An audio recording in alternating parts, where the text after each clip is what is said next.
This story begins with a brutal betrayal. An Suho, our protagonist, a skilled swordsman, was on his knees in front of a group of people he once called comrades.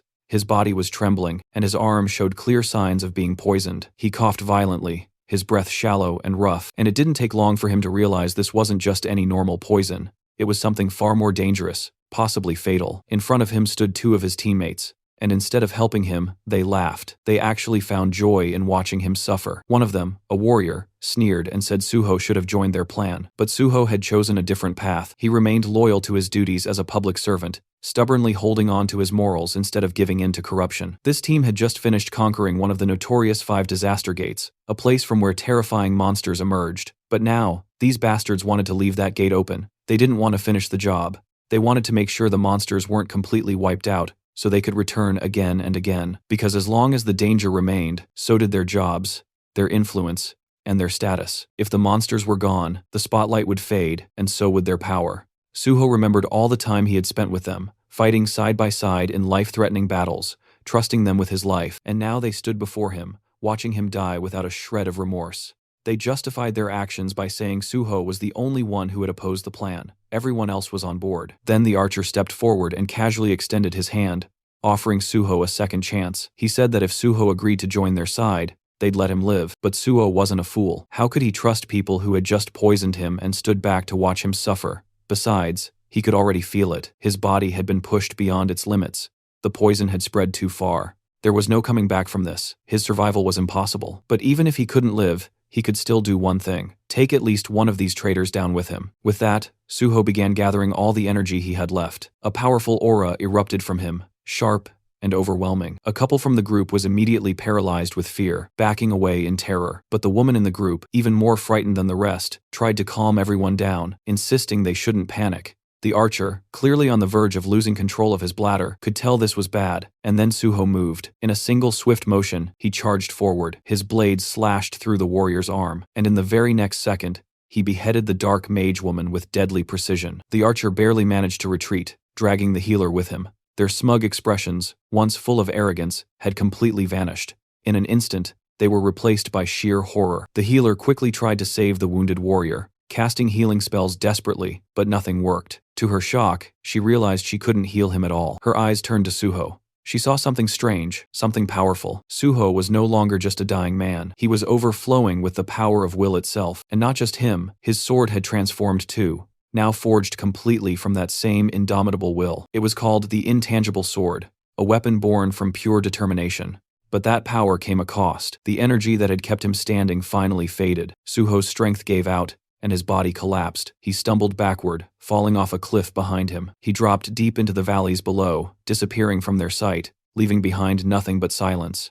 Suho slowly opened his eyes to the sound of chaos around him. There was shouting, sirens, and the distinct sound of people running. He was being carried by a firefighter, but he had no idea what was going on. His head was spinning, disoriented and foggy. Everything felt unreal, like a dream or a nightmare. The firefighter carrying him was rushing toward a designated safe zone, moving quickly through the crowded, panicked streets. Suho couldn't make sense of it first. The last thing he remembered was dying. He knew he had died. So, how was he here? Alive, confused, and being rescued. Then, something clicked. He noticed what was happening around him. A gate had opened, a presummoning gate. It had caused a dungeon outbreak. Monsters were swarming the area. More specifically, goblins. Dozens of them were running through the city, attacking anything in sight. As Suho looked around, he saw a familiar sign lying on the ground nearby. Sindorim Station. That's when it all made sense. His memories were correct. This was the exact station that had once been contaminated during a sudden gate outbreak. He had seen this happen before. Suddenly, out of nowhere, an arrow came flying through the air and struck the firefighter carrying him. The man let out a cry as he collapsed, and both he and Suho fell to the ground. The goblins were getting closer. Despite the pain, the injured firefighter looked at Suho and told him to run. But Suho didn't move. Instead of escaping, his eyes focused on the axe the firefighter had been carrying. Without hesitating, Suho grabbed it, took aim, and hurled it with all his strength at an approaching goblin. The weapon flew through the air and struck the goblin cleanly, taking it down in a single blow. And then, right in that intense moment, something strange appeared in front of Suho. Floating text, just like a digital display. It was a system window. It congratulated him on his awakening. For a second, he just stared at it, stunned. It was exactly like before, exactly as he remembered. The system asked him to choose the class he wanted to pursue. Out of reflex, his finger almost moved to select warrior. It was instinct, but then he paused. No, this time he decided to delay his selection. Suho turned his attention toward the goblins, who were now cackling wildly, their screeches echoing across the battlefield. They looked completely unbothered, laughing like lunatics, as if victory was already theirs. But Suho wasn't amused. Without wasting another second, he launched himself straight into the horde. His movements were sharp and effortless, weaving through incoming attacks like they were nothing more than a breeze. One goblin, eager to land a hit, tried to sneak up on him from the side. But the moment its eyes locked on his Suho, it froze in horror, because right in front of it, Suho had just retrieved the same axe he had hurled earlier. The goblin recognized it instantly, its face twisted in pure panic. And honestly, if goblins wore pants, that one probably would have pissed itself right there. But Suho didn't care. He wasn't here for theatrics. Before the creature could even let out a scream, Suho slashed it down in one clean motion, cutting it off before it could make the area even more disgusting than it already was. He didn't stop there. Grabbing one of the goblin's sword from the ground, he kept moving. He knew exactly what he was dealing with. Goblins were dangerous, sure, but only to beginners. To someone like him, a veteran who had seen far worse, cutting down goblins was no challenge at all. For Suho, it was easy as fuck. Suho continued slashing through the goblins, cutting them down one after another with a speed and precision that was even sharper than before. In just a few minutes, the entire wave of goblins had been completely wiped out, ended so quickly, it almost felt unreal and illegal. As the dust settled, Suho looked down at the sword in his hands. He realized how easily he had gotten carried away. In that moment, he wasn't calm or calculating. He had acted purely on instinct and emotion. And while that raw power was useful, he knew that during times like these, what he really needed was a cool head. But then again, if he wasn't mistaken, he had been brought back to the past for a reason. This was a second chance, a rare opportunity to start everything over from scratch, and he wasn't going to waste it. Suddenly, several system windows popped up in front of him, congratulating him for mastering multiple swordsmanship skills. But just then, something else caught his attention. The firefighter nearby was staring at him, clearly curious. The way Suho had fought didn't go unnoticed, and the man couldn't help but wonder if this guy is a player. Suho simply gave a slight nod in response and turned his focus back to the system. He had made up his mind about his class selection. He would become a healer. With that decision made, Suho walked up the firefighter and politely asked if he could take a look at his injury. The man looked a bit confused. Just moments ago, he had saved Suho, and now Suho was offering to heal him. It didn't quite add up, but Suho didn't hesitate. He activated his magic healing light, and instantly, the warm glow of the spell began to take effect. In almost no time at all, the wound healed completely. The firefighter could hardly believe what he was seeing. How could Suho be a healer, when he had just watched him take down an entire goblin wave like a trained swordsman? Before the man could ask more questions, another system window appeared. It was time for Suho to select a weapon from the arsenal. He didn't even hesitate. He knew exactly what he wanted. He picked out a beginner's sword, the same one he had used before, and began preparing himself to challenge the gate ahead. This sudden determination made the firefighter a little nervous, even panicked. The gate up ahead wasn't something to be taken lightly, but Suho had something important to rely on. He had acquired the swordsmanship talent before selecting a class.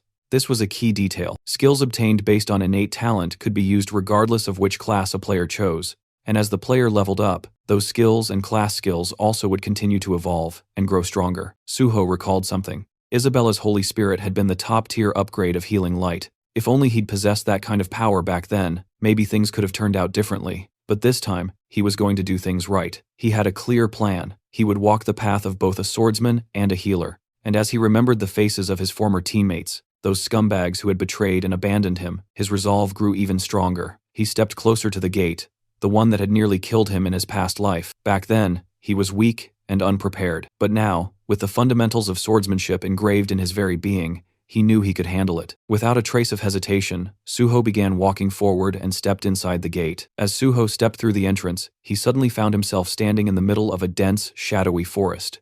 Almost instantly, the system window appeared in front of him, displaying the name of the area, Green Red. A strange name, but there wasn't much time to think about it. After walking for a short while, Suho stumbled upon the gruesome sight of multiple goblin corpses scattered across the forest floor. Judging by their positions and expressions, it looked like they had been running from something or someone far more terrifying than themselves. Their twisted bodies suggested fear, not just defeat. That's when Suho heard something, a low guttural sound from nearby. He turned his head toward the source, and just like that, he recognized what was behind it. Two towering hobgoblins dragging along the corpse of a creature they had hunted. These weren't the weak, annoying goblins he'd seen before. Hobgoblins were a whole different beast. bigger, meaner, and more dangerous. And when they spotted Suho, their eyes lit up with excitement. To them, human meat was a rare treat. Without hesitation, they tossed their previous prey aside and pointed their jagged weapons at Suho, eager to tear into fresh flesh. But what they didn't know, what they couldn't have guessed, was that the human they were drooling over wasn't some ordinary prey. They were staring at a predator. The first hobgoblin charged forward, blade swinging fast, but it sliced nothing but air. Suho dodged it cleanly. He already knew he was underleveled for these enemies. His weapon wasn't strong enough to cut through their thick skin with ease, but he didn't need to rely on brute strength. He knew exactly where to strike. In one swift motion, he lunged straight at the first hobgoblin, aiming directly for its eye. The attack hit its mark. The creature let out a piercing screech loud enough to rattle the forest trees. Suho, ever the soft-hearted one, ended the pain of the poor monster by killing it. But Suho never intended to kill it so quickly. His attack had been too effective that it was pure habitual mistake. He had hoped to use the creature to gain skills and experience from the fight, but accidentally killed it too soon. Turning toward the remaining hobgoblin, Suho decided to make proper use of this one. The second monster, furious over its fallen comrade, roared and charged forward, swinging its weapon wildly in rage. But Suho was calm. He focused, dodging each attack with careful footwork. The hobgoblins slashed left, then right, swinging like a bitch he is, but none of its blows landed. In this world, repeating the same action over and over could eventually lead to acquiring a skill related to it. Suho knew this, and sure enough, after evading several more attacks, a small grin formed on his face. He had obtained a dodge skill, but he wasn't done yet. Now he aimed for his second skill. Suho began parrying the incoming strikes, deflecting the blows with precise timing. Parrying wasn't just a basic move. It had deep roots in weapon-based combat, and served as a foundation for many other advanced skills. It was essential, and Suho wanted it. After a few more successful parries, the system finally notified him that he gained the parry skill. Unfortunately, by then, the hobgoblin had already grown tired. It staggered, breathing heavily, clearly reaching its limit. And so, just like before, Suho gave it peace, this time by swiftly beheading it. It wasn't out of cruelty, just necessity. Now, with 2 fresh skills in hand, he was ready to fight more. He wanted to face more monsters, not for the thrill of battle, but to earn skills, gather experience points, and grow stronger. Outside the gate, the atmosphere among the waiting hunters was tense and frustrated. They had just found out that someone had entered their assigned gate without permission. The moment the news spread, curses began flying left and right. Most of them were angry and felt disrespected, grumbling about how someone had the nerve to step into their territory. Some were already making plans to teach this mystery intruder a lesson once they came back out. They weren't going to let it slide that easily. Meanwhile, not far from the gate, a firefighter was in the middle of a serious conversation. He was speaking with a few men in suits, people from the Hunter Association. They had come to investigate and were specifically asking about a hunter named Suho. The firefighter didn't hold back and told them everything he knew. From what he saw, Suho wasn't just some ordinary hunter. He had wiped out a horde of zombies on his own, and even healed his wounds in the middle of the chaos. One of the officers listening to the report looked visibly surprised. He hadn't arrived late, yet somehow, by the time he got there, the goblins were already completely wiped out. And to top it off, the person responsible was supposedly a healer. He tried to brush it off at first, saying it wasn't possible. In their experience, healers didn't have the combat power to do something like this alone. But still, if this guy really managed to clear the gates solo, especially one full of goblins, then they couldn't ignore him. If he pulled it off, they would absolutely have to recruit him. Meanwhile,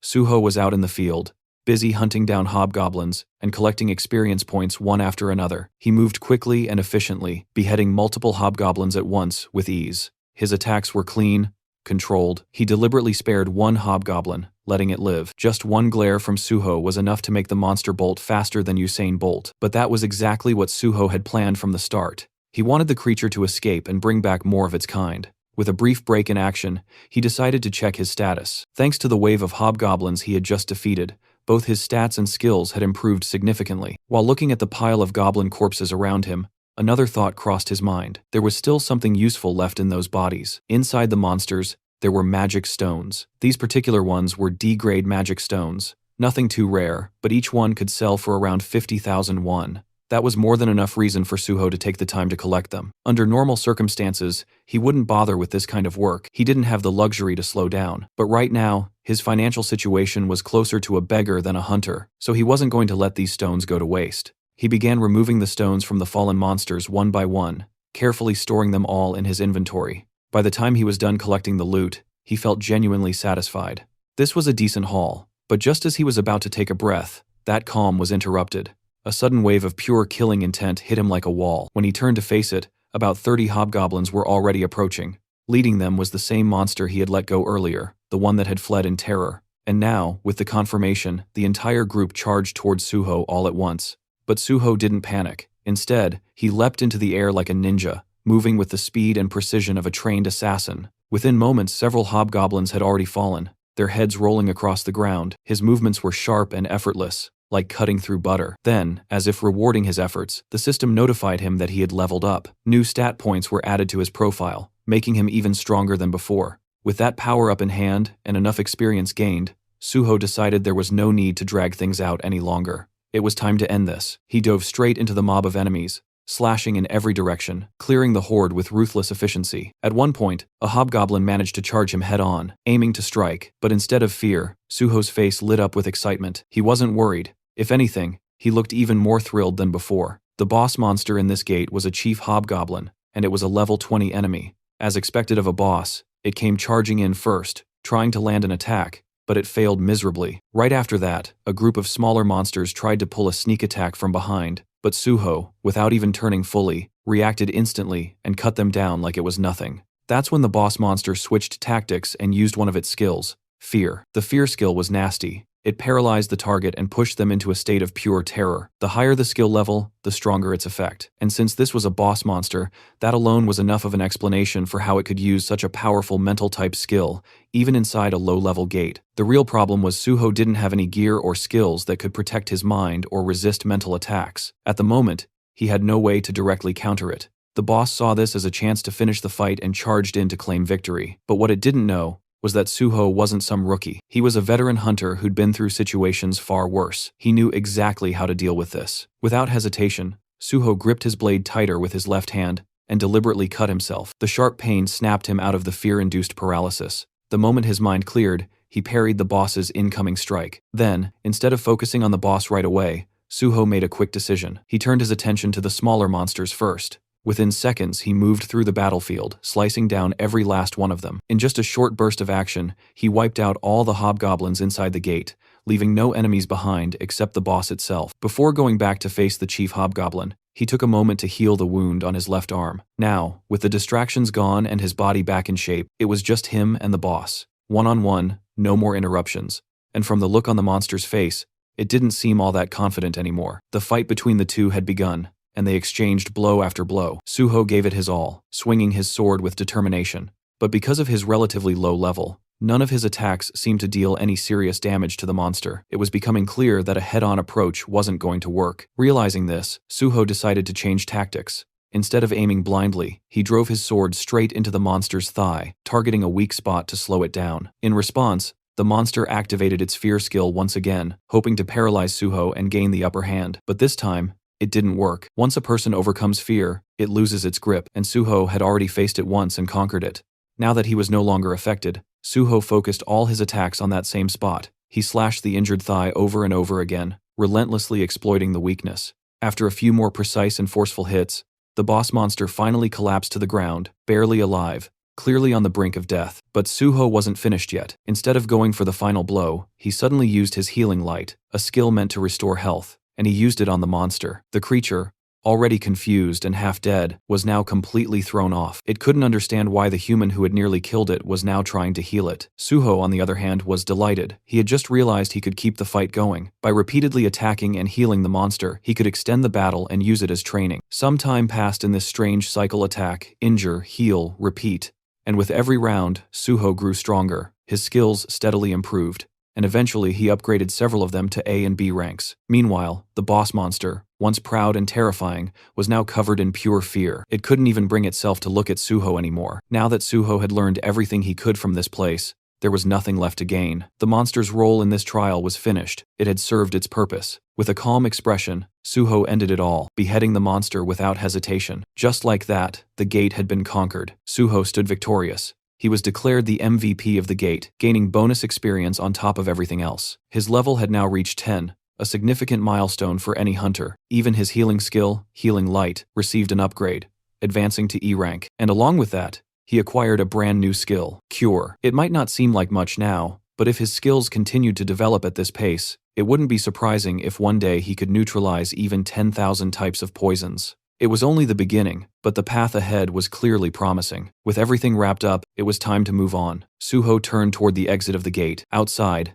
the atmosphere was tense. The gate had started to tremble slightly, causing people to whisper and wonder, had the gate been cleared? Then, before anyone could guess further, Suho stepped out. He walked out calmly and confidently, as if the chaos behind him didn't matter. There wasn't a hint of exhaustion or discomfort on his face, just quiet composure. People around him stared, unable to figure out who he really was, or what exactly he had done, and Suho didn't bother explaining. He simply let their curiosity grow. Soon after, multiple guilds rushed over. They had all come looking for the mysterious man who had conquered the gate alone, but Suho ignored every offer, every scout, every invitation thrown his way. He wasn't interested. Instead, he walked past them and landed right in front of a man in a formal suit. With a calm and confident tone, Suho greeted him. This man was no ordinary official. He was the team leader of the South Korean Hunter Association, Young Chulmin, and judging by the confused look on his face, he clearly wasn't expecting to be greeted by the person behind the gate's conquest. The scene shifts to the South Korean Hunter Association, where team leader Yang and Sujo were sitting across from each other.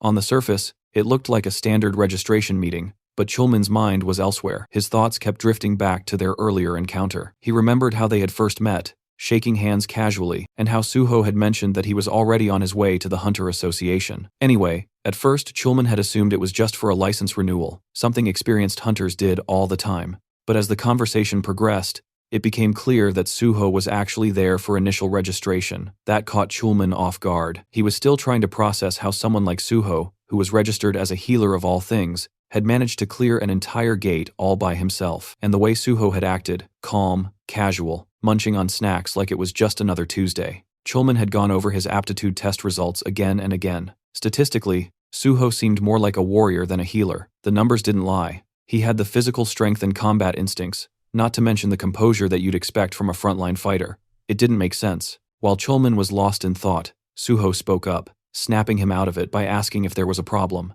That brought Chulman back to focus. He began asking Suho a few routine questions, background, education, that sort of thing. And that's when more pieces of the puzzle began to fall into place. We learned that Suho was a college dropout. He had been studying physical education before quitting. Most students from that department usually chose combat classes like warrior or archer if they entered the hunter field. But Suho had gone in a different direction. He had selected the healer class, and the reason he just hated getting hurt. Then he went on to explain what had happened inside the gate. He described the sequence of events in a straightforward, almost detached way. Though he left out one key detail, the fact that it had all been far too easy for him. He simply said he fought to survive, and that was that. But when Suho casually mentioned Chief Hobgoblins, Chulman stiffened. Something about that didn't sit right with him. Gates that produced Chief Hobgoblins weren't supposed to be easy. So Suho, noticing his discomfort, calmly opened his inventory. In the next moment, he dropped all the loot he had collected from the gate right onto the table. The items hit with a heavy thud, and Chulman was caught completely off guard. His eyes widened in shock,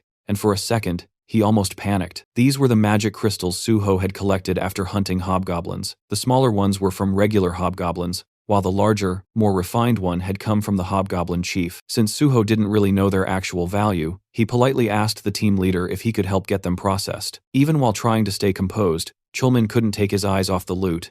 It was a good haul. Regaining his composure, he looked at Suho seriously and asked if he truly wanted to become a hunter. When Suho nodded, that simple agreement sparked real excitement in the team leader's eyes. Trying to steady himself again, Chulman asked whether this decision was just made on impulse, but Suho responded with a calm smile and said, no, it wasn't impulsive at all. While Chulman was still riding the wave of happiness from hearing Suho's answer, Suho shifted the tone slightly and began explaining his real reason. It wasn't about power or money, it was personal. He hated monsters, and he hated the gates they came from. As a child, he had lost his entire family during a gate shock. After that, he grew up in an orphanage completely alone. At first, he thought that killing monsters would help ease that deep frustration and pain inside him. But even after defeating several monsters, that knot in his chest never loosened. No matter how many he killed, the ache never went away. That's when he made a decision. He couldn't undo the past, but he could choose the kind of future he wanted to protect. He didn't want anyone else to suffer the way he did. He wanted to fight, not for revenge, but for safety, for people. He wanted to be out there on the field, doing real work. And that's why he decided to become a hunter, not for any guild, but for the South Korean Hunter Association. Chulman was genuinely impressed by this answer, but as someone with experience, he also felt the need to explain the downsides. He told Suho honestly that the pay scale of the Hunter Association was significantly lower compared to what private guilds usually offer. But Suho didn't seem bothered by that at all. As long as he had free access to multiple gates, priority in entering them, and the authority to punish hunters who committed crimes, that was more than enough for him. Chulman could barely believe what he was hearing. You see, even though the Hunter Association technically has gate priority, they often end up auctioning those rights off to private guilds. And the reason is simple. No official wants to put their life on the line for a small government salary. Most people claim they join to help others, but the reality is, they aim for stable, safe positions where they can earn quietly without ever having to step into a gate. That's why so many aim for administrative roles instead of field duty. But in Chulman's eyes, Suho felt different. He wasn't chasing safety or comfort. He was a rare type, a true patriot, who wanted to be out on the front lines protecting people, someone who genuinely believed in civil service. The happiness was so overwhelming that for a moment, Chulman felt lightheaded, but he quickly snapped out of it and got back to the task of handling the magic crystals. Now, to take the official hunter exam, one has to first pass an aptitude test, with both a written and a practical exam. Unfortunately for Suho, this year's registration period had already ended, and the exam was scheduled for tomorrow. But fortunately for Suho, he had brother Chulman on his side. Since Suho had managed to conquer an entire gate by himself, there was a good chance they could pull some strings and get special approval from the higher-ups. That part wasn't a problem. What had concerned Chulman, though, was the written test. Clearing that with only one day of preparation almost impossible for a regular person. But Suho, being Suho, was confident. To him, if you ever get the chance to do something, you take it, no matter the circumstances. The only issue, our boy was practically a beggar at this point. He didn't even have enough money to pay the exam registration fee. So, swallowing his pride, he asked if team leader Chulman could take care of the magic crystals for him. And Chulman, being the dependable guy he is, immediately took the task without a second thought. Right now, the only person Suho could fully rely on was his big brother Chulman, and he was genuinely grateful for that. After some time, they completed all the aptitude tests. Team leader Chulman then sent Suho the money they got from selling the crystals. In the next cut, Suho was munching through Chulman's food stash like he owned the place. Thanks to the magic crystals, he received 3 million won. And on top of that, since he registered as a civil servant hunter, he also got some tax exemption benefits. Still, that wasn't enough for him. He had one more request. He had heard the association had a library, and he wanted to cram a bit for the written test tomorrow. He politely asked if the team leader could allow him access. And of course, Chulman said yes, with a smile. He even personally showed Suho the way to the library, and told him he wouldn't need an employee card to enter. Before parting ways, Chulman wished him the best of luck for the exam. Suho watched him leave, quietly, thinking how kind and reliable his brother still was. Deep down, he knew that one day Chulman would definitely become the president of the association. And with Chulman out of the picture, Suho turned his attention back to the library. His goal was clear: find something tied to his past life. He remembered major events happening, things that shook entire regions, but the details were always hazy. Human minds weren't built to carry memories across lifetimes, and he was no exception. Still, somewhere in this place was the key, a fragment of knowledge or a skill he wanted badly. After poking around a bit more, Suho finally stumbled on something strange. A book, massive, ancient-looking, and so thick it refused to fit on any shelf. Curious, he picked it up. The moment he cracked it open, the system pinged in with a strange message. The book wasn't from this world. It also mentioned that there was a special way to use it, something beyond just reading. And Suho, he already knew what that meant. Without hesitation, he held the book above his head like some RPG character, triggering a hidden quest. For a split second, he felt like a complete clown. Nothing was happening. His arms were getting tired. Frustration bubbled up fast because he was damn sure this was the only way to activate it. Then, just before he could start cursing the book, the system spoke again. The book, Library of Memories, had taken an interest in his story. That's when the magic kicked in. The book shimmered. Reality shifted, and in the blink of an eye, Suho was no longer standing in that dusty room. He now stood before a massive, otherworldly tree, its roots deep in glowing stone, its branches reaching into a sky that wasn't even real, a spiral staircase wrapped around it, leading upward into the unknown. And this is the Library of Memories. It's then revealed that the Library of Memories grants its user the ability to recall everything they've ever seen or heard, including painful or traumatic experiences. Normally, the human brain copes by forgetting, but once this ability is acquired, the user is burdened with flawless memory. The original owner of this skill was the manager of the Hexagon Guild, a former Korean Hunter Association employee. While studying in a library for a career change, she unintentionally gained this ability after using a book as a pillow, just because lying face down was uncomfortable. Suho thinks about how lucky she was to stumble upon such a skill, and feels grateful to her for introducing him to it. He even plans to treat her a meal one day. The system window then prompts Suho to donate his own story to the Library of Memories. He considers how powerful the ability truly is. It could help him restore every memory he's ever had, especially since human recollections tend to fade and warp over time. Realizing its value, he decides that obtaining the skill is necessary to retain every detail with precision.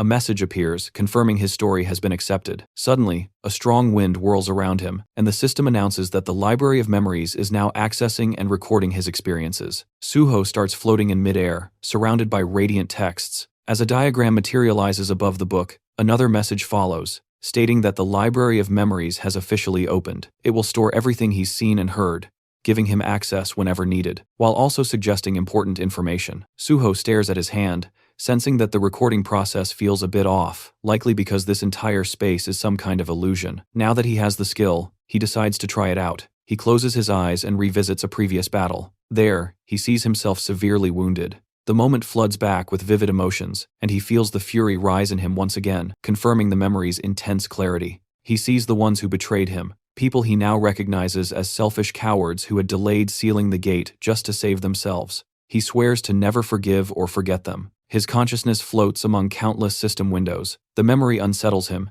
and he wishes he'd chosen to recall something less painful. Then, out of nowhere, one system window shows a shocking notification. He's being given a chance to become stronger. As the first person to reach the realm of the transcendent, the system announces it's rebooting for player On Suho. He's left speechless as the world around him reverts to normal. A thought crosses his mind. Could it be that the system really sent him back in time? He remembers having once reached the state of unity with the divine sword, and obtaining the first SS rank skill. But now, as the first to attain transcendence, he's being given a new opportunity, something no one's ever experienced before. Suho starts to realize that his return to the past might not be just a coincidence. In the next moment, he arrives at a certain place by taxi. As he steps out, he reflects on how meaningful this second chance really is. Now he has an opportunity to prevent the disasters that once struck him and to handle the unpredictable gates that had caused countless casualties. Determined to tackle these gates faster than before, he reminds himself that every second matters. He soon arrives at a huge building nexus. Standing before it,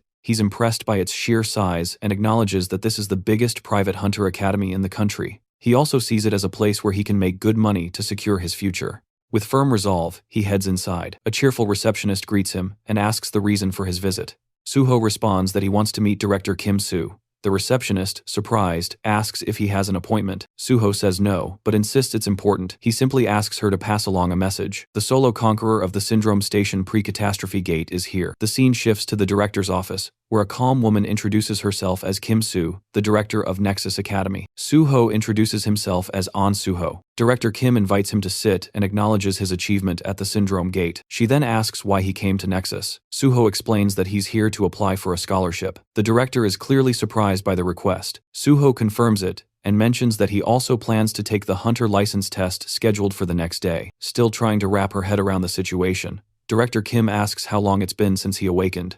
Suho calmly replies, "It happened today." Shocked even further, she checks her documents and repeats in disbelief. An unregistered hunter who awakened just today wants to take the test tomorrow and has already solo cleared a catastrophic level gate. Suho confirms everything. He adds that a connection within the Hunter Association helped him secure a spot in the exam. His goal is simple: to rank first. His confident declaration leaves the director even more surprised. Then Suho states his condition. If he ranks first, he wants to be officially granted Nexus Scholarship student status with full financial support. Suho knew full well that for an unknown newcomer, reaching the top wouldn't be easy. But he wasn't some beginner. He was a battle-hardened veteran who had cleared countless gates. Whether anyone else believed him or not didn't matter. That choice was up to them. Director Kim recognized that clearing such a dangerous gate alone was no small feat. Still, she reminded him that the hunter test was a completely different matter. With an average pass rate of less than 20%, Suho made it clear if he didn't get first place, they could ignore him and cancel the scholarship deal entirely. Intrigued, Director Kim asked why he chose Nexus instead of more prestigious academies like Hexagon or Prime. Suho answered bluntly. Despite being the biggest academy, Nexus had hit a rough patch in recent years. It hadn't produced a single top-ranking student, and that had hurt its reputation and admissions. Silently, Director Kim acknowledged the truth. Nexus was in desperate need of success, and no current student had shown any signs of becoming a breakout talent. If Suho really did take first place, Nexus would gain the most from spotlight. His proposal in that sense was perfectly timed. Still, the director couldn't help but wonder what kind of person makes such a bold offer with that much confidence. Curious, she asked how much money he was expecting from the scholarship. Suho responded by asking about the rewards for becoming the top student. She explained that the prize included a full refund of tuition, an additional bonus of 30 million won, and the opportunity to immediately join the Nexus Guild. Suho nodded. It seemed fitting for the country's largest academy. But then, with a grin, he added that 300 million won would be even better. The number stunned Director Kim, but Suho kept going, saying that considering the advantages that came with being the top student and the scale of the academy, the amount was fair. For Nexus, 300 million wasn't much anyway. Deep down, Director Kim knew he wasn't wrong. Reluctantly, she agreed and told him that if he ranked first, she would pay him the 300 million. Later, Suho wandered around the campus. The more he explored, the more he realized just how enormous it was, bigger than most amusement parks. Once enrolled, he wouldn't be missing anything. The staff members showing him around chuckled proudly, explaining that Nexus was the largest academy in all of South Korea. Suho noticed the guide looked tired, and figured they'd probably been woken up just to give him a tour. Feeling slightly guilty, Suho thanked him for showing him around so late. The guide smiled, saying it was the least he could do for someone so important. Then, Suho spotted someone training alone on the playground. Curious, he asked if that person was a student. The guide nodded, saying that student trained every night at this hour, and was the most hardworking student in the academy. Suho was intrigued. The student's name was Daehan. The guy called out to him, reminding him to take care of his health, to which Daehan replied with a smile, saying he had to push himself harder since he was already in his third year. Suho recognized him instantly. In his past life, he had teamed up with Don for raid missions. Back then, Daehan had been the nation's top tanker, famous for his unmatched endurance and defensive capabilities. It had been unfortunate when pure tankers lost their place in the meta over time, but now seeing Daehan wielding an axe instead of a shield, Suho realized Daehan still hadn't unlocked his real potential. This was a perfect opportunity. He could guide Daehan now and eventually recruit him into the Great Hunter Association.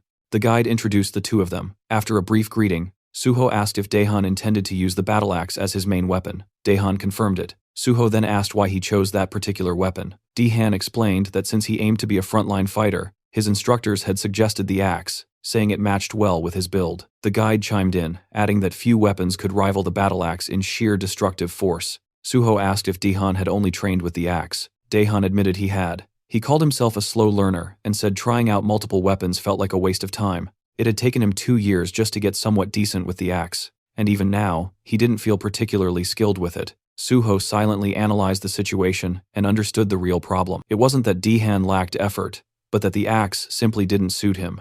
It wasn't a matter of dedication, it was a case of poor direction. If his progress hadn't improved early on, he should have switched weapons. Suho found it surprising that even the top academy in the country missed something this obvious. He suggested a different mindset. Since players would eventually receive stat adjustments, it made more sense to pick a weapon that felt natural to them.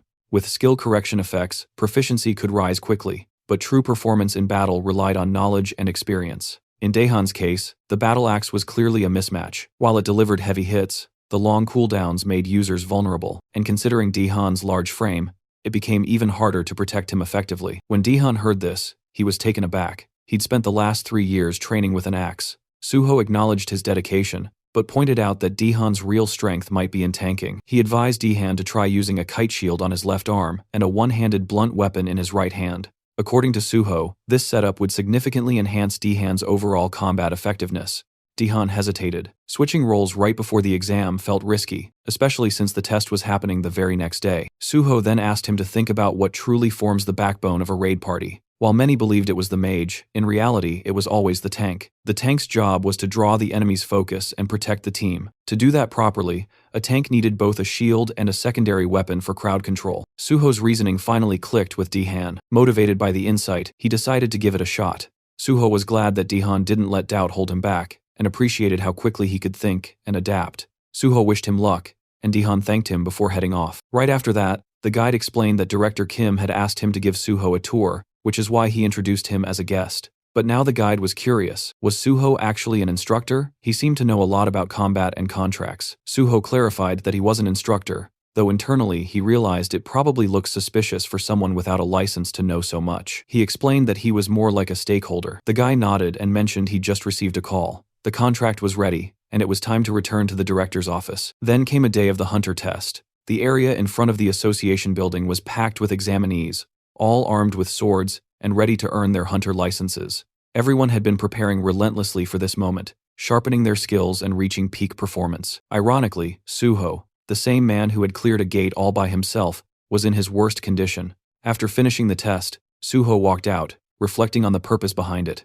It had been organized because of concerns over possible doping, but in his opinion, those measures didn't mean much. Most cheaters didn't use drugs, they used skill buffs. During the test, one woman in particular, and several others, had shown magic levels no one at level 5 should naturally have. The system then notified Suho that his magic sensing ability was far sharper than most. He had fully mastered the skill of magic detection. Thanks to that, Suho found it easier to notice oddities. Although nothing had been officially reported, he could already tell that many were cheating using buffs. He knew it was time to put an end to this. Looking at Chulman, Suho felt grateful to have at least one honest person around. As he walked in the hall where other candidates were discussing their tests, he couldn't help but feel like he'd unintentionally become a cheater himself. Chulman walked up and asked how the test went. Suho replied that he was confident he'd pass, but then asked why Chulman was there. Chulman explained that he was helping out since the association was always short-staffed. He'd also heard that this written test was the hardest one yet, but Suho's confidence was impressive. Suho responded that he believed he had solved it, and asked if he could bring something up. Chulman agreed, as long as it wasn't about the test itself. Suho said it was somewhat related. He pointed out that during the test, there hadn't been any checks for buffs and asked why. Chulman asked what he meant by buff checks. Suho explained that while the association did conduct urine and blood tests to prevent drug use, and confiscated personal items to prevent cheating through gear, they didn't seem a check for skill-based cheating. He suggested that using magic detection could help spot buffed individuals more effectively. Chulman appreciated the input and promised to look into it before the practical exam.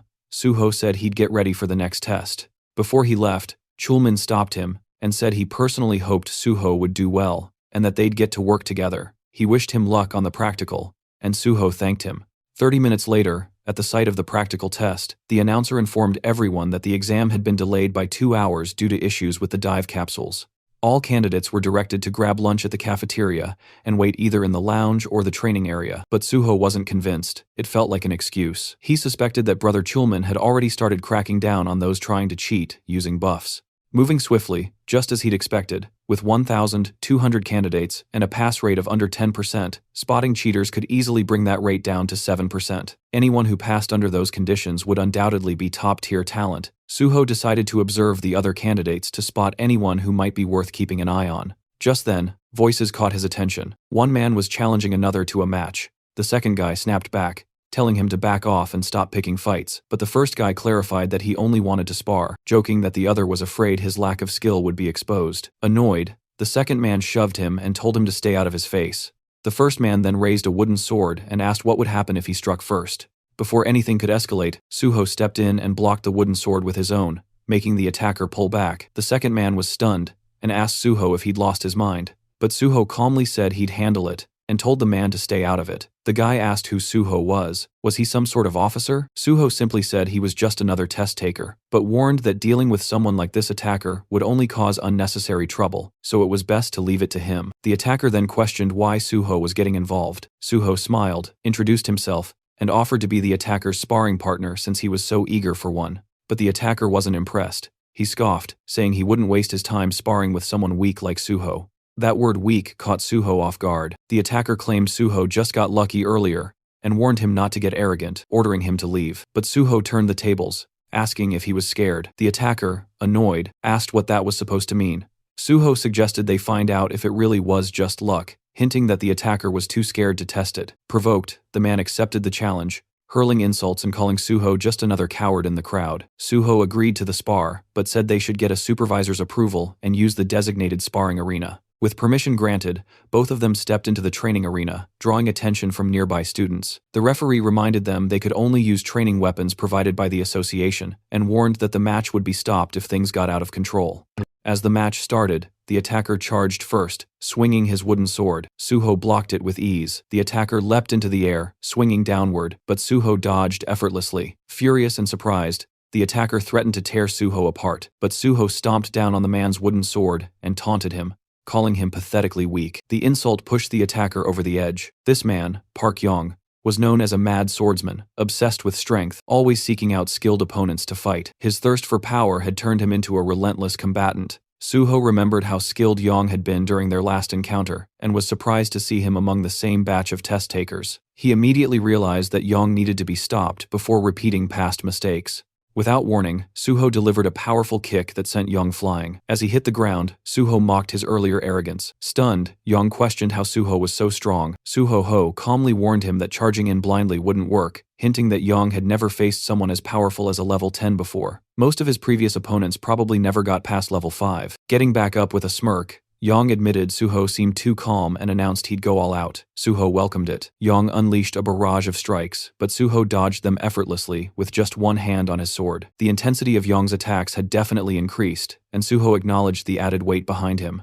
Then, Yang went all in, using his signature dragon sword technique. A flash of blinding light erupted as the swords clashed. Yang thought he had finally landed a decisive hit and began to celebrate, but when the light faded, Suho was still standing, completely unharmed. He blocked the attack. Shocked, Yang trembled and demanded an explanation. Suho smirked and said the attack was too slow. In reality, Yang had only managed a basic version of the dragon sword technique. Without a hunter's license, it was impossible to master the real thing. Enraged by the humiliation, Yang charged again, but Suho dodged every attack with ease. At one point, Suho dropped into a crouch, baiting Yang into one last reckless charge. Just as Yang shouted that the match was over, Suho landed a powerful upward strike to his chin, knocking him out cold. Yang hit the ground, defeated and dazed, struggling to understand what had happened. Suho calmly repeated that his attacks were simply too slow. Though Yang was seething, all he could do was lie there, muttering Suho's name under his breath. Watching this, Suho realized that Yang's obsession would now revolve entirely around defeating him, ignoring everyone else in the process. With that distraction taken care of, Suho figured the testing center might finally quiet down. Meanwhile, the supervisor who had been observing everything were left stunned, snapping them out of their daze. Suho casually spoke up, reporting that he'd accidentally knocked out Park Yang and asked them to take care of him. In the next scene, Suho sat inside a room filled with various machines. Looking around, he noticed there were more skilled individuals present than before, probably anti-doping inspectors disguised as technicians. As the room grew noisy, Suho became visibly irritated, clearly wishing they'd all just leave. A technician walked up to him and instructed him to lie down. He then explained how the emergency button worked in case anything fell off during the dive process. Suho confirmed he understood. Once the system powered up, Suho lay down, and cables were attached to both sides of his head. A system window appeared indicating that the Hunter Practical Test program had been activated. As Suho's consciousness connected to the simulation, the dive progress steadily climbed 5%, then 40%, then 77%, until it hit 100%. The connection was successful, and the healer class test scenario began. When Suho opened his eyes, he found himself in a different world. Right away, he could tell this test wasn't going to be easy, especially considering how few people passed the healer exam. In front of him were wounded individuals calling for help, and some were trapped under rubble. One girl in particular was desperately trying to lift a huge stone. As Suho took in the chaotic scene, he silently criticized the Hunter Association for being too ruthless with the scenario. The whole situation already felt traumatic. Before continuing, let's understand the context of the practical test. It's considered the centerpiece of the Hunter exam. The main goal is to evaluate how well a participant fits into their chosen class. Every year, the simulation scenarios change, and the criteria for passing also vary. Typically, these tests involve one-on-one fights or surviving waves of enemies. A participant score depends on how long they last and how many opponents they defeat. But for healers, it's different. The focus isn't just on how strong their healing powers are. While healing ability matters, the most valued quality is sacrifice. Healers who put their own lives on the line to save others earn higher scores. As monsters began to approach, Suho reflected on the nature of the test. In this scenario, the healer is expected to die protecting the patient. The issue, his own stats were still active. Walking toward the monsters, he spotted a sword on the ground. Looking at it, he realized he'd have to take a serious beating before dying. Unlike the others, he questioned the logic of letting himself be beaten to death. Dying once had already been enough for him. Nearby, others screamed for help at the sight of the monsters, but Suho knew those screams were illusions. In reality, he was surrounded only by corpses. He approached a terrified girl and asked if she was okay. Shaking,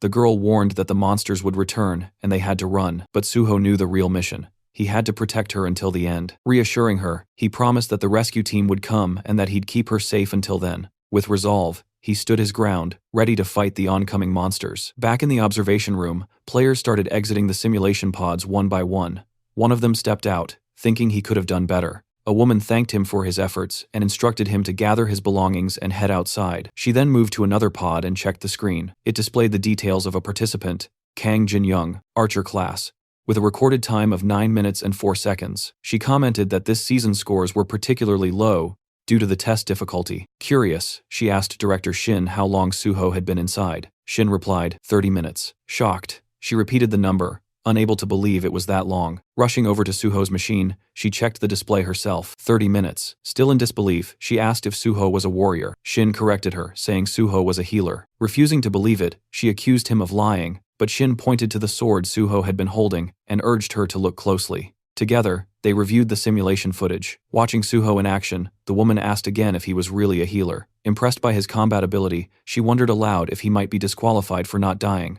But Director Shin clarified there was no rule requiring death. The test's real purpose was to protect the patient until the end. She nodded in agreement. Shin explained further. Suho was meeting all the conditions. He never abandoned the patient, fought near her, and continued healing her throughout. He was risking his life to protect her. As long as all conditions were met, disqualification wasn't an option. Hearing that, the woman concluded that the top score for this exam had already been determined. Meanwhile, Suho was still battling inside the simulation. With incredible skill, he sliced through the monsters in a single blow. But even after his victory, Suho felt it wasn't enough. He needed to be faster. As more monsters appeared, he eliminated them one after another, showing unwavering focus. Eventually, he wiped them all out. A system message popped up. Your understanding of the skill footplay is very high. Congratulations, you've mastered footplay. Suho read the message and realized that although this was a simulation since it was based on real-world mechanics, the system could still recognize his physical control. The system acknowledged that he was directly controlling his body, making it possible to master physical skills, that is even here. Though the experience gained was less than in real combat, it was still a great way to train. In addition to swordsmanship, he had picked up various skills and upgraded all basic sword techniques to a rank. There were no experience points or item rewards, but the results were still satisfying. If he could eventually raise all his sword skills to a rank or higher, he might be able to develop a technique like Park Yong's dragon sword technique. Another message appeared. Great achievement. Your understanding of swordsmanship surpasses everyone else's. The system is impressed by your unique style and wishes to register it. Would you like to create a new swordsmanship skill by combining your basic sword techniques and footplay? Suho smiled, finally ready to create his own style. Guardian sword. A confirmation window appeared, asking if that would be the official name. Suho confirmed. Another message congratulated him for his supreme mastery and recognized the creation of a new unique swordsmanship skill, Guardian Sword S. This new ability boosted the effects of all his sword and footwork skills by 50%. As a reward for this great achievement, the system awarded him 10 bonus stat points and expressed its hope that Suho would continue walking the path of the sword. A final message confirmed he had unlocked Sword Mastery S, a privilege granted only to those with deep understanding of swordsmanship. This lifted all restrictions on learning and using sword techniques, enhanced all sword-related abilities by another 50%, and removed any limitations tied to sword use. Suho quietly thought back to his past life. Back then, it had taken him over 10 years to reach this level of skill. But now, thanks to the knowledge he carried from that life, he had progressed much faster. He recognized how much his value had grown. Turning his focus to the exam, he recalled that the number of monsters was predetermined, and he couldn't help but wonder how much effort had gone into preparing the whole thing. With all his objectives completed, only 2 paths remained: either die at the hands of the monsters, or wipe them all out. Elsewhere, the supervisors watching the live footage were left speechless. They couldn't believe what they had just witnessed. For the first time in the history of practical exams, someone had defeated every single monster. They were in awe, not just of his combat prowess, but also because he had successfully healed the patient. One examiner even joked that they didn't need to bother checking the rankings. The winner was clear. A few days later, the scene shifted to the Hexagon Guild's headquarters. A confident guild member declared that their student, Kian, would surely be this year's top scorer. Another member agreed, proud of the effort they'd poured into his training. But then, someone noticed a congratulatory letter. As it was read aloud, confusion spread. Kian wasn't the top scorer after all. The name on the letter was On Suho. Everyone was stunned. The atmosphere immediately shifted, tense and confused as someone asked where Kian was. At that moment, the guildmaster received a call, and the scene changed again. Suho was now on a call with the team leader. The leader apologized for the late congratulations, explaining he'd been swamped with work, but he made sure to praise Suho for earning the highest score. He admitted he hadn't expected such consistency from him. Suho responded humbly, saying it was all thanks to the team leader, though the leader quickly deflected the credit, saying Suho's achievements were entirely his own doing. He also pointed out that Suho's exceptional performance had helped expose a number of cheaters who were illegally boosting their skills. This would lead to tighter rules in future exams, which he saw as a positive outcome. Then the team leader cautiously brought up a question. Was Suho still interested in joining the Great Hunter Association? Suho replied that although he might stay with the guild a bit longer, his ultimate goal hadn't changed. He still intended to join the association. The team leader appreciated his clear answer and said he'd reach out once the recruitment or testing schedule was ready. Suho agreed with a smile. Before ending the call, the leader reminded Suho to eat properly and look after his health, and Suho returned the same kind words. After the call ended, the team leader glanced down at something in his hand and quietly reminded himself to eat too. Back on Suho's side, he paused for a moment. Something about the leader's tone lingering in his mind. It fell off. He wondered if everything was all right. Just then, his phone rang again.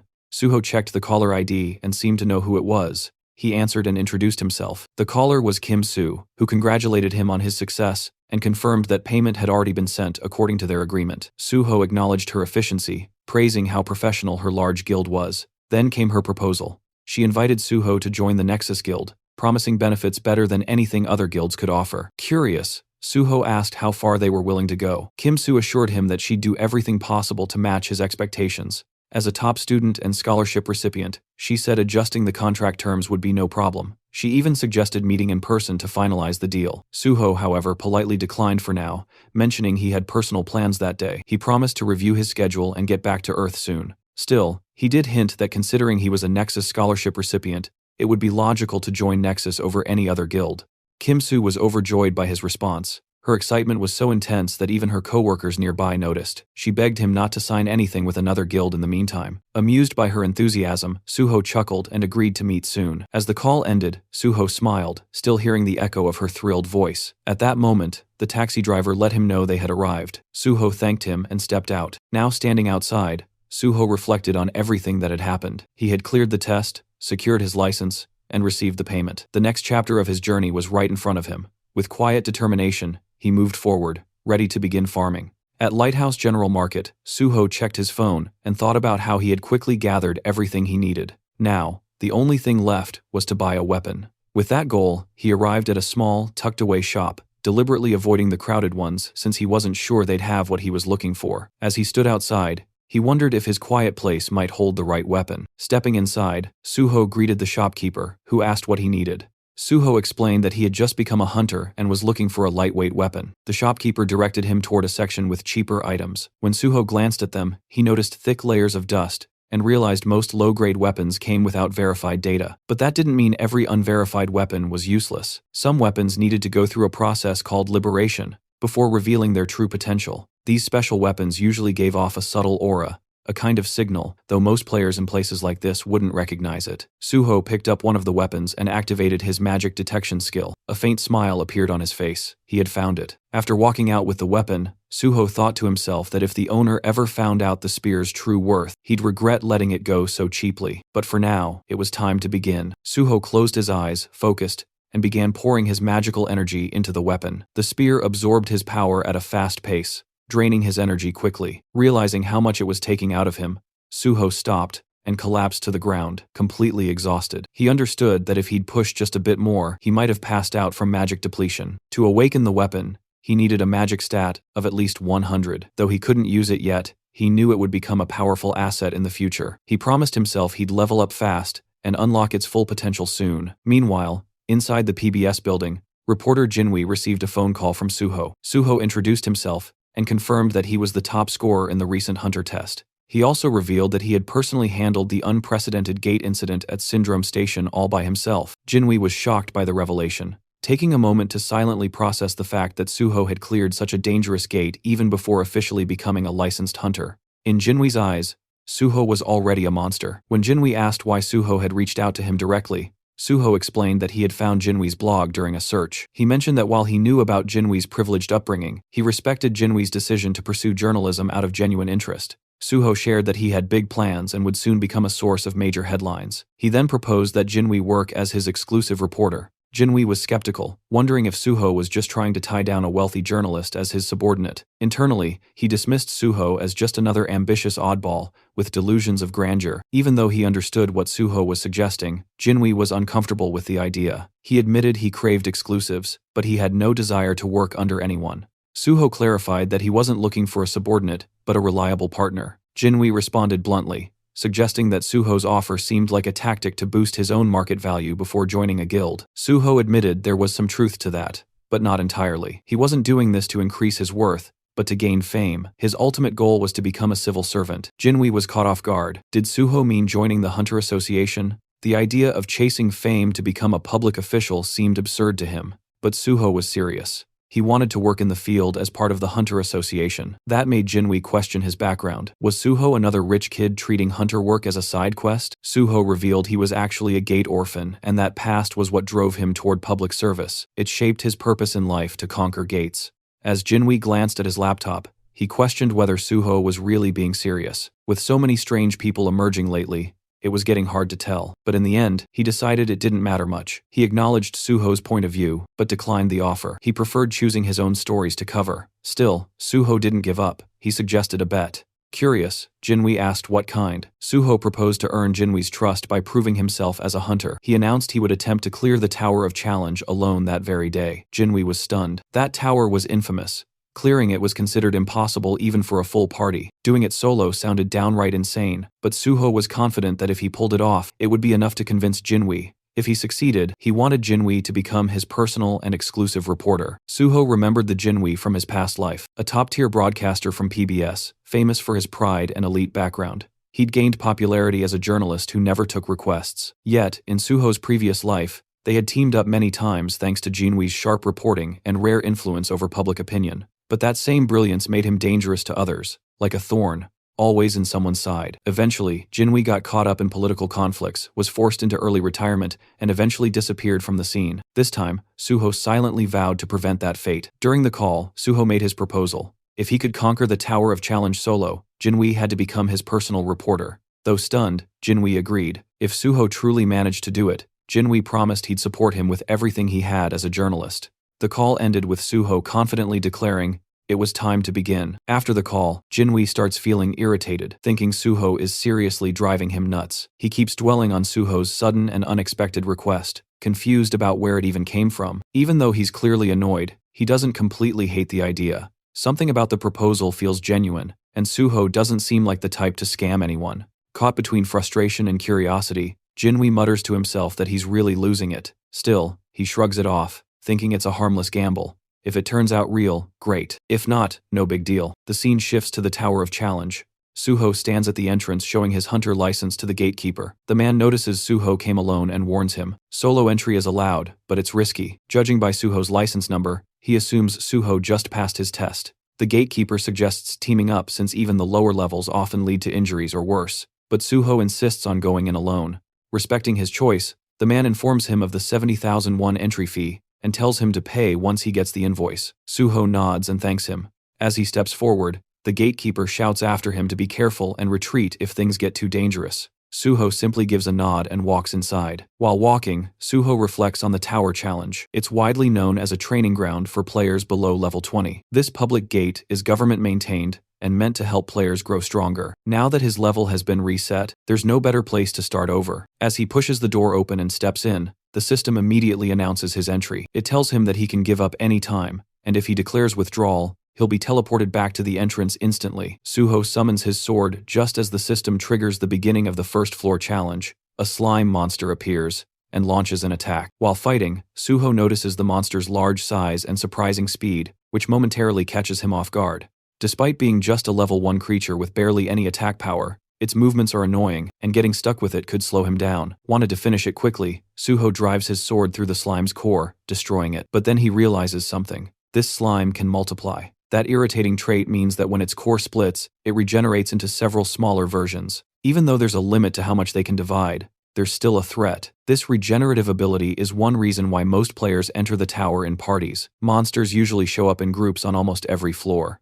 Not wasting time, Suho begins wiping out the multiplying slimes. He leaps into the air, stabs one mid-jump, and then hurls his sword to take down another. As he falls, a slime swings its tentacle at him. Suho grabs at mid-air, preventing a hard fall, and uses that grip to catapult himself upward with clean and precise strikes. He slashes through the tentacles and clears the rest of the enemies. The system notifies him that he's conquered the first floor, and asks if he wants to move on. Suho looks up, full of resolve. With 48 more floors to go, there's no time to waste. The system then signals the start of the second floor challenge. Suho thinks back to the Tower of Challenge, remembering that in his past life, the highest official record reached was the 48th floor. At present, the record only goes up to the 29th floor, both milestones achieved through party play. Typically, challengers enter the tower in groups, and the number of participants determines the difficulty level. The more people in a party, the less experience each person earns, but it's a safer way to progress. Most hunters aiming for top records form parties of level 20 members. With these thoughts in mind, Suho clears the 18th floor and looks upward, realizing he doesn't need to follow the usual methods. Without hesitation, he accepts the challenge for the 19th floor, activating the next stage. Unlike the earlier levels filled with multiple enemies, this floor has only a single powerful monster. While that makes the opponent stronger, it also means that defeating it alone is enough to pass the stage. As soon as the monster appears, Suho charges in and defeats it with a single sword strike. The system announces the completion of the 19th floor and gives him the option to proceed to the 20th. Instead, Suho decides to pause the challenge and examines the monster's body. He notices something strange. Unlike other defeated monsters that vanish immediately, this one leaves behind a red gain. It's a clear hint from the tower that there's something more to uncover. Suho retrieves an item from the remains, realizing it has a specific purpose, even though it can't be used on its own. Using his magic detection ability, he finds a hidden space linked to the Red Gate. This hidden area turns out to be the subspace fortress of the Fortress King, Jiang Pyong. This subspace is unique because, unlike others created using items, it allows living beings to enter and leave freely. Inside, Suho finds himself in a place that looks like a cave. A glowing object appears, and the system informs him that the fortress's previous owner is dead. Suho is asked if he wants to take ownership. He accepts and grabs the glowing object, which begins to fuse with his body. The system confirms that Suho is now the new master of the subspace fortress, which is no longer just an item. It has become a skill bound to him permanently. The system also explains that the appearance of the fortress will change depending on Suho's magical power. The space begins to shift. What was once a cave transforms into a fully furnished room. Impressed, Suho realizes the space is more sophisticated than he expected. Its size expands with his magical strength, and even adapts to his preferences. He feels relieved that he stopped Jiang Pyong-ho from getting his hands on this power. That man had once used the fortress to store everything from drugs and stolen artifacts to kidnapped people. Remembering the horror of those sleepless nights caused by such crimes fills Suho with disgust. But now, with the fortress in his hands, he knows such darkness won't repeat. By stopping the rise of the Fortress King and gaining a powerful personal base, Suho feels he's scored a massive win. With newfound resolve, he gets ready to keep moving forward. Jinwi was scrolling through his phone reading an article with growing interest. He noticed that a lot of students had started gravitating toward Nexus lately. Suho had once talked about wanting to join the Great Hunter Association, but this exclusive media coverage suggested that Nexus was confident Suho would end up with them. Jinwi felt uncertain. Only time would tell. Still, he couldn't stop thinking about how many floors Suho had already cleared. Right then, a system alert popped up. The 30th floor had just been conquered. The Tower of Challenge record had been shattered, and someone was already advancing to the 31st floor. The nearby crowd went silent in disbelief. Murmur spread. Was a new record, a team raid, or something even more insane? Their shock deepened when the system immediately announced the 31st floor had also been cleared. Just moments after it began, Jinwi froze. If this really was Suho, then he'd completely misjudged him. Until now, Jinwi had chalked up Suho wins to luck and theatrics. But if this insane pace was real, then Suho was a rival he'd be stuck competing with for a long time. Inside the Hunter Association, Director Kim heard the news and was visibly rattled. She quickly confirmed the reports.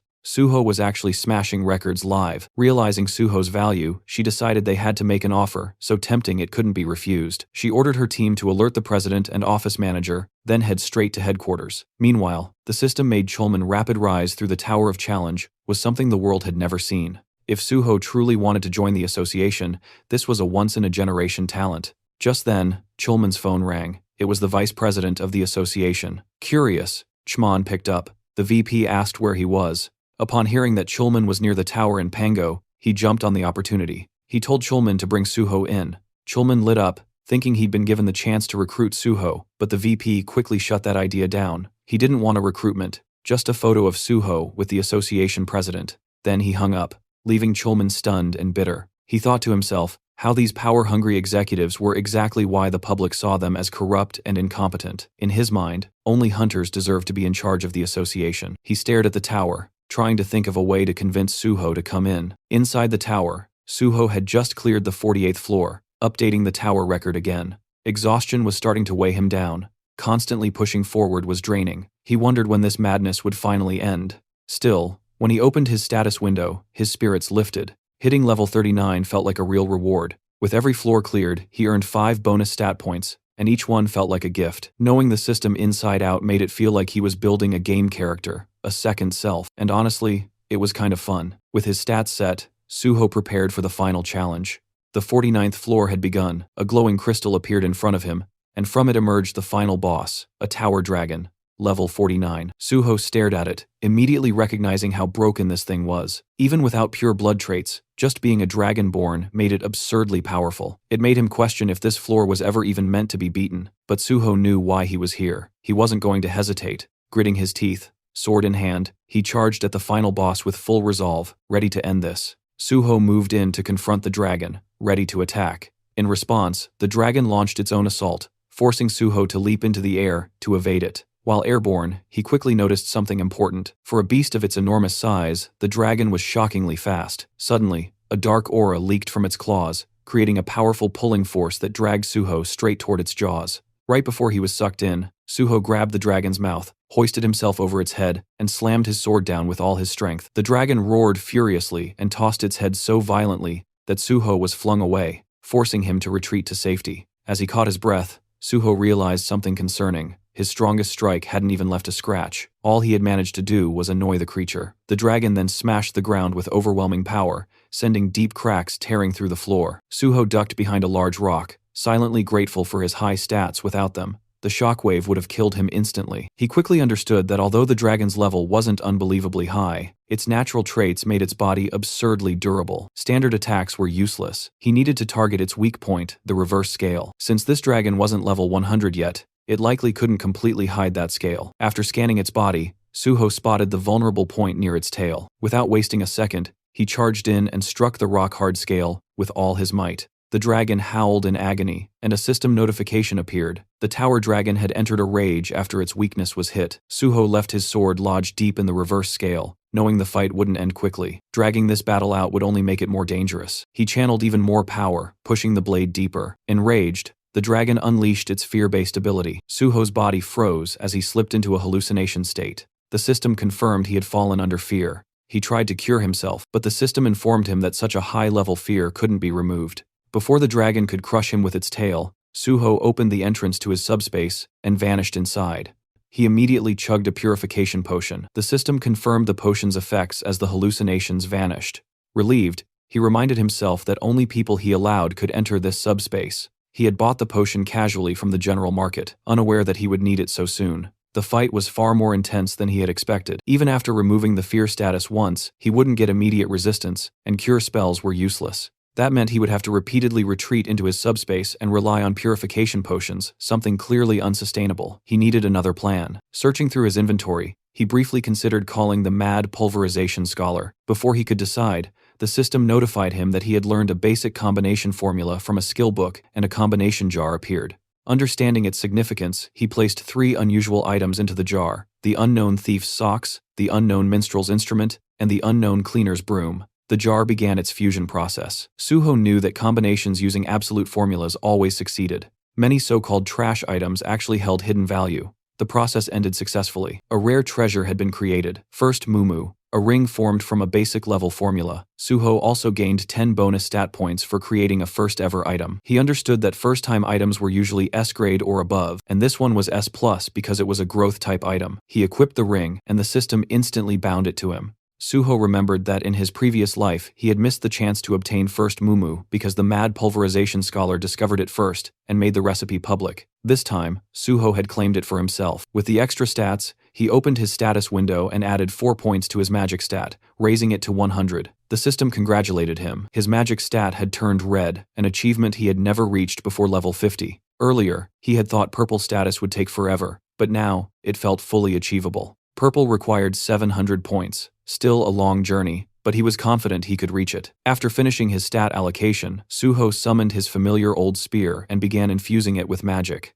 The weapon absorbed power at an incredible rate. Once the required amount was reached, The system acknowledged the successful awakening. The spear had transformed, it was now the Shadow Spear. Round 2 was about to begin. The system revealed the weapon's origins. It was one of the Shadow Lord's treasures, forged from the bones of a shadow beast, and it had acknowledged Suho as its first awakener. The spear could now be summoned from his shadow, and regenerated using magic and shadow energy. Suho understood the weapon's value immediately. Just as Zhang Pyong had the subspace fortress, the Shadow Lord, a monarch-level being, had wielded this spear. If that entity existed within the gate, Suho was now holding its signature weapon. He felt relieved he had secured it before anyone dangerous could claim it. Time to test it. He summoned the spear again, appreciating its convenience. Since he couldn't attack from within his subspace fortress, he would need to step out and hit the reverse scale while the dragon slept. Suho exited the subspace and climbed to a rocky ledge overlooking the beast. Raising the shadow spear, he hurled it straight into the stone embedded in the dragon's tail. The spear pierced through, and the dragon writhed in pain. Suho jumped down as the system announced the dragon had entered another enraged state. It unleashed dragon fear, but Suho instantly retreated back into subspace, avoiding all status effects. His hit-and-run tactics continued.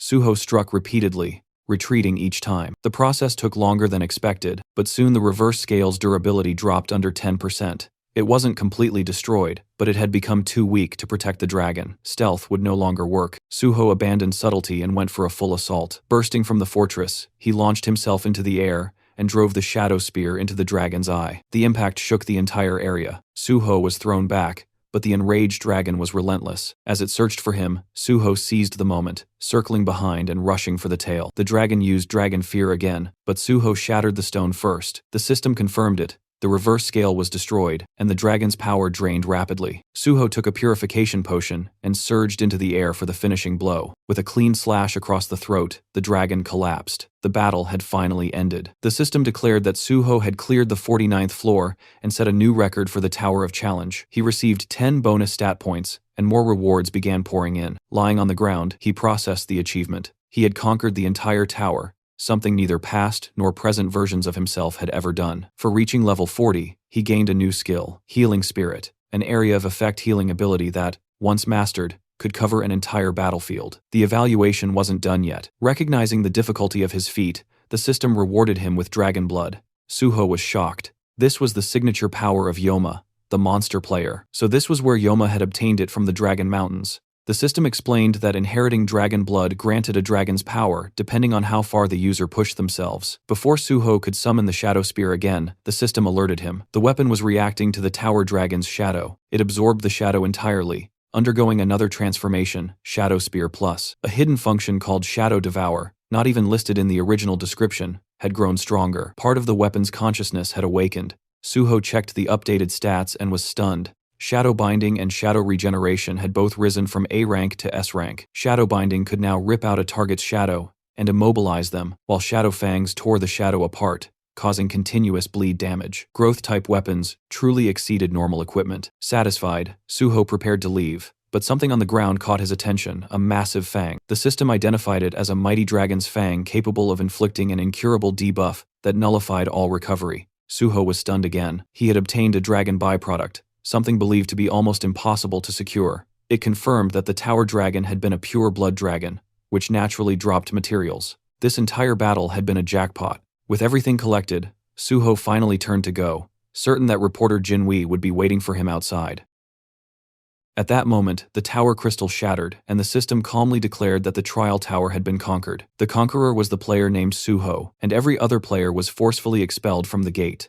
A portal appeared, and several hunters came crashing out of it, rolling across the ground with stunned expressions. One of them fell to his knees, clutching his head in disbelief, muttering that this couldn't be real. Had someone actually entered the trial tower alone? His teammate, still sprawled on the floor, asked who Suho even was. The hunter simply pointed ahead and asked if the guy standing there was the one. His partner turned his head and confirmed quietly that yeah, that was definitely him, because the size of the crowd was insane, and there wasn't even space to breathe. Right now, the protagonist was completely surrounded by reporters.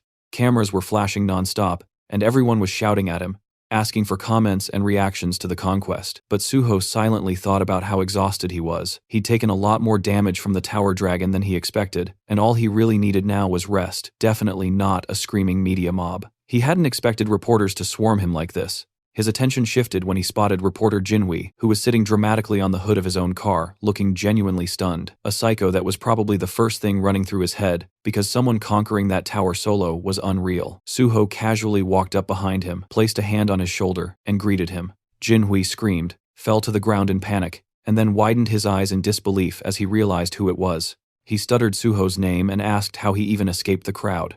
Suho smiled lightly and said he slipped away. He explained it like he'd just executed some secret ultimate stealth technique and vanished without leaving a single footprint. Extending his hand forward, Suho asked why Jinhui still didn't trust him. The reporter slowly reached out, looking at him like he was insane, and asked if he knew he sounded crazy. Suho calmly answered that if Jinhui really didn't trust him, then he should just tell him, and Suho would adjust accordingly. Jinhui got up, dusted himself off, and said that if he didn't trust him, he wouldn't have helped him this far, then hurriedly told him to jump into the car before the press noticed. Inside the moving car, Suho received a call from team leader Chulman. He congratulated him for clearing the trial tower, and admitted he wanted to thank him face to face, but Suho had disappeared too fast for that. Suho thanked him politely, and said he had been hiding because he was tired. Chulman laughed and said Suho always exceeded expectations. He asked if Suho was still in Pangyo and if he wanted to meet up. Suho explained that a friend picked him up, then asked if there was anything specific he wanted to discuss. Chulman admitted there wasn't anything particular unless Suho could stop by the association,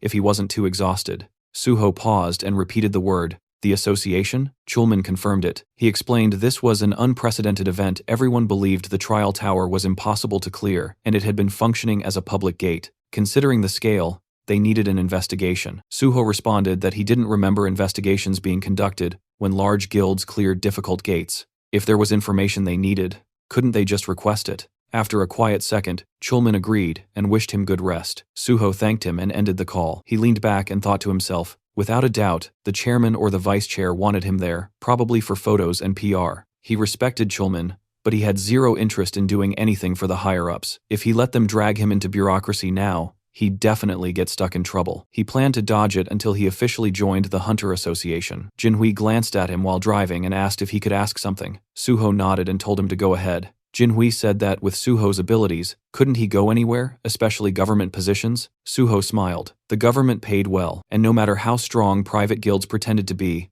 the government had more actual power. Jinhui blinked, reminding him that private guilds had fame and influence. Suho responded calmly. Fame was temporary, nothing but a staged spotlight. Right now, private guilds looked like heroes, but eventually the public wouldn't admire them, they'd fear them. Jinhui nodded slowly and said Suho had a point. Suho sighed and continued.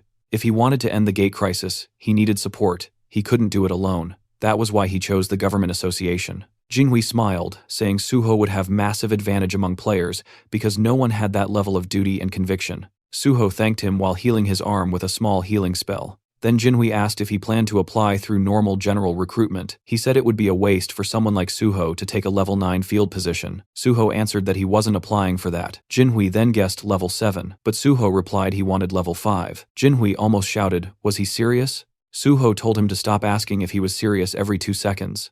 Jinhui looked at him curiously and said of course he wanted to know why it was natural. Suho smiled lightly and said he'd explain it, but Jinhui better not write it in the article. And also, he should keep his eyes on the road.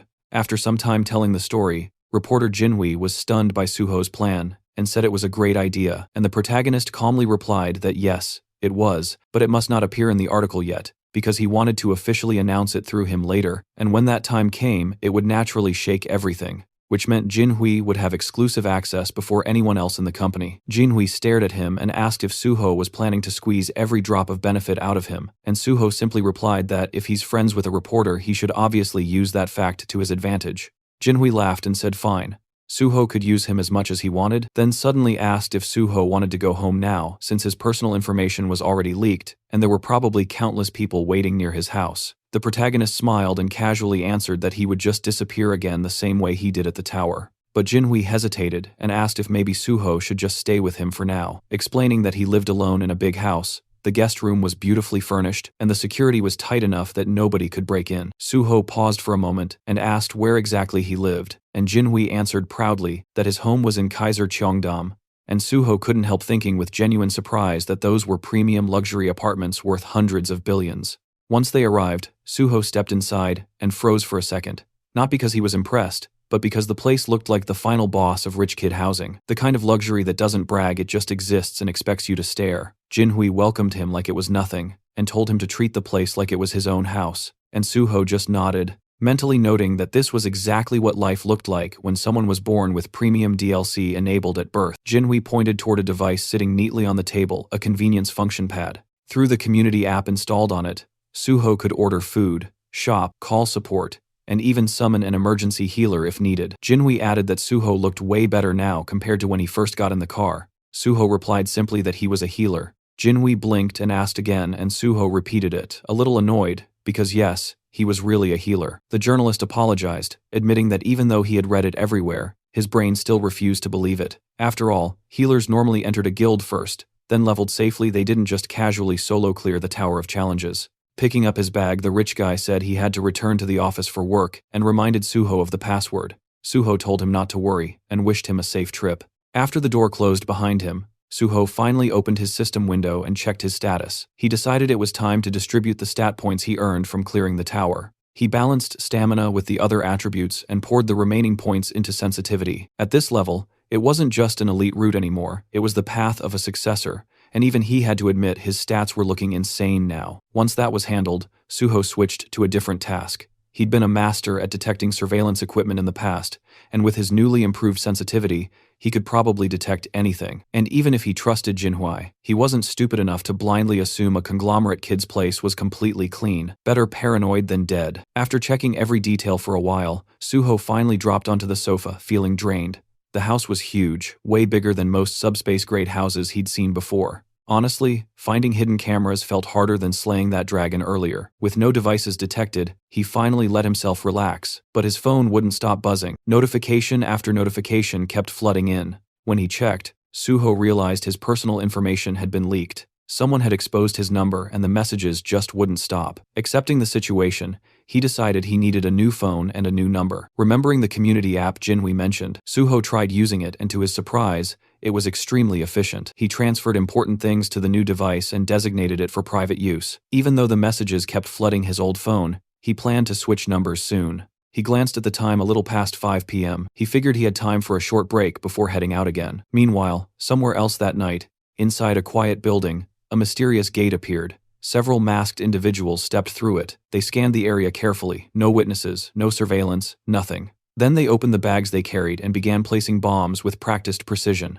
And while they were still in the middle of setting everything up, Suho appeared behind them calmly, as if he walked in on a casual meeting instead of a terrorist operation. He said bombing public buildings wasn't exactly a great idea. The masked group froze instantly, confused because this building was supposed to be empty today. Suho agreed that normally, yes, but he came because he expected something like this. Panic erupted. One man yelled for everyone to retreat and scrambled toward the gate. A girl in the group stumbled and fell to the floor. Her teammates hesitated, asking if she tripped. One tried to lift her, but she wouldn't budge.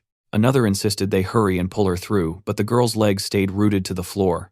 They didn't know yet, but Suho had already used Shadowbind, chaining her with dark energy. Still struggling, the man shouted that something was wrong, and the girl muttered one cold word: abandon. The man refused, unwilling to leave her behind, but the girl insisted and ordered them to kill Suho. The remaining 3 charged together, fueled by panic, but before they even finished the first step, an invisible force crushed them to the floor. Suho's intimidation skill smothered them instantly. With them subdued, Suho asked if they were members of Banshee. The narration clarified, Banshee, a notorious terrorist group responsible for bombings and chaos. Even though they were eventually caught in the past, the damage they caused was massive, and only 4 members did all of it.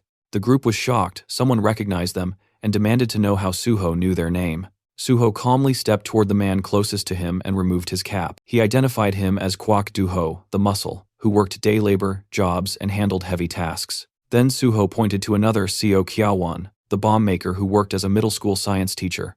Next, Kim Hyunmin, the transporter, an everyday delivery driver using a movement skill to vanish after attacks. Lastly, Suho turned to the girl Ku Yeonhwa, a university student and the true leader of Banshee. Her EMP ability erased electronics and magic supports with ease. Stunned, Yeonhwa demanded how Suho knew everything. Suho smiled and said anything could be uncovered if someone tried hard enough, and she already knew that. Still refusing to believe him, she demanded again to know who he was. Suho acknowledged her quickness and reminded her she already knew the answer, and said out loud that if she still didn't trust him, he could prove it by handing her over to the authorities right now. Realizing he wasn't bluffing, she finally asked what he wanted. Suho said she should have agreed earlier and also pointed out this wasn't a great place to talk. He told her to retrieve the bomb and said they'd talk at their hideout instead. She stared at him, wondering just how much information he knew, but finally agreed. Suho turned to Hyunmin and asked if he could move now and told him to open the door, because they obviously weren't going to take a taxi. Once inside their hideout, Suho told everyone to relax, take off their masks if they wanted. Yeonhwa refused, but then ripped hers off anyway, telling him she only did it because the room felt stuffy, not because he told her to. She demanded answers again. How did he know who they were? Why did he approach them? And why would someone known for conquering gates go after a terrorist cell? Suho smiled and admitted she asked so many things at once that he didn't even know where to start. He said he used his own skills he didn't reveal publicly, to track and identify them, the same way they had hidden theirs. Finally focused, she asked again, what did he want? Suho extended an offer. He wanted them to work with him. He mentioned the recent PBS interview and the future plans he shared there.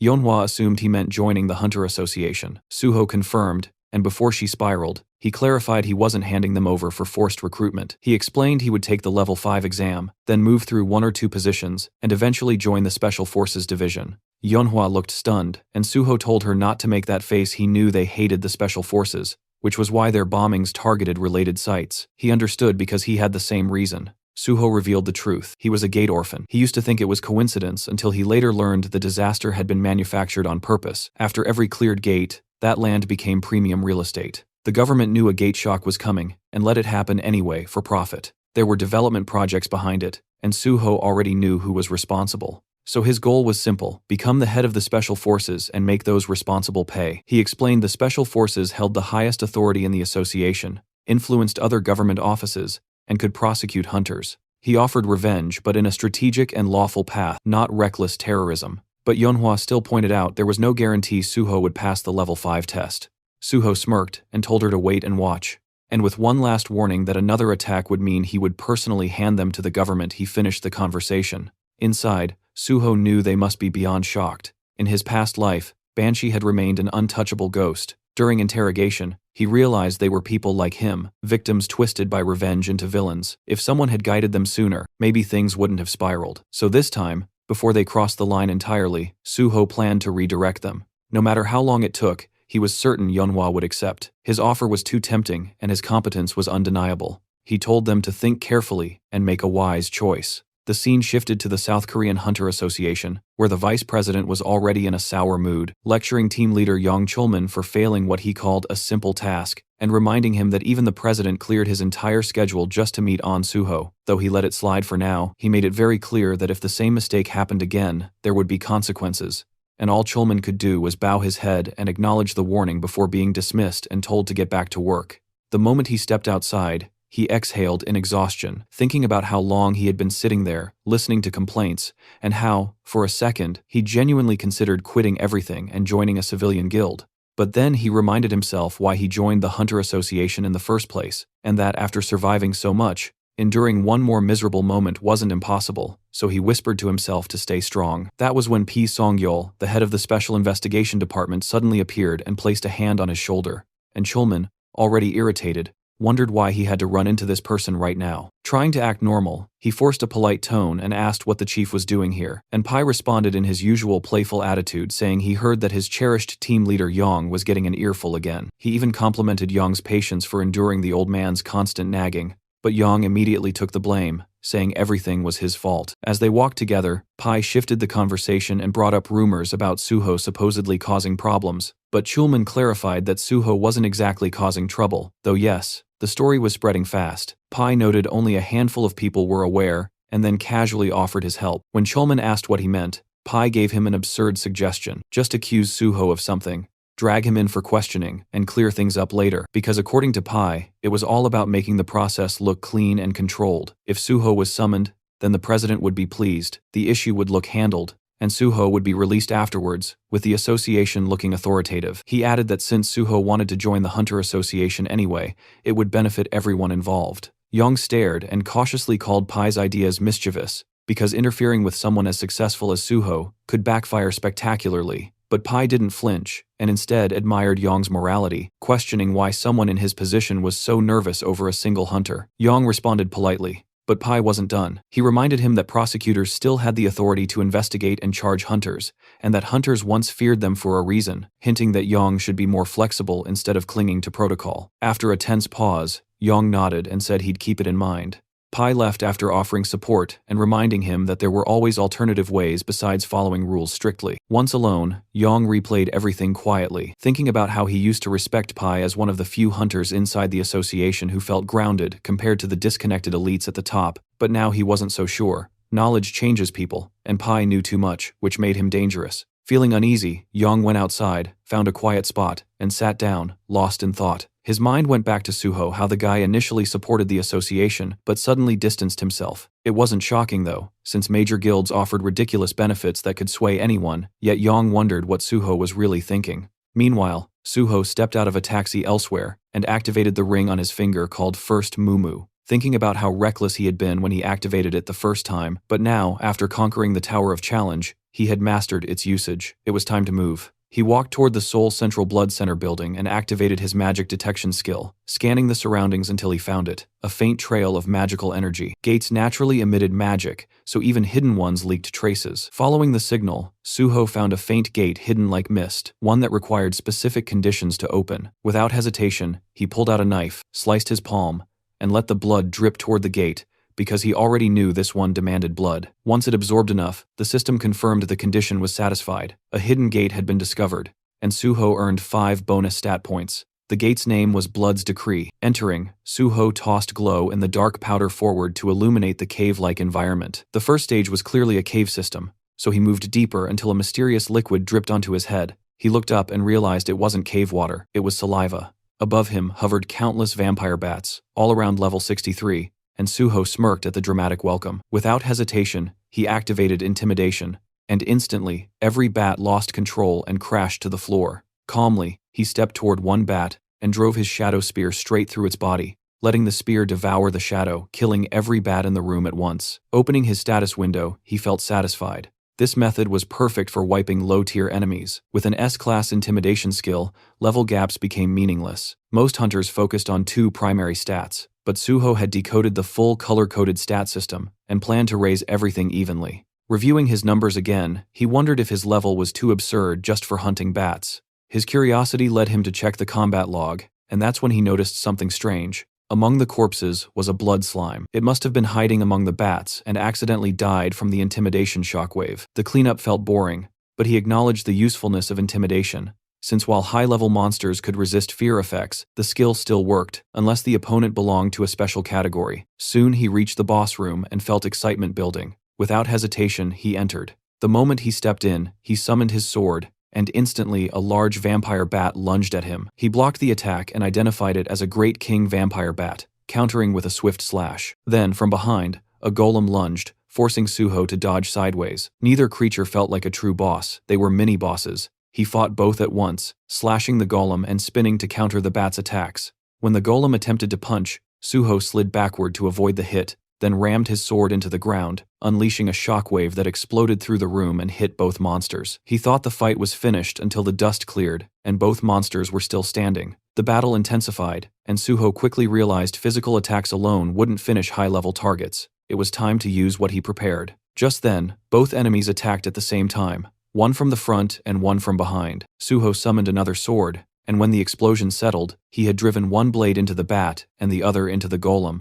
Even repeated attacks weren't enough to finish them, but Suho finally grasped the key. Their weakness was pure silver, infused with holy power. At that exact moment, the system notified him holy power had now been successfully applied. The silver sword in the bat's body glowed, and a lightning strike crashed down on it, slicing its throat and obliterating the monster instantly. Suho stood over the corpse with his foot on its head, watching it erupt like an insect crushed under a giant hand. Holy power was devastating. The golem lunged again, but Suho moved first, cutting it into pieces with his wholly enhanced sword until the system confirmed its defeat. Looking down at the weapon, he acknowledged how perfectly it worked. A healer-exclusive skill that allowed holy enchantments had become an incredibly powerful advantage, and enchanting silver weapons with holy energy turned every strike into a guaranteed critical hit, making it the perfect counter for enemies in this gate. Suddenly, Suho sensed a powerful presence behind him, and as he turned, he realized the true boss of the hidden gate had finally appeared. The figure stepped forward, radiating murderous intent, revealing himself as the Cursed Prince, a monstrous level 76 elite, and he furiously accused Suho of invading his domain and slaughtering his subordinates,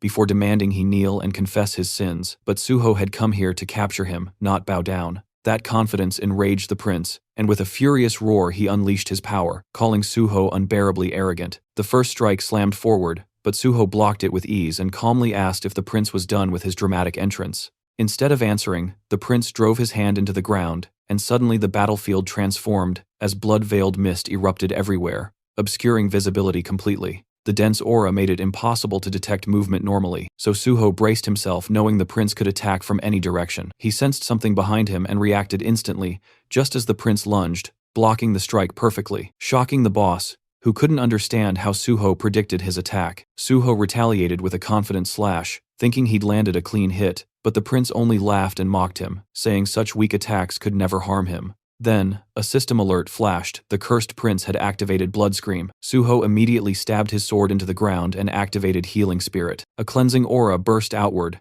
and the prince visibly reacted to the sensation, as Suho's wounds vanished completely. With a slight smile, Suho revealed he was actually a healer. The prince glanced down, stunned to find a wound on his abdomen, proof that Suho's strike had worked after all. Suho prepared another technique, but the prince snapped and charged forward, enraged by the humiliation of being injured by a mere human. Suho met him head-on, his sword clashing against the prince's clawed hand, as the two engaged in a fast-paced exchange of brutal blows. For a brief moment, the prince believed he was winning, and unleashed a rapid barrage of strikes, but Suho suddenly disappeared and appeared behind him, landing a clean hit. Blood poured from the prince's mouth as he stumbled backward, and Suho immediately rushed in to continue the assault. Refusing to retreat, the prince activated more power and charged directly back, and the two collided with massive force, sending shockwaves across the battlefield. When they landed, the scene changed instantly. The Cursed Prince's head separated from his body and rolled across the ground. Suho approached casually and crouched next to the severed head, mocking how easy the win was until the head suddenly lunged forward and bit his hand. The still-living prince cursed Suho inside his mind, demanding his blood, and promising to enslave him. With pure disgust, Suho ripped the head off and threw it aside, thinking the prince was basically a mosquito biting without warning. Then the system announced the start of kin conversion. Suho collapsed to the ground as blood rapidly drained from his body, dizziness and a pounding headache overwhelming him, while a violent thirst clawed at his throat. Inside his mind, the prince declared it was already too late, but Suho told him to shut up, refusing to listen. As the conversion continued, Suho reminded himself that to gain the vampire trait, synchronization had to reach a certain threshold, and once it did, he needed to purify the infection instantly with holy water. When kin conversion hit 50%, Suho believed he was close to acquiring the trait, and reached for the bottle only for it to suddenly shatter. The prince laughed, saying this was his domain and nothing Suho did would matter now. Suho realized the prince had been far more cautious than expected. The corridor that had been destroyed was now restored, and even the prince's body was missing. Everything had been reset for the next phase. Still refusing to give in, Suho tried to plan another move, but the system warned his blood was now beginning to corrupt. The prince, confident, declared there was no escape, but Suho revealed he still had one final card. The system immediately responded. All conditions to unlock the second power of dragon blood had been fulfilled. He had reached level 50, and survived a mentally and physically life-threatening situation. A new notification appeared. Dragon armor available. Suho smirked, realizing he had triggered it just in time. Kin conversion stopped on the spot, and the system confirmed again that all conditions for unlocking the second stage of dragon blood had been met. Dragon armor activated. He now possessed Dragon's Endowment and Dragon Skin, granted through the armor. The moment the Dragon's Endowment effect activated, further assimilation was blocked, and purification began. The corrupted blood inside him converted into pure blood and was absorbed into his system, while the remaining corruption was destroyed entirely thanks to the dragon blood effect. Suho successfully mastered the unknown power hidden within the corrupted vampire blood and felt his body become lighter. He remembered planning to unlock the second dragon blood power using a custom gate at level 50, but instead it happened here unexpectedly. Checking his newly unlocked skill, he saw Dragon's Endowment, an innate trait exclusive to descendants of dragon blood representing nobility and superiority. While active, it granted immunity to infection, corruption, and allowed automatic absorption of corrupted sources to purify, heal, and evolve. The system had never shown the second awakening condition, but Suho had learned it from Youngma. Since kin conversion was life-threatening, the system recognized it as the trigger. Although the endowment purified the blood, it also preserved the vampire power inside it. He checked another skill, one tied to vampirism sealed for now, proof that he had nearly become a vampire, and he wondered whether he technically acquired it or not. His original goal was to obtain vampire traits, but dragon and vampire blood clearly couldn't coexist fully still. The skills he gained were strong enough, so he accepted it. Another new skill appeared, Blood Weapon, a rare ability only usable by noble-level vampires or higher, but requiring huge quantities of blood. He concluded he would need to hunt a large number of monsters and planned to develop Phantom Shadow alongside it. Just then, the cursed prince began mumbling to himself again, and Suho told him to stop because his rambling was annoying and incomprehensible. The prince lamented and questioned how Suho could still be alive after being bitten, muttering about curses, calling himself useless. That was when Suho realized Phase 2 was beginning. The system confirmed it. The cursed king laments his fate. His power surges dramatically. Suddenly, blood rained from above and from within that crimson downpour. The cursed king emerged once more, now level 80, radiating fury as he declared that he would destroy all beings superior to him, burn them, crush them, and cast them into the pit. His blood wings unfurled, and a chilling scream echoed through the chamber. Suho immediately sensed the overwhelming spike in magic power. This was no longer the same monster. The cursed king had evolved into something entirely new. The king launched a dark force attack that detonated into a massive explosion. But when the dust cleared, Suho was gone, only to appear in the air above the king's wing and unleash a devastating sword strike. Yet the cursed king barely reacted, and claimed that a mere blow like that could not bring him down. Suho realized that not only was his power growing, but his intelligence as well. The king swung his wing like a weapon, smacking Suho away with brute strength. Suho steadied himself and immediately recognized the danger. The king rushed in with another attack, and Suho blocked the incoming strikes head-on with his sword, activating his holy power, and declaring that holiness would surpass all the strength the king possessed. But in the next instant, the cursed king shattered Suho's weapon, and scoffed that holy power meant nothing to him now. Suho quickly retreated, analyzing the situation. A wholly enhanced weapon had broken like glass, meaning normal weapons would not work anymore. With no hesitation, he summoned his bloody sword. Seeing it, the cursed king erupted with rage and demanded Suho hand it over while launching another brutal assault. But Suho infused the bloody sword with holy power and sliced through the strike, shocking the king who couldn't comprehend what just happened. Suho finally understood. Blood weapons scaled in power and durability based on his stats, and at his current level the sword had already reached red rank, more than enough to end this fight. The cursed king conjured a bloody spear, vowing to tear Suho apart, and charged in. The attack came fast, but Suho shifted his bloody sword into a shield form and blocked the spear, leaving the king stunned again. Suho told him he wasn't the only one capable of transforming a blood weapon, then smoothly reverted the shield back into a blade and slashed the cursed king's throat in one clean, decisive motion. The king's severed head hit the floor, still wearing a twisted smile filled with arrogance, confidently claiming that cutting off his head meant nothing. Suho simply kicked the head across the floor and summoned his shadow spear, slamming it into the ground. Immediately chains erupted and wrapped violently around the severed head shadowbind, locking it in place. Suho knew he needed to finish this before the monster caused more problems. The system notified him that vampire blood had been activated, and the blood absorbed was now stored within the blood jade. While the cursed king screamed at Suho to remove his hands, Suho examined the blood jade carefully. It was the first time he'd seen it in person, and it already held a massive amount of collected blood. According to the Blood Monarch, the blood jade could only be seen by its owner. The Blood Monarch himself had once been a normal healer, working at the Central Blood Institute, until fate dragged him into the Hidden Gate Blood's decree. He reached the boss room but failed to defeat the cursed king, and was bitten, turning into a vampire. Normally that would mean death, since once bitten, the victim becomes a monster, and the gate permanently seals. But the Blood Monarch resisted the curse using his healing abilities, and neutralized the kin conversion. At that moment, new vampire skills awakened, and reshaped his entire stat system. With newfound power, he defeated the cursed king, conquered the gate, and became known as the Blood Monarch, a global villain feared worldwide. Eventually, Suho caught him, and extracted all the critical information about kin conversion, blood weapons, and vampire blood. But even now, the cursed king raged, promising revenge and refusing to accept humiliation. Suho welcomed it, daring him to try. Then the system activated. The phantom shadow resonated with the cursed king's shadow, and absorbed it fully until not even a trace remained. With that, Suho acknowledged that Blood's decree had finally been cleared. The system confirmed the Hidden Gate's conquest and declared Suho the MVP. An exit gate formed before him. As he prepared to leave, Suho reflected on everything. Once again, he was reminded of the overwhelming reality of dragon power. No matter how terrifying kin conversion seemed, it was insignificant next to dragon blood. Still,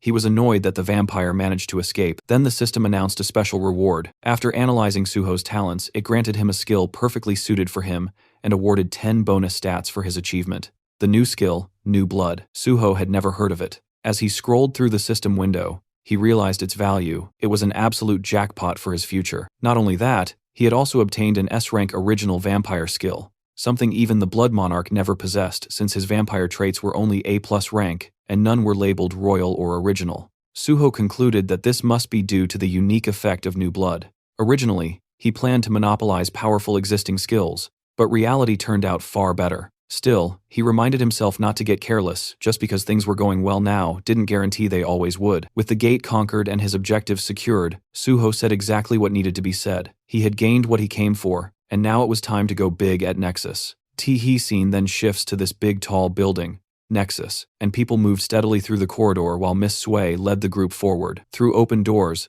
a man could be seen sitting calmly in a chair, who turns out to be the guild leader and tells Miss Sui to come in. She informed him that Hunter An Suho had asked her to deliver a message. Tomorrow, he would be coming to join the guild. The man repeated the statement in disbelief, almost questioning whether he heard correctly. The back of his chair faced them as he processed the news, and then he finally spoke, stating that proper preparations needed to be made. When his face finally became visible, as he turned, he added that no one knew what this An Suho was planning, and everything needed to be handled carefully before he changed his mind. Outside, tall buildings stretched toward the sky before the scene shifted inside an elegant, well-furnished room. Suho stood at the entrance, looking in, and found Jinhui sprawled across the couch, drooling in his sleep. Suho stared for a moment and finally asked why he was sleeping there. The reporter weakly sat up on the couch, explaining that Suho had conquered the Tower of Tests today, and even if temporarily, they were now living together, and to top it all off, Suho was his partner. While speaking, the young man clutched a bottle happily, declaring that such a milestone absolutely called for a celebration.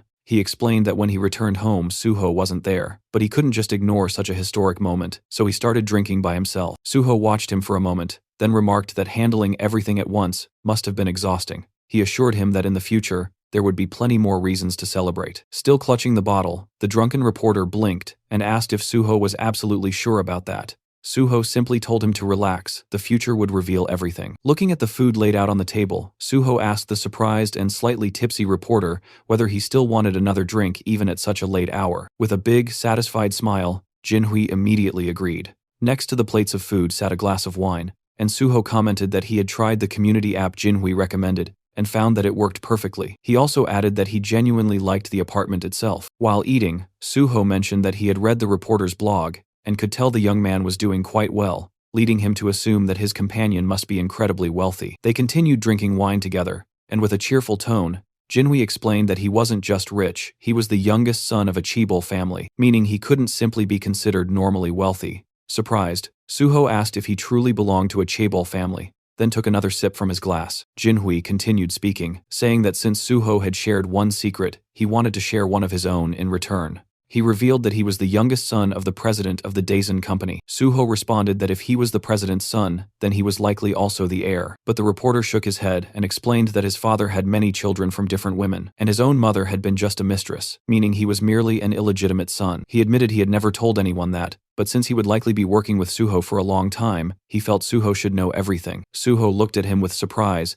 and asked if that meant journalism was just a hobby for him. Jinhui answered that it was partially true, and he genuinely enjoyed the work. He added that his father gave him anything he wanted, yet he had no right to inheritance and no influence within the company. He had even been offered the opportunity to run a subsidiary company, but he refused, admitting openly that he was a good reporter but knew nothing about business. Suho lifted his glass again, remarking that at the very least, Jinhui was an excellent journalist. Smiling brightly, the reporter replied that it meant a lot to hear that, and confessed that he had never met a hunter like Suho before. Both men slowly stood up, and Jinhui suggested a toast for the two of them. Suho agreed without hesitation, and their glasses clinked lightly together. The next morning, Suho walked through the apartment, yawning, and from the kitchen, Jinhui greeted him with a cheerful good morning while pouring boiling water into a cup. Suho asked if he really planned to work on the weekend, and the reporter replied that he had a lot to do. Standing in front of the window and rubbing the sleep from his eyes, Suho commented that maybe they shouldn't have drunk so much last night, but Jinhui laughed and said everything was fine. He actually had a great time. Suho then asked why he was already going out hunting for new material,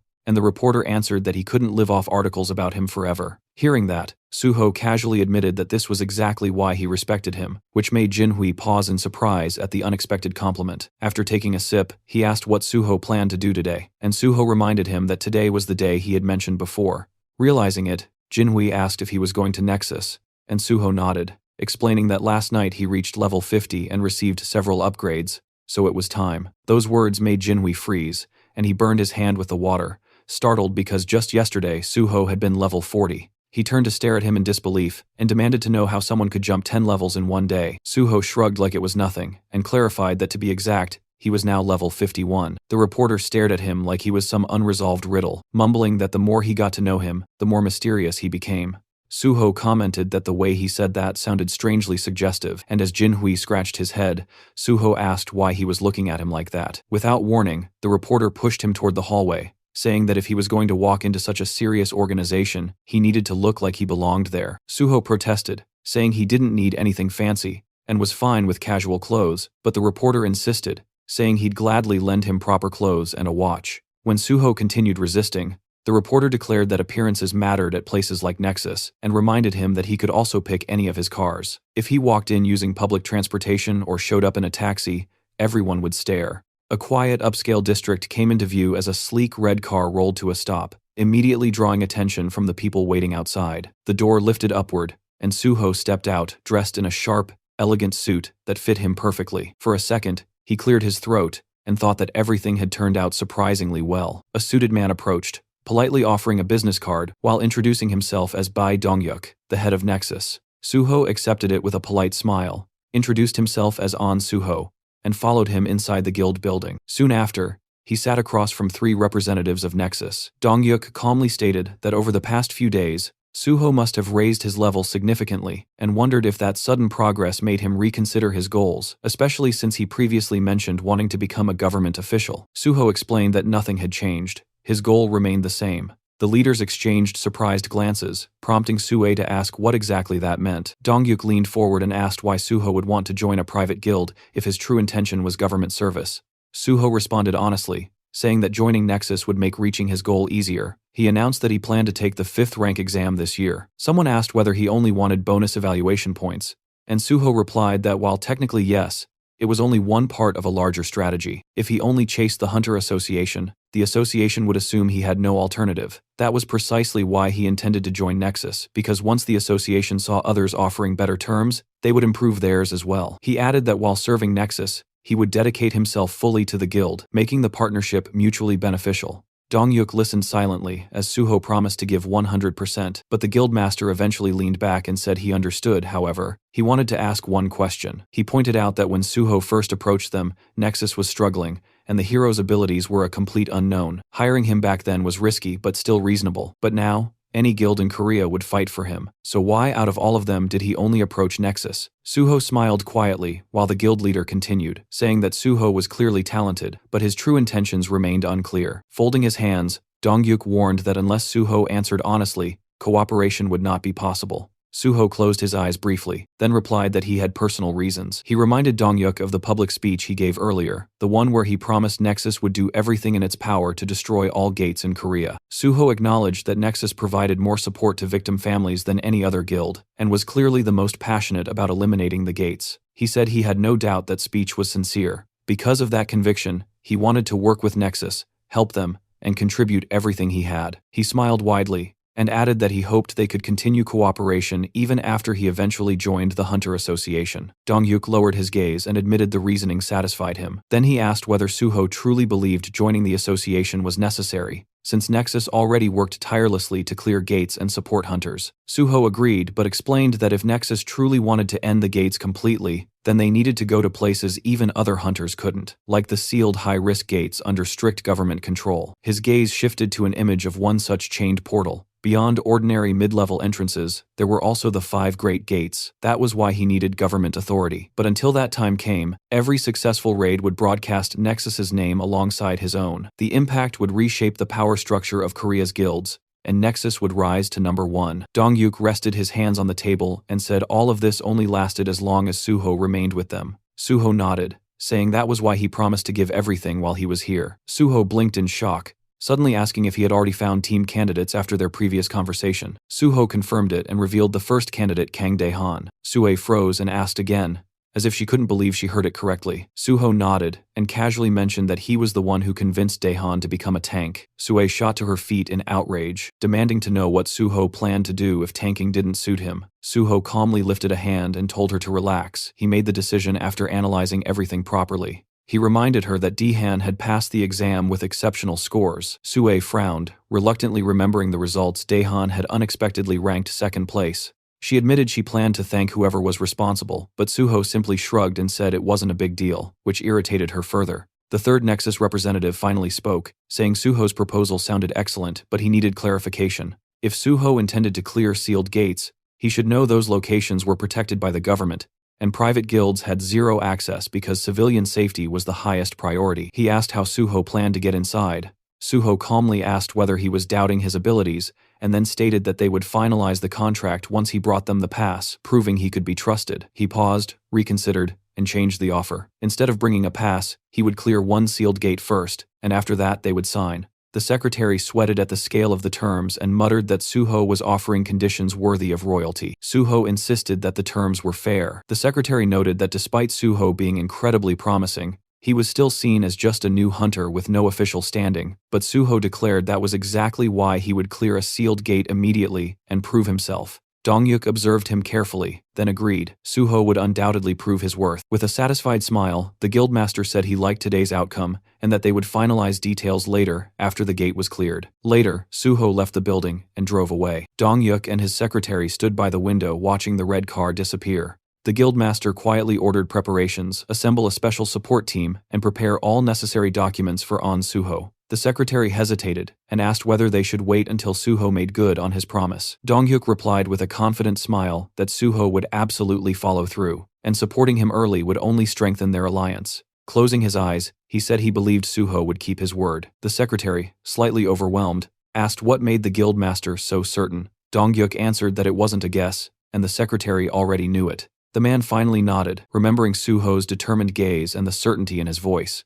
The scene shifted to the massive building of the Great Hunter Association of South Korea, where inside one of the offices, Yong Chulman sat slumped in front of a computer, clutching his head in frustration. He was desperately trying to figure out how to get Suho into the organization when the man showed absolutely no intention of coming willingly. Chulman considered offering him a reward for clearing the test tower, but immediately dismissed the idea, knowing full well that upper management would never approve it. They didn't want a picture of Suho receiving thanks. They wanted a picture where Suho stood, smiling beside the association president, making it look like they were already close. While Chulman hated the idea of using force or pressure, Chief Pai's earlier suggestion echoed in his head, a suggestion that basically amounted to dragging Suho in by force if necessary. Chulman groaned, dropped his head onto the desk, and wondered why he ever chose to work in this stressful place. As he cursed his life choices, his phone vibrated. The caller ID was an unknown number. With low energy, he picked up and introduced himself. "This is Yong Chulman speaking," trying to figure out who would be calling him from an unrecognized number. But the moment he heard the voice on the other end, his expression completely changed. It was On Suho. Chulman shot upright from his chair, eyes wide, barely believing he heard correctly. The scene jumped to a small gukbap restaurant,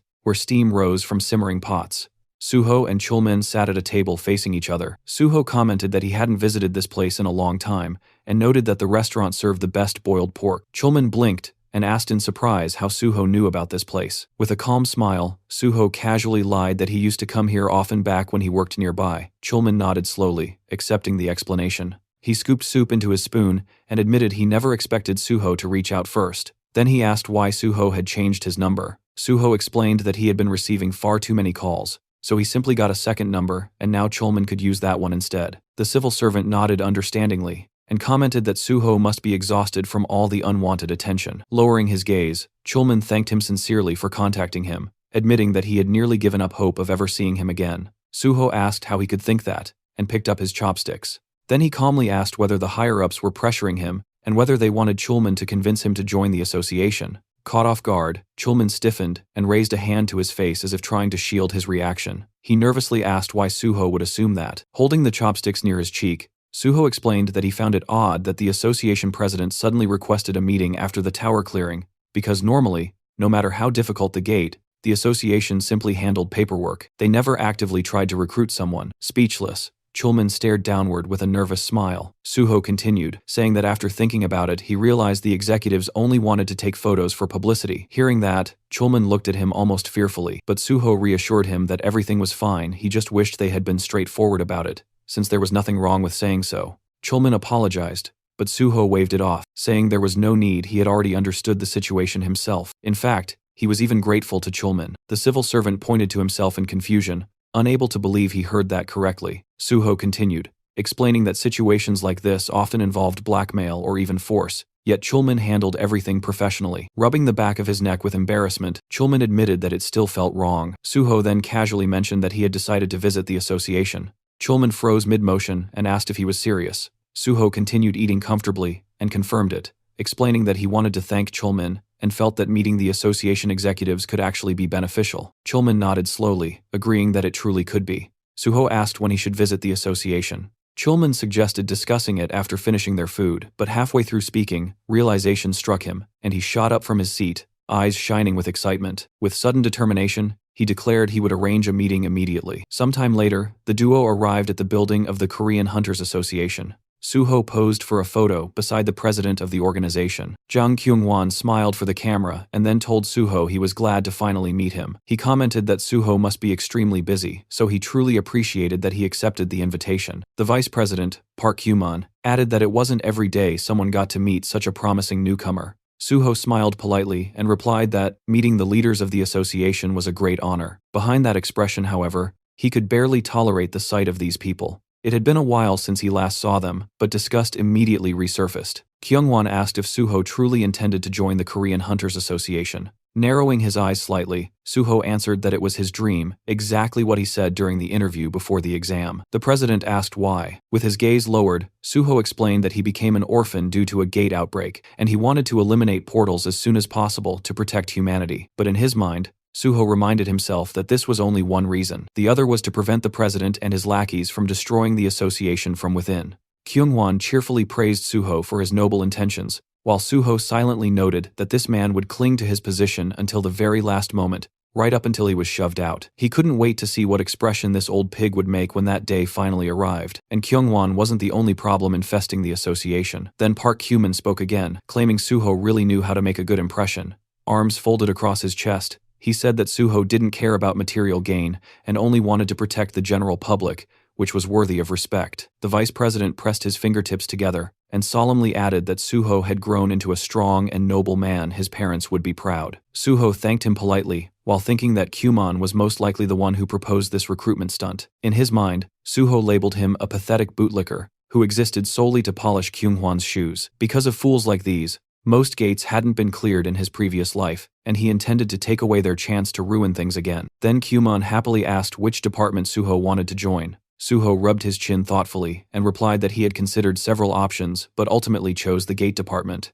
Chulman froze in shock, while the vice president asked why. Suho calmly explained that unlike private guilds, the association had direct access to gates, handled the initial inspections, and could participate in raids.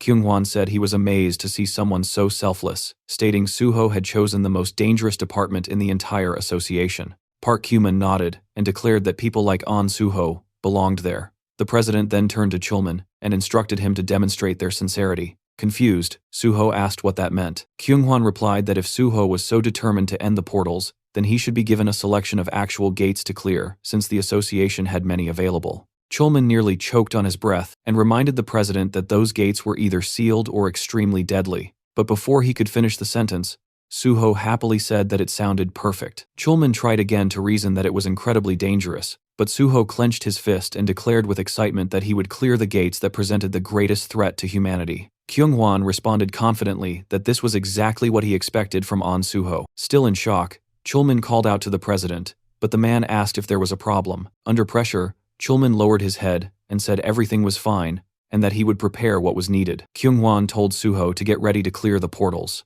Suho thanked him politely while Chulman glared downward. He knew that for these unawakened executives, the deadliest gates were nothing more than toys. That's why he despised leaders who had never stepped foot inside a gate. They had no idea how catastrophic the danger was. Countless hunters had died attempting to clear those portals, and yet these two were willing to send Suho to almost certain death. While Chulman clenched his jaw in frustration, Suho smiled calmly, already knowing exactly what was waiting inside the sealed gates. Kumon leaned toward the president and whispered something. Suho immediately understood these two were only thinking about profit and didn't care how many hunters died. As long as the raid succeeded and the association gained influence, human lives were irrelevant.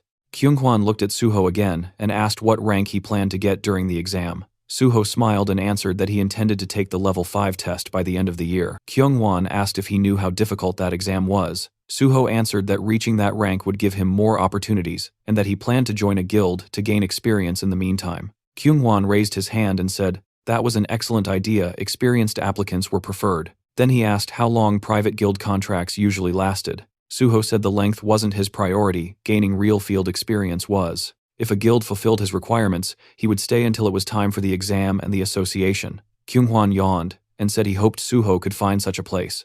Smiling to himself, Suho thought, if the president approves terms like this, then joining Nexus is possible. He sensed the chance to build a bridge between Nexus and the association. Suddenly, the door opened, and someone announced Pi Seonggyeol's arrival. Suho's expression stiffened. Pai entered confidently and joked that his bosses were eating something delicious without him. Then he stopped, noticing Suho sitting there, his lips stretched into a wide grin. He turned to leave politely, but Kyunghwan told him to stay, pointing at Suho and introducing him as the hunter who cleared the test tower. Pai tried recalling the name, then suddenly exclaimed that he remembered. Laughing, he said it was incredible to meet him, and extended his hand, introducing himself as chief of the special department. Suho shook it and introduced himself as An Suho. They exchanged polite compliments, though Suho's smile remained sharp. Once seated, Kumon raised his hand and informed Pai that Suho intended to take the level 5 exam. Pai blinked in shock, saying it would be extremely difficult. Suho said he wanted to try anyway. Pai stared at him, stunned. One of the executives added that the association planned to give Suho access to sealed gates, since he claimed he could clear them. Pai froze, eyes wide. Then he mumbled under his breath, covering his mouth in disbelief. Looking worriedly at Suho, he asked if he was really sure because those gates were extremely dangerous. Suho noticed the anxiety on his face and found it strangely amusing. He replied that he was well aware of the danger. Still uneasy, Pai crossed his arms and said that he couldn't stop Suho even if he wanted to, but he sincerely hoped things would go well. Suho silently acknowledged that Pai was a hunter, someone who valued talent. His expression showed genuine concern not for himself, but for the possibility that someone promising might die needlessly. Then Pai added that if Suho wanted to join the special department, he would personally take care of him. Kumon immediately raised a finger and warned him not to poach. Suho had already chosen the gate department. Pai asked why. Kumon replied that An Suho wanted to destroy all gates and have priority access to them. Pai nodded slowly, now understanding. He said that if that was all that mattered, then his department could also support him. Turning his head, he smiled at Chulman and asked him to confirm that. Sadly, Chulman nodded. Hands on hips, Pai commented that if Suho passed the level 5 exam, his relationship with Chulman might become rather complicated. Facing the young hunter, he added that they could discuss all of that after the exam, but for now, he sincerely wished Suho success. Suho thanked him politely, thinking privately, what a sly fox. Suho quietly glanced at Chulman, already realizing that if he passed the exam, he would outrank him, and that alone would put Chulman in a painfully awkward position. Suho let out a subtle sigh. That was exactly why dealing with Chulman felt complicated. He didn't want the man to feel cornered or overshadowed. After the meeting ended, the two walked side by side down the long corridor. Chulman kept his gaze fixed on the floor, shoulders low with worry. Suho stole another look at him before finally asking if he was troubled by what Chief Pai had said earlier. Chulman admitted that of course he was. He knew better than anyone how talented Suho was, but even with that ability, clearing a sealed gate was beyond dangerous. With a serious tone, he told Suho to be extremely cautious and said he could personally speak to the president so that the association would provide as much support as possible. Suho looked at him with genuine appreciation and said he truly valued that concern. But Chulman wasn't speaking out of politeness, he meant every word. He reminded Suho that he had only recently become a hunter and warned him again that the sealed gates were nothing like ordinary ones. Then he asked if Suho understood why the government trusted no one except the Hunter Association to clear them. Suho calmly replied that even top-tier guilds were rarely allowed into sealed gates due to national safety protocols.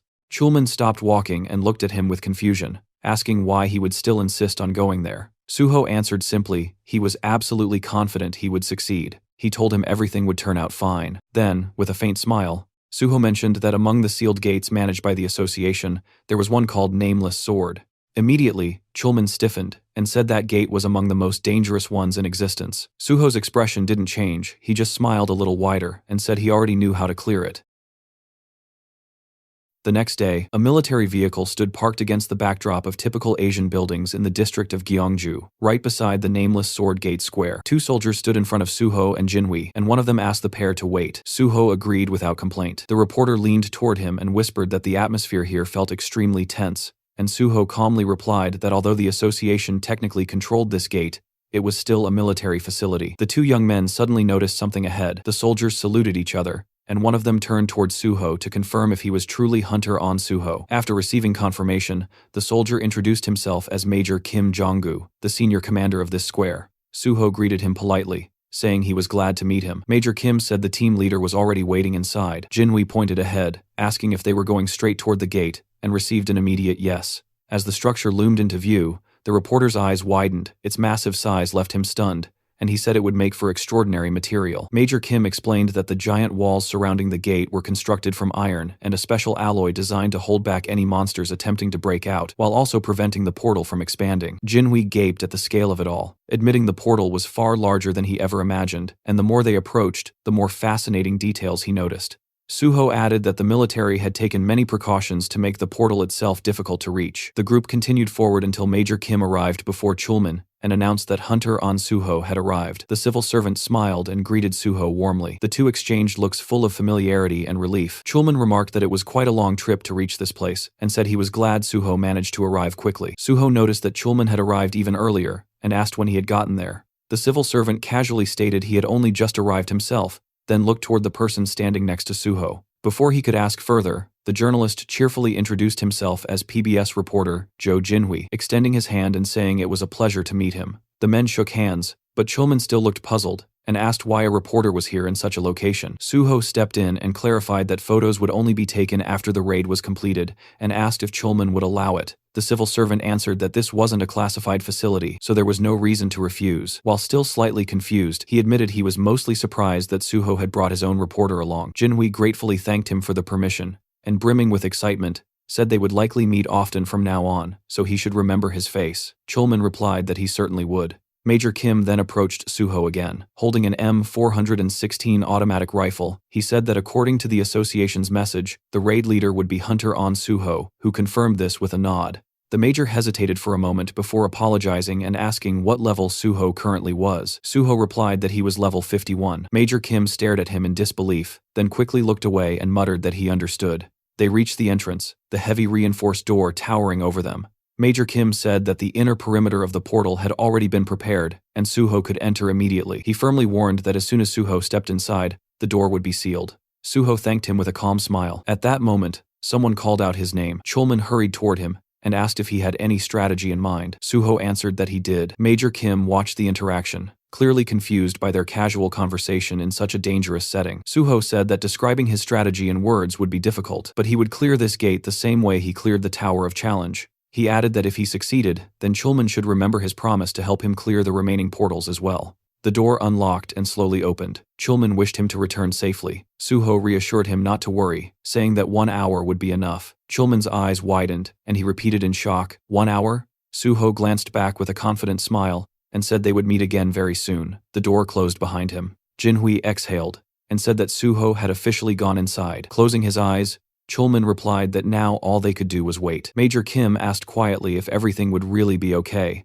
because a place like this could never be cleared alone by someone who simply had high stats. He asked if On Suho was also a healer. Jinhui blinked in confusion, and the major asked again. The reporter grinned widely and corrected him, saying On Suho was only nominally a healer. Major Kim looked even more confused. Chulman raised his hand and said that he had never seen anyone wield a sword the way Suho could. The major asked if he was truly that skilled. Chulman explained what he had witnessed during the Hunter practical exam, that Suho was supposed to be taking the healer test, but instead he slaughtered every monster with a sword, while still protecting his patient, and thus passed without issue. Jinhui, gripping the strap of his bag, said this was his first time hearing about it, and wondered aloud if it was even allowed to take an exam that way. Chulman admitted he had been shocked too, but Suho had fulfilled all the requirements, so it didn't violate any rules. Both the soldier and the reporter stared at him in disbelief. Major Kim concluded that Suho must possess a profound mastery of swordsmanship and suddenly understood why he came here specifically to challenge this gate. Looking toward the dungeon's direction, Chulman nodded firmly and said Major Kim was absolutely right.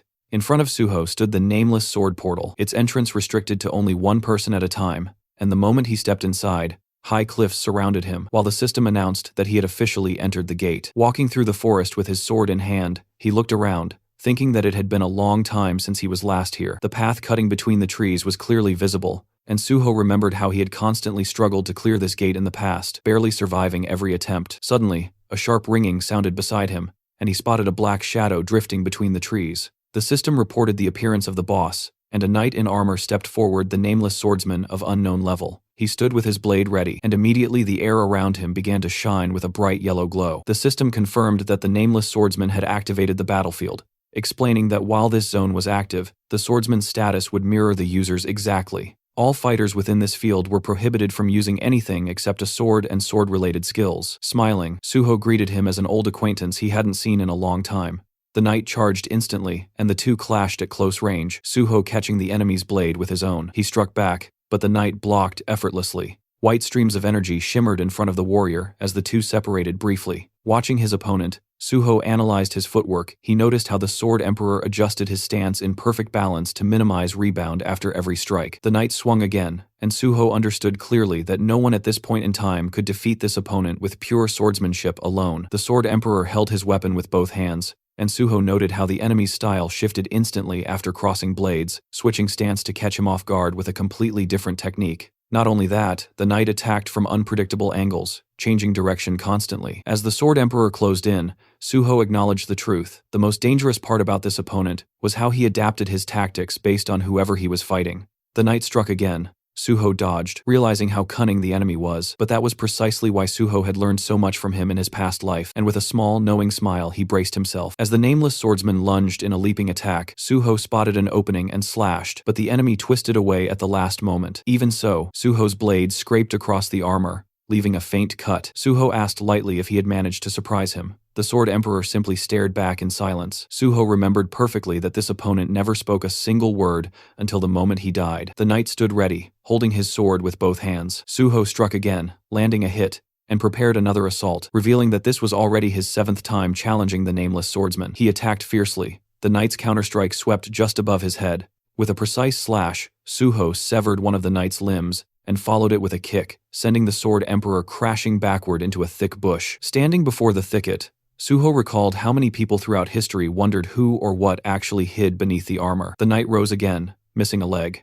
Suho asked if he knew how disappointed he had been the first time he discovered the truth. Calmly gripping his sword, he stated that everyone called this enemy either the Nameless Swordsman or the Sword Emperor, but the truth was simple. He was just the spirit of the sword demon. A ghostly limb appeared in place of the severed leg, and one of the Sword Emperor's hands also shimmered as a spectral form. The opponents clashed again, blades ringing violently as sword marks carved into the ground and rocks around them. Suho blocked a powerful blow, his sword glowing with vivid red streams of energy, and counterattacked his blade, punching a large hole through the enemy's chest armor. He struck the same spot again, and the purple cracks crawling across the Sword Emperor's form spread further. With another leap, the knight retreated, but Suho immediately closed the distance. Studying his enemy closely, Suho said that his own fighting style had been shaped specifically to counter every style the knight used. Smiling, he delivered another decisive slash. Large fragments of armor shattered and flew through the air. Finally, Suho stood over the fallen enemy. The system declared that the nameless swordsman had been defeated, and the sealed gate was cleared, with Suho recognized as MVP.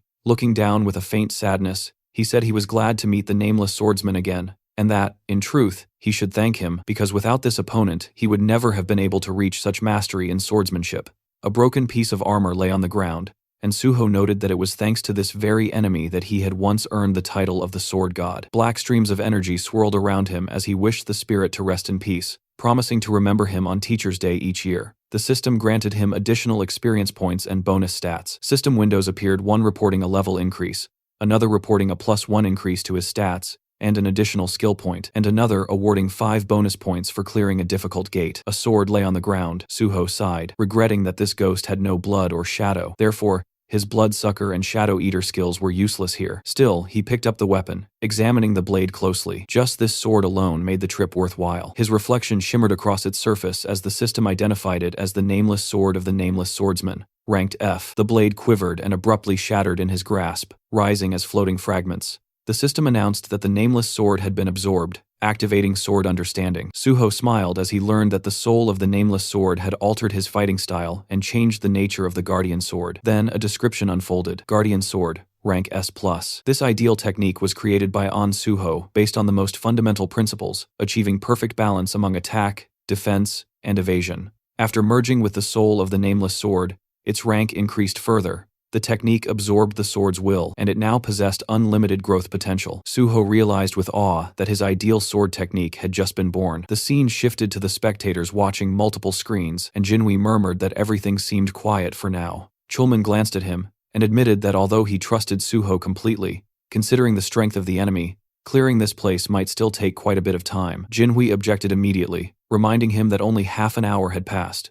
Major Kim stepped forward and asked Chulman for permission to check the situation himself, and once he was allowed, he prepared to go until the reporter suddenly told him to wait. Confused, the major asked what was wrong as sweat dripped down the journalist's cheek. Jinhui pointed urgently at the portal, shouting that everyone needed to look. On the screen, Suho appeared, stepping through the now open door. Jinhui burst out, shouting that the gate had been cleared. Suho, still adjusting to the outside light, was stunned when someone called him Pro-On. And suddenly Jinhui and Chulman came sprinting toward him like overly excited kids running after candy. Jinhui even held his camera above his head, as if he were filming a festival. Suho told them to calm down, but the reporter's entire face was practically glowing with joy, as he demanded to know how they were supposed to calm down when Suho had cleared a sealed gate in under an hour. He yelled that it was insane. Chulman looked like he was caught between fear and happiness, as he reminded everyone that Suho had defeated the nameless swordsman, the very same monster who hadn't been beaten even after more than 200 attempts. He anxiously asked if Suho was all right.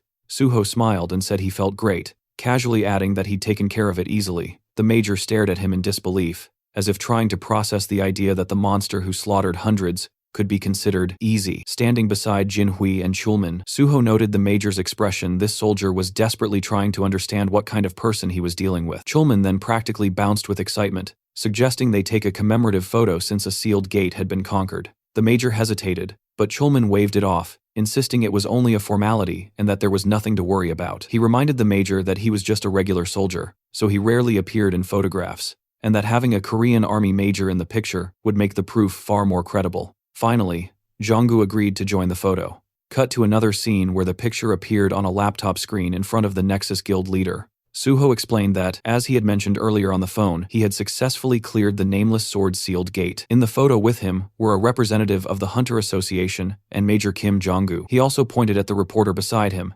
introducing him as Jo Jinhui from PBS, explaining they agreed to take the photo together to prevent any manipulation of the news. Jinhui politely handed over his business card, introducing himself as Suho's personal reporter. Dongyuk pressed his thumb to his temple and said he didn't need the card at all, and had never considered manipulating anything in the first place. Standing before Suho, the guild leader asked how in the world he'd managed to pull this off. Suho blinked and asked what part he meant. Dongyuk gestured at everything and demanded specifics: how he'd gotten permission to access the sealed gate, how he'd cleared it so fast, how he'd survived something that had killed over 200 hunters. Suho calmly explained that he met with the president of the Korean Hunters Association to get permission, then simply went in and killed the monster. Dongyuk stared at him in utter confusion, running a hand through his hair as he tried to make sense of it. Suho then asked if, now that he had proven his skill level, they could finalize the contract. Holding up 2 fingers, he said that the guild leader could choose the salary amount himself, but he had 2 conditions. As long as he was in Nexus, he needed full support, and if he passed the Hunter Association exam, his exclusive contract must be terminated immediately. He added that he had already informed the association president about clearing the gate and that several guilds had contacted him, but he'd told all of them he would only accept an offer from the one willing to fully support him. Dongyuk eyed him with distrust at first, a strange expression flickering across his face, then suddenly burst out laughing and said the deal was accepted. He called for the secretary to bring the paperwork. The man returned Suho's confidence with renewed excitement, saying the hero had proven himself right after he doubted him. Suho extended his hand, and they shook firmly. The guild leader warned that there would be a lot of work ahead, and Suho replied he was ready. Later, on the road filled with evening traffic, Suho smiled and mentioned that since his friend brought him there, he'd be happy to drive him back. Jinhui chuckled, saying he was simply fulfilling his duties as Suho's manager. When Suho asked why he called himself that, Jinhui explained that since Suho kept feeding him exclusive content, the least he could do was pay him back somehow. He added that the sedan didn't shake nearly as much as the minivan he used before, so he bought this one specifically. Suho stared at him, stunned, realizing once again that this man truly was born with a golden spoon. As they drove, Suho asked if the reporter wouldn't get scolded for skipping work all day. Jinhui proudly replied that several exclusive articles had been published that very day, so no one would complain, especially since he promised the editorial office that he would bring Suho there eventually. Suho realized that there was no way this man would let such an opportunity slip. Jinhui said they could start by reporting the successful clearing of the sealed gate, and then gradually move on to covering his joining nexus. With the news spaced out, there should be no problem maintaining interest, though realistically, no one knew how long they could keep public attention. Suho closed his eyes and told him it was fine. He could handle things however he liked. Then Jinhui hesitated and asked something more serious, asking how Suho managed to read the strategy of the nameless swordsman. Suho explained that the monster had a very predictable pattern, and that he was already familiar with the Sword Emperor's reputation, knowing that the fight had to be done solely with cold weapons. He admitted it might sound arrogant, but he was certain he was better with a sword than the monster. Jinhui stared, bewildered, gripping the steering wheel as Suho continued, saying experience played a huge role in the battle and that his own swordsmanship was strong. The reporter reminded him that the monster had killed over 200 warriors, including the country's greatest swordsman, and asked if Suho understood that. Suho calmly explained that the nameless swordsman copied the opponent's status and adapted his combat style accordingly. Inside that gate, only sword skill mattered, no items, no external abilities, nothing else could influence the fight. Driving, Jinhui finally asked if Suho even had a swordsmanship skill. Suho replied that he did, and that it was rank S, but that it didn't show in his status window. The car swerved as Jinhui slammed his forehead onto the steering wheel. Completely stunned, he demanded to know how Suho had acquired a rank S swordsmanship skill, and when it happened, flames practically burst behind him in excitement, and Suho told him to calm down because he was boiling over. He warned that information should be delivered gradually, not dumped all at once. Jinhui exhaled heavily and said that if Suho wanted to know anything about him, he could ask any time and get instant answers. After slowing the car, he admitted that Suho had a talent for shocking people, and that he never imagined he would end up working for someone. Suho reassured him, and Jinhui thanked him for calling him first, apologizing for doubting him in the beginning. Suho laughed, saying it was all fine. They finally arrived back at their luxurious apartment complex, and Jinhui asked if that meant they were done for the day. Suho nodded, saying he needed rest. The reporter immediately said he would walk him home, and Suho thanked him warmly. Later that night, as darkness settled outside, Suho finally sat down on something soft and let himself breathe, thinking with quiet satisfaction that he could genuinely be proud of today's results. Wiping his head with a towel, he realized he wasn't even tired despite everything he had done. Pulling the towel away, he summoned his status window. The system reported 7 remaining bonus points, and he immediately understood that this might finally be enough to unlock Unified Train, though the conditions for it were strict. Every stat except one had to share the same rank, and all stats at that same level needed to have identical values. If even one bonus point remained, the system would automatically raise the lowest stat to match the higher ones. Suho worked through the window carefully, watching as the system evaluated each requirement. Then the notification appeared. All conditions had been met, and the skill Unified Train was fully activated. He blinked in surprise and watched as the remaining bonus points were distributed to equalize every stat. His personal card refreshed, showing that all of his characteristics now stood at the same values red level, rank 14 across the board.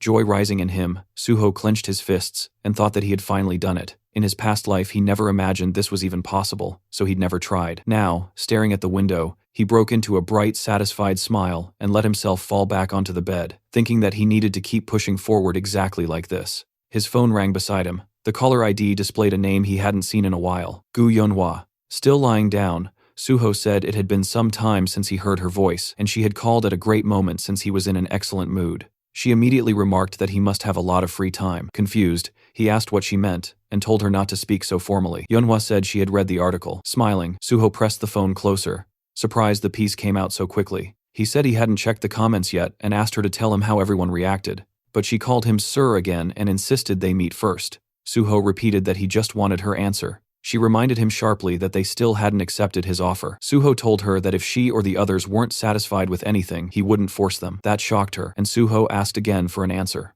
Yonhua closed her eyes and asked what they were supposed to do from now on. Suho got up from the bed and said he would explain everything tomorrow when they met. He suggested everyone come to the Nexus Academy at 1 p.m. She objected immediately, saying 2 of them had work and she had lectures. His expression hardened with disappointment. He told her he must have overestimated them. Apparently none of them cared about anything except useless nonsense. He had to pull the phone away from his ear because Yonhua exploded, cursed him out, and then yelled that she would still come. She said she'd be at Nexus Academy at 1 p.m. and hung up. Suho smirked and told her goodbye. The next day, at the magnificent Nexus Academy building, Yeonhwa crossed her arms and barked at him not to get full of himself, claiming she skipped her lectures only because she felt like resting, not because of him. The others stood before Suho, who sat casually on a bench. He said he didn't recall asking her why she came, and she snorted angrily. Irritated, she demanded to know why he gathered them all. Suho stood up and said he brought them because he had something important to say. Smiling, he announced that today he was going to kill them all. The Banshee members stared at him, stunned, while he handed them tablets and asked them to fill out forms first. Yeonhwa squinted at the device and assumed it was some contract to hand over their corpses to him.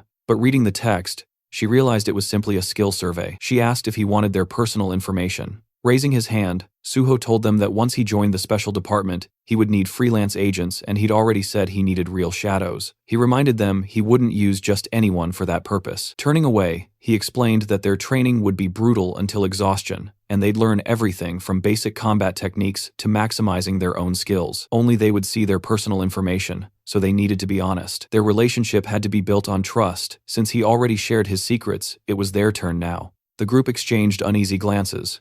Later, inside the Nexus Academy's training hall, Suho held a black key card and smiled as he said it was time to begin. He remembered how he received it. Miss Sue had explained that this card granted unrestricted access to any area of the academy, including the S-rank only training hall, ensuring he avoided unwanted attention. She also gave him guest cards as he requested. Examining the card, Suho realized he had been so focused on everything else that he had forgotten about Daehan, whom he promised to meet here. He would arrange that soon. Nearby, the Banshee members lay inside training capsules. Suho thought he would deal with challenges as they came. Suddenly, the landscape shifted. Towering cliffs appeared before them. They had entered the Kunlun Mountains. Suho stood before the Banshee squad and welcomed them, telling them that they would be training there whenever they had free time. He looked them over, thinking that since they were all below level 50, he could train them however he wished. Yeonhwa demanded to know what exactly they would be doing. Suho answered that they would begin with fundamentals and combat technique refinement, because with their current level of skill, the special department would catch them eventually. He asked if they really believed cheap tricks could fool the special department forever.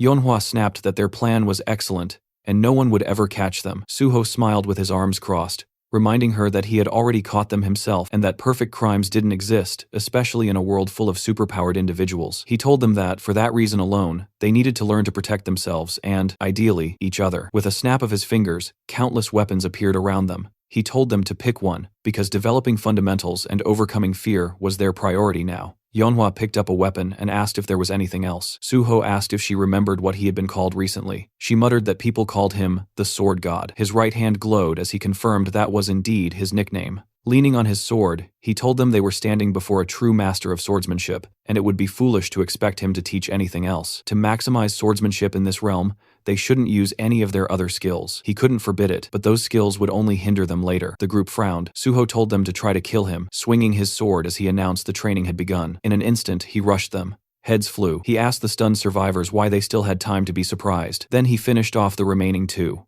The squad respawned again, and Suho said that since they had died once already, they shouldn't freeze like idiots. They quickly took defensive stances. Suho praised that and said they would restart. Looking upward, the group realized his next attack was coming from above. Suho slammed into them again, scattering bodies. He mocked them mid-combat. He told one that his grandmother moved faster. He elbowed another in the chest, asking how someone who worked in delivery could be this slow, wondering jokingly if he was fired because customers starved waiting for their orders. The boy crashed into another teammate. Turning to the third, Suho asked how a teacher could be so slow that he couldn't even parry such a simple strike, wondering what he could possibly teach kids if they could already outpace him. The young man insisted he didn't dodge on purpose. Suho said his excuse was worse than a schoolboy's. Their hands trembled as they held their swords. One cursed loudly, asking when the bastard would finally shut up. They attacked together. Suho thought their growing self-control would help them avoid panic when they eventually entered real gates. A blast tore through the terrain. Suho told them they would become his shadows, not errand runners, but real warriors who would help clear gates. Stepping on their swords, he told them sternly that there was no easy path to becoming strong.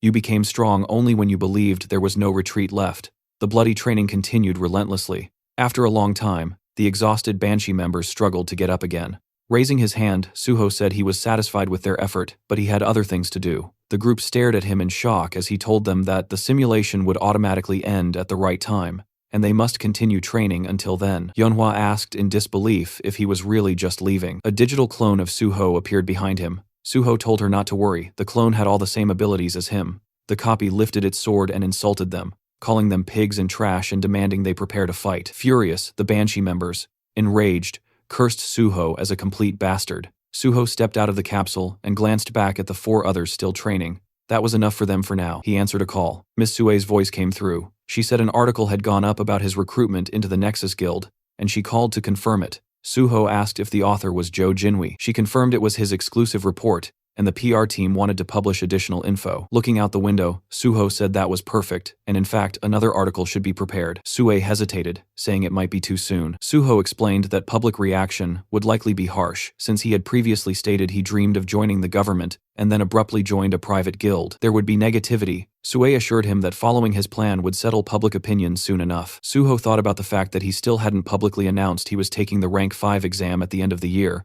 though it wouldn't remain secret for long. He told her he'd explain everything later and needed to make another call. He phoned Jinwi, who greeted him happily while working at his laptop. Jinwi asked what he needed. Suho said he heard the article about Nexus had been published and that public opinion was heated. He said he had an idea, he wanted another article. This time it would cover his next challenge, the clearing of another sealed gate. Smiling, Suho announced he was planning to take on the Swamp of Despair next. A new article spreads across the internet, announcing that Suho has successfully cleared the sealed gate of the Nameless Sword. People online explode with shock. How could he have just cleared the Tower of Trials, yet already moved on to conquering a sealed gate? One person wonders aloud if Suho is now the newest Sword King. Another corrects him instantly and says the guy should be called the Sword God. A second article follows, reporting that An Suho has joined the Nexus Academy. Immediately, users start reminding everyone that he previously said he wanted to work for the Hunters Association. Others accuse him of being corrupt and throw insults without restraint. Then a third headline drops. Nexus Guild Hunter An Suho intends to clear another sealed gate, the Swamp of Despair. Someone calls him a complete psycho. Another mocks the people who said Suho joined Nexus for money,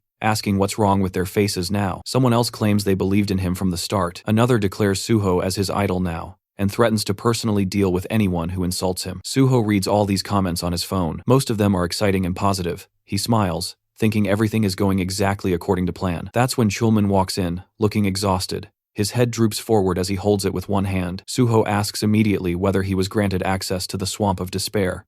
Chulman says he had been discussing exactly that. He remembers the president's expression. The head of the association had screamed that, of course, Suho should be given access, and called Chulman an idiot for not doing it immediately when Suho first asked. Chulman adds that now it seems the hero practically has automatic access to every gate he needs. While Chulman mentally prepares himself for endless paperwork, Suho thanks him for the effort. As they walk between the office desks, Suho explains that he plans to take the exam for the 5th rank at the end of the year, but it's a secret, so Chulman shouldn't tell anyone. Chulman immediately seals his lips with his fingers and swears he will remain silent like a fish. Suho laughs to himself, thinking he was only joking, but the guy's reaction was priceless. He tells him they should move toward clearing the gate now. The scene shifts to Yongjongdo, Incheon, where the sealed S-rank gate known as the Swamp of Despair looms. Suho stands before the massive portal, while several cameramen record the moment. People whisper that no hunter has returned alive from this gate before. Even though An Suho is incredibly unique, some doubt whether he can truly overcome this place. Inside the security room, Jinwi watches the screen nervously. He tells a worried man beside him to relax and even suggests making a bet. Grinning, Jinwi says he'll bet 1,000,000 won that Suho will clear the gate. The other man, still anxious, agrees reluctantly, saying he hopes Suho comes out alive but is convinced it's impossible to clear this place. Meanwhile, Chulman stands frozen, horrified. He shouts that the gate is disappearing. Everyone stares at the screens in disbelief. Jinhui asks if Suho actually cleared it already. The other man yells that it's impossible. In panic, Jinhui elbows Chulman right in the face, demanding to know how many minutes Suho was inside. 10, 20. Chulman shakes his head and says it wasn't even 10. It's been less than 5 minutes. The moment Suho stepped inside, the truth becomes clear. The system informed him that the Swamp of Despair had no entry requirements, and any number of players could enter. Now Suho stands at the base of a colossal staircase, stretching upward into an eerie sky. He remembers well that this gate caused even more casualties than the Nameless Sword, and no one had ever returned from it. Outsiders never understood what actually happened inside.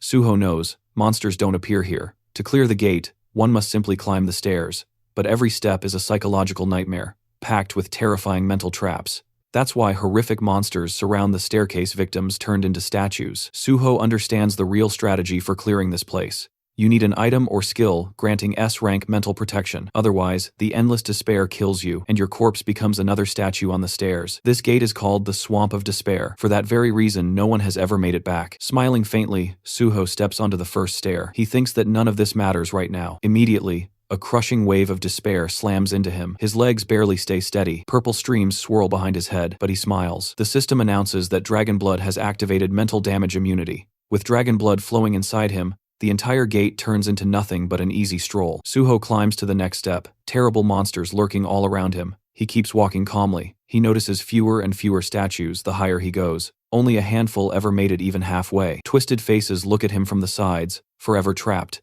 He knows he cannot save them. In his past life, the hunter who cleared this gate spent hundreds of days strengthening his mind. That man attempted to save the victims, but when he touched the statues, they all turned to dust. In the end, he was left alone, unable to save anyone. Finally, Suho reaches the top. He looks at the lifeless forms below and says he knows how much they suffered. Pressing his palms together, he promises to free them. He knows he can only release their trapped souls. A white portal awaits him. The system declares him MVP and awards additional experience points and a skill point. It also announces he is the first person ever to clear this portal, awarding 5 more skill points.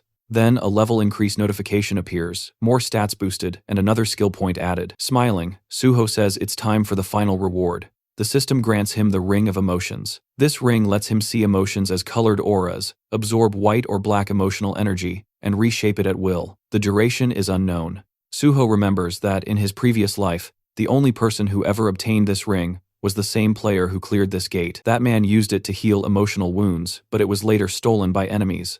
Suho lifts his hand, thinking that this time things will be different. He slips the ring onto his finger. Standing at the top of the stairs, the ring instantly begins absorbing the black emotional energy lingering in the corpses. Thanks to Dragon Blood, Suho takes no mental damage. He touches the ground, and the system reports that the ring reacts to strong emotions. Its color is black, and absorption begins. Black energy swirls. Suho raises his right hand. The ring has absorbed the maximum amount it can. It isn't enough to purify the entire staircase, but he has no other option now that he faces the exit portal. Turning toward the gateway, Suho says quietly that it's time to leave. The moment Suho stepped outside, reporters instantly surrounded him, their cameras flashing non-stop. He lifted a hand to cover his face as journalists urged him to look into their lenses. Before he could steady himself, Chulman and Jinhui rushed toward him, both overflowing with excitement. Chulman, practically punching the air, demanded to know how Suho had managed to clear the portal in exactly 4 minutes and 17 seconds, when this gate was said to be even more dangerous than the nameless sword. Jinhui shouted that he needed to write an article immediately. Suho told them to calm down, but with a smile, he invited them for a photo, and the two happily agreed. As news of the cleared gate exploded online, people questioned whether Suho had truly conquered the Swamp of Despair,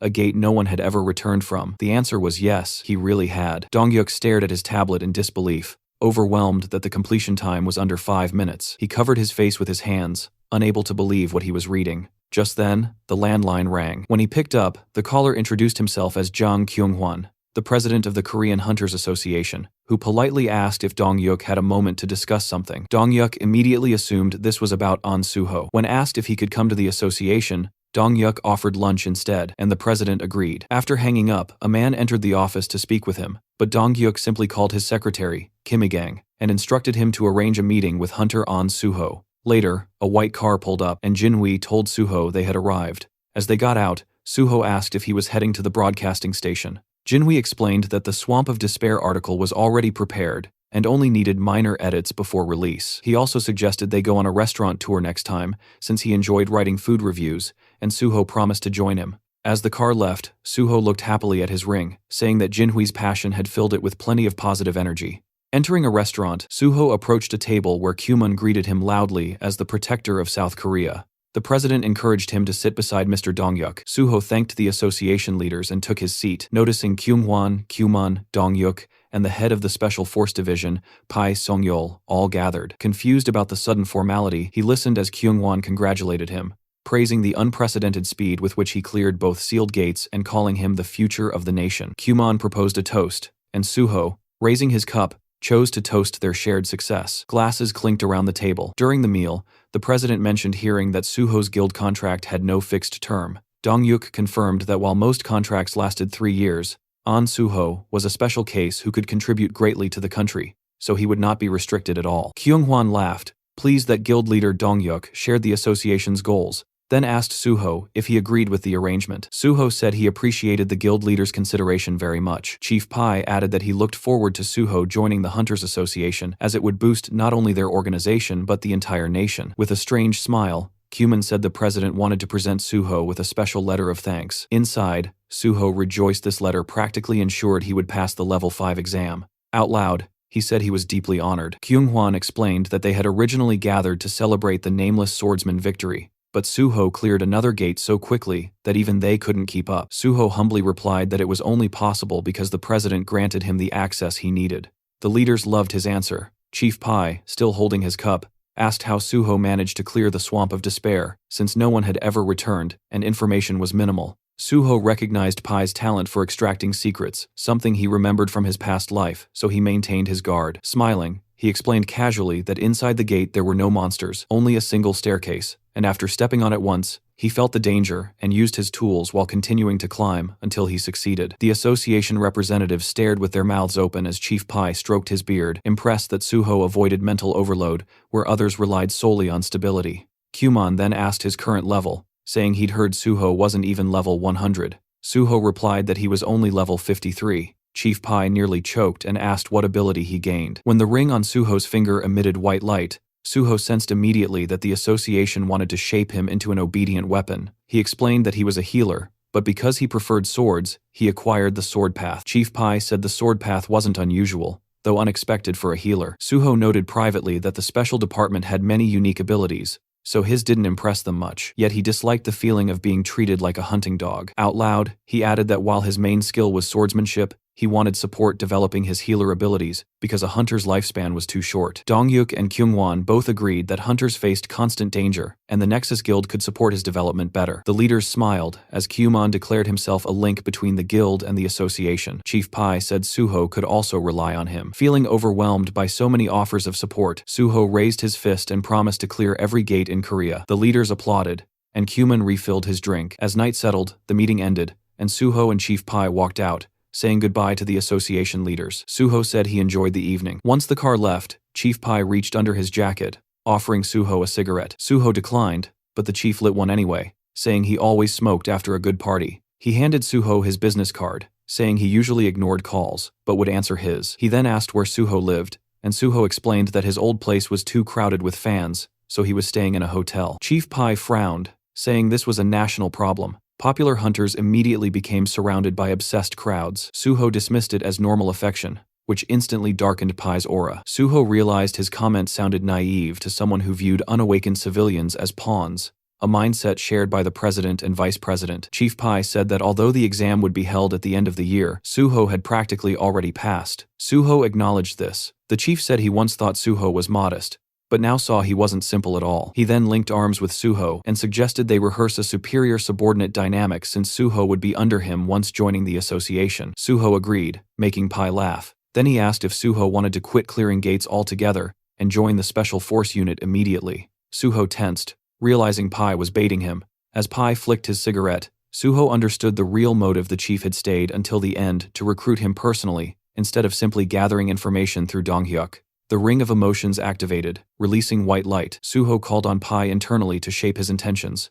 Smiling, he reassured Pai that everything was fine and emphasized the importance of the special force unit. The ring amplified positive emotions, and white streams rose from Pai's eyes as he said, Suho actually had ambition, a trait he admired, since most hunters only had empty dreams. He asked how close Suho was with Chulman from the gate department. Suho replied that Chulman was close, but he also wanted good relationships with both Pai and the president, especially hoping for productive cooperation with the special force head. Pai, pleased, rested his hand on Suho's shoulder, complimenting his communication skills. Suho thanked him and expressed hope for joining the department through special recruitment. Pai rubbed his chin, thinking aloud that recruitment for level 5 hunters had already been announced for the end of the year, and there was no need for a special recruitment just for someone who would qualify anyway. Suho, meanwhile, knew the ring's influence had deepened Pai's interest into something closer to emotional loyalty. It wouldn't last forever, but was more than enough for now. Standing together, Pai said he was surprised Suho was so committed to joining the association, and asked about special recruitment. Pai explained it wasn't common but could be arranged if necessary. Suho praised him as an amazing person, prompting Pai to cover his mouth shyly. He explained that recruitment decisions came from higher authorities,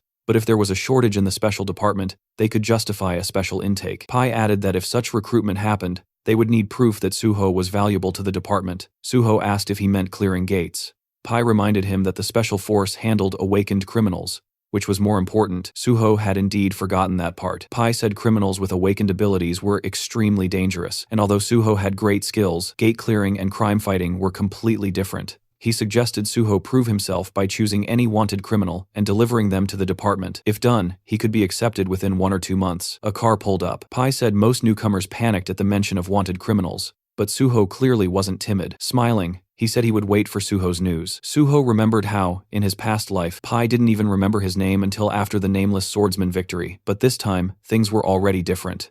Watching the car leave, Suho understood that soon the villains and their underlings will be among the new recruits who would make excellent sacrifices for his plan ahead. There were several neat buildings ahead, and Suho's shadow stretched across the pavement as faint cigarette smoke drifted from nearby windows. He muttered that he'd walked right into a snake's nest. Using his magic detection, he spotted a pack of suspicious figures inside, and confirmed he'd finally found the right place. He casually picked up a brick with his left hand and, in the next moment, smashed it straight through the window of the room where the criminals were gathered. Shocked, one thug stammered, asking what was happening, while another yelled that some punk was messing with them. In a hurry, the criminals rushed outside to confront whoever dared. They stopped in front of Suho, demanding to know what he wanted. The blonde among them stared at him nervously, asking if he was drunk or crazy. Suho smiled calmly and assured them he was completely sober. He asked if they were the same scumbags stealing cryptocurrency wallets through their complicated scams, and fear immediately flickered across the thugs' faces. Suho then asked if they were holding a man named Seo Ji-won hostage. The criminals traded anxious glances, unable to understand who this stranger was or how he knew everything. Someone guessed he might be a cop. Another said they had to get rid of him anyway. A third hesitated, asking if this could get them into trouble. But the reply came quickly: this bastard already knew too much, so nothing worse could happen if they didn't deal with him. Suho gave them a tired smile, thinking that these opponents were pathetic and mentally encouraging them to try catching him. If they could, they might even prove useful. He summoned the shadow spear and fired a shot near one thug, releasing chains that wrapped tightly around him. Purple energy swirled over the man's trapped body as his bald friend shouted his name in panic. Several criminals charged at Suho yelling insults, but he dodged effortlessly. A blond man lunged with a spear, managing to land a clean hit, but it did absolutely nothing. The criminal stared wide-eyed as Suho, splattered lightly with blood, grinned. The system announced the activation of his blood weapon, and a long crimson shaft formed in Suho's hand. He drove it straight into the thug, sending him sprawling across the ground. Suho noted that he couldn't kill them, but nobody said he couldn't beat them senseless. Another criminal rushed forward, calling him an idiot, only to be sent flying by a powerful strike. Soon only the bald thug remained, trembling and muttering that this was madness. He tried to run, but Suho pierced his leg with the blood spear and calmly asked where he thought he was going. With all the criminals defeated and lying around him, Suho warned them to stop screaming unless they wanted an extra dose of pain. Then he stored all of them inside his subspace portal. Dusting off his hands, he said the only thing left was to find Seo Ji-won. Inside the kitchen, which was a complete disaster zone, Suho finally found the man he was looking for. Ji-won was slumped on the floor, asleep in front of his laptop. Suho called his name, and the man blinked awake, staring blankly at the hero. When Suho asked if he'd finally come to his senses, Ji-won looked around shakily, asking what happened. Suho greeted him warmly and introduced himself. Ji-won froze and asked in horror if this was really the An Suho from the news. He couldn't understand how Suho ended up here, nor where the criminals who kept him hostage had gone. Still shaking, he looked terrified. Suho remembered reading in Ji-won's autobiography that he had been beaten and imprisoned for 6 months by these thugs. He saw that the man was too traumatized to speak normally right now, so he extended his hand. The ring responded to Ji-won's intense emotions, identifying them as black, and Suho pressed his palm gently to Ji-won's chest to absorb them completely. When Suho asked if he felt better, Ji-won stared at him in disbelief, unable to comprehend how the trembling had stopped. Suho knelt in front of him, explaining softly that he saw his condition was terrible and used one of his skills to help. Ji-won gasped, and then, hesitantly, asked what would happen to him now. Would he be going to jail? Suho asked why he would. Ji-won admitted he'd done many wrong things. Suho reminded him that he had been forced into everything, and people like that didn't belong in jail. Ji-won reluctantly agreed. Still suspicious, he asked how Suho knew he was here when Suho hadn't even joined the association yet. Suho answered that he found him using a special skill that no one else knew about, and that he shared the information because he truly needed him. Ji-won held his left hand anxiously and claimed he was useless. Suho disagreed firmly. Ji-won was the only person in Korea with the cyber-type trait. Ji-won stared in shock as Suho said that. Among countless traits worldwide, cyber-type was one of the rarest. allowing the user's consciousness to enter the digital world. Only 2 people had ever awakened it. One was Seo Ji-won, and the second was known as Overload, who discovered the terrifying potential of digitization and tried to take control of the entire internet, becoming a near unstoppable threat even after the system arrived. And the one person who managed to defeat him had been Seo Ji-won himself. A year after escaping from the criminals, Ji-won disappeared and sacrificed himself to destroy Overload. He was later honored with the nickname Meteor. Everything about his tragic life had been recorded in his autobiography. Thinking of that, Suho vowed that this time he wouldn't allow Overload to appear, nor would he allow Gi-won to die. Suho told Ji-won that this was exactly why he needed him. The world would one day be destroyed by the gates and the system, and Suho couldn't stop that nightmare alone. He asked if Ji-won would help him. Trembling again, Ji-won looked at him in awe. As black streams flowed from the ring, the system announced another full absorption. Ji-won closed his eyes, wondering whether someone like him could really threaten the world. He admitted he would have sold his soul for escape, but now he felt he had to help the person who saved his life. Kneeling, he clenched his fist, realizing someone with the same power as him could cause unimaginable destruction. He said he didn't know if he could truly do it, but he would help. Suho saw the man described in the autobiography, a person who endured hell, yet remained selfless. Suho thanked him sincerely and said their first step was to eat. When Ji-won admitted he had no money, Suho slid slippers toward him and told him not to worry, he would pay. Ji-won asked how Suho knew all this, and Suho replied with an awkward expression that it was all thanks to his skill. Tears welled in Ji-won's eyes as Suho said he knew the man had suffered. Later, as they ate together, Gi-won apologized for devouring the food so greedily he hadn't eaten properly in a long time. Suho assured him it was fine and ordered another plate. After finishing his soup, Ji-won thanked him and shyly asked a question. Suho reminded him they were now a team and could speak openly, and since they were only a year apart, Ji-won could just call him by his name. Ji-won, having another bowl taken away, agreed and told Suho he could also treat him as an old acquaintance. He asked why Suho chose the Hunter Association instead of joining or founding a powerful guild, because government work came with countless restrictions. Suho closed his eyes and said that no matter how strong a guild was, its power was limited. He wanted to stop the destruction of the world with minimal casualties, and the association was the only place that could help with that. Ji-won nodded, finally understanding. Suho put down his spoon and said he wanted to make a promise. Once he joined the association, no one would ever dare do something like this to Ji-won again. Ji-won smiled gratefully and said he would trust him. Suho stood and offered to sort out the man's past. Gi-won, confused again, followed as Suho put on his jacket and asked if the thugs who kidnapped him really grew up in the same orphanage as him. It was time to pay them a not-so-friendly visit. The moment Ji-won saw those thugs again, rage took over. He beat them mercilessly as they begged him to stop, calling him brother, insisting he'd kill them at this rate. His fists dripped with blood as he screamed at them to shut up. Even the blonde thug lay unconscious by the wall. When Ji-won asked to heal the villain again, Suho looked at the man and asked how many times they'd done this. Ji-won cheerfully answered 7 times. Suho warned him that the special forces would arrive soon, so the beating session had to end. He healed the blonde, remembering how this man had suffered deeply because of similar trauma, and hoping this would help him escape his painful past. A gray car pulled up and Chief Pai Seungjol stepped out. He noted that Suho seemed to have figured everything out already. Suho, standing beside the unconscious blonde, thanked him for coming personally. Pai said he had special feelings for Suho and couldn't help himself. Suho felt slightly offended by that phrasing. The kidnappers were lying unconscious. Pai asked if these were really the criminals. Suho confirmed it. Pai observed that although they were knocked out, they didn't have a single scratch. Suho explained they resisted arrest, but he patched them up afterward. Pai burst out laughing, saying he liked Suho's style, a hero who didn't hold back. Suho apologized, admitting he wasn't experienced in this field. Pai clarified he wasn't scolding him. In fact, he approved. He even said Suho could beat villains nearly to death if he wanted. The association's healers could erase all evidence of violence. Pai pressed his foot on the blonde's head and muttered that criminals like these deserved execution, but society was obsessed with humanity. Suho thought about how he had learned this method back when he worked with the special department in his past life. Pai then noticed Gi-won standing behind Suho and said he'd heard the criminals use this boy in their schemes and that it was his first time seeing someone with cyber-type abilities. He added that Gi-won seemed dangerous and must be taken in. Both Suho and Gi-won glared at him. Suho asked if that was truly necessary, explaining that Ji-won was just a victim. He handed Pai a folder containing the young man's testimony and documents proving everything. Pai was stunned that Suho gathered all of it so quickly. He then asked if digitization could be used inside a gate. Suho understood Pai's motive and explained that the skill belonged purely to the digital domain,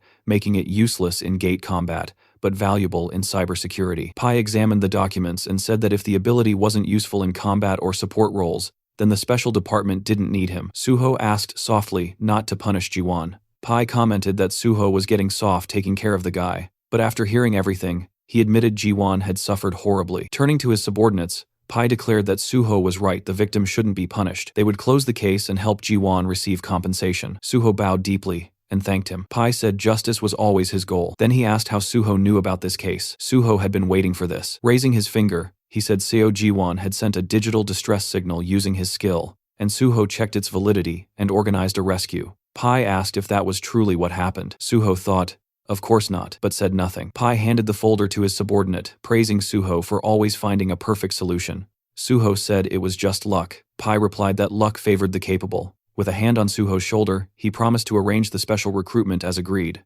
Ji-won finally stepped closer, asking what he should do now. Suho pointed behind him and said that he would be coming with him. Ji-won looked around the apartment in shock, while Suho grabbed a drink from the fridge. The place was luxurious, almost too perfect, and Ji-won couldn't help saying it out loud. Suho casually replied that it wasn't his home, this belonged to Jo Jinwi, the PBS reporter. As he poured the drink into a glass, he mentioned that the owner was currently away on a business trip, so the two of them had the whole place to themselves. Ji-won accepted the glass, nervously asking if the owner wouldn't be angry about bringing someone over without permission. Suho brushed it off, saying it wasn't a big deal, but warned Ji-won not to talk too much. Ji-won slapped his own chest dramatically and promised to stay silent like a fish, then quickly asked what Suho wanted him to do next. Suho lifted the glass to his mouth and clarified, Gi-won had been kidnapped right after hitting level 50 and awakening his ability, right? Gi-won confirmed it. Suho said that meant he would soon have to face overload, and for that, he needed to grow stronger, fast, strong enough to reach a level close to Suho's own, if they wanted to prevent the end of the world together. Shocked, Gi-won asked if that meant he had to clear gates with him,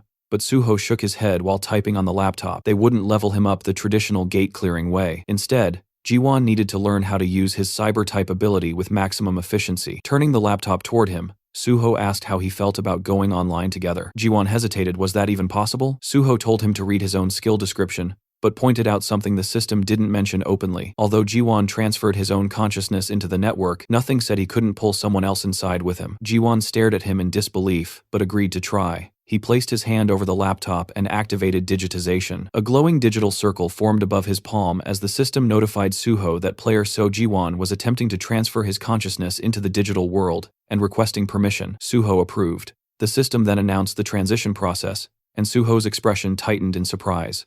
A moment later, he found himself standing in the middle of a massive vineyard under a bright sky. Realizing he had literally entered the laptop's home screen, the Windows wallpaper he'd always seen but never imagined he'd experience firsthand. Ji-won, running from behind, called out to him in excitement. He said it felt bizarre seeing someone else here because until now, he'd always been alone in this digital world. Suho admitted this was his first time too, and it felt amazing. Ji-won looked around at the endless fields and asked if they really were inside the wallpaper photo. Suho confirmed it was an actual winery image, complete with grapevines. He even plucked a grape and chewed it out of curiosity, earning a laugh from Ji-won, who reminded him that the digital world had visuals but no taste or smell. Suho spit out the illusion, admitting he wanted to test it anyway. They walked through the vineyard as Ji-won asked how they were supposed to increase his level here. Suho was surprised he didn't know. Levels rose based on experience points, and the system didn't care whether actions happened in the physical world or not. He even reminded him that he had increased his sword proficiency during his virtual reality hunter exam. Gi-won then asked if leveling in a virtual environment was really possible. Suho clarified that skills could be trained there, but not character levels. However, this digital world was different. Here, nothing resets after death. Here, everything was real enough to kill you, and that was what made it capable of affecting the system. They stopped in front of a pair of closed digital doors labeled File Cleaner. Gi-won asked what this folder was. Opening it revealed a cheerful computer window claiming to organize devices easily. Suho explained that it wasn't an antivirus at all, it was malware. When Ji-won asked if he really planned to level up using a virus, Suho confirmed it. Malware behaved like monsters, attacking and destroying systems. Therefore, Ji-won needed to risk his life and defeat them to gain experience. He warned him, again dying here meant dying for real. He also told him never to answer the guide's questions because that would unleash more viruses. As they stepped inside, a blue-haired girl greeted them sweetly, asking if they wished to use the free file cleaner. Suho smiled and said it sounded tempting. Ji-won nervously admitted he almost answered her. Suho handed him a weapon and told him he probably belonged to the magician class, so he should stay in the back, attack, collect bonuses, and let Suho tank the front line. The blue-haired girl reappeared with a much sharper tone, repeating her question. This time dozens of black, glitching monsters with glowing eyes emerged behind her. The system didn't even properly describe them. Only incomprehensible, corrupted characters filled the status window. Terrified, Jiwon pointed out how many there were. Suho manifested his bloody sword and reassured him that although they were stuck inside, the monsters could not escape through the door. If Jiwon couldn't escape either, he'd die, so he needed to use his magic well. A massive black skull monster lunged forward, but Suho decapitated it instantly. He reminded Jiwon to prepare his spell. A digital circle lit up around Jiwon's hand as he confirmed readiness, and Suho charged into the horde, cutting down wave after wave of corrupted entities. Eventually, after a tense battle, the monsters scattered into pixels as Suho finished them off. Jiwon collapsed onto one knee, exhausted and shaking, admitting he thought he was going to die. Suho told him he was still alive and now level 59. He asked how Jiwon was doing. Jiwon said he had reached level 55. Suho realized the guy was far more talented than expected. With the right guidance, he could work well alongside the Banshee group. He helped Jiwon stand and suggested they log out and rest. Jiwon agreed eagerly. Back in the real world, Suho chugged a Coke on the couch, relieved that there was a safe way to level up without entering actual gates. He then checked the public reaction to the news article about him clearing the swamp of despair. The internet was flooded with admiration, people asking the government to give him a medal, fans wanting souvenirs, and endless praise. Suho rubbed his nose proudly. As long as he kept clearing gates, the world treated him like a hero, and honestly, that kind of respect made life worth living. Seeing everything proceed exactly as planned, he decided it was time for the next step. Suho ended up on a late-night call with guild leader Bae. He went straight to the point, wanting permission to clear the S-rank gate under Nexus Guild's name, and throwing in the promise that every single piece of loot would go straight to the guild's pockets. No strings, no conditions, just pure grind value. The gate in a question is this, the infamous Mole Mine. An S-rank dungeon packed with mana stones and crawling with those freaky mole monsters that moved like they were speedrunning through the dark. Suho eyed the place, already picturing how annoying it was going to be so many damn moles that grabbing even one mana stone felt like snatching candy from a nest of feral toddlers. Still, he smirked like this entire death cave was just another warm-up. Clearing it was exactly what he planned to do. On the other end of the call, guild leader Bae was quietly analyzing the situation. If mortality inside the gate spiked, the government could snatch the dungeon away under national safety protocols, which meant having Suho clear it would actually secure Nexus Guild's ownership. The guy genuinely thought Suho's idea was gold, he just didn't understand why the kid sounded so urgent about it. Suho, still lounging, explained that he might join the Korean Hunters Association earlier than expected, which meant he wouldn't be able to finish out his contract properly. So before dipping, he wanted to at least do something worthwhile for the guild. It was his version of paying rent before leaving the apartment. Bae understood, even though a hint of disappointment slipped through. At least Suho told him straight instead of doing some dramatic last-minute announcement, like half the hunters who ditch for the association without warning. Suho added that he'd personally put together a team to fight the moles, so the guild would only need to arrange miners and none of this had to be rushed. The guild leader finally accepted the plan, saying he'd contact Suho once all preparations were done. The next day, Suho was in the lounge of the Nexus Academy, where Daehan greeted him warmly with an outstretched hand. Suho shook his hand, mentioning that it had been a while since they last met, and then told Jiwon, who stood beside him, that this was Kong Daehan, the one who had taken the exam in the same group as him. Rubbing the back of his head, Daehan admitted that he only passed the exam thanks to the advice he received from Suho. They all sat around a table, and Suho asked whether Daehan had managed to join any squad yet. Daehan replied that he was still training, entering gates and gaining experience on his own. Suho looked at him thoughtfully, remembering that usually when a newcomer joins a guild, they're assigned to a squad to build experience and increase their survival rate. Smiling slightly, he asked Daehan if he would like to gain experience in his own squad. He explained that he planned to clear gates soon, and it would be helpful to have him. Daehan reacted in surprise, but quickly said that if Suho was interested in him, then he was ready to assist however needed. He even shouted happily that he was always ready to help. Suho smiled and said they would start right away, causing Daehan to stare at him in disbelief. Inside the simulator, the Banshee squad members were battling a digital copy of Suho. One shouted that they needed to flank from the other side as the fight intensified with cries of effort and pain. Yeonhwa stood with her fist clenched as the ghostly Suho rushed at her. In a single strike, the copy took off her head. The squad staggered in shock while Yeonhwa gritted her teeth, saying that one day she would kill Suho with her own hands. The real Suho, standing behind her, told her she was already doing much better. The squad turned toward him in disbelief, unable to comprehend that the real person had appeared suddenly. Working through the system window, Suho noted that the squad had become gloomy. Yeonhwa complained that they had died at least 100 times, and their morale was suffering. Suho smiled and remarked that judging by their eyes, They were already used to dying in the simulation and didn't see it as catastrophic anymore, which was a very good sign. Giwon and Daehan watched all of this with surprise. Suho then announced that new members had joined his squad and introduced the two to the Banshee team. The group examined the newcomers while Suho explained that they had arrived earlier and shared their names. Daehan smiled, while Jiwon looked nervous. Suho asked the Banshee squad if they were tired of this place yet. Yeonhwa tightened her fist and said they were nowhere near bored. Burning with fury, she warned that she wouldn't rest until she managed to take Suho's head off, and the entire Banshee group was fueled with killing intent. Suho smiled and said that he liked that attitude, advising the newcomers to develop the same instinct. Giwon asked why that was necessary, and Suho replied gently that it was essential if they wanted to survive inside real gates. He declared that from today onward, they would all train to clear gates together. Yeonhwa stepped closer, and Suho told her that one of the newcomers was a mage and the other a tank, so they didn't need sword training. She would need to organize the squad properly, use the clones well, and train everyone hard. Yeonhwa agreed, but asked him to at least explain more about the gate. Suho adjusted the system window and said that he would have to change the clones' settings, but soon they would understand everything themselves, so they should be ready. When she asked him again about the type of gate, Suho simply said that it would be a very ordinary one. He added that it would be inconvenient to call each other with meaningless shouts in real combat, so they needed proper forms of address. Yeonhwa said she didn't know what to call him, but she would rather die than call him Appa. Suho, still working through the window, said that since they were one team now, she could call him team leader. She accepted that. Suho then said he needed to leave for other matters, and asked them to notify him once preparations were complete. Daehan and Jiwon watched in confusion as the digital Suho pulled a sword out of the ground. When they asked what they should do, Yeonhwa told them they would soon see for themselves. The virtual Suho pointed his sword at them, calling them trash, and asking why they were standing around like ducks. He demanded they attack instead of staring. Daehan was stunned,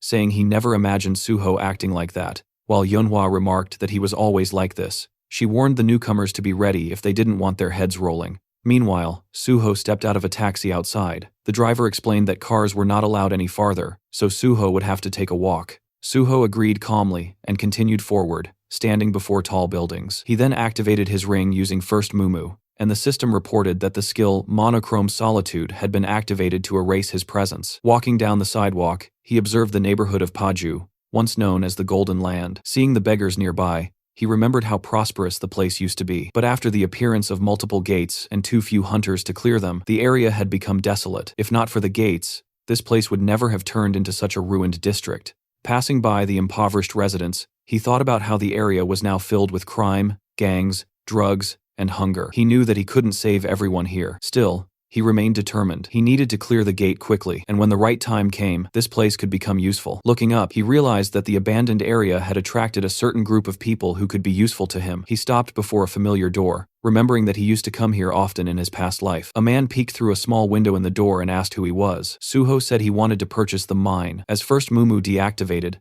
the man immediately recognized him as An Suho. Smiling, Suho confirmed it. The man opened the door and invited him inside, pointing at a sofa. Sitting across from him, the man explained that, although they weren't officially open yet, he already had orders about how to treat Suho. He asked if Suho had ever been to Paju. Suho instead asked whether the man was uncomfortable. The man repeated the question in confusion, and Suho mentioned that he didn't look comfortable in the mask he was wearing. Surprised, the man asked how Suho noticed that. Suho told him not to worry, since they were alone. The man removed the mask, revealing a stunning red-haired woman underneath. She commented that she had expected someone capable of clearing 2 portals alone to have abilities like this. Suho recognized her immediately as Choi Yun, one of the most famous gate brokers in the country. In his past life, he had gained access to many portals through her, but now, at this time, she was barely known. Choi Yun crossed her legs and asked how Suho knew about this place, adding that she found it interesting he used the slang term mine instead of the official term gate.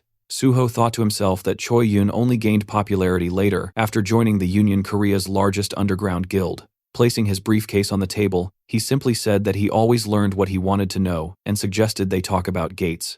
She asked which ones he was looking for. He asked if she had access to the Twisted Forest. Choi Yun stiffened in surprise, and Suho pushed the briefcase toward her, saying he wanted to buy a pass and would be entering alone. She explained that the Twisted Forest had appeared on the market less than 3 days ago, and very few people knew about it. She asked how he even knew she had access to it, and what the price was. Suho answered that explaining such things in the black market wasn't necessary. He reminded her that when dealing with gates, people didn't talk more than needed. There were 2 types of gate deals, buying the gate itself, or buying a one-time entry ticket. Ownership cost far more, but even single entry into a popular gate could be expensive. Choi Yun nervously apologized and said that a one-time entry into the Twisted Forest cost 100 million won, and clearing it alone was extremely difficult. She asked whether he was sure he wanted to attempt it. Suho held a thick bundle of cash, telling her not to worry, since it was his responsibility. He said she could take a deposit now, and he would give the rest once they reached the gate. Smiling, Choi Yun admitted he surprised her, hence all her questions. She agreed to take him. Their car crossed a bridge, and Suho noticed an emblem on the dashboard. From it, he realized Choi Yun had already joined the union. He thought that was good. Their influence would prevent trouble. Looking out the window, he listened as she asked whether he was surprised to be crossing into North Korea. He admitted it was unusual. He remembered how after the appearance of gates, North Korea fell into chaos. China tried to take control, but failed because of the creatures near the borders. Meanwhile, South Korean hunters moved more freely. During the ride, Choi Yun commented that Suho was much more straightforward than she expected. She said that after reading about him in articles, she assumed he would be different. Suho replied that he simply wanted to leave a good impression. They stepped out of the car in front of a group of armed men. Choi Yun announced that she brought a guest who wanted to enter the Twisted Forest and said the payment had already been made. One scar-faced man said he expected a nobody, but seeing An Suho surprised him. The girl told him to mind his manners and asked where his boss was. A bald man stepped out of a tent, introducing himself as the leader here, and saying it was an honor to meet Suho. Suho examined him quietly, recognizing him as Bang Duek,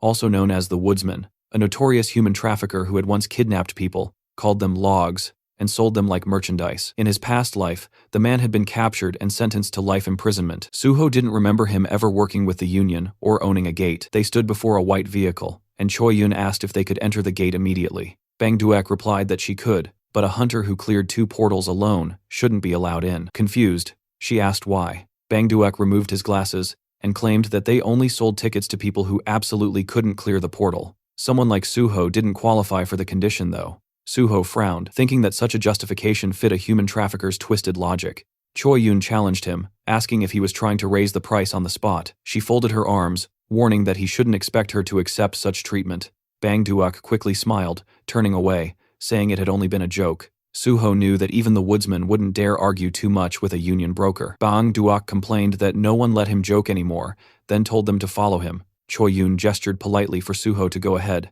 telling him she would ensure his safety. Meanwhile, several unpleasant-looking men stared at Suho with hostility. Suho knew that if he managed to clear the gate successfully, there could be an ambush waiting for him on the way out. That was why brokers were responsible for keeping clients safe, and why so few existed. When the shutter lifted, the glowing portal appeared. Bang Duek asked Suho whether he truly intended to enter alone and whether he thought he was invincible. Suho simply ignored him and stepped into the gate, Twisted Forest. A blue portal shimmered before him, and the system reported that entry had begun. It also stated the rules. Only hunters level 99 or below were allowed, and the maximum squad size permitted inside was 8. Suho stepped into the forest, lifting his gaze as he took in the twisted landscape. He hadn't expected to end up in this place. In his previous life, he had never entered this gate either, but he had heard enough about it to know what awaited inside. Calling forth his shadow spear, he decided to first search for anything useful. Closing his eyes, he activated magic detection, and purple streams rose upward. A massive yellow eye glared back at him as he realized that the trees themselves were monsters. The system identified them as Twisted Ents,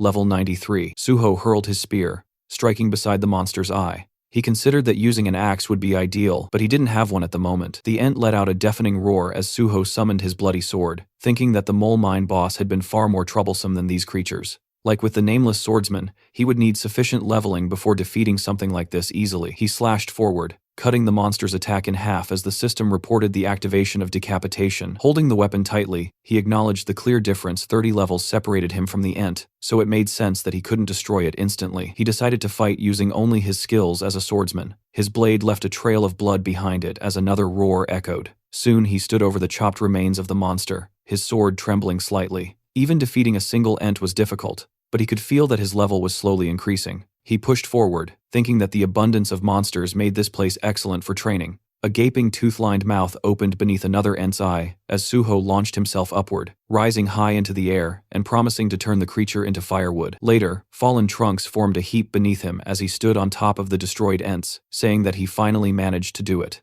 Opening his status window, he realized that despite the slow progress, he had reached the result he wanted. Surprise touched his expression as the system congratulated him. The light of healing had reached maximum level. It explained that F-rank healing now used mana more efficiently, increased healing effectiveness, and reduced regeneration time. It showed him the progression from rank 50 to 100, and he recalled how before level 40, he only had access to one class skill. At level 50, class skills rose to rank A. After level 60, they rose again. And at level 100, he would be able to change his class entirely. Jumping down from the broken trunks, Suho walked forward with his hands in his pockets, thinking that the boss should be appearing soon. Meanwhile, in the middle of a quiet pond sat a mysterious creature with horns. Its eyes were closed. When they opened, the system identified it as Malayan, ruler of the Twisted Forest, a level 100 monster boss. Suho stopped in front of the horned figure, finally encountering his first one-star monster. He reflected that monsters below level 99 were usually not specially classified, but from level 100 onward,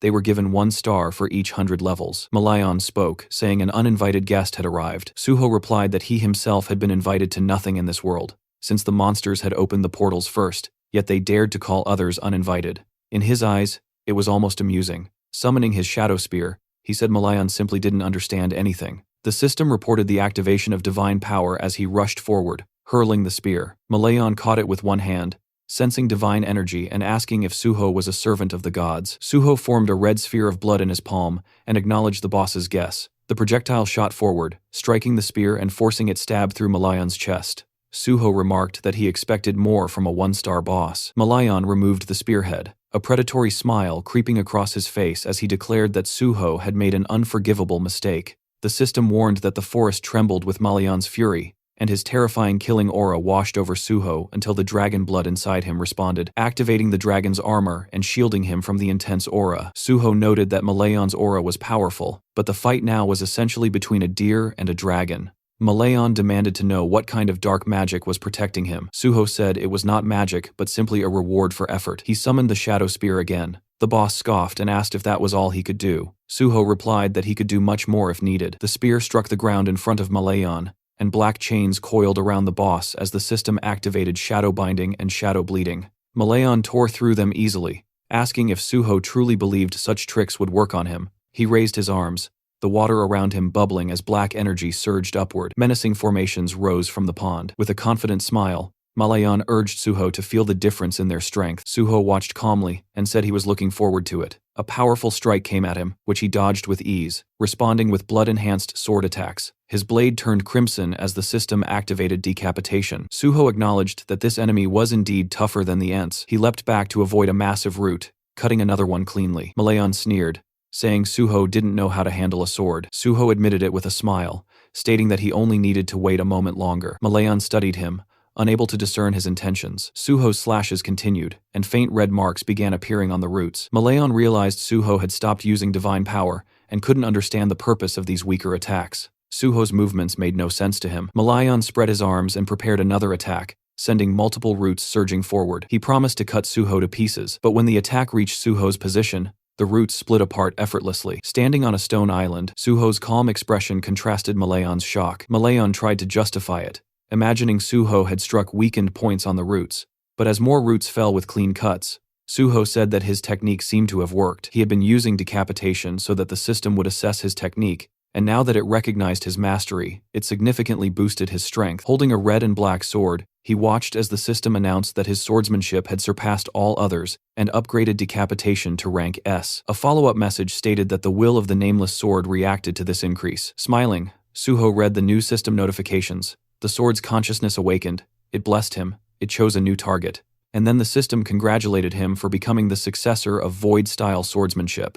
Malayan unleashed another swarm of roots, shouting that Suho could not stop this attack. Suho looked up, struck once, and split the massive root neatly in half. The system identified the technique as the first form of the Void-style / Malayan, enraged, demanded to know what sorcery this was. Suho replied that it was not magic. Holding his bloody sword forward, he said the real fun was only beginning. The system announced that Suho's understanding of swordsmanship surpassed all others and would now be added to the system's database. Suho thought back to when he first created the style, mistakenly believing he had reached the limit. Later, he had realized that there were monsters like the Nameless Swordsman, whose skills exceeded all human abilities. The first technique he learned afterward was Void-style, Steel Cutter, and he had achieved it in this life far faster.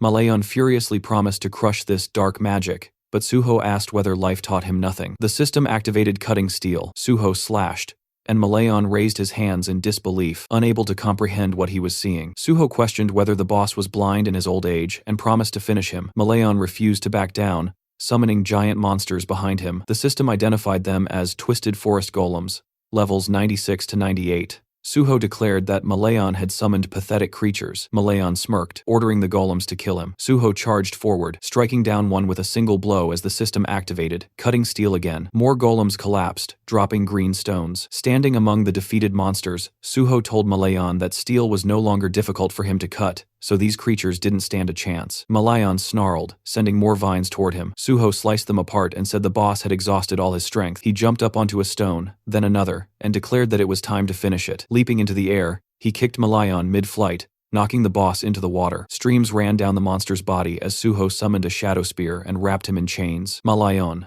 struggling, demanded he stop talking, and accused him of daring to mock a being of his stature, but the chains held him in place. Suho swung his blade and beheaded him with a single decisive strike. The system announced that Malayan, king of the Twisted Forest, had been defeated, and the gate was cleared. Suho was named MVP, received bonus experience, 1 skill point, and another skill point as all his abilities rose with the level increase. A green sphere floated up from Malayan's corpse. Suho said this was what he came for. The system described it as the Cursed Druid Sphere, rejected by the gods, an artifact that controlled unstable minds and corrupted them. It had allowed Malayan to become the sole druid and guardian of the Twisted Forest. Suho examined it, thinking that although the void style was valuable, this sphere had been his true goal from the start. With that, he decided it was time to leave. Outside the portal, people watching gasped as they realized the gate had been cleared. Choi-yun was shocked that he had succeeded. Bang Duek stared, enraged, remembering their earlier conversation. The gate was S-rank, allowed up to 8 participants,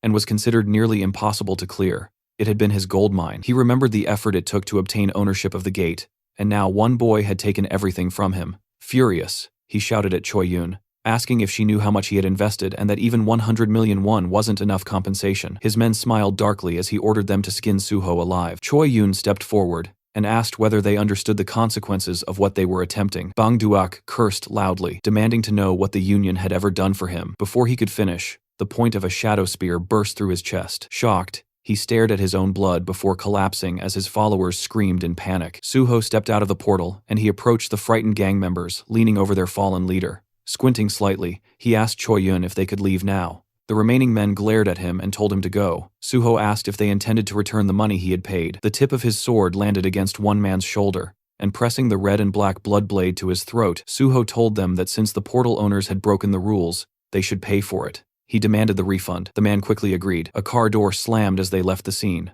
Choi-yun, seated at the wheel, thanked him. Suho replied that, of course, she should be grateful, then added that thanks couldn't be put in a pocket so a more substantial gesture wouldn't hurt. She admitted he was sharp-tongued, and he answered that it was natural since he was a swordsman. Handing her his phone, he asked her to give him her number so they could stay in touch. Choi-yun said she would call him first instead. Suho said he would welcome it, especially if she found another suitable gate. After saying goodbye, he stepped away from the car. Watching him leave, Choi-yun remarked softly that he was much nicer than she had expected.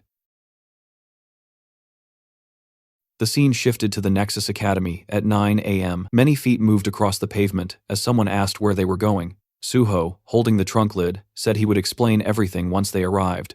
Closing the trunk, he added that they shouldn't keep the boss waiting. Leading his squad forward, he told them they were going to the miner's quarry, which made his comrades visibly excited. The group gathered before the protective frame surrounding the portal, just as a car pulled up.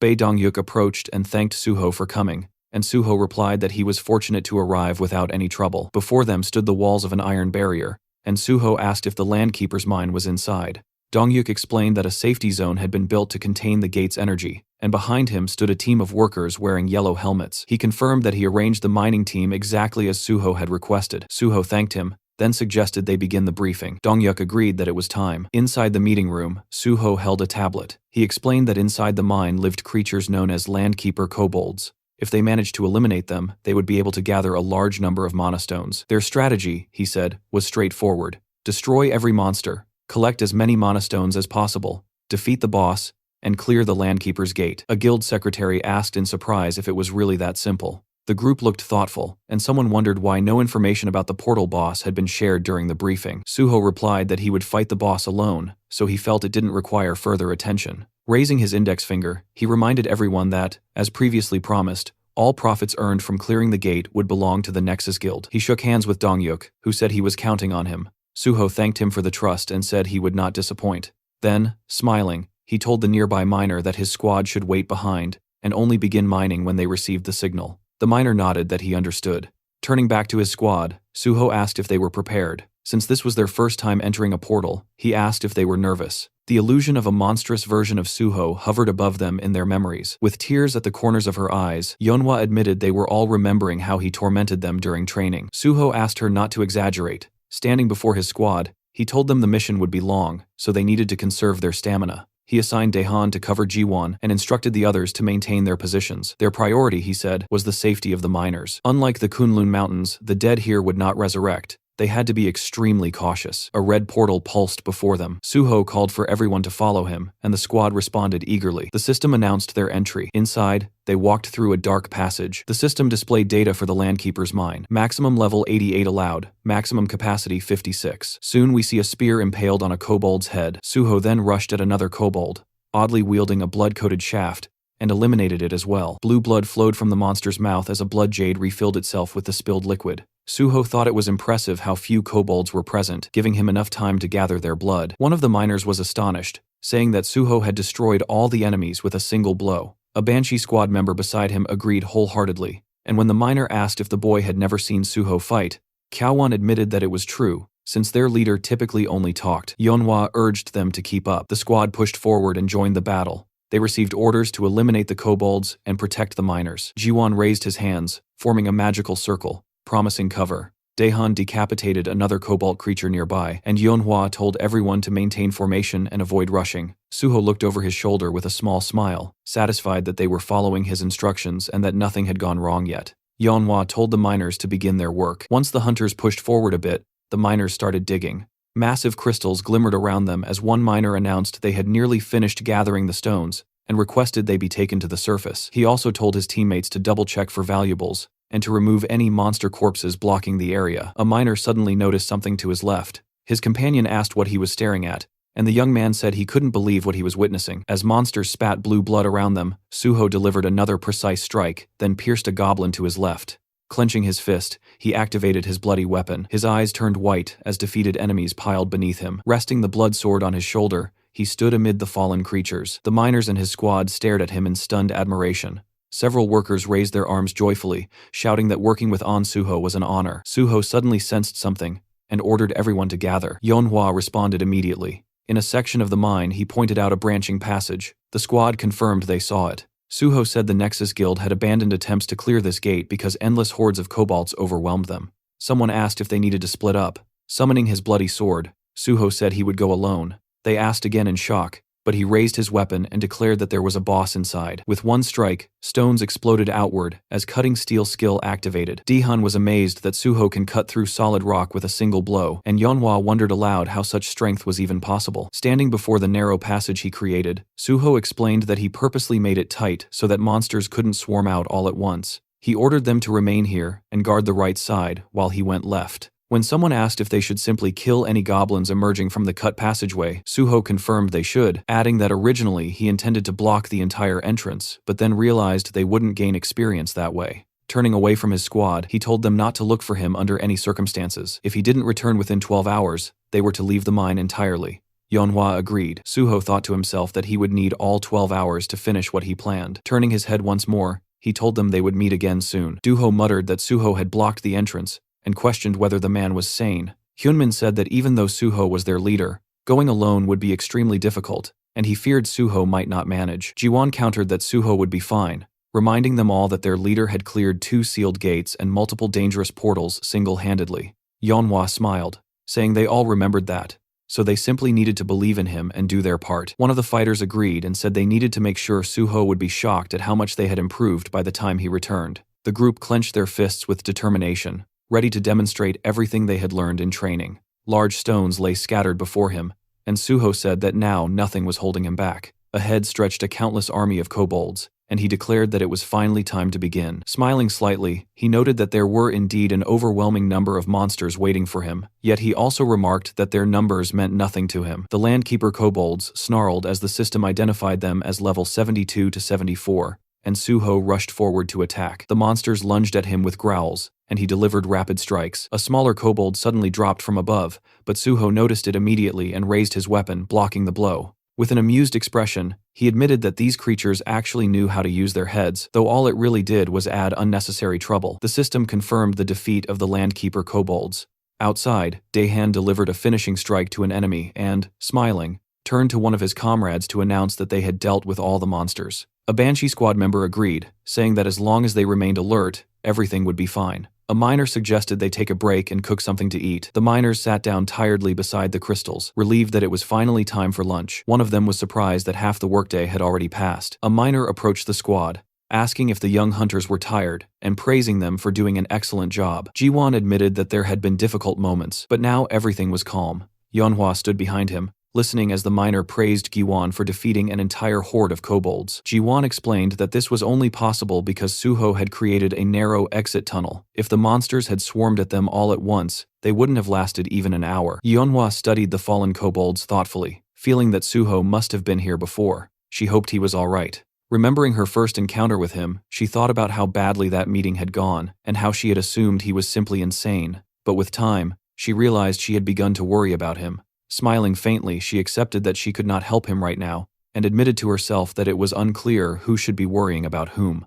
Deep inside the mine, Suho sat on a stone with his bloody sword in hand, biting into a chocolate bar. He complained that the kobolds were not attacking him even though he was openly eating in front of them. Standing up tiredly, he noticed the monsters glaring at him, but still not moving, and he wondered aloud if they had finally grown afraid of him. Then he added that it hardly mattered anymore, since they no longer interested him. Standing atop a tall cliff, he thought that he only wanted one thing: to find the boss of the portal. It was too dark to see clearly, so he pulled out a flare gun. The system explained that it would illuminate the area for quite a long time. Suho fired it, and the cave lit up with bright, scattered lights. In the illuminated cavern, a strange creature with an elephant-like head appeared. The system identified it as Bulgasari, level 99. Suho considered that Bulgasari was known to be nearly impossible to kill, feeding on ore and having a body stronger than most monsters. Approaching it carefully, he recalled that Bulgasari was one of the 3 most dangerous non-star monsters. Summoning his shadow spear, Suho declared that it was time to begin. He threw his spear, hitting Bulgasari's head, but the monster reacted only with a ticklish flinch. His smile grew odd, as he realized the spear had simply bounced off the creature, as if striking solid stone. Bulgasari finally awakened. Its clawed paws scraped the ground as it rose, throwing its head back and releasing a deafening roar. The kobolds covered their ears in terror. Far away, the miners looked up in panic. One said it felt like an earthquake, and another lamented that he never imagined dying like this. Yeonhwa saw stones tumbling from the cavern ceiling and realized the source of the tremor was the direction Suho had gone. Sweat ran down her face as she tried to understand what was happening. Meanwhile, Suho looked up at Bulgasari, smiling as he noted the creature did not appreciate being awakened. The system warned that Bulgasari was using the boss monster level fear skill. The enormous jaws roared again, but Suho stood firm as the system reported that the dragon's blood within him had activated, granting him resistance to the fear effect. Bulgasari's eyes glowed with menace as Suho summoned his bloody sword and invited the beast to attack him. Bulgasari then fired a steel projectile from its trunk, aiming directly at Suho. He remembered that Bulgasari converted ore stored inside its body into ammunition and spat it with incredible force. Although the technique was primitive, its destructive power was terrifying. He gripped his sword with both hands, thinking that steel was one of the strongest materials, and few things could match it. With a clean slice, he cut the projectile. Steel Slash had activated. Smiling, Suho announced that it was time to tame the monster. He felt relieved that he had collected so much blood earlier. Bulgasari roared furiously and charged. White energy burst from its body, and its massive paws thundered across the ground. The creature opened its mouth wide, moving shockingly fast. Suho admitted that such speed seemed almost unfair. The monster smashed into the cavern wall with full force as Suho leapt aside just in time. Though shaken, he knew he could not waste a single moment. The cave could collapse at any time. Jumping from a rock, he summoned his bloody sword. Holding it firmly, he focused on using every drop of blood he had gathered for the strongest attack he could muster. With a decisive strike, he sliced off one of Bulgasari's trunks, using the skill, Steel Slash. The monster roared in agony as the severed trunk fell to the ground. Landing on one knee, Suho studied the creature closely, thinking that the Steel Slash attack's effectiveness did not depend on depth of the cut. No matter how thick the armor was, the sword would still deliver maximum damage. Seeing the fallen trunk, he felt a surge of confidence, convinced now that he could conquer this monster. Suho thought about the well-known strategy against Bulgasari using fire. In his past life, This monster had only been defeated with overwhelming flame, but he reminded himself that such a method required an enormous amount of firepower, and since he was not a mage, he had no way to use that option. Standing with his bloodsword in hand, he understood that this was why he had no choice but to rely solely on his blade. Before him, Bulgasari's enormous paw scraped the ground, the monster growling low and dangerously. Its eyes shifted, and Suho noticed a sudden change. A powerful wave of energy surged from the creature, and the system warned that Bulgasari was shrinking its body to activate quick recovery. The stump of the severed trunk pulsed faintly. Suho thought about the creature's regeneration. Once Bulgasari was wounded, it compressed its body and used the minerals it had absorbed to restore itself, which was precisely why the monster was considered immortal, and so notoriously difficult to kill. A small, almost comical appendage began sprouting from the wound as the regeneration took place. Suho smiled and asked whether the monster expected him to simply stand and watch this process. Yellow waves of power spiraled around Bulgasari, and the system reported that the monster was initiating ultra enhancement. A new exoskeleton began forming as the absorbed minerals hardened along its body, giving the beast an even more threatening form. The two opponents faced each other. Suho realized Bulgasari was using every skill it had, unleashing its full strength in an attempt to defeat him. Clearly, the monster believed it needed all its power for this single confrontation. Suho, still smiling, accepted the challenge. The monster launched itself forward, the system stating that it was using the skill, Ultra Rotation. Holding his bloody sword, Suho braced himself. He had always wondered what Bulgasari, known as one of the strongest monsters, was truly capable of, and he was equally curious to see whether his blade would be able to break through such formidable power. The two clashed. His sword met the monster's rotating body with a violent impact. Bulgasari's eyes gleamed, yet Suho remained calm as he slashed at its form. The creature's limbs suddenly sprawled outward in a helpless motion. Bulgasari growled weakly, looking upward as if trying to understand what had happened. Suho tried to make sense of whether he had already defeated the beast. Raising his sword high, the system announced the activation of Steel Slash. Suho struck with full force, slicing the monster cleanly in half with a single decisive blow. A deafening roar echoed, the monster's remaining eye glowing as Suho pointed a green sphere toward it, declaring that Bulgasari now belonged to him. Outside the chamber, the miners and the hero's squad waited near a collapsed section of stone. One of them said that the shaking seemed to have stopped. Yeonhwa looked up, while Jiwon, standing beside her, remarked that the kobolds had stopped emerging, and it appeared the expedition had already gathered enough mana stones. The girl lowered her head slightly. Jiwon said that now all they could do was wait. Suddenly, Yeonhwa's expression brightened. She saw a system message confirming that the gate had been cleared. The miners gasped as they saw the same message appear. The system declared An Suho as the most valuable player. Yeonhwa and Jiwon exchanged relieved smiles, and Jiwon said he had expected nothing less from his boss. Meanwhile, inside, the system informed Suho that for his exceptional achievement, he was awarded 5 skill points. Smiling, he looked at the glowing green sphere, and the system granted him several more points, along with a level increase and a rise in all his stats. Holding the shining sphere in his hands, he excitedly said that he had done it. He recalled the final blow, thinking that any other monster in Bulgasari's place would have died instantly, but he had not come here intending to kill the beast. The sphere emitted streams of green energy, as he explained to himself that his only goal had been to tame the monster, using the control sphere he had obtained after defeating Malayan. He threw the green sphere onto the ground. It cracked open, and a tiny elephant-like creature appeared. The system identified it as Bulgasari, level 99, with multiple high-level skills. Suho noted that having traits like Phantom Beast and Species Domination alone would be enough to classify the monster as S-rank, yet this creature possessed both. He knelt before the miniature elephant as the system activated healing. His hand hovered over the creature, whose eyes were closed. Suho gently greeted it, and the little monster responded with an odd sound. Rising to its feet, Bulgasari faced him attentively. Suho told it to listen carefully. Surrounded by enormous crystals, he explained that although the creature's enthusiasm was admirable, they could not return here again, so they needed to gather all the ore in the area. The tiny Bulgasari, ears flapping, looked cheerful. Suho asked if they could begin, and the creature made another series of unusual sounds. Meanwhile, his squad waited at the other end of the mine, confused and increasingly anxious, wondering why their leader was taking so long. Suho now stood inside his impossibly luxurious subspace house, the kind of hidden dimension only very few individuals in the world could ever possess. Surrounded by its vast, quiet expanse, he found himself thinking again about his past life and everything he had learned by living through the world twice.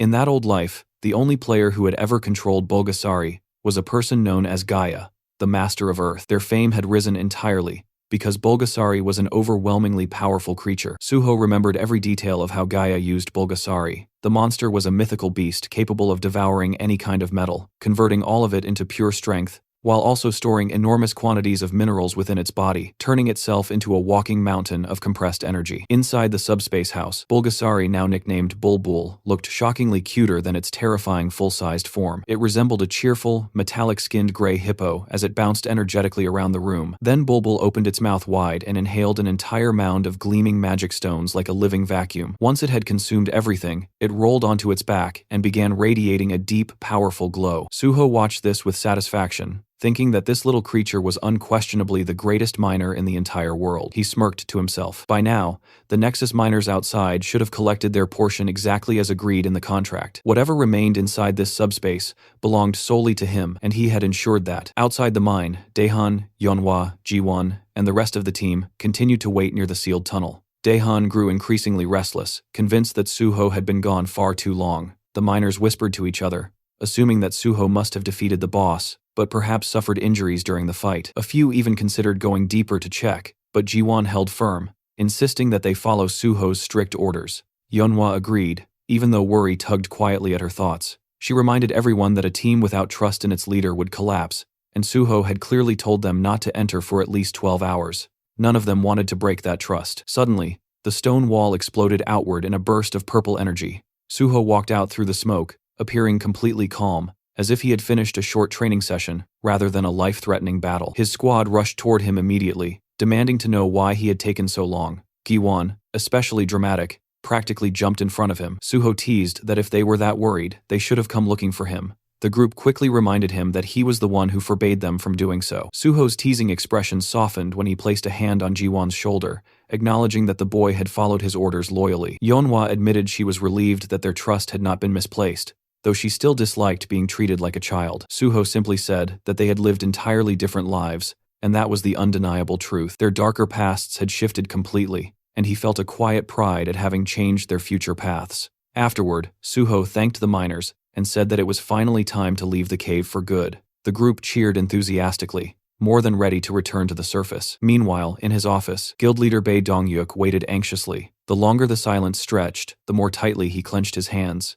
If anything happened to Suho, all responsibility would fall on him, and the Nexus Guild would drown in trouble. Suddenly, someone burst through the door with news announcing An Suho and his entire team had returned safely. Dongyuk hurried out to greet them in relief. Suho confirmed the gate was cleared and requested that the result be officially registered. Later, they gathered in the office to review the collected materials and recorded data. Dongyuk was stunned. Despite Suho's unusually short contract period, the profits were massive. They estimated more than 7.2 billion won in resources, possibly exceeding 10 billion after processing. Suho quietly remembered the raw stones he had claimed for himself in advance and nearly laughed. His personal haul was worth a fortune. To be fair, Dongyuk offered Suho's squad 10% of the gate's entire profit as a bonus. Suho pretended to be surprised, even though inwardly he thought it was too generous. He had already taken enormous amounts home, so demanding anything more would feel greedy. After a polite exchange, they eventually agreed on a balanced reward that satisfied both sides. Once the matter was settled, Suho mentioned something else. He wanted to form a secret raid unit within the Nexus Guild. Since he would soon join the Hunter Association as a government hunter, he would be unable to lead his team officially. He asked Dongyuk to support them quietly and register them within the guild, so they could continue serving as a hidden force behind the scenes. Dongyuk loved the idea and agreed immediately. Suho reflected that only because he had regressed could he build a foundation this solid, avoid the betrayals of his past life, and test each person until they proved to be trustworthy allies. This time, he wanted real companions walking beside him, not opportunists. Later, Suho entered the locker room where his squad was gathered, still buzzing with excitement about the previous mission. Jiwon immediately leaped toward him with his usual overly enthusiastic greeting. Suho gathered them around and shared the news starting today. They were all officially members of Nexus. The team was stunned. Several Banshee members had given up their previous jobs just to follow him, and now they would receive proper pay, clear advancement paths, and official B-rank status with potential for A-rank promotions. Daehan and the others were ecstatic, celebrating like they had just won a grand prize. Right then, Suho's phone rang. It was Chief Pai, calling with even more good news. Suho's special recruitment for the Hunter Association had been approved. Soon, he would formally join, receive a commendation, and begin his government contract. Chief Pai joked that Suho was becoming far too impressive, and Suho responded that he fully intended to keep surprising everyone from here on out. The next day, inside the Nexus lounge room, the entire Banshee squad was deep inside the digital space created through Jiwon's digitization skill. The bright white environment looked futuristic from outside, But inside the environment was filled with glitch-covered monsters, their red eyes flickering as they crawled out of broken streams of corrupted data. The creatures let out distorted screams as they swarmed the team. Everyone held their positions while Dihan barked commands, keeping the formation from collapsing under the chaos. Yeonhwa glanced toward Jiwon, who was catching his breath while leaning heavily on his staff. She asked if he was all right. Giwon insisted he was fine, though he was clearly pushing himself too hard, determined not to look weak and wanting to prove he truly belonged in the Banshee squad. One of the older members gave Jiwon a playful smack on the back, nearly knocking him off balance, teasing that their youngest member was really fired up today. Another stepped in to steady him, placing a hand on his shoulder and telling everyone to quiet down. Yeonhwa reached out to help Jiwon stand straight and warned him not to let any weakness show. If they wanted to reach level 100, if they wanted to keep up with their leader's reputation, they still had a long road ahead of them. The others agreed. If Jiwon wanted proper recognition, he had to keep fighting. Their determination collectively surged. The entire team shouted together that, no matter how hard the climb became, they would give everything they had. A short distance away, Suho watched them while surrounded by the digital remains of corrupted monsters he had already taken down. Their enthusiasm amused him. He thought the team had grown almost too energetic. He had told Jiwon to set the program to hard mode, but even he hadn't expected things to escalate this intensely. He even joked internally that if a virus like this ever spread online, the entire internet would probably collapse. Soon, Suho walked up to Jiwon and asked whether he was holding up. Jiwon tried to appear unfazed, saying he was just taking a break before returning to battle. Suho simply told him they were done for the day and that it was time to log out. Jiwon froze, unable to believe Suho had finished clearing the stage already. The rest of the team, exhausted but irritated, felt like their leader had played a different game entirely. They insisted they were only getting started. Suho quietly smiled. He knew now that they were pushing themselves harder for his sake. He exited the virtual space. Later, in the real world, Suho sat alone inside Angel in Earth Coffee, a calm cafe near the edge of Seoul. He checked his phone and organized his next steps. Since he had just entered the special recruitment program, his free time would shrink quickly. He needed to move fast. His next priority was locating a certain individual. Soon a white car pulled up outside. Choi-yoon stepped out casually and walked inside as if she owned the place. She ordered a strawberry frappe. Suho reminded her that she wasn't really in the position to demand drinks, since he had called her here to repay the favor she owed him. But before she could react,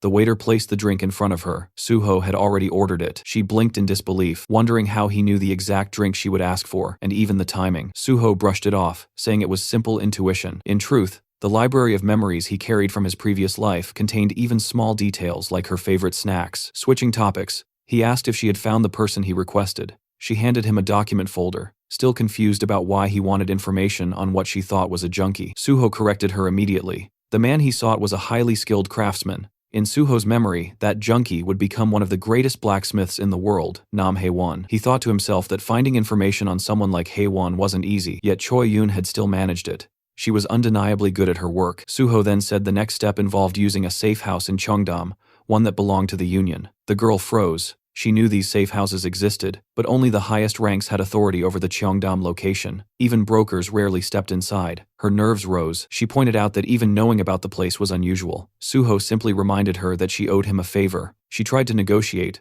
but he pressed her harder, even teasing that if her entire life's worth amounted to mere paperwork, maybe he shouldn't have helped her at all. Cornered, sweating, she started making out childish excuses. Finally defeated, she said she would make the call. She stepped outside. Suho waited calmly. Knowing the Union would eventually choose the most logical outcome, they would approve his request. When she returned, she looked defeated and asked whether it truly had to be Cheongdam. Suho's twisted expression made the answer obvious. She regretted asking. He chose the location simply because it was closest. She told him he could use it, but only under one condition. She explained that if he met that condition, he could access the Cheongdam safe house at half price. Even so, half the price was still expensive. She pulled out her phone, ready to accept the Union's terms, but Suho told her to wait. He wanted to know the full catch first. She thought he was being extremely strict for someone asking favors, but Suho replied with a shrug, saying he had to be, after all. He was joining the Hunter Association. Finally, Choi-yoon told him the condition. He had to help clear a newly discovered gate the Union had found, one they didn't want exposed,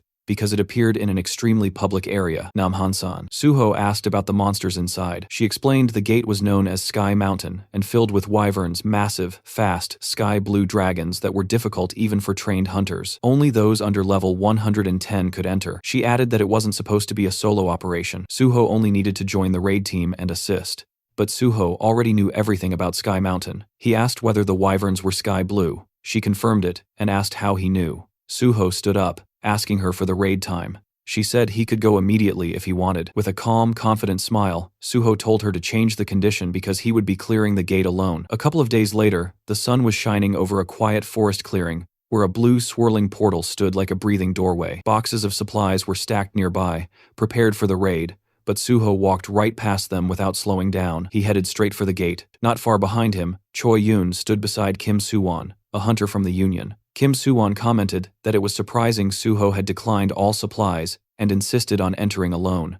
Choi Yoon only shrugged. She believed he had his own plans, and their boss had said that regardless of success or failure, watching Suho would be interesting. She still felt confident he would win. Suho always exceeded expectations in the end. Kim Suwon, meanwhile, remained curious. If An Suho succeeded in soloing this gate, he would become even more of a legend. If he failed, the fall would be dramatic. Either way, he found the situation extremely fascinating. Inside the gate, the system loaded a new environment, Celestial Mountain. The surroundings were rocky, bright, and high above the clouds, with strong winds swirling through the mountain peaks. The system stated that only hunters under level 110 could enter, and the maximum party limit was 31. Yet Suho stood there alone, planning to clear everything by himself. He remembered reading association reports about this place. Officially, it was not classified as extremely dangerous, but the reality was different. Many hunters had failed here, and several had died. With wyverns dominating the sky, the association usually sent mages and archers. Warriors were advised to stay away, since aerial combat was too difficult for them.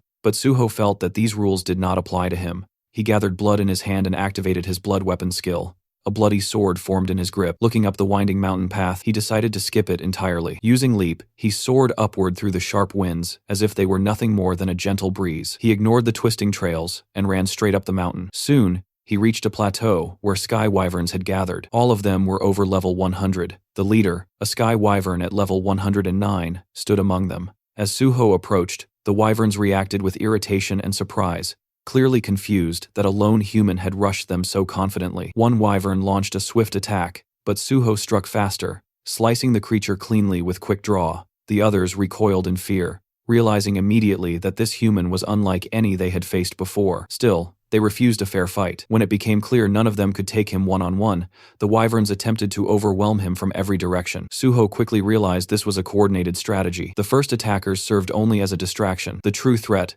was the leader approaching from behind. As the leader lunged for a surprise attack, Suho dodged and slashed upward, landing a precise hit. Enraged, the sky wyvern used its fear skill. A wave of blue pressure rolled across the mountain, but Suho's dragon blood rendered him immune. To him, the wyvern's intimidation felt almost amusing. Only real dragons could frighten him. These wyverns were merely imitations. Frustrated, the leader fired its breath attack. Meanwhile, the lesser wyverns tore large boulders from the mountainside and hurled them at Suho, blocking his movement, while the leader prepared another strike. It was a surprisingly well-coordinated tactic. As the rocks crashed down, the leader charged in for the kill. Suho activated Leap again, soaring above the crowded attack. From the air, he used Airstyle's first form Sever and prepared Cutting Steel. He descended like a blade from the sky and cut the leader from head to tail with one clean strike. With the leader defeated, Suho observed its remains and felt that he was finally starting to adapt to his newer techniques. Still, he sensed room for improvement. He continued climbing higher, heading toward the true boss of this gate. But suddenly, the air darkened. A massive monster stepped into view larger than the others, with dark blue scales and a crown of jagged horns. When it roared, the entire mountain trembled. Far above, the Sky Wyvern King announced its presence. Suho assumed the king must have sensed the death of its minions. Now, he stood in the king's domain. Everything before this had merely been a warm-up. As Suho reached the mountain's summit, the sky dimmed as if reacting to the king itself. The giant wyvern landed, blocking the sun. The system reported its level 113. It released a massive roar, accompanied by a wave of dark energy. Once again, Suho resisted effortlessly, thanks to his dragon blood. Although the Wyvern King was intimidating, resembling a true dragon, Suho reassured himself that real dragons were far more terrifying. The Wyvern King circled above, waiting for Suho's move. Suho disliked wasting time, but he felt that mastering his techniques during this battle would be beneficial. Then, something caught his eye, a nest filled with glowing wyvern eggs. He suspected that approaching the eggs might provoke the king. He stepped closer, and his guess proved correct. The Wyvern King dived at him, blasting wind so powerful that the ground cracked. Suho felt the pressure but stayed calm. The Wyvern King repeated its fear skill, but it had no effect. Suho attacked with Cutting Steel, but the boss's thick scales reduced the damage. A level gap of over 40 levels made a noticeable difference. Instead of feeling discouraged, Suho welcomed the challenge. This was an opportunity to sharpen his abilities even faster. The Wyvern King roared again, summoning another large flock of wyverns. Suho had expected more enemies, but even he was surprised by the sheer number that appeared. Still, his upgraded stats allowed him to move faster, strike harder, and jump higher, perfect for this chaotic situation. The wyverns attacked from all directions. Suho jumped onto one wyvern's back and used it like a platform. The system immediately notified him his leap skill had reached rank S. Now he could jump one more time in mid-air, effectively doubling his movement in the sky. Suho tested it immediately, stepping on empty air and closing the distance to the Wyvern King with perfect timing. His blood weapon now shifted into a long red staff. Suho extended it, striking the Wyvern King's neck and slamming the giant beast to the ground. Even so, the monster struggled back to its feet. Suho respected the durability. Laughing lightly, he hoped the boss would hold out longer so he could test more techniques. The Wyvern King, desperate, forced its subordinates to attack again, but the lesser wyverns hesitated, as if fearing Suho more than their own ruler. Some even looked like they were trembling. Suho quietly remarked that perhaps he had become the true Wyvern King now.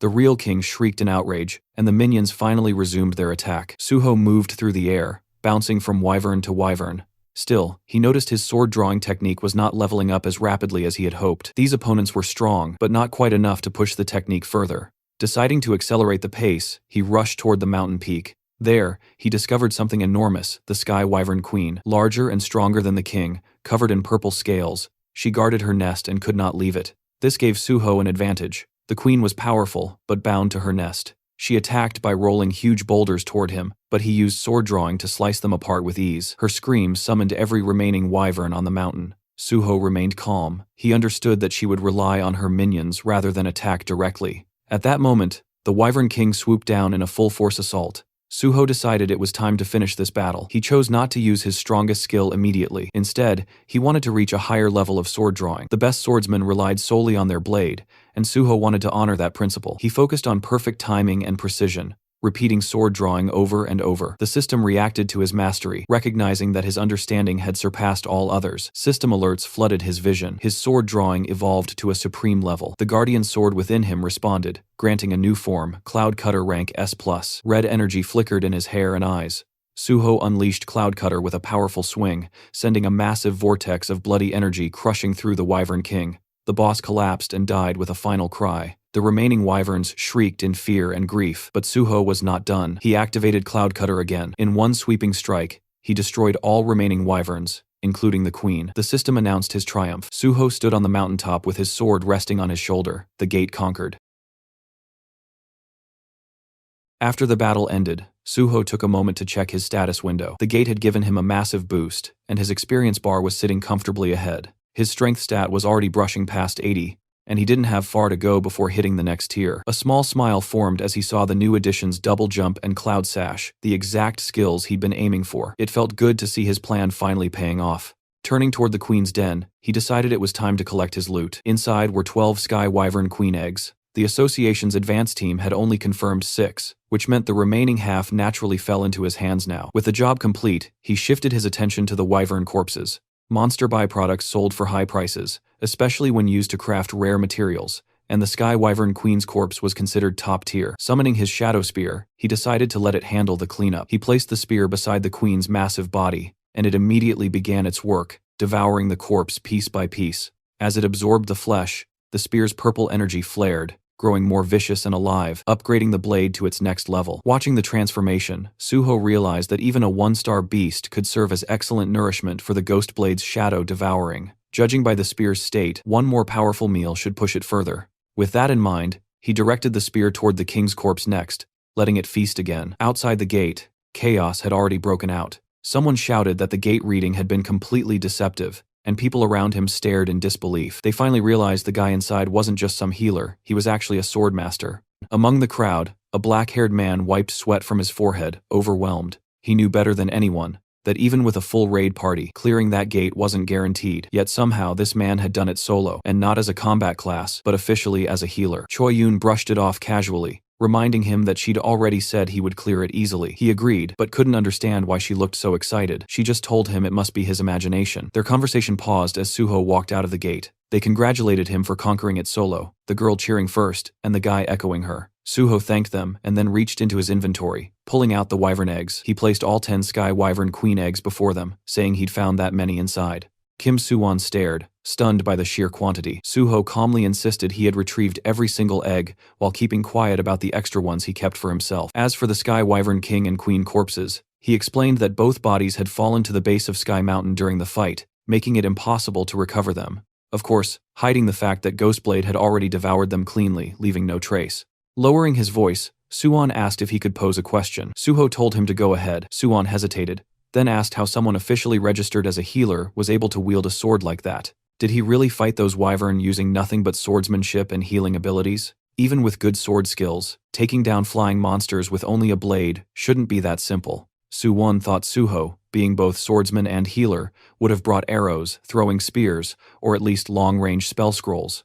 As a fellow hunter, he was dying to know how the hell Suho managed it. Suho simply smiled and told him one sword was enough. Suwon stared at him like an amazed fanboy, asking if he really meant he took down all those flying wyverns, including the king and queen, with only that one sword. Suho confirmed it. Suwon practically lit up, thrilled and glowing with admiration, while Choi Yun nudged him, asking if this wasn't the same guy who had been whining earlier. Changing the topic, Suho asked Choi Yun if he had fulfilled all the conditions. Choi Yun happily said he had more than fulfilled them. He'd solo cleared the gate and recovered all 10 eggs. As promised, she guaranteed him free use of the largest unit in the Cheongdam residence, adding that her boss never went back on their word. She then asked when he wanted to start using it. Suho told her he wanted to start today, and also requested access to future reports on items and magic stones. He asked if that was possible. Smiling, she said it absolutely was. He could contact her for anything, from item disposal to money laundering, and she'd provide top-tier service. Suho suddenly pushed a small diary toward her, saying he had one more favor. She told him to go ahead. Inside was a photo of a green-haired man.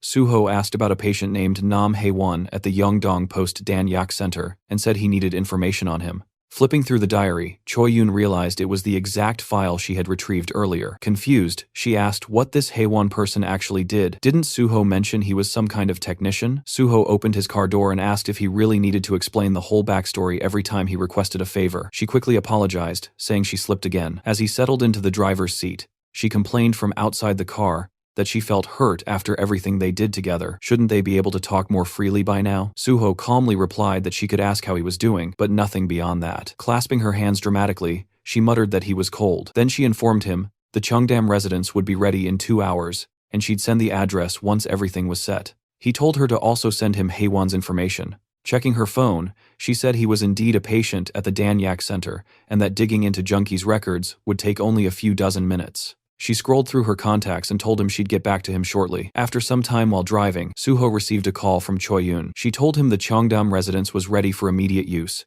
and she had already gathered all the information on Nam Hae-won and sent it directly to his phone. Suho thanked her for the work, but Choyo still pushed, asking why he was digging into a person who is a drug addict. Suho simply ended the call, refusing to entertain the question any further. He opened the map location she sent. Looking at the screen, he muttered the name Yeongdong-po, realizing this was where the man and deciding he would go recruit him now. Soon after, he arrived in front of a cluster of old, worn-down buildings that looked more like a slum than anything else. Standing before one of the structures, he noted that this must be the house where Nam Hae-won stayed, another semi-basement. He glanced through one of the small windows and noticed the curtains pulled shut from the inside. He pressed the doorbell, only to realize it was broken, so he began pounding on the door, calling out for Nam Hae-won. After a moment with no response, he assumed the guy wasn't home and said he would have to return later. What he didn't know was that inside the room, 3 men were standing over a collapsed Nam Hae-won. The brown-haired thug crouched beside him, asking if Hae-won really had visitors coming by, deciding they should finish the job before anyone saw him. Before he could act, a heavy thud shook the entire door. All 3 thugs froze instantly, startled by the sudden impact. The one responsible, of course, was Suho. As he stepped inside, the tattooed thug demanded to know who he was,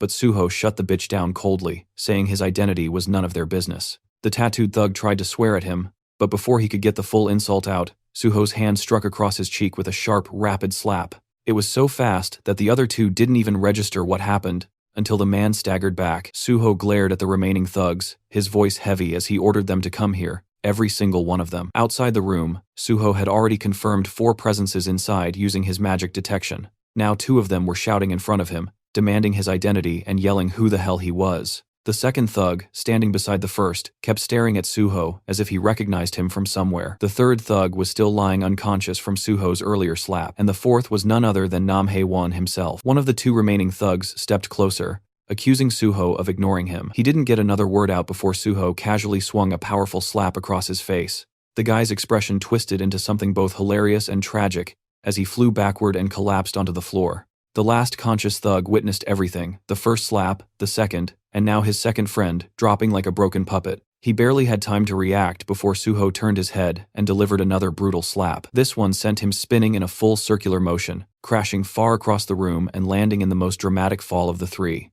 Suho walked over and checked one of the men's breathing, wondering if he had hit him hard enough to actually kill him. Satisfied that they were still alive, he shifted his attention to Nam Haewon. He lifted Haewon by the shoulder and told him to get up if he was fine. But the moment he got a clear look at the man's face, Suho froze. Haewon's hand was limp and drugged, his expression twisted unnaturally. A syringe lay discarded beside him, and Suho realized what had happened. Those thugs had injected him with something and tormented him afterward. Judging by how stiff his body felt, almost petrified, the injection had been done a while ago. Checking his breathing and physical state, Suho understood quickly that the poison symptoms were serious. He needed to act fast. He activated his recovery skill, the evolved form of cure. He had upgraded cure into recovery, specifically for scenarios like this: real illnesses, real poisonings, real damage unrelated to the system. Originally, the skill only affected the area his hands touched, but Isabella had once told him that pouring magic into it allowed him to forcibly expand the range. A slow grin spread across his face as he channeled magic into his hands. He thought about how he was now using information gained from someone who once tried to kill him to save someone else. The world truly worked in wild ways. After some time under Suho's treatment,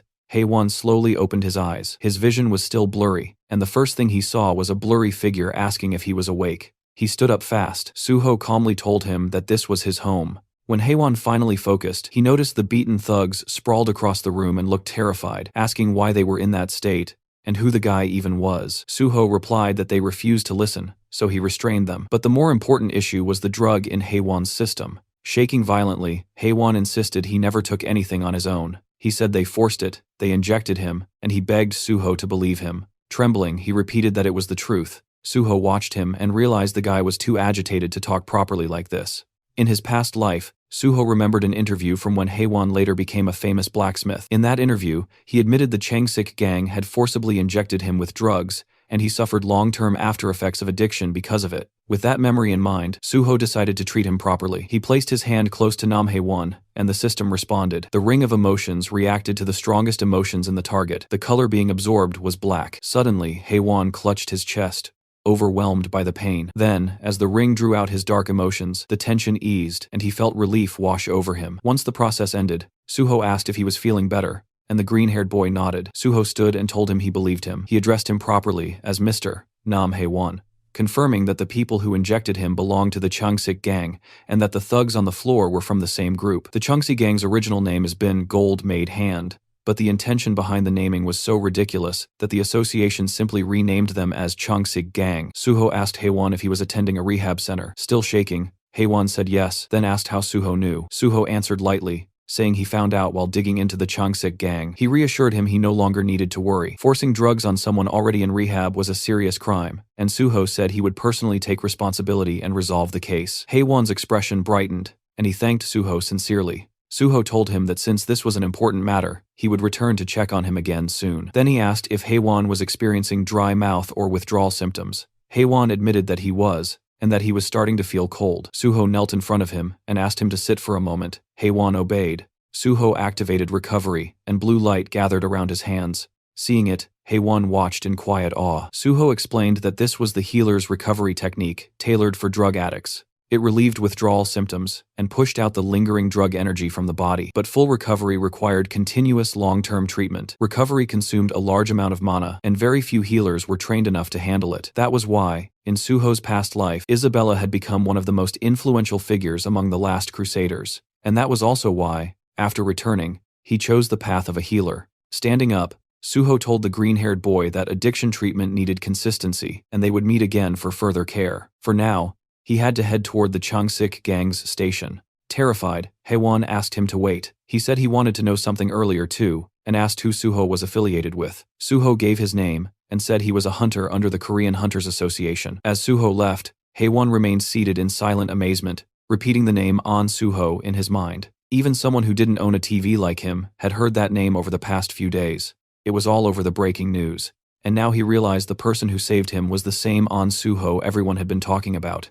From above, the slum looked like a war-torn zone. After multiple gate shocks, half of Yeongdongpo had collapsed into ruin, turning firmly into a slum. Suho walked through its broken streets, the air heavy with neglect. Since the district sat right in the center of Seoul, it had eventually become a perfect breeding ground for crime. He looked up at the crumbling surroundings, thinking that this must be the place that both the police and the association pretended not to see. In front of him stood a building with a bold sign that read, "Gold Made." Suho stared at it, wondering what kind of gang had the audacity to brand themselves with such a grandiose name. He pushed open the door and stepped inside. The first floor was a convenience store, shelves intact, lights on. Suho immediately understood the situation. A convenience store in the middle of a slum, still operating smoothly, was clear proof that the place was being openly run by gangsters. There was no way it would remain untouched without heavy backing behind it. He walked to the back of the store and found a staircase. As he climbed, a voice barked from above telling him to freeze.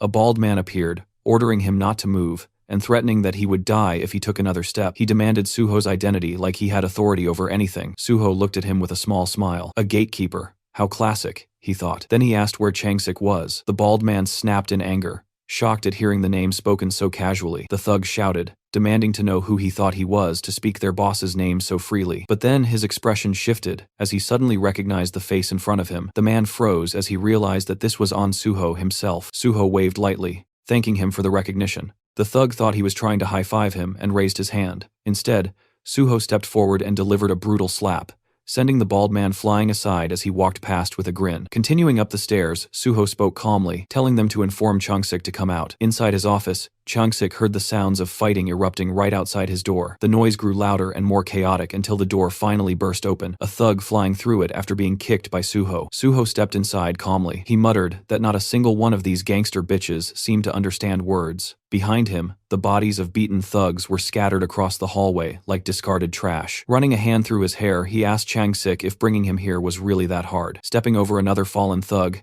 he added that he wondered what the gang would even do if he resisted. Changsik sat in front of him with a straight, unreadable expression. Two bodyguards stood behind him like statues. As Suho approached, he knew exactly what kind of place this was. More than 80% of this organization's members were awakened. The fact that awakened criminals operated openly like this was proof that the nation's security had already collapsed. In his previous life, the Changsik gang had grown even larger than this current version. They had created countless victims, and it took an exhausting amount of time to take them down. Remembering that, Suho clenched his fist. In a cold tone, he said that this was exactly why cancer needed to be removed before it grew. Changsik tried to speak, addressing him as Hunter An Suho, and asking what he was doing so suddenly. Suho stepped closer, telling him not to act clueless. They were the ones who started all of this. Changsik demanded to know when he supposedly started anything. Suho told him he was playing dumb to the very end. He said they messed with someone named Haiwon. He dropped a syringe on the desk, and both the boss and the bodyguards stared at it. Suho told them he had just met Haiwon himself. He asked if they truly intended to keep denying it. Changsik leaned toward his subordinate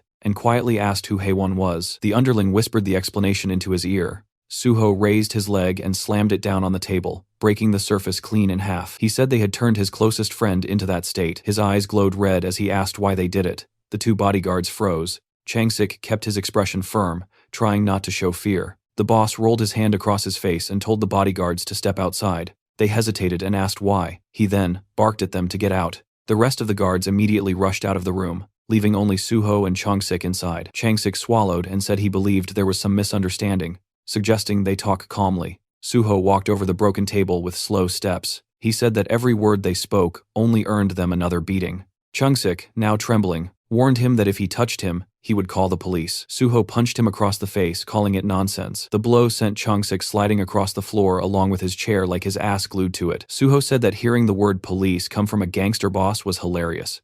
Changsik groaned on the ground in pain. Suho added that he figured a boss wouldn't go down from just one punch. Changsik forced a laugh, saying he wouldn't just sit there and let it happen. But the moment Suho stepped toward him, terror returned to his eyes. Suho reminded him again that he was begging for a beating, tightening his fist. And with that, Suho's punch drove straight toward the boss's face. Outside the office, the guards heard the repeated thuds of fists slamming into something or someone. Alarmed, they rushed toward the room, shouting for their boss. When they threw the door open, they found Suho standing in front of a shattered glass window. He told them their boss fled. One of the guards stared at him in shock, asking what just happened. Suho explained calmly that Changsik had smashed the window and bolted, pointing out the broken frame as if it were obvious. The bodyguard raised his hand like a confused school kid, saying that this was the 3rd floor. Suho brushed him off, telling him that Chung-sik was a level 100 hunter who could roll out of something like that without a problem, so they should stop babbling nonsense. With a smile, he told them he planned to dismantle this entire place starting now. Then he added that anyone who wanted to come with him could follow him straight to Cheongok. Just hearing the name made the entire group freeze. Cheongok was the correctional facility next to Cheonsong Penitentiary. While Cheonsong held regular criminals, Cheongok held awakened offenders. Since the whole place was filled with violent awakened criminals, it was practically a hell within hell. A pro version of hell. Only the strong survived there. Its reputation alone was enough to make half-baked punks bitches tremble, exactly like the situation unfolding now. Sweat poured down their faces. Suho reminded them that he had connections to the Great Hunter Association. He told them to run before he tossed them all inside. Otherwise, he would drag them along with Changsik straight to Cheongok. The thugs gritted their teeth in terror, then the next second they bolted at full speed, shouting that they don't know any boss.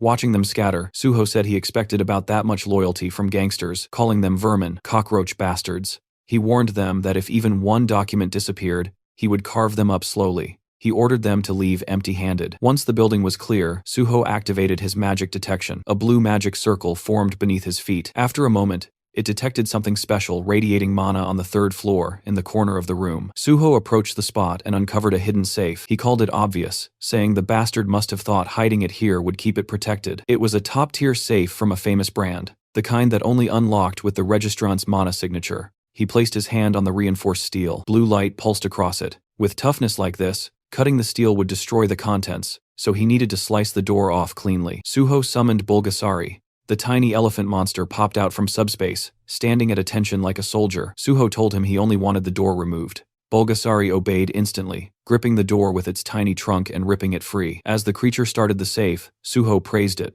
telling it to eat well. Inside the safe, he found cash and gold bars, but none of that mattered to him. What he actually came for was the dark ledger filled with the names of countless victims. The Changsik gang had begun with loan sharking, preying on ordinary people to build power. Later, they recruited hunters and deliberately addicted them to Avacane or One drugs to control and extort them. This addiction operation was the backbone of their entire influence. The drug was far more potent than ordinary narcotics, and in the end, no one could resist it. Holding the documents, Suho thought of Nam Haewon. He realized Haewon was one of the rare cases who managed to escape. Without his personal strength, even he would have fallen completely. Suho thought they deserved the Cheongok prison for crimes like this. He promised himself he would make every last one of them feel exactly what their victims felt down to the bone. After the wild fight, Suho brought Nam Haewon back to his small apartment and finished healing him. Haewon kept thanking him over and over, finally able to breathe normally again.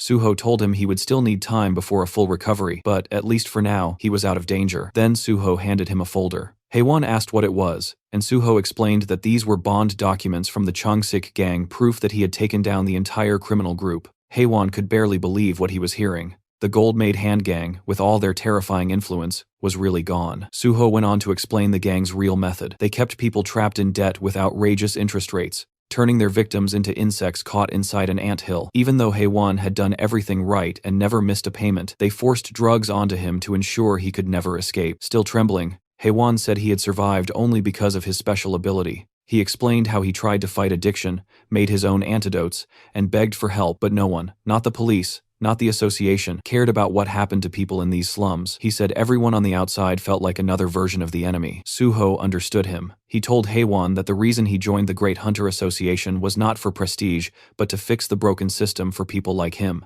Suho placed a reassuring hand on his shoulder and praised his courage. Overwhelmed, Haewon broke down and thanked him again and again. Then Suho shifted the conversation to something important. It was time for a new proposal and potentially a new ally. He asked if Haewon was ready, and Haewon said he was. Suho explained that he had learned about Haewon's special power, synthesis. With synthesis, Haewon could combine any materials and create a brand new result. The outcome always matched what he intended. That was the core of his extremely overpowered ability. Suho said that while reading the gang's files, he discovered how huge the number of drug victims really was. There were far too many for him to treat alone, but Haewon had already made secret antidotes before, so Suho offered him a real job to create a proper neutralizer to help even more people. He promised top pay, a luxury safe house, and full medical support for Haewon's own addiction recovery. Haewon looked stunned. He thought being healed was already far more than he ever deserved. Now he was being given a chance to help others, live safely, and get paid for it. To him, this felt like something a hero would do. He thought that if a godlike hero existed, Suho must be that person. Haewon said he would do it. He said he needed no extra payment, and he would work as hard as he could out of gratitude alone. But Suho, firm as always, said he would pay him properly, so everything stayed official and fair. After that, they went to Suho's new base, the building he was granted earlier. It was a 3-story place in Cheongdam, with friendly staff, a full lab on the top floor, and everything Haewon would need. Even the Banshee team showed up, curious to see the fancy place, but they left immediately after their workaholic boss dumped another assignment on them. Meanwhile, Haewon was in awe. Suho told him to pick a room, get settled, and start working on antidotes as soon as he was ready. Suho said he had to leave for Nexus HQ, but Haewon could contact him anytime. Later, Suho got on a call with reporter Jinwi. He gave him the full scoop on the hidden crimes in the slums. Jinwi, being the genius reporter he was, said he could expand the story tenfold. He would frame Suho as the hunter who stormed into a dangerous slum, crushed a criminal organization, saved the victims, and sparked a new era of hope for the people living there. He said he wanted to create a major feature article with all the details so the world could not ignore it. Suho believed him completely. Public influence was exactly that reporter's specialty. Afterward, Suho met with guild leader Bai Dong-yuk at Nexus Guild and laid out the plan. Nexus would buy every neutralizer Haewon produced, helping victims all across Korea. The uplifting story would shift Nexus's reputation, turning them into a guild with a genuine hero presence, the kind the world would finally take seriously. Dong-yuk was thrilled. He shook Suho's hand and promised to look after Haewon from now on. With everything lining up, Suho felt good. The win-win plan was in motion: heal the people, spread the truth, make the criminals pay, and show the world that real change was finally possible. The scene cuts to Chung-sik, the once feared boss who made slums, Neil now reduced to a shaking wreck inside a trashed luxury room. He was on his knees, trembling. Suho's name kept echoing inside his mind like a curse he could not escape. No one had to spell out what happened. The syringe and the half-empty bottle beside him made everything clear. He had taken some kind of drug, the kind that burned strength into the body while tearing holes through the mind. Those substances twisted people from the inside, and his scattered expression showed exactly that. He muttered Suho's name, obsessively, like it was the only thought left in his fractured skull.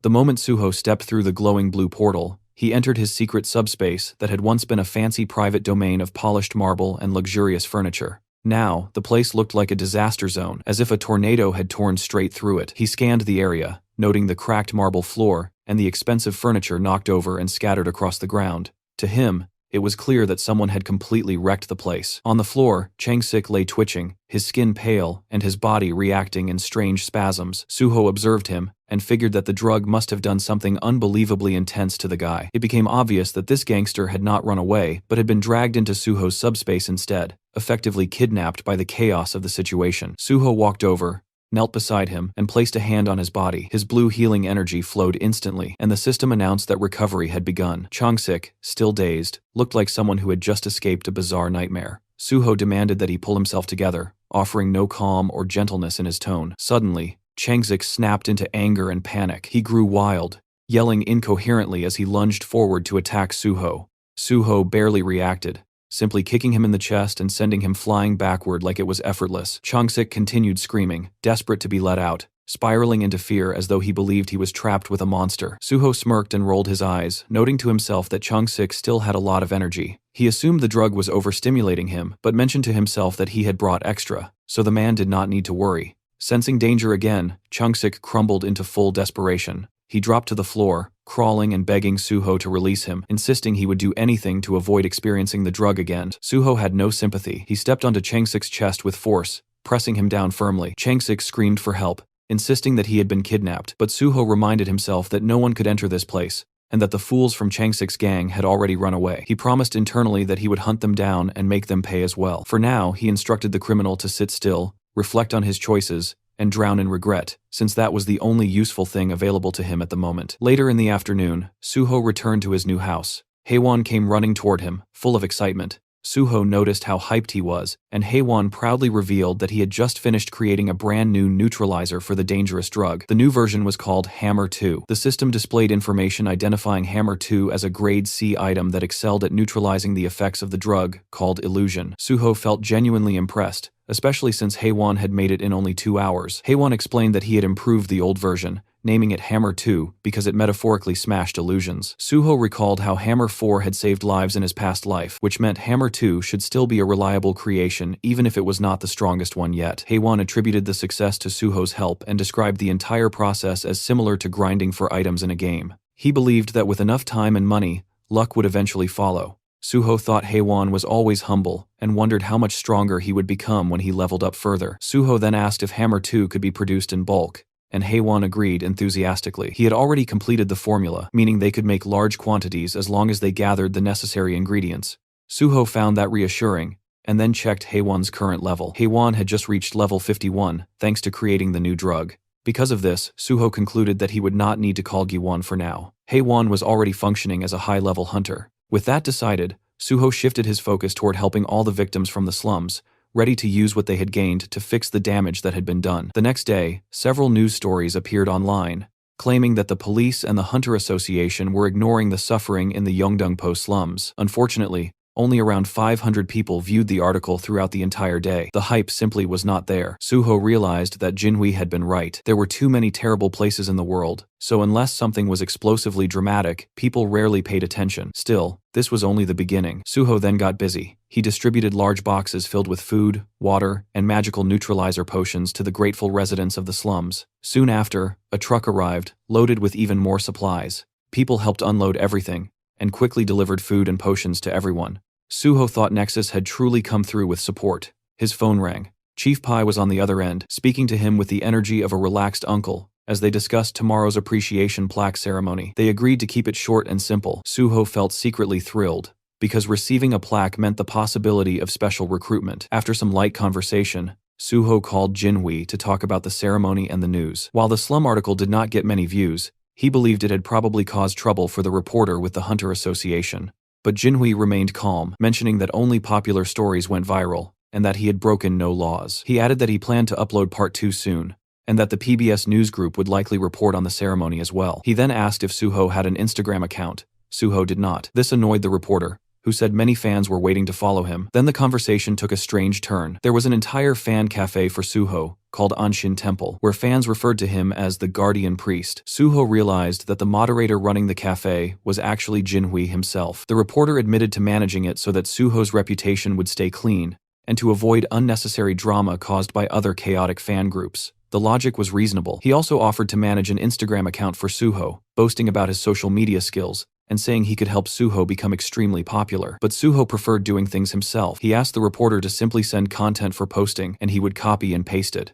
That simple approach made the reporter ridiculously excited. He even suggested that Suho upload selfies and photos for fans, but Suho was not confident about pictures. The reporter advised him to relax and at least make the account. Soon enough, Suho would become an influencer. After the call, Suho made the Instagram account, and immediately his phone began vibrating non-stop with notifications. A huge number of users started following him. Inside the house, Haewon noticed the phone buzzing constantly, but Suho said it was fine. He figured that Jinhui had already started promoting the new account aggressively, so he muted all notifications. Finally, the big day arrived. The appreciation plaque ceremony at the Hunter Association headquarters began. A massive crowd had gathered inside. Reporters, fans, and people holding signs shouted Suho's name, and the title Guardian Priest. Suho had expected a simple ceremony, but the screaming fans and swarming reporters told a very different story. The number of people was overwhelming, forming a sea of excitement. Security guards struggled to control the crowd, begging them to stop pushing and asking them to wait outside. 2 association workers stared in shock, completely stunned by the turnout. They checked and confirmed that all these people had come for only one person, Hunter on Suho. They found it unbelievable, especially because the event had never been posted online. It was the first time in the association's history that such a scenario had occurred for an unofficial event. Suho's fame had reached another level entirely. Inside the auditorium, the chaos continued. Fans filled the entire space, holding signs for On Suho and Sword God, buzzing with anticipation. One girl even mentioned that she had skipped school just to attend.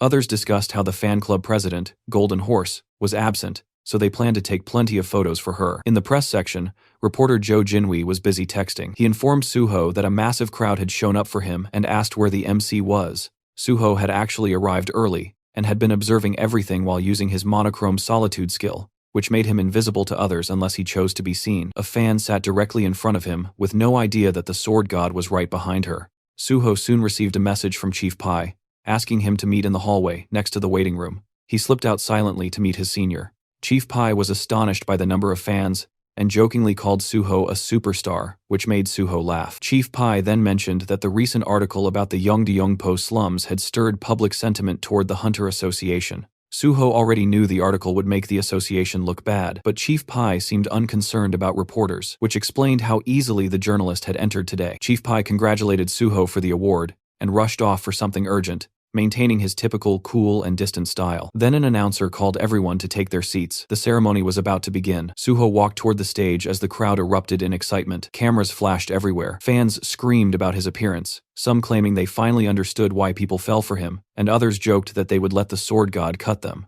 Suho stepped forward and received his appreciation plaque from Association President Young Kyung-won. They posed for photos. The president teased him about being good at posing, and Suho responded politely, giving credit back to the president. Keeping the atmosphere smooth, the president praised Suho's work in Yeongdeungpo and hinted that good news, likely a job offer, was on the way. Suho assumed this meant special recruitment. The president then asked him to speak a few words. Suho thanked everyone and said he had only done what he believed he was supposed to do. He admitted feeling strange about receiving a reward for helping people, but promised to work hard. Fans screamed that they loved him, and he could only laugh and thank them. A short Q&A followed. Reporter Kim Sang-won asked whether Suho still intended to join the association, to which replied, yes. Another reporter mentioned the new Instagram account, and Suho explained that a friend recommended it, so he decided to try it. Someone else noted that he had gained 50,000 followers in a single day, and asked how it felt. Suho said he had turned off notifications and did not know, but he could tell people were interested. Someone asked what his first post would be. Suho said he would probably upload the plaque he received today. Then Jinwi stood up and the room instantly tensed. Staff whispered among themselves, realizing that he was the same reporter who had written the article criticizing the association. President Kyung-hwan grew irritated, believing his staff had made a mistake by letting him in. But the reporter ignored their reactions. He was there to ask real questions. He asked if Suho had seen his article on the Yeongdeungpo slums. Suho had. The reporter then mentioned the criticism that the police and the association were ignoring people who needed help, and asked if Suho was aware of the issue. Suho calmly stated that he was fully aware of it. It was a risky moment, because the room was filled with powerful association members, but the reporter pressed on. He asked if Suho's joining the association would help improve things. The president nearly jumped out of his seat, barely held back by his aides. Suho, with a slight smirk, stated that if he joined, he would do everything in his power to eliminate corruption so that no one would ever have a reason to doubt the association again. The reporter thanked him, and the public portion of the ceremony ended. Later, Suho and Jinhui left together in a car. Suho praised him for his work. The reporter joked that the angry stares from the staff had made him extremely nervous, but Suho noted that he had acted brave the entire time. The reporter then apologized if his questioning was too harsh, explaining that his job required him to act while public attention was still focused. He wanted to maintain the momentum, and that was why he planned to release another article soon. Suho appreciated it because he finally got to express what he truly wanted to say about improving the association. The reporter was almost in disbelief that Suho meant every word, but Suho clarified that he would not lie while receiving an award. He genuinely intended to make changes. A few days passed, and Suho received his new civil servant ID. He had been officially appointed as a level 5 official, far faster than anyone had expected. At the same time, the entire internet exploded with discussions about Suho's past achievements, especially the incident where he beat violent criminals in the Yeongdeungpo slums. Dozens of online articles appeared, gathering millions of views. People everywhere could not stop talking about him. Some users claimed that Suho was the only cool person in Yeongdeungpo, while others called him a genuine hero. Still, some were jealous and complained that the police or the Hunter Association should have handled the situation instead. A few wondered if Suho was simply doing what Nexus ordered or if he was seeking too much attention. Some online troublemakers jokingly suggested that he might get sued by the criminals he defeated. But the majority agreed that the real losers were the criminals, not the man who stopped them. People argued a lot, but everyone agreed that something massive was happening. Then major headlines appeared everywhere. The news declared that An Suho was joining the Great Hunter Association. Broadcasts repeated it constantly, referring to him as the hero of Yeongdeungpo, and announcing that Swordmaster An Suho had earned a special grade 5 position. Crowds of fans and reporters waited at the entrance of the association building, screaming his name like he was a celebrity attending a concert rather than a civil servant arriving for work. The shouting did not stop. People wondered what would happen to Nexus now that Suho had moved to the association. Questions came up online about whether he still had a contract with them and whether Nexus would be upset. Inside the Nexus office, the boss, Bae Dong-yuk, remained calm. He mentioned that everyone was talking about them now and that it was time to release an official statement. Nexus sent out multiple news articles wishing An Suho good luck, clarifying that there was no contract issue and explaining that they had never paid Suho any signing bonus. The message was clear. Nexus wanted everyone to know they supported Suho's decision. Elsewhere, two men watched the news and read newspapers,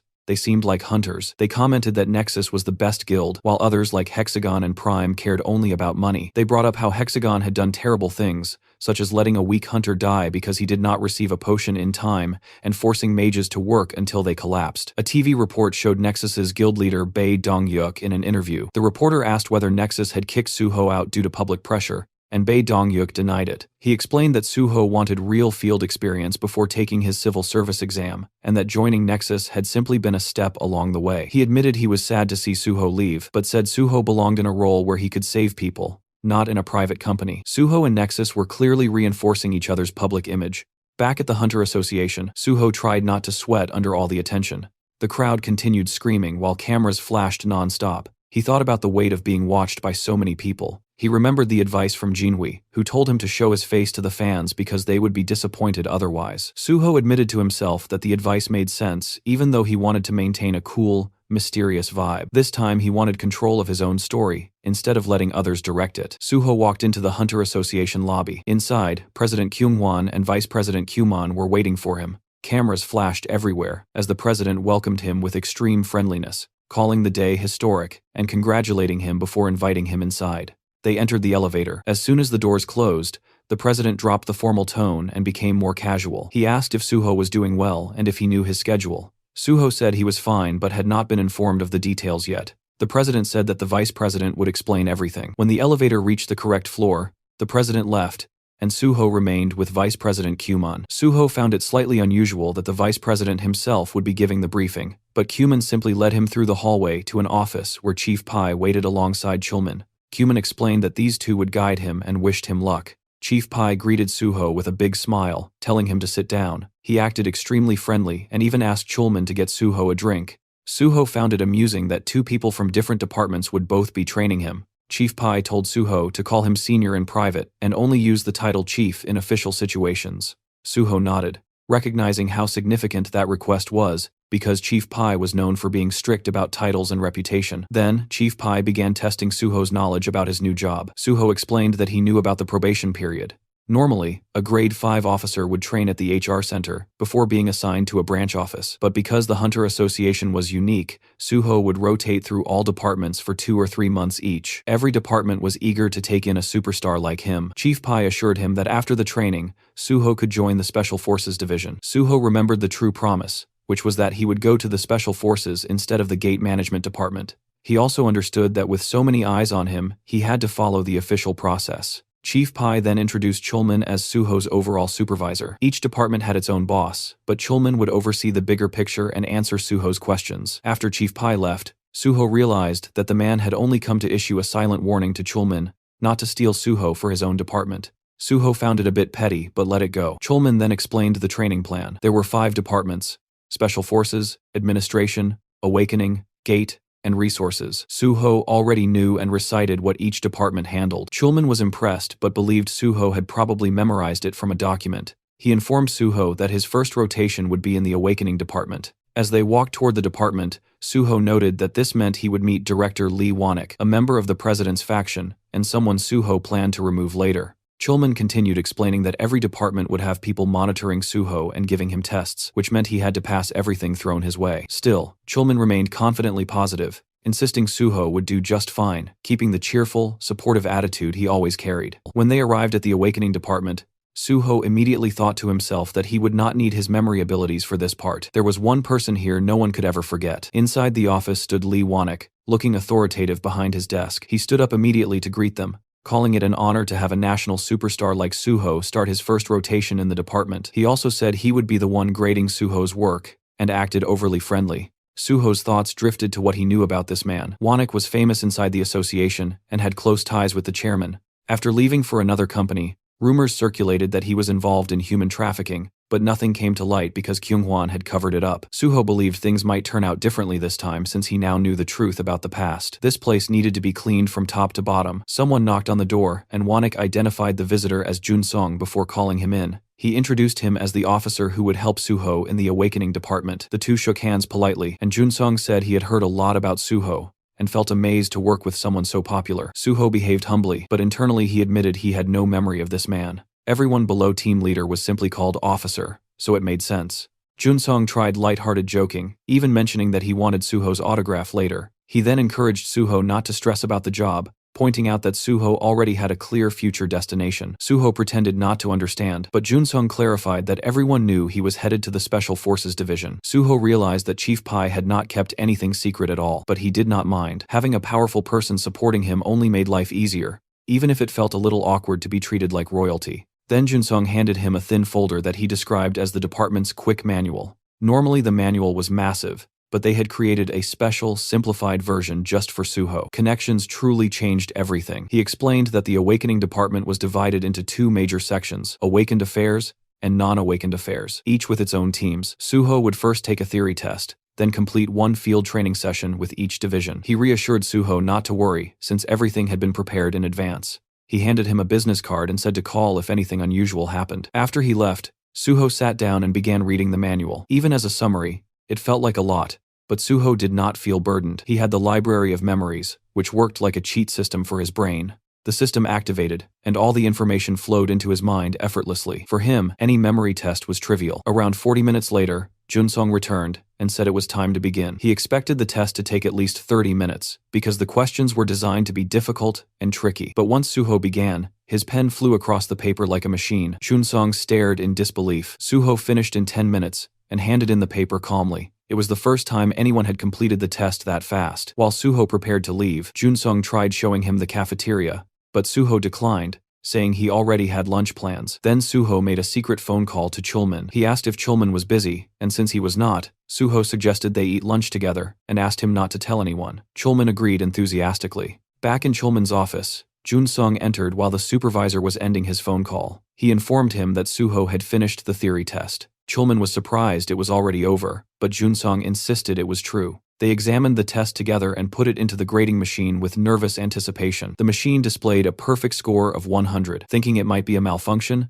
they checked it by hand, but after multiple reviews, the result remained the same. A flawless, perfect score. Junsong nearly lost his mind, saying no one had ever achieved this, especially on their first day. He finally understood why Chief Pai wanted Suho so badly. Chulman could only laugh. He admitted internally that he had hoped to work with Suho first, but Chief Pai's influence was overwhelming. It was hard to compete when Suho performed at that level. Meanwhile, Suho was just yawning casually in the hallway, completely unfazed. None of this meant anything to him. After meeting for lunch, Suho and Chulman sat on a bench beside a vending machine. Suho said that since Chulman treated him to lunch, he wanted to buy the coffee. Then Chulman asked why Suho had suddenly wanted to eat together. Suho explained that he did not know many people in the association yet, and did not want to eat alone. Chulman was the only person he knew well. Chulman joked that if Chief Pai heard that, he would feel a bit hurt, but Suho said he simply wanted a comfortable place to eat, so it could not be helped. After a quiet, comfortable pause, Chulman congratulated him on his perfect score from the morning. He explained that he had graded it immediately, because Junsong kept pestering him. He joked that Suho was insane. He could fight. He entered the association as a special grade 5, and now he turned out to be extremely smart as well. To him, Suho felt like the main character of a story. Suho said it was thanks to the people around him and that he had seen similar tests before. Chulman teased him that too much modesty annoyed others, so Suho laughed and admitted openly that he was amazing. For the first time in a long while, he smiled sincerely. It felt refreshing. Since restarting his life, it felt like he was constantly doing homework, but sitting here drinking coffee with someone he used to be close to brought back memories of simpler days. He remembered when he had almost died from poisoning and thought it was over, but now he promised himself never to fall like that again. He intended to overcome every disaster and reclaim a peaceful life. Suho then asked if Chulman had any tips about working in both the Awakening and Non-Awakening divisions. Chulman began explaining. He asked if Suho knew what the Awakening division did. Suho said, yes, they manage both awakened and non-awakened individuals. Chulman agreed but emphasized that the biggest task was keeping information updated. No one could see an awakened person's status window except the person themselves. They had to personally come in and update their information. If they ignored the deadline, they received fines and eventually jail time after repeated warnings. There was even a specific term for these cases: malignant non-updaters. Managing those troublemakers was their primary job. He continued, explaining that awakened individuals were like superheroes. Some were so durable that bullets could not harm them. Others could disappear as if they had never existed. Every country needed their data updated regularly. It might sound like the association treated them as potential walking disasters, but there was currently no better method. Suho then asked about the non-awakening side. Chulman said it worked similarly. Sometimes people awakened as players and hid it instead of registering.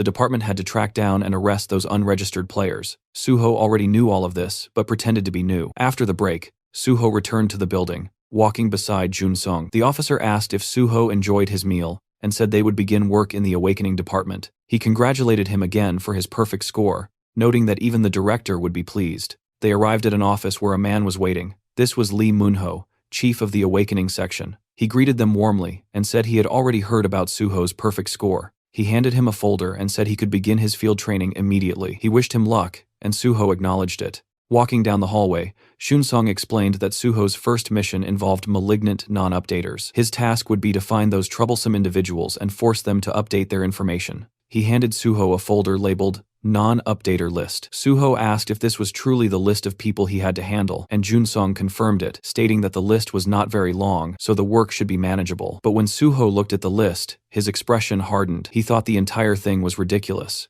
Every name belonged to someone notoriously dangerous, individuals known for giving even the awakening section a difficult time. He wondered if this was another hidden test from Chief Pai, who loved testing his subordinates endlessly. Still, Suho decided he was ready for whatever came next. He would take down every person on the list either way. Since Jun-sung worked at a desk and not in the field, he introduced Suho to a new mentor, Han Ho-sung, a grade 7 field officer, who Jun-sung introduced as a veteran at catching non-updaters. Then Jun-sung slipped out of the room, leaving the two alone. Suho introduced himself while Ho-sung leaned back casually against a desk, looking relaxed. He suggested that they check the list first. When he saw the names, he let out a deep sigh. The association had told him to treat Suho like a VIP, yet they handed him this insane list. It was filled with legendary troublemakers who had vanished or were considered impossible to catch. Ho-sung guessed that the association wanted Suho to look like a hero because everyone was watching. He asked if Suho already knew how to use the stat scanner and the necessary tools. Suho did, so Ho-sung said no extra training was needed. Then he asked if Suho planned to choose his first target. Suho said he did and pointed at a photo of a man with long dark hair. Ho-sung asked if Suho even knew who the man was. He was a malignant non-updater who had fled overseas and evaded capture, but that did not stop Suho. He said that if the man was still on the list, then he had to be pursued. Suho pressed his hand firmly onto the list, covering the photo of his chosen target. With a confident smile, he prepared himself to track down every one of those legendary troublemakers. The page displayed a photo of a dark-haired man named Kim Gung-won, an illegal pharmacist whose real occupation was designing doping substances. He provided doping drugs to both ordinary and professional athletes. The issue was that the drugs he distributed did not rely on chemical doping effects but on skill-based doping, something far more dangerous and far harder to trace. Suho scanned through the information and noted that Kim Gung-won denied all charges, yet multiple reports had already been filed that confirmed the accusations. An update to his status window had been requested years ago, but he had continuously fled, avoiding every attempt to track him. His current location was presumed to be overseas. Normally, when an unregistered hunter goes untraceable for a long time, they are declared missing, but the fact that his name remained on the active list meant one thing: he was still operating. Suho realized that even the Awakening Division recognized the ongoing threat he posed. Despite this being an obvious hunter-related criminal case, it fell under the jurisdiction of the Awakening Division instead of the Special Forces Division. The Special Forces Division never moved without solid evidence, no matter how suspicious the situation was. As Suho closed the file in his hands, he reflected that the Special Forces Division also struggled with chronic manpower shortages. But the bigger issue was that Chief Pai simply avoided anything he considered unprofitable or bothersome. Han Ho-sung scratched his neck and expressed his concern that the suspicion was understandable, but catching someone presumed to be overseas seemed impossible. Suho stared at him and questioned whether he truly believed the man was overseas. Ho-sung reacted with shock. Suho explained that Kim Gung-won was absolutely still in Korea. The reports mentioned that domestic athletes were still using his substances, and the fact that his drugs were easily accessible meant his base had to be inside the country. Suho pointed out that drug smuggling procedures were extremely strict, making it nearly impossible to maintain such a smooth supply line from abroad. Ho-sung, taking a seat, admitted that the reasoning was convincing, but a report remained only a report. They still did not know for sure if those individuals were actually using doping drugs. Suho looked him in the eye and decided they would verify it themselves. Ho-sung responded that skill-based doping left no physical traces in the body, unlike chemical doping, which created a major challenge. Suho declared that he would handle the verification personally, which only confused Ho-sung further. The officer pointed out that this wasn't even an official request for acquisition, but only an anonymous tip, meaning Suho would not receive a warrant. He wondered how Suho intended to manage anything without one. Suho remained firm. He stated that he had a separate plan and wanted to handle this case alone. It was technically a field evaluation, so he wanted the chance to attempt his own method first. If it failed, They could revert to Ho-seong's approach afterward. Ho-seong, still confused but not wanting to press the issue, brushed it aside and told him to proceed however he wished. Suho bowed slightly, thanking him for trusting him. Ho-seong added that he could contact him anytime if he needed help. With that, Suho left the office, ready to execute his plan. Ho-seong, leaning on his chair, thought to himself that he had no idea what kind of plan Suho was relying on, but he assumed Suho would learn the hard way. Tracking a fugitive unregistered hunter was nothing like what Suho had done before, and the reality of it would hit him soon enough. As Suho stepped outside, he pulled out his phone and contacted Nexus Academy. He informed them that he was heading there immediately, and that he needed something done. After some time, Ji-won appeared, laughing and commenting that the request seemed easy enough. Inside the Nexus Academy lounge, Suho and Ji-won sat together while Ji-won confirmed that all he had to do was locate Kim Gung-won. Suho verified it. Ji-won studied the file and concluded that if they followed the numbers listed in the reports, they would eventually trace Kim Gung-won's phone. Once they found the phone, they would have his location,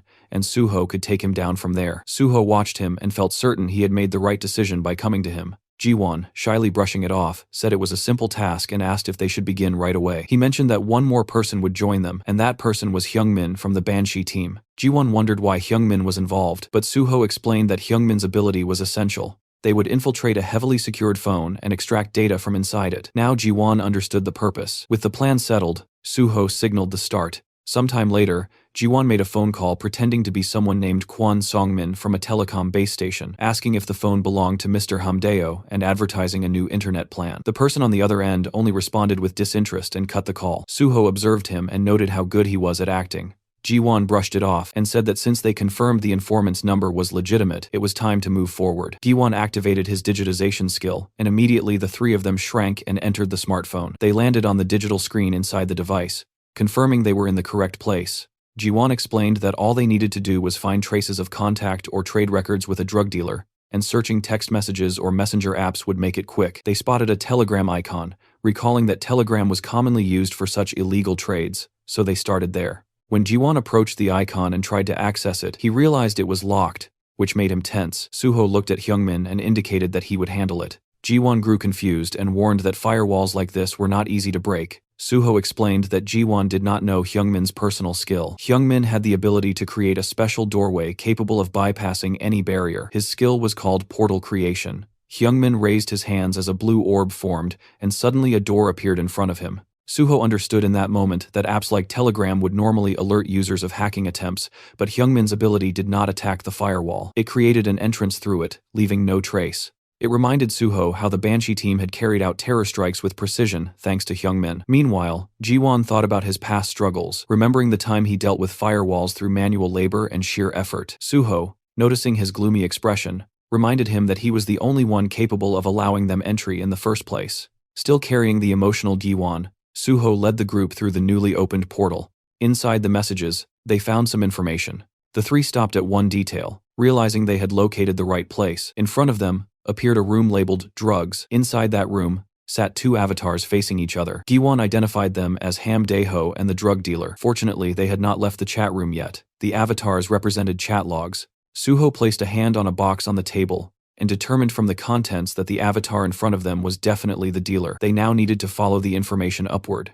Ji-won confirmed that the door behind the dealer's avatar led into the dealer's own Telegram account. Once they went through it, they found multiple doors, each representing different transactions the dealer had completed. Ji-won was amazed that the chat rooms visualized as an entire building showed how many people had communicated with the dealer. Suho studied it and said it was time to send every one of them back to prison. They then began tracking the top of the chain. Suho instructed them to search every chat and collect phone numbers and call records. Eventually, Suho and Ji-won found a particular number. Ji-won identified it as the supplier. If they followed it, they would reach the source. The trio repeated the same process for a while, searching for more intels. After hours of searching, they walked out of another digital doorway, feeling exhausted. Suho wondered aloud how many layers of subcontracting existed. Hyungmin, drained, guessed they were being extra cautious given the nature of their business.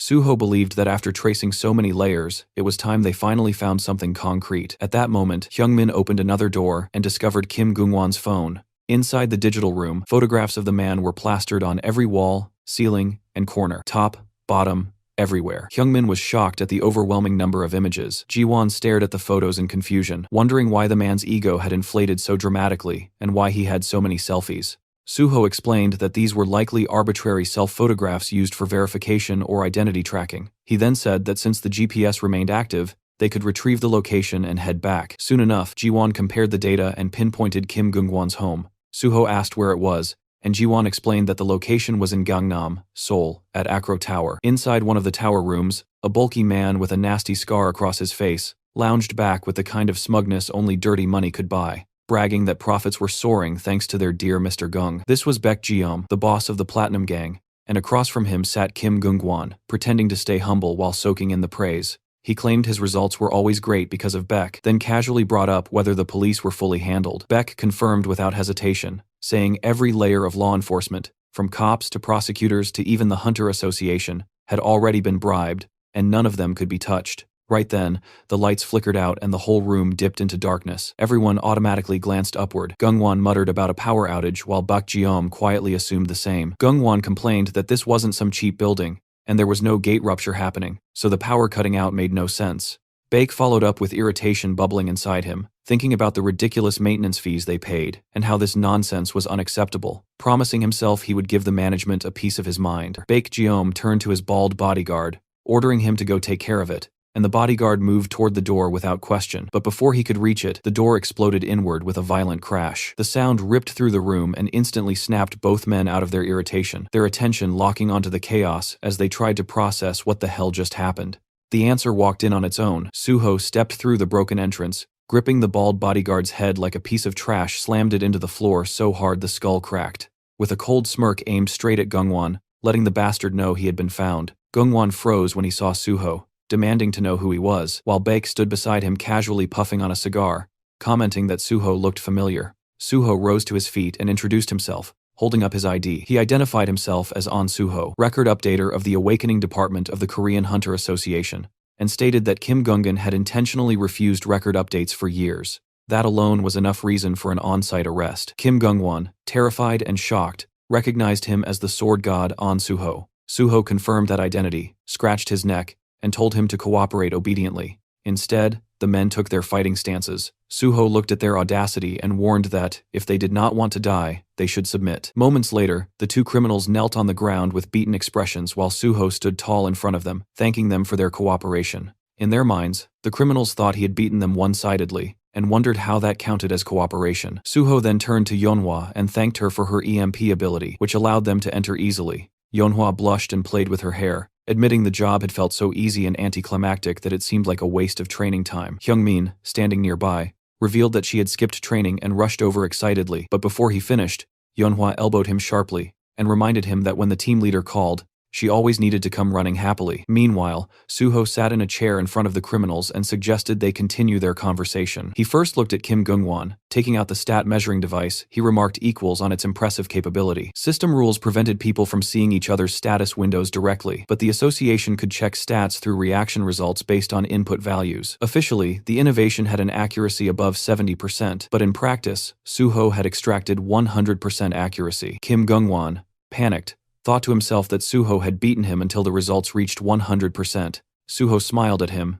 and reminded him that he had even healed him, so there was no reason to look so upset. He repeated that if the measured stats later failed to match what they recorded now, he would die. Faced with that statement, Kim Gungwon desperately agreed. Then Suho focused on Baek Jeom, who had recently risen as a big shot in Gangnam thanks to Kim Gungwon. Suho knew this man needed to be arrested someday, but since today was only an on-site assessment, it would be difficult. Still, he could not pretend he had not seen him standing right there. Suho looked at him and addressed him as Baek Jeom, pointing out that the man had said something unclear earlier. Baek Jeom asked what he meant. Suho continued, stating that Baek Jeom had bribed the police, prosecutors, and the Korean Hunter Association. The sudden accusation left Baek Jeong trembling, as Suho pressed for more details, specifically wanting to know who inside the Korean Hunter Association was involved. Suho placed a hand on Baek Jeong's shoulder and warned him to refrain from actions that caused misunderstandings, or he would die. The cold tone made Baek Jeom in fear and promise understanding. From the sidelines, Yeonhwa and Hyungmin watched the scene unfold. Yeonhwa commented that it brought back memories,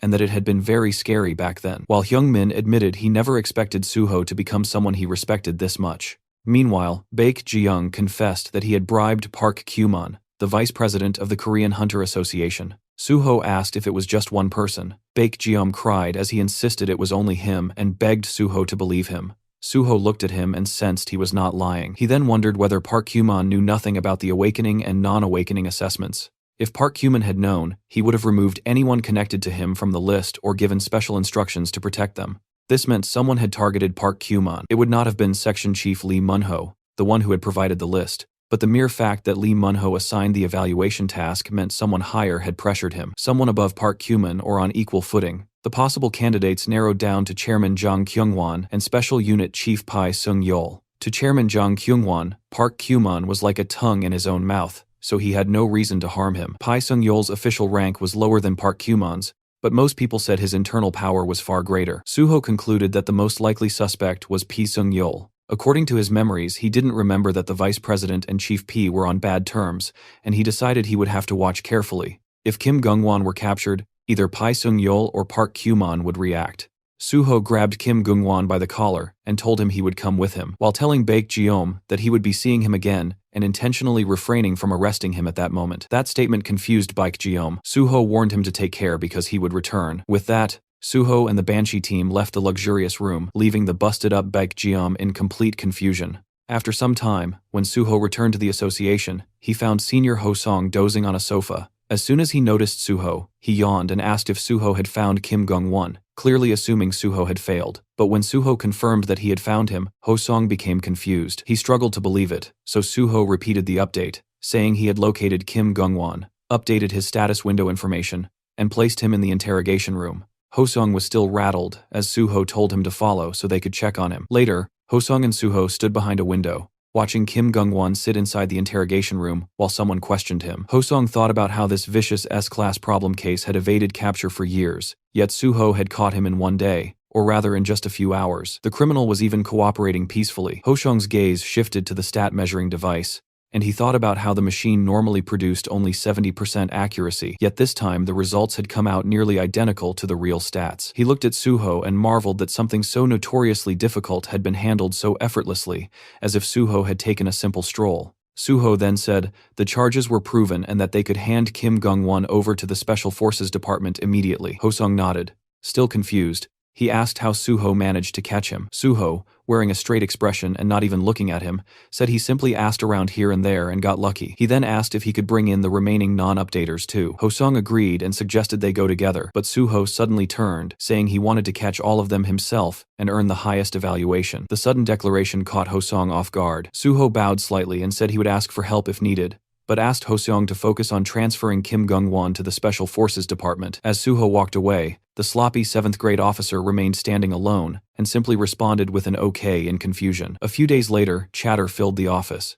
Someone mentioned intern An Suho and said stories about him catching all the vicious non-updaters were spreading everywhere. People wondered how he managed to complete in 2 days what even pro-awakeners could not. They said the real sword god was also the real squad god, and the work class difference was overwhelming. But they also wondered if the awakening department would now receive all the blame. Someone said the department might start hating intern An Suho for this. Inside the awakening department, everyone cheered Suho's name loudly, calling him sword god over and over. These workers had been scolded endlessly because of those S-class problem cases, but hearing praise even once felt 1,000 times better than constant criticism. They shouted their love for Suho. A woman in the office asked him not to leave and begged him to work there forever. She admitted she never said things like this, but had never seen talent like his. A senior employee with shining eyes declared he had even joined Suho's fan club, and told others to call him Suho Priest, all while holding a poster with Suho's face on it. As Suho is leaving with documents in his hands, his colleagues cried out for him not to go. Suho thanked them, but reminded them he needed to finish his work with the awakening department first.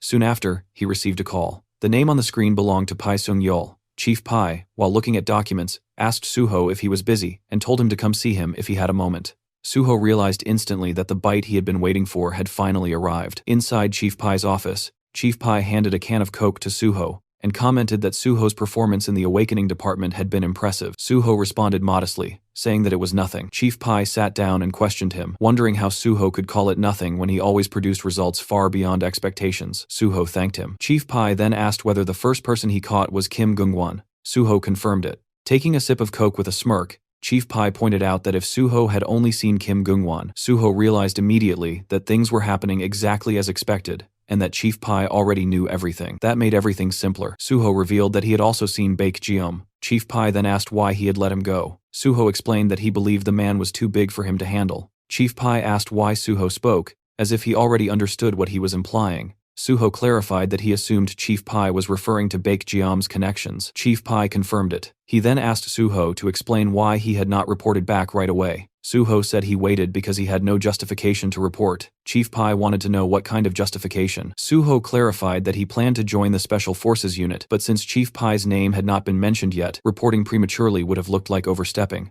Suho assumed that if he waited, either Chief Pai or the vice president of the association would call for him. Chief Pai approved of his decision and told him to report everything directly to him from now on. He said he would, in return, tell Suho everything he wanted to know. Suho agreed. Chief Pai asked if Suho was not curious why he had to report to him. Suho answered that there was no need to be curious since Chief Pai surely had his reasons. Laughing, Chief Pai called him a crazy kid. Then he pulled out a credit card and handed it to Suho, telling him he did a good job and should eat something expensive with his friends after work. He insisted that Suho not settle for cheap food like pork belly, but enjoy anything he wanted. Suho tried to decline, but Chief Pai reminded him that when an adult gave something, he should accept it with thanks. Suho left the office and walked down the hall, thinking that he had just walked past the vice president earlier without saying anything. It became clear that something existed between the vice president and Chief Pai. Pulling out his phone, Suho called Giwon. He told him he would send a few numbers and instructed him to gather all possible information. Giwon agreed without asking any questions. Suho asked why he did not question him about the details,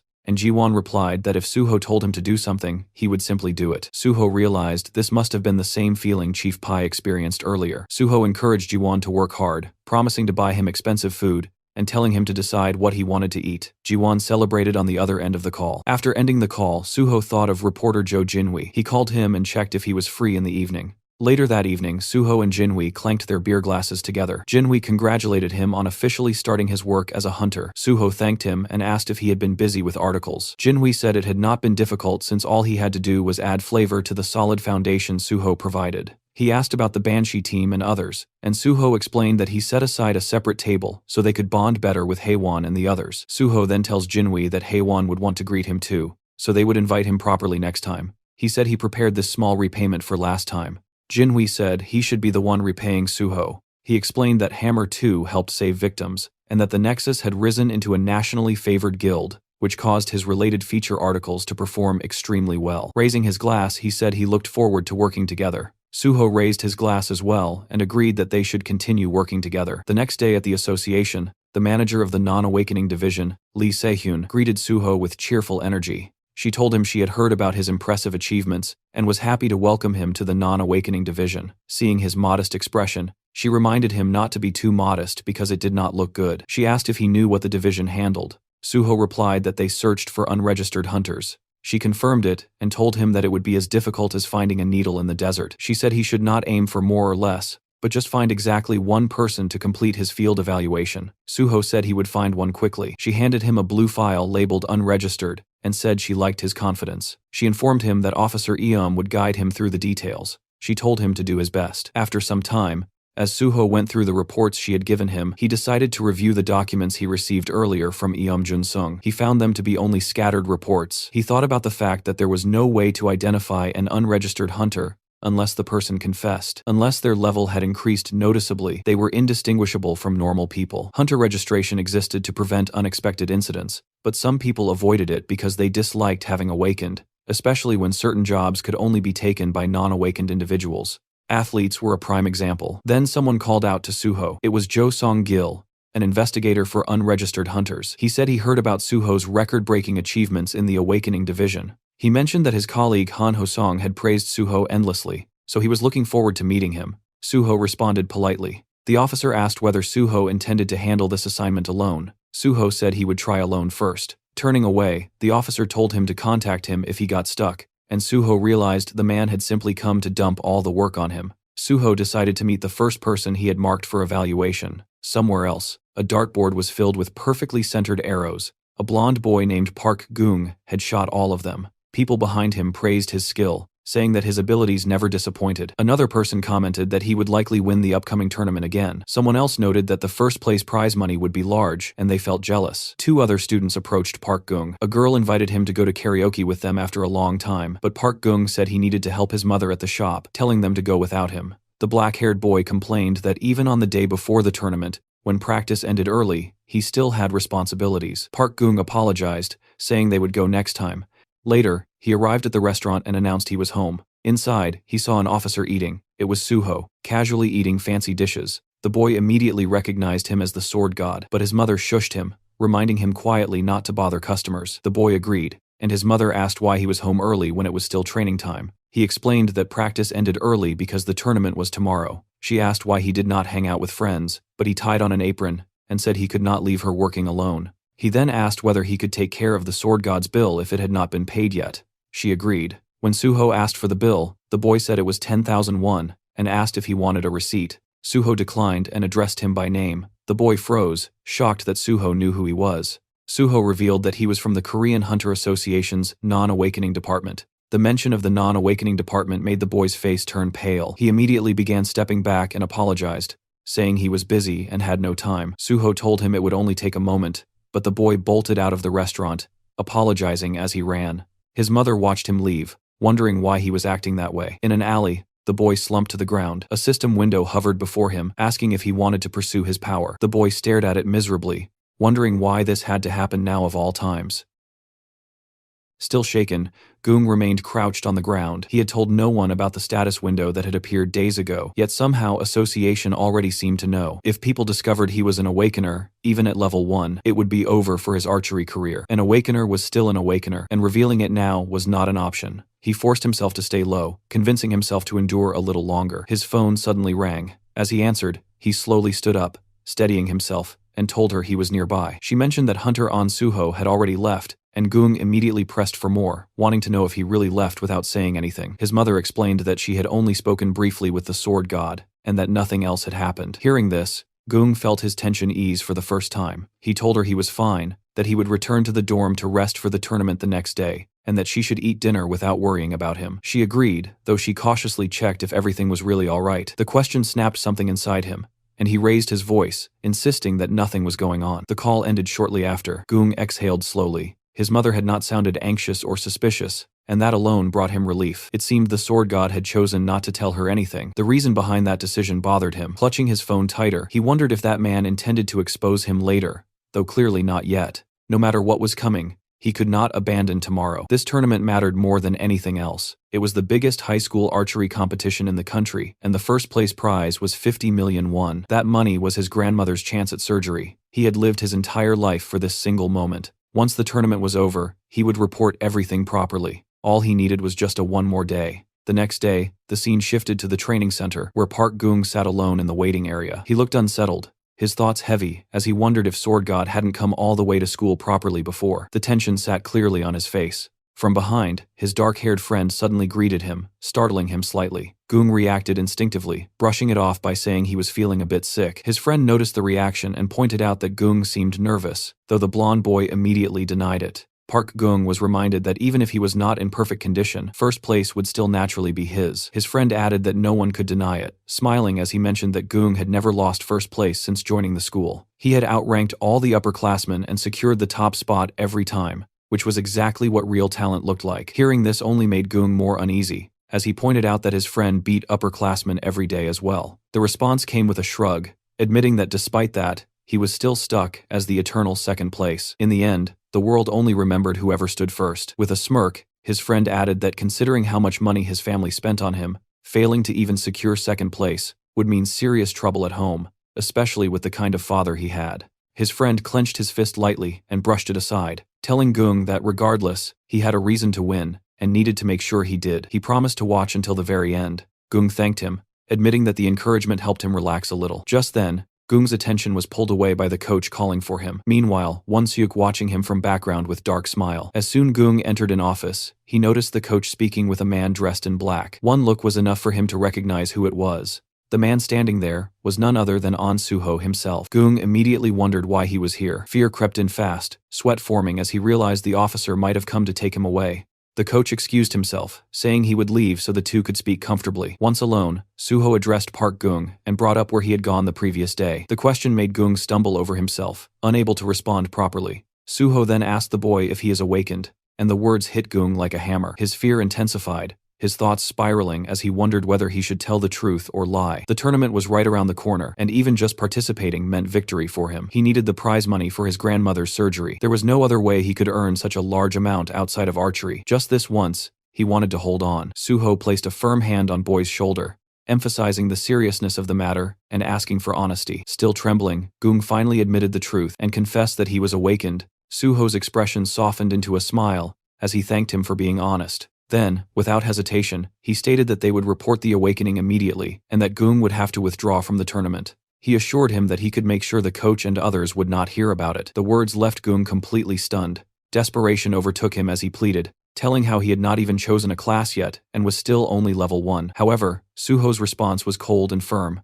He acknowledged Gung's situation and understood what he wanted to say, but the law was absolute. Even if Gung entered the tournament and reported afterward, any results within a 2-month window would be nullified. The realization shocked Gung even further. Suho explained that reporting now was the better option and told him to come with him to the association. With no real choice left, Gung reluctantly agreed. Suho led him toward his car, watching as the boy followed quietly without resistance. Seeing this, Suho felt a sense of relief. In his previous life, Park Gung had won this tournament, but later lost the title in disgrace after his so-called best friend Hong Won-suk reported him. That incident twisted him deeply, eventually pushing him into villainy and turning him into the notorious criminal known as Gang Gui. It was a painful decision, but with Suho's interference, the boy is saved by his hellish fate. Meanwhile, as they drove along, Suho casually brought up why the boy was acting like some kind of criminal, even though nothing about him really fit that label. The boy shifted uncomfortably and admitted it was because he had hidden the fact that he had awakened.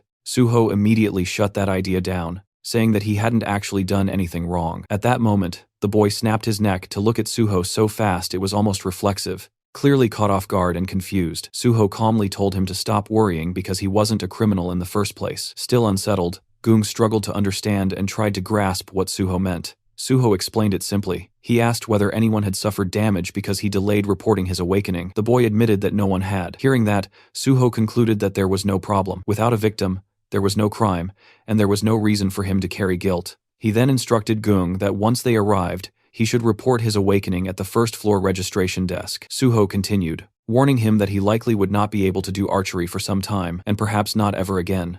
Still, he acknowledged Gung's talent, reminding him that he was an excellent archer, and that another great future would eventually open up for him. Not long after, the car reached their destination. At the association's registration center, Suho dropped the boy off and prepared to leave. Just as he turned away, someone called out to him. It was Investigator Joe, standing nearby with a cigar in his hands. With a casual tone, Joe remarked that handling everything alone must be tough. Suho answered calmly that it was not that difficult. A faint smile crossed his face as he added that he had only just begun. Joe echoed the words, noting that if Suho was only beginning, then there was no need for his help. Suho responded with a polite bow, assuring him that he was fine, and then took his leave. As Suho walked away, he made a call to Jinhui and asked if he had some time to talk. Behind him, Investigator Joe let out a quiet sigh. Watching Suho's back, he muttered that the man was clearly having a hard time, though his pride kept it well hidden. Soon after, the boy reached the reception desk. The woman there informed him that his player registration card was ready, and he thanked her as he accepted it. Staring down at the card in his hand, a heavy thought settled in. He realized he could never return to being an ordinary person again. Closing his eyes, he reflected on the past few days and felt an unexpected sense of relief despite having lied during that time. He decided that the first thing he needed to do was tell his mother the truth. He tried calling her repeatedly, but even after 8 attempts, there was no answer. Worry crept in fast, and the fear that something might have happened to her. He rushed toward their small restaurant, his heart pounding, only to be met by a large crowd gathered outside. As he stepped inside, he saw people packed into nearly every corner. In awe, he wondered what on earth was going on. A dark-haired girl noticed him and complained that her group had been first in line. Another man looked at him closely and asked if he was Park Gung. The moment the crowd realized who he was, excitement erupted. People began cheering, recognizing him as Ansung High School's archery prospect, and several asked him to take pictures with them. Overwhelmed, He tried to understand how they even knew who he was. He wondered if the sudden increase in customers was because they had come to see him. The girl quickly cleared the misunderstanding, explaining that they were not there for him, but because the restaurant had been recommended by the sword god. The explanation only confused him further. She excitedly added that the sword god had posted about the food on Instagram. The post had already gathered over 87,000 likes and 47,000 comments. Some customers laughed among themselves, finding it oddly cute that Sword God's very first post was simply a food recommendation. Still confused, the boy tried to figure out how they had recognized him. One of the nerdy-looking customers casually explained that doing research before a pilgrimage was basic behavior. Others pressed him with curiosity, asking whether he had really met the Sword God. With a hint of pride, he admitted that he had, even mentioning that he had handled the sword god's payment himself. The girl reacted with open jealousy but pointed out that his mother looked overwhelmed and suggested that he should go help. He immediately rushed into the kitchen and told his mother that he would help out. She questioned him about the competition and asked why he was there instead of training. Tying on an apron, he brushed it aside, saying they could talk later and that he should start cleaning first. Outside, customers excitedly stared at the special sword god menu, commenting on how humble and cute it felt to see the sword god eating simple snack food. The entire day passed with him serving customers non-stop. By evening, exhaustion finally caught up to him. He leaned against the counter, drained, and remarked that since the restaurant had opened, this had been the busiest day they had ever experienced. His mother, still bewildered, commented on the sudden chaos, and then asked again why he was there instead of at the competition. Before he could answer, someone outside called out, asking if the restaurant was open. His mother turned and apologized, explaining that they were closed for the day because they had run out of ingredients. The man replied that he was not a customer. He introduced himself as Jo Jae-in-hui, a reporter from PBS, and said he would like to interview Park Gung if he had a moment. The boy stood there confused, wondering if the man truly wanted to meet him. The reporter confirmed it, explaining that they had received a tip. According to that information, Park Gung had withdrawn from a major competition after honestly reporting that he had become an awakened person. The words hit hard. His mother froze in shock, struggling to understand what an awakened person's honesty report even meant, and questions what was really going on. The scene shifted to the archery training ground, where Coach patting Won-suk, offering a few words of encouragement. The boy responded confidently, stating that he would do his best for the competition. Once the coach walked away, his thoughts immediately turned sharp and bitter. He had not expected Park Gung to make the first move. Originally, Won-suk had planned to report Gung's awakening right after winning the competition, intending to crush his future. He thinks, the higher someone climbed, the harder they were meant to fall. But now that Gung had withdrawn from the match entirely, everything changed. This unexpected move made Won-suk debut much earlier than planned. A few days earlier, he had overheard Gung muttering to himself about awakening, and that memory burned deeply. Jealousy had always lingered inside him. It finally made sense why that beggar kid had been shooting so unnaturally well. The thought that Gung had deceived him and tried to block his future filled him with resentment. But now, his eyesore is gone. This was his time. He would win the competition and prove himself to everyone. As he began training, whispers spread around the field. People quietly remarked on how perfectly he was releasing the bow, even claiming it looked better than Gung's technique. The praise fed directly into his confidence, twisting it into greed. Thinking himself as the true bow god, his focus suddenly broke when he overheard people talking about an official who had arrived. That official was none other than An Suho. Confusion spread among the crowd as they wondered why the sword god was here. Suho approached Won-seok directly and addressed him by name, asking him to come along to the association. Won-seok was caught off guard and demanded an explanation. Suho replied that it was not something to be discussed publicly, and explained that Won-seok was scheduled for an investigation that would take about a day. Anger surged as Won-seok snapped, refusing outright, questioning why an investigation was suddenly happening now. Suho remained calm and stated that everything would be explained on the way. Won-seok's frustration exploded as he flatly refused again, insisting that he could not go and asking whether Suho himself would agree if he were in the same position. That was when Suho revealed the reason. He mentioned Won-seok's older brother, Hong Dong-seok. Just hearing that name drained the color from Won-seok's face. Suho explained that Dong-seok was currently under investigation for draft dodging involving a fake awakening report. Because of that, all family members were required to undergo awakening verification as well. The case involved many people and was being treated as a serious matter. Suho looked directly into Won-seok's eyes and asked for his cooperation. Fear crept in fast as Won-seok struggled to process the words draft dodging and corruption. Behind him, other students whispered among themselves, remarking that the sword god was personally escorting him. A girl murmured that it looked like his family had committed a crime. At the association, a dark-haired boy shouted loudly, demanding to know who had reported him. Sitting across from an officer at a desk, he accused him of hypocrisy, pointing out that the same officer had issued his player license. The officer warned him that continued refusal to cooperate would only make things worse. At that moment, Suho arrived, bringing Wonseok along. Watching the situation unfold, Suho reflected that he had caught everyone he could remember being tied to the draft fraud, and now everything was exploding at once. The moment Wonseok saw his brother, his restraint shattered. He struck him instantly, knocking him to the ground, unleashing his rage as he blamed him for ruining his competition and spat insults at him. Observing the scene, Suho thought about how distorted they all seemed. Investigator Joe rushed over to Suho, asking for help. Suho replied calmly that interns were not allowed to perform official duties and that he was currently busy and undergoing field evaluation. Joe protested, but was suddenly called away by his superior and had to leave. Watching him go, Suho thought that he had already spoon-fed them more than enough and wondered how much more they expected from him. Not long after, he arrived at a PC cafe. Looking around, he noted how old it felt. The place still allowed indoor smoking, had no customers, and carried an atmosphere frozen in time. After the cataclysm and the rise of virtual reality, the online gaming industry had collapsed rapidly. PC games that relied only on monitors had no chance against VR games. It surprised Suho that this place was still operating at all. His attention shifted to a gray-haired man seated nearby. Instantly, Suho realized he had finally found him. He took the seat beside him and opened the game OPS. The gray-haired man noticed and commented on seeing someone play OPS after such a long time. Suho admitted that returning to the game after so long was not easy. The man found it amusing and remarked that Ops was practically a dead game, so having even one more player felt nice. He suggested playing together and asked Suho to add him as a friend under the name Railgun. Suho recognized the name immediately and realized he was sitting next to the #1 ranked OPS player. The man confirmed it casually. Suho expressed his respect and appreciation. Feeling generous, the man stood up and offered to buy Suho something to eat, explaining that he worked there and could give him plenty. As he browsed the shelves, he asked what Suho wanted. Before he could pick anything, Suho asked him if his name was Kim Gyum. The reaction was instant. The gray-haired man froze in shock, fear flashing across his face as he turned to face Suho and confirmed his name. Suho calmly removed his identification card and revealed his affiliation with the Korean Hunter Association's Non-Awakening Inspection Division. Fixing his gaze on the man, Suho asked him to show his ID. The gray-haired boy trembled as he stepped backward, finally confirming that he was Kim Gwon, his fear obvious the moment his identity was exposed.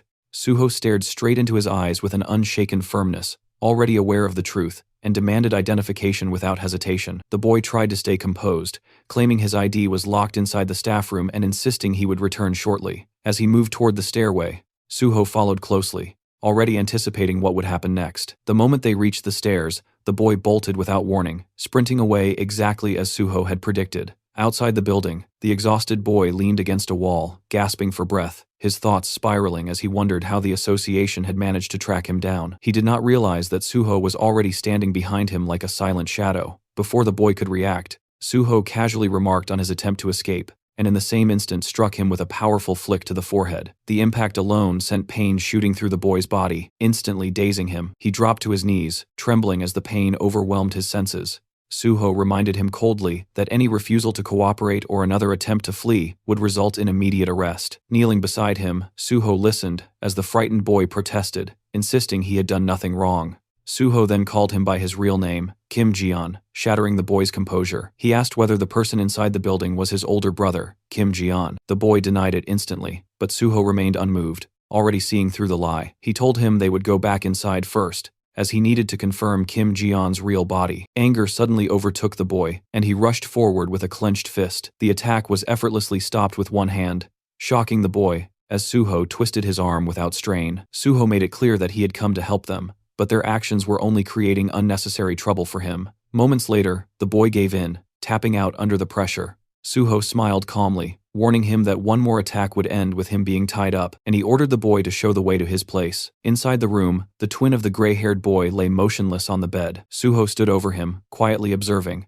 and it did not take long for him to realize that the boy was in a possessed state. On the bed lay identical IDs belonging to the twin brothers, both bearing the same name, Kim Gwon. Suho turned his attention back to the gray-haired boy and questioned when his brother had awakened. He then revealed that Kim Jian's possession trait could only activate on the same player, and hearing this made the boy visibly tense. Suho warned him not to lie, stating that their work dates at the PC cafe could easily be checked. Realizing there was no escape from the truth, the boy broke down and desperately asked what Suho was planning to do next. With his eyes shut tight, he explained everything in a rush, revealing that he was paralyzed from the waist down due to an accident. while his brother had ended up in a vegetative state. They had no parents, no money, and no support, and this was the only way they could survive. Suho calmly responded that he would not do anything, a statement that completely confused the boy. For clarity, the hooded boy was Kim Gwon, the younger brother, while the disabled one was Kim Jian, now possessing his own younger brother because of his vegetative condition. With that understood, the situation continued. Suho looked at the boy calmly and explained that he was there to help them, instructing him to sit down and listen properly. The boy, irritated and unwilling to trust him, resisted until Suho finally introduced himself as An Suho. The name struck a nerve, sounding familiar enough to spark panic. The boy quickly pulled out his phone to search the name, only to realize that the sword god himself was standing right in front of him. At that moment, the original Jian returned to his own body, confusion washing over his face as he tried to process what was happening. Pulling himself toward his wheelchair, Jian focused on Suho and asked him to explain in detail how he intended to help them. There was a saying that truly helping the helpless meant giving them work instead of handing out money, and Suho applied that principle without hesitation. He stated that he intended to find a job for Kim Jian, then directly brought up whether Jian wished to become a hunter again. The boy reacted with visible confusion, unable to understand how Suho could say such a thing while clearly seeing the condition of Jian's legs. He went on to make it clear that if Suho's idea involved entering gates by possessing his younger brother's body,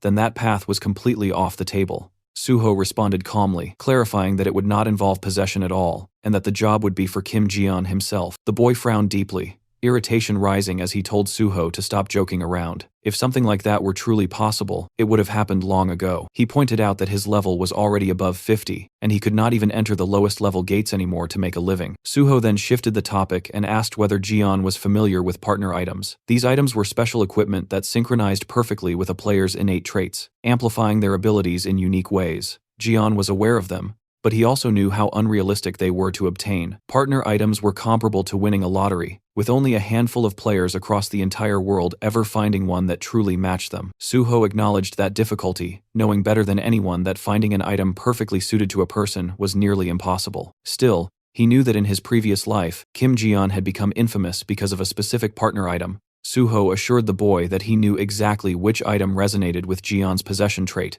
and through that item, he intended to give both brothers a completely new life. Hearing this, the boy clenched his fists tightly, his emotions boiling over. He demanded to know why Suho was doing all of this after they had been ignored by everyone for so long. He questioned whether there was something Suho wanted from them in return. All this time, Kim Jian had knocked on the doors of welfare centers, district offices, and countless organizations, yet not a single hand ever reached back to him. He had fallen from being a successful hunter to someone society quietly labeled as weak and disposable, and that slow abandonment carved deep scars into him. Because of that neglect, Kim Jian eventually ended up walking the path of a villain. In the present, Suho stated that Jian had never been abandoned, but the boy clearly did not believe those words. What followed left him completely shaken. Suho stepped forward and knelt in front of him, lowering himself without hesitation, and apologized for arriving late. He admitted that he should have come to help much earlier. From deep inside, Suho genuinely wanted to help Kim Jian, even though he had not created the system and was not the state itself. Still, he understood his responsibility as a public servant and intended to fulfill that duty sincerely, without excuses. With a calm smile, Suho explained that his delay was not due to neglect or indifference, but because he had not found a viable solution before. This time was different, and this time, he promised to help. Kim Jian stared at him in silence for a long moment, before finally apologizing in return. He admitted that he had never experienced anyone truly trying to help them, which had made them overly sensitive and defensive. Suho stood back up and told him that he would have reacted the same way in that position. He then assured him that his brother's awakening report would not interfere with their disability pension, making it clear that he had already considered those consequences. Suho even went as far as stating that he would personally deal with the PC cafe owner if Jian was not paid properly, though the man was spared when Jian explained that the owner had treated him kindly.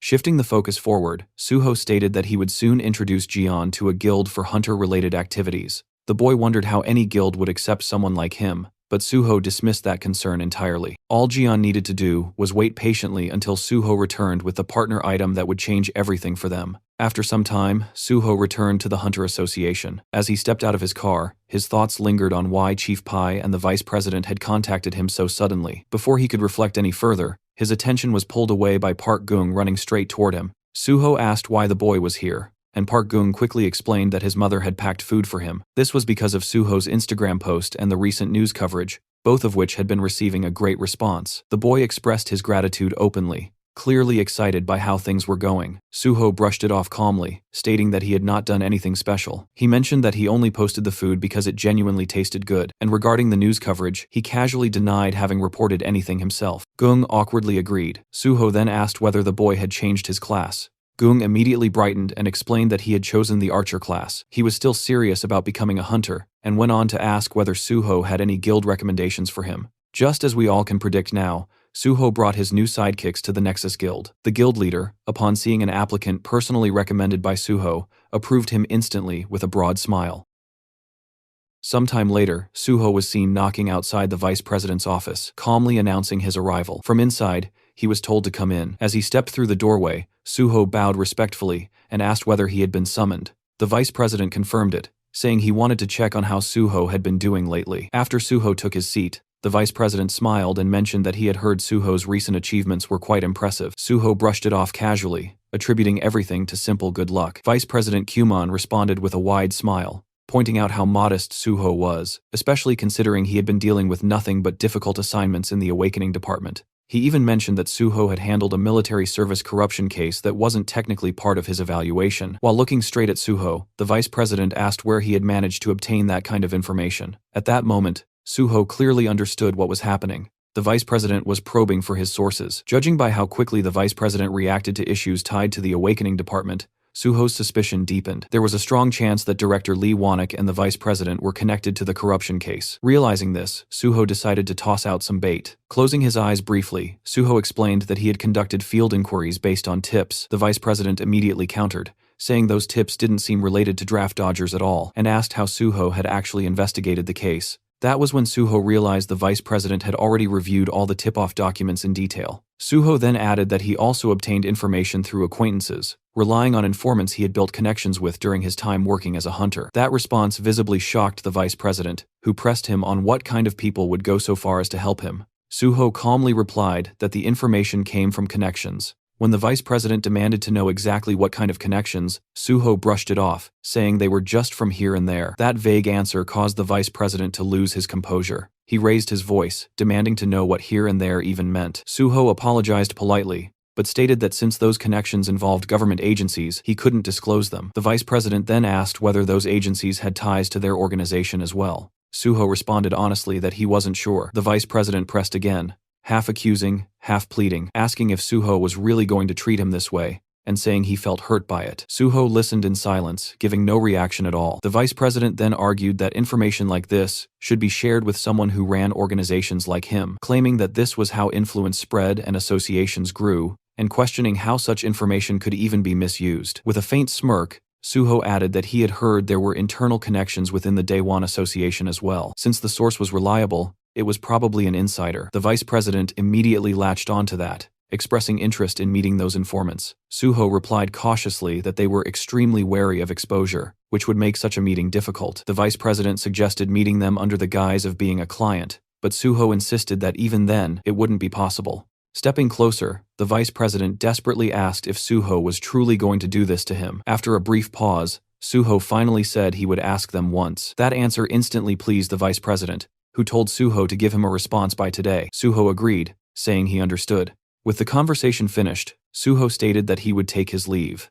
He thought to himself that he had hooked the vice president perfectly, exactly as planned. The scene then shifted to the non-awakened department, where Suho ran into Aom Jung-sung. Standing right in front of him, Suho calmly checked whether his evaluation had already been completed. Aom, however, was visibly sweating while juggling a stack of files. He awkwardly explained that the Awakening Department was completely swamped at the moment, and asked Suho to wait a little longer. The staff handling evaluations were buried in work, and it would likely take several more days to finish everything. Hearing that, Suho was genuinely taken aback, wondering what this sudden delay was even supposed to mean. Around them, chaos filled the department. Other officers were shouting behind his back, clutching their heads and complaining about how an absurd number of draft dodgers had appeared all at once. Just compiling the list alone was taking forever. Another officer muttered miserably about his mother, apologizing in his heart for being unable to go home from work. Suho then calmly asked where he was supposed to wait in the meantime. Aom hesitated before realizing that Suho hadn't even been assigned a seat yet. Suho simply stood there blankly, waiting for an answer.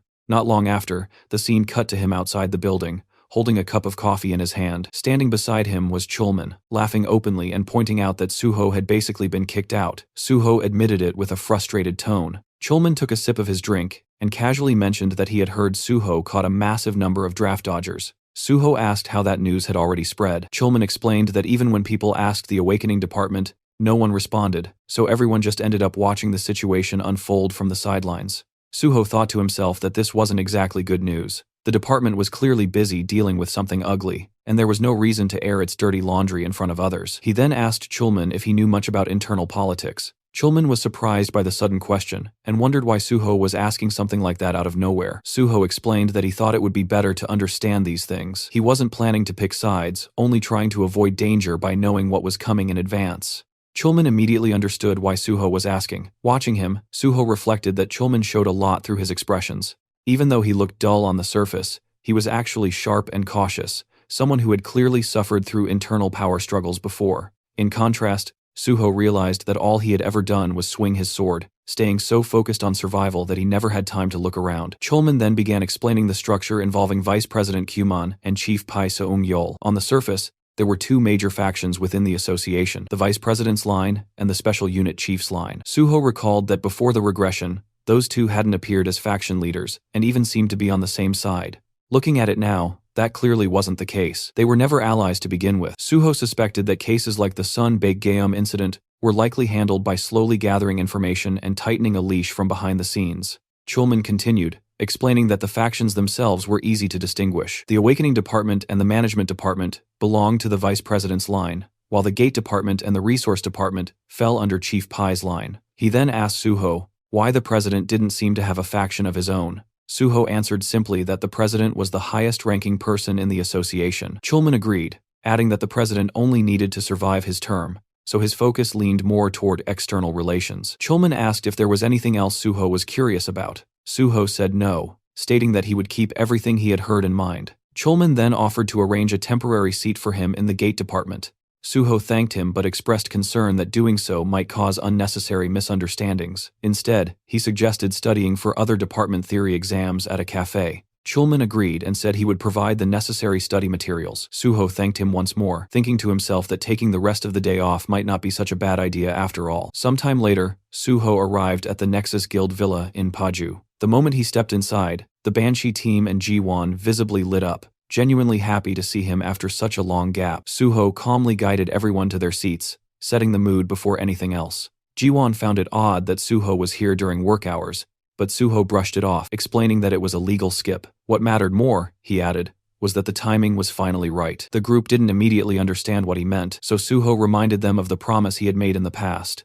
In the past, he acknowledged that the Banshee team all carried a deep grudge against the special unit. The revenge they wanted was something he intended to help them achieve in a concrete and irreversible way, and for that, preparation was necessary. That was the real reason he had gathered them before, because he needed people who could move in secret, acting as his hands and feet without drawing attention. Yeonhwa pointed out that they were still officially in a training period, and reminded him that he had once said the revenge would come after he entered the Special Forces unit. Suho admitted that had been the original plan. However, he had recently come across something interesting. If things went smoothly, they could stir chaos inside the organization even before he officially joined the Special Forces unit. He explained that the plan revolved around exploiting internal faction conflicts. With a faint, confident smile, Suho revealed the target they would take down first is Vice President Park Kyuman. As promised earlier, Suho brought the Vice President to a certain location that evening. After stepping out of the car, the Vice President glanced around and clearly found the meeting place unimpressive, even shabby. Suho calmly explained that the people involved were extremely sensitive about security and asked for his understanding. As the Vice President opened the door, he assumed they must have private rooms inside,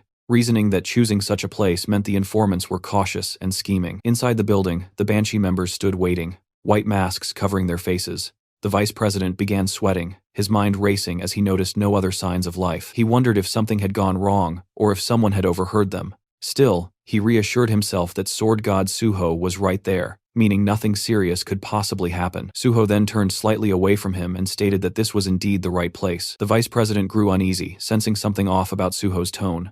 Suho continued, saying that the timing was perfect for getting things done. In that instant, the Banshee members surged forward with overwhelming speed, subduing the Vice President before he could react. They pinned him to the ground in one smooth motion, completely cutting off any chance of resistance. Standing tall over him now, Suho coldly stated the reality of the situation. The vice president had been kidnapped, and Suho had no intention of explaining every detail. At his signal, Guok Duho stepped in and delivered a precise blow to the back of the vice president's neck. The man's body went limp instantly as he fell unconscious, marking the true beginning of Suho's plan in motion. Somewhere else, the vice president slowly woke up from his unconscious state. The moment awareness returned, he shot to his feet and began slamming his fists against the door, shouting at the top of his lungs, demanding to know where he was and whether anyone was there. Before any answer came, a strange, wet gurgling sound echoed behind him. The noise caught him completely off guard. Fear instantly froze his body in place as his thoughts spiraled, wondering what kind of sound that was, whether it was some kind of monster. The gurgling only grew louder. As soon as he realized the sound was coming from a specific direction, panic took over. He started screaming in terror, begging for someone to save him and for someone to get rid of whatever monster was there. Then his eyes finally locked onto the source of the noise. To his shock, it wasn't a monster at all, but a person, chained up and tightly restrained. Staring at that sight, the vice president's mind reeled in confusion, realizing the figure was completely bound and unable to move freely. At that moment, Suho calmly walked into view and remarked that the vice president looked surprisingly lively. The instant the vice president saw him, rage exploded out of him as he hurled threats, convinced that Suho wouldn't get away with this. Suho didn't hesitate for even a second. He summoned his blood weapon and brought it down on the vice president's hand in a single, ruthless strike. Bones cracked as fingers broke, and the vice president collapsed to the ground, screaming in agony. Suho coldly scolded him, questioning whether he was brave or simply stupid to act like that in this situation. Immediately after, Suho activated his healing ability and restored the very injury he had just inflicted, telling him to stop whining because he didn't want to hear it. Trembling, the vice president demanded to know what he had done to deserve this treatment. Watching him, Suho thought that the man still hadn't come to his senses. He raised his weapon again, commenting on how casually the vice president was still talking. That was enough to completely break him. Terror flooded the vice president's face as he begged for forgiveness, apologizing repeatedly and pleading not to be hit again. Suho straightened up and told him that was better. Cooperation would make things easier, and if they cooperated properly, their conversation wouldn't need to involve violence. He even added that he didn't enjoy hitting people. Then Suho moved toward the chained man, nudging him lightly with his foot before explaining who he was. The restrained man was Changsik, the boss of the Changsik gang, an organization involved in loan sharking and drug trafficking. His crimes were so severe that he was being kept here under constant supervision and education. Suho made it clear that from now on, everything depended on the vice president's choices. He could continue living as Park Kumon, or he could end up living as Changsik instead. With that final warning hanging in the air, Suho calmly told him to behave properly. Sometime later, the vice president was kneeling in front of Suho. Just as instructed, he had written down everything he had ever done in detail inside the notebook. Suho glanced through it briefly and told him he had done well. Then, almost casually, Suho remarked that the vice president had really done a lot over the years, so much that it was no surprise he ended up getting swallowed by Pi Seung-gyol. That single line hit Park Kumon like a shock. Before he could react properly, Suho told him not to pretend he didn't know what was going on. Suho calmly revealed that he had caught Kim Gung-won, and that alone was enough to make Park Kumon's position dangerously unstable. The vice president stared at him in disbelief and asked if it was really true. Suho sounded almost annoyed, asking if he seriously hadn't known. With a sigh, Suho mocked how slow he was, explaining that Kim Gung-won had been added to his investigation list early on as someone difficult to catch but clearly malicious. In the process of tracking him down, Suho had met Baek Jeon and even learned that Son Baek Jeom had been bribing the vice president. Suho admitted he had deliberately let Baek Jeom go just to see how Park Kumon would react. Then Suho showed him his phone and pointed out who had contacted him first after all that. It was Pi Seung-gyol. Suho explained that Pi Seung-gyol was already busy moving behind the scenes to take Park Kumon down, while Park Kumon himself remained clueless about everything happening around him. Suho added that he had assumed all the Awakening Department executives were on Park Kumon's side, but it turned out none of them had reported anything to him. Grinding his teeth, the vice president cursed them in anger, furious after how well he believed he had treated them. Suho coldly pointed out that, given his situation, Park Kumon's life was already hanging by a thread. If Pi Seung-gyol decided to act, it could all be over at any moment. Completely shaken, the vice president begged him, asking if there was really no way for him to survive. Suho crouched down in front of him and said there was a way, but only if Park Kumon did exactly as he was told. If he complied, Suho would make sure he survived inside the association and could even fight P. Seung-jul on equal footing. Relief washed over the vice president's face as he desperately agreed, promising to do everything Suho said. Suho then took out a small black pill and handed it to him, ordering him to swallow it. Trembling, Park Kyuman asked what it was. Suho calmly explained that it was an item bomb, absorbed into the body once eaten and triggered only by his commands. It couldn't be detected by any search skills and was extremely expensive, so he told him to eat it quickly. Fear completely overtook the vice president as he refused at first, asking if he really had to eat something like that. Suho replied that he needed insurance in case of betrayal. If Park Kyuman truly didn't want to eat it, he didn't have to. Suho leaned closer and told him that if he didn't want to live here alive and unharmed, he could always live on as Changsik under a different name instead. He told him to choose wisely. Shaking violently, Park Kyuman stared at the pill, then closed his eyes and swallowed it in one motion. Suho nodded in satisfaction and told him that from now on, they would clean up the messes he had made, one by one. When Park Kyuman asked what messes he meant, Suho explained that if he wanted to live, he needed to stop Pai Seung-jul from attacking him, and that started with fixing every wrong he had committed so far. He didn't care how Park Kyuman handled it or who he pinned things on, as long as no innocent person was sacrificed. If he crossed that line, Park Kyuman already knew what would happen. The vice president quickly swore that would never happen. Suho told him to relax, saying he would simply sit back and watch. Then he gave his first direct order. As soon as Park Kyuman returned to the association, he was to deal with the draft evasion case. Suho asked who had been involved, and Park Kyuman confessed that it was him, the awakening department head, and the non-awakened division chief. He admitted he had taken 70% of the money, while the rest was split among his subordinates. Suho thought that whoever subcontracted the job had clearly stuffed himself with money. He ordered Park Kyuman to return all the money and silence everyone involved. When Park Kyuman hesitated, saying he still had his share but didn't know about the others, Suho coldly pointed out that if the money wasn't returned, things would explode. Either retrieve it or fill the gap himself, but make sure no noise came out of it. Park Kyuman quickly agreed. Suho then added another command. As soon as Park Kyuman returned, he was to immediately proceed with Suho's awakening department evaluation. Both the field evaluation and the written exam were already done, so there was no reason for the process to keep dragging on.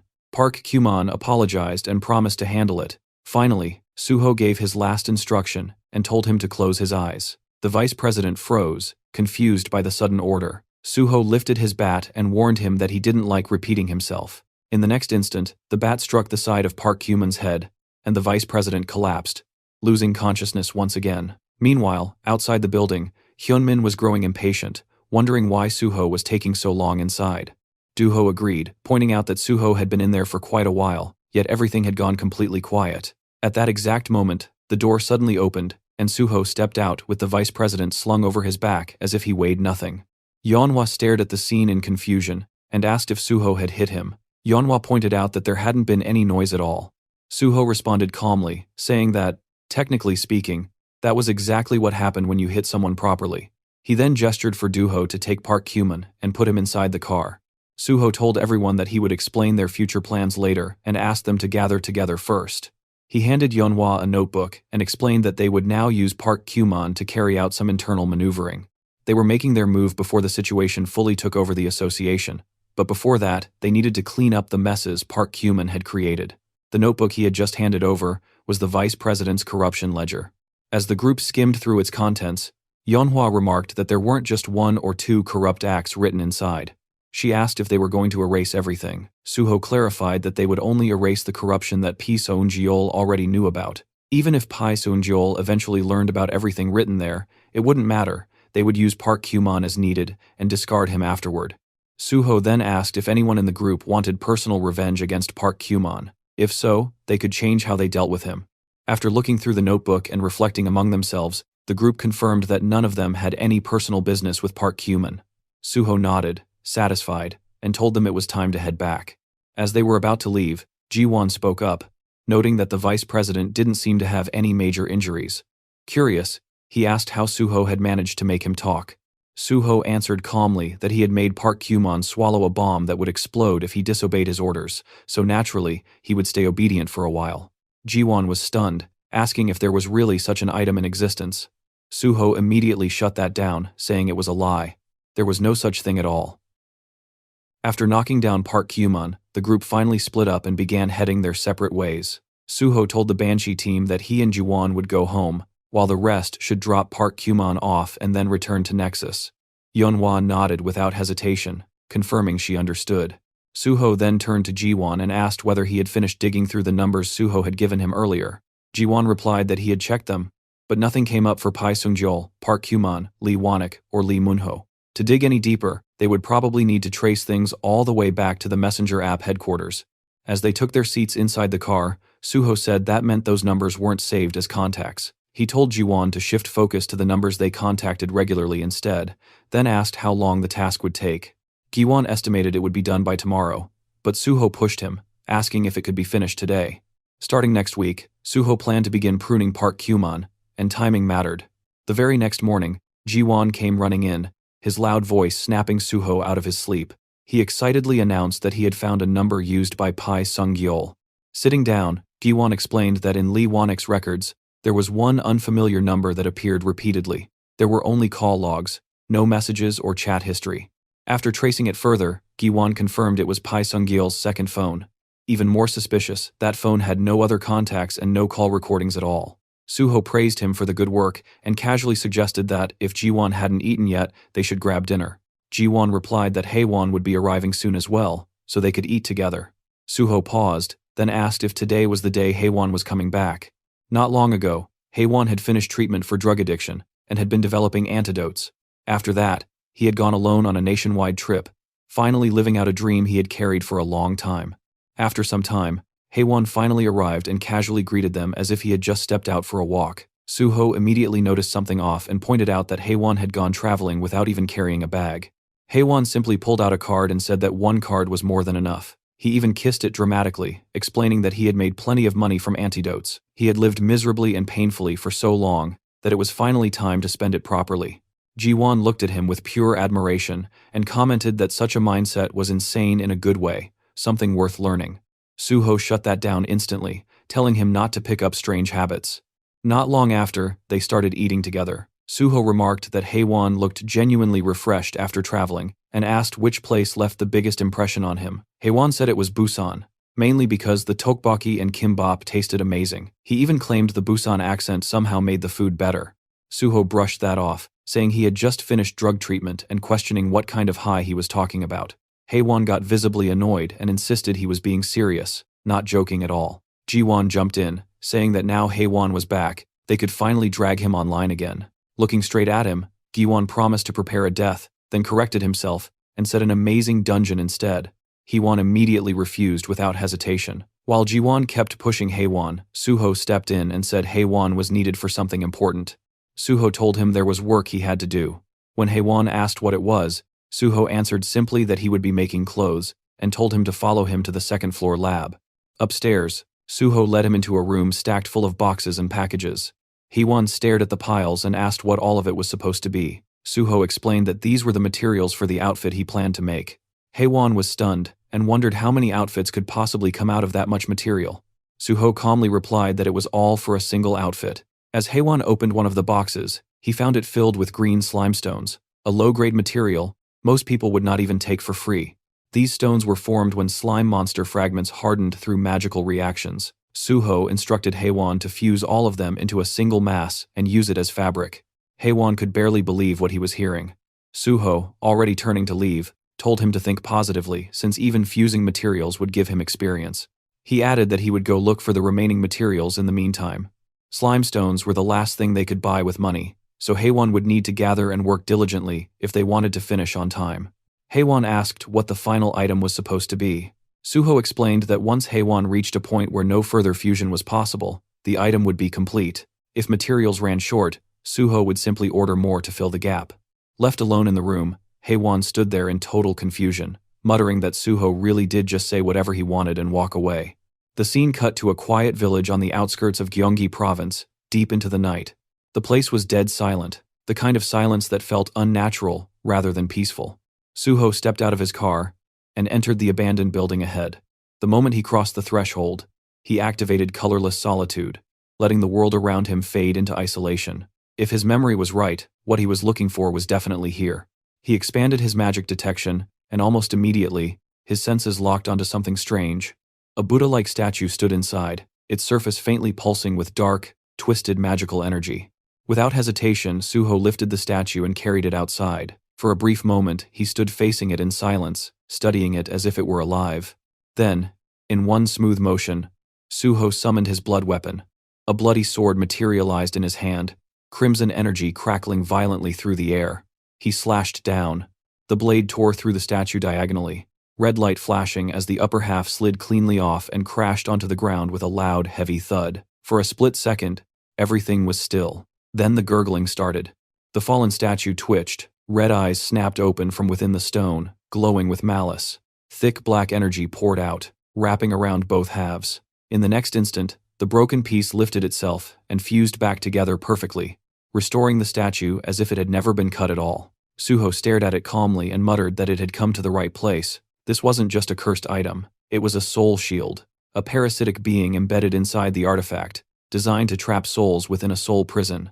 Suho realized something was off. Normally, a soul shield would be immobilized inside the prison, unable to act. But this one had hijacked a statue as a vessel, moving around like a hermit crab hiding in a borrowed shell. Tightening his grip on the sword, Suho decided it was time to drag it out. He activated Steel Slash and brought his blade straight down, splitting the statue vertically from top to bottom. The stone shattered instantly. But instead of dying, the black energy exploded outward, surging toward Suho and swallowing him whole. The system warned him that the parasitic spirit was invading his mind, attempting to corrupt and destroy it from within. Suho didn't even flinch. The very next moment, he activated his dragon blood. A faint smirk appeared on his face, as the parasitic spirit suddenly sensed something terribly wrong. The system reported that due to the dragon armor's draconic effect, mental corruption could not progress. What had tried to invade him now screamed in panic and fled instead. But before it could escape, the draconic energy completely purified it. The black energy vanished. As the purification finished, the item's form changed.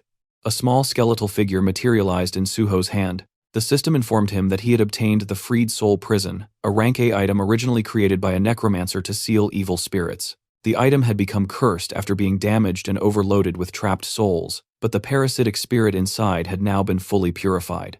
He only needed one more material now. With the final piece, he could craft a partner item perfectly suited for Kim Guan. Clenching his fist, Suho felt the plan tightening into place. Now, it was only a matter of time. After a few days passed, Haewon looked like his soul was halfway out of his body. His face was pale, his eyes hollow, and his entire posture screamed exhaustion. He staggered over and begged Suho to save him, calling him team leader and saying the fusion still wasn't finished. He had worked nonstop all weekend and genuinely felt like he was dying.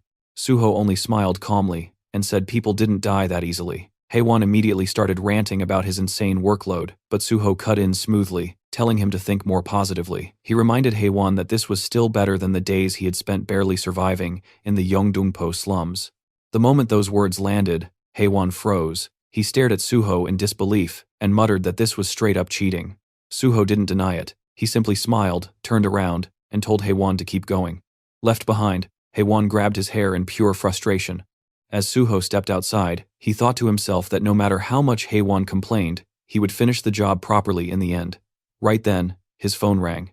It was the vice president. He reported that all the money had been returned to the people listed in the notebook, and that everyone involved had been silenced. Suho told him to keep speaking normally unless they were alone together, since anything else would look suspicious.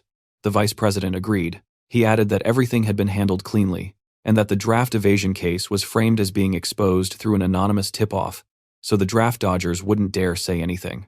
Sitting down in his car, Suho asked about Director Lee Wanek and manager Lee Se-hyun. The vice president replied that he would summon them separately later that day and deal with both immediately. Suho acknowledged it and reminded him to also take care of his evaluation case. Then he gave another instruction. He wanted to be transferred to the resources department. As the call ended, Suho's thoughts sharpened. Other departments only had people worth targeting, but the resources department was different. That place held items and skills that truly became flesh and blood, including things that weren't even registered in the official database. Suho knew there were hidden, extremely important items buried in those resources, and his next move was simple. He was going to take them. A black-haired officer stepped forward and introduced himself, saying he was Kim Sok, an evaluator from the Resource Management Department. He shook Suho's hand and explained that he would brief him on the on-site evaluation while they headed over. Suho returned the greeting, introducing himself as On Suho and saying it was nice to meet him. As they walked, Kim Seok-hwan began explaining the structure of the department. In resource management, equipment items were handled by the equipment team, skill books by the literature team, consumables by the consumables team, and general materials by Special Team 1. Then there was Special Team 2, which was responsible for cursed items, making a total of 5 teams in all. Kim Seok continued by explaining that the on-site evaluation was split into 2 parts. One test covered all teams together, while the other was exclusive to Special Team 2. Listening quietly, Suho thought about how that made sense. Unlike the 4 teams dealing with standard items, Special Team 2 was dangerous in many ways. Still, he wasn't particularly worried. Even cursed items used for evaluations were meant for practice. If anything, the first test would be more troublesome. That one focused purely on logistics, meaning nothing but manual labor. Before long, they arrived at the warehouse. Kim Seok explained that this was the external resources warehouse managed by the department. Inside, workers were busy organizing items, moving around efficiently, and calling out instructions to one another. Kim Seok told Suho that from here on, he would need to learn where each team's items were stored, how to locate them quickly, and how to properly sort and store them. This knowledge was part of the written exam, but the field itself was full of unpredictable variables. Suho asked whether he should begin the evaluation immediately, without any prior training. Kim Seok looked at him carefully, and remarked that he seemed extremely confident. Just as Suho confirmed that he was, an item suddenly slipped from a high shelf, and dropped straight onto a staff member's head. Nearby, workers rushed over, checking on him and shouting for a stretcher. Kim Seok handed Suho a safety helmet and explained that this was exactly the kind of variable he had mentioned earlier. Due to magical reactions, items could shift, move, or fall at any time. He asked whether Suho still thought demonstration training was unnecessary. Suho calmly put on the helmet and said yes, they should start the evaluation immediately. Clearly taken aback, Kim Seok warned him that falling objects weren't the only possible accidents and strongly suggested training first. Suho brushed it off,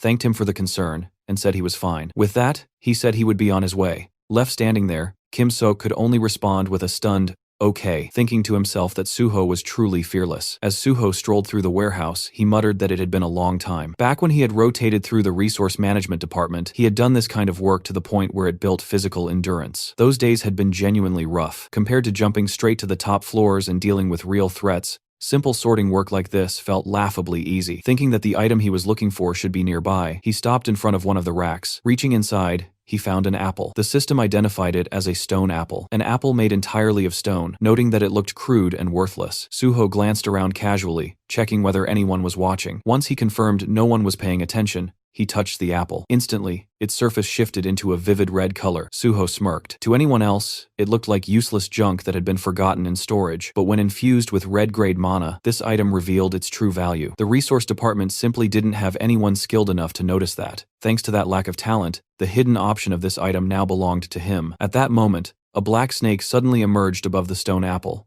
Suho recognized it instantly as the poison-eating snake. The snake opened its jaws and lunged straight at him. Instead of dodging, Suho deliberately let it bite into his neck. The system immediately responded, informing him that the poison-eating snake had seeped into his body and that the trial of the snake quest had been triggered. Watching the system window, Suho thought that he had obtained the cornerstone of the poison dragon path. In his previous life, among all monsters that specialized in poison, the strongest were the poison dragon, the poison demon, and the poison king. They possessed overwhelming toxicity and near unmatched resistance to poison. Back then, Suho had eventually gained complete poison immunity by consuming the heart of the Venom Lord, but that was something only obtainable in the later stages. This time, he needed to start preparing early and steadily raise his poison resistance. Only then could he properly deal with the damned poison witch who had betrayed him, Suzuki Endo. Among her countless spells, poison magic was her specialty. He didn't care about anyone else, but against her, he would answer poison with poison. In Suho's mind, there was no greater humiliation than being crushed in your own field of expertise. Inside his office, Kim Seok leaned back casually in his chair, lazily thinking about Suho. In his mind, it was only a matter of time before Suho started complaining, saying he couldn't take it anymore. No matter how strong someone was, in theory, practice was a completely different beast. That was exactly why the warehouse had earned the nickname, the Labyrinth. Right at that moment, Suho walked in and calmly announced that he had brought all the items listed in the evaluation. Kim Seok, still half lost in his own assumptions, reminded him that he had clearly told him to undergo training first. Then his eyes shifted to the boxes Suho was carrying. He froze, blinking in disbelief, and asked what Suho had just said. Suho repeated himself, stating plainly that he had brought everything written on the list, and asked him to check. Kim Seok immediately broke into a sweat as he scanned the list he had personally handed over earlier. This was insane. He had intentionally mixed in items with confusing names, obscure codes, and misleading color classifications. And yet, every single one of them was there. Still, he told himself it wasn't over. Suho still had to complete the sorting task. A short while later, Suho finished sorting everything from the first section to the third, flawlessly, without a single mistake. Watching this, Kim Seok felt his thoughts unravel. He had always believed combat talent and administrative work were completely different domains, yet here stood someone who excelled at both. A truly well-rounded genius actually existed. Unable to hide his shock, he admitted that it was amazing. Suho brushed it off casually, saying it wasn't anything special. Kim Seok shook his head and explained that this wasn't just departmental pride. Objectively speaking, the resource department was the hardest among all departments, and trainees consistently received the lowest on-site evaluation scores here. Suho thought back to his past life. The only reason it seemed easy now was because this was his second life. During his first run, this place had been pure hell as well. More importantly, since no one had mentioned the stone apple, it meant no one had noticed it. Even if someone had, they probably dismissed it as junk reacting to mana. Suho then asked whether they would proceed straight to the Special Team 2 test. Kim Seok explained that they had originally expected the first test to last until today or tomorrow, so the schedule for the next phase had already been set. When Suho asked what he should do next, Kim Seok replied that they wouldn't know the exact schedule until at least tomorrow afternoon, and told him to head home for the day. Suho smiled, genuinely relieved. He remarked that it worked out perfectly since he had something else to take care of anyway. Back at home, Suho stood in front of several glass containers filled with green liquid that looked unmistakably like poison. Turning his attention to the system window, he decided it was time to begin. The window displayed the trial of the snake, a quest that only the one chosen by the poison-eating snake could undertake. Inside, Suho's body rested the egg of the poison-eating snake, and to hatch it, he needed to continuously supply it with poison by drinking it himself. If the poison supply was delayed for more than 10 minutes, the trial would reset. If that delay happened 3 times or more, the quest would fail entirely, and the egg would disappear. Even worse, if detoxification occurred at any point, the egg would vanish instantly. Looking at those conditions, Suho thought the quest itself sounded simple, but actually fulfilling it was anything but. Supplying poison by drinking it was far easier said than done. He closed his eyes, took a long breath, then opened the lid of one of the bottles. Holding it above his face, he stared into the liquid, reacting inside. Even the lowest grade poison made his teeth chatter. Memories surfaced of the times he had been poisoned before, that deeply unpleasant sensation still vivid in his mind. Even so, he steeled himself. Gritting through it, he began drinking. A few seconds later, he finished the entire bottle in one go. His face turned pale, sweat breaking out across his skin. Clearly he is hating every second of it. The system message appeared immediately, informing Suho that he had entered a low-grade poisoning state. Hours passed, and Suho was still emptying bottle after bottle of poison. His movements had slowed, his breathing uneven, his entire body looking completely drained. He thought to himself that the inside of his body was starting to sting little by little, but for now, it was still bearable. Then, something changed. From deep inside his body, the egg suddenly began absorbing the poison he had just consumed. Suho placed a hand over his chest, right around his solar plexus, and frowned slightly as he felt something wriggling inside him. So you're here after all, he thought. At that exact moment, a system notification popped up, informing him that the low-grade poisoning state had been removed. Just like that, his body felt completely normal again, and the pain from the poison he had drunk earlier vanished without a trace. Suho immediately understood what was happening. The egg inside his body was absorbing the poison directly. Looking at the remaining boxes of poison bottles, he finally understood why the quest had used the word supply. A slow grin formed on his face. Good, then I'll supply it properly. With that, he started drinking another batch. He chugged the bottles desperately, emptying one after another without pause. Dozens went down. Eventually, he stopped and exhaled sharply. As expected, there was a limit to how much effect poisons of the same level could have. Now that he had built up some resistance, he needed something stronger. His gaze dropped to the bottle in his hand. This was a stronger poison than anything he had taken so far. The moment he drank it, Suho felt like he was going to die before the egg ever hatched. It's painful, but he had no choice if he wanted to hatch it. Time blurred as hours slipped by, and night fell. Suho was now kneeling in the dark room, surrounded by scattered, empty poison bottles. His body trembled uncontrollably, and suddenly blood dripped from the corner of his mouth. The system notification appeared, informing him that he had entered a top-grade poisoning state. His breathing turned ragged as his hands shook and clenched into fists. He had to endure. It wasn't over yet. The egg, it was shaking a little more. Gritting his teeth, he grabbed his own shoulder hard enough to leave marks, and activated his healing skill, thinking he needed at least some healing. But the pain was far beyond what his body could handle. Poison kept tearing him apart from the inside, and at the same time his healing skills kept barely stitching him back together. Damage and heal, again and again. He had to endure, no matter what. Then, all at once, the egg cracked. A surge of pain even worse than before slammed into him, and in the next instant, the egg finally broke. The system chimed that the top-grade poisoning state had been removed. Suho collapsed forward, gasping for breath. Slowly, he lifted his trembling hands and saw a tiny snake hatchling coiled gently in his palms.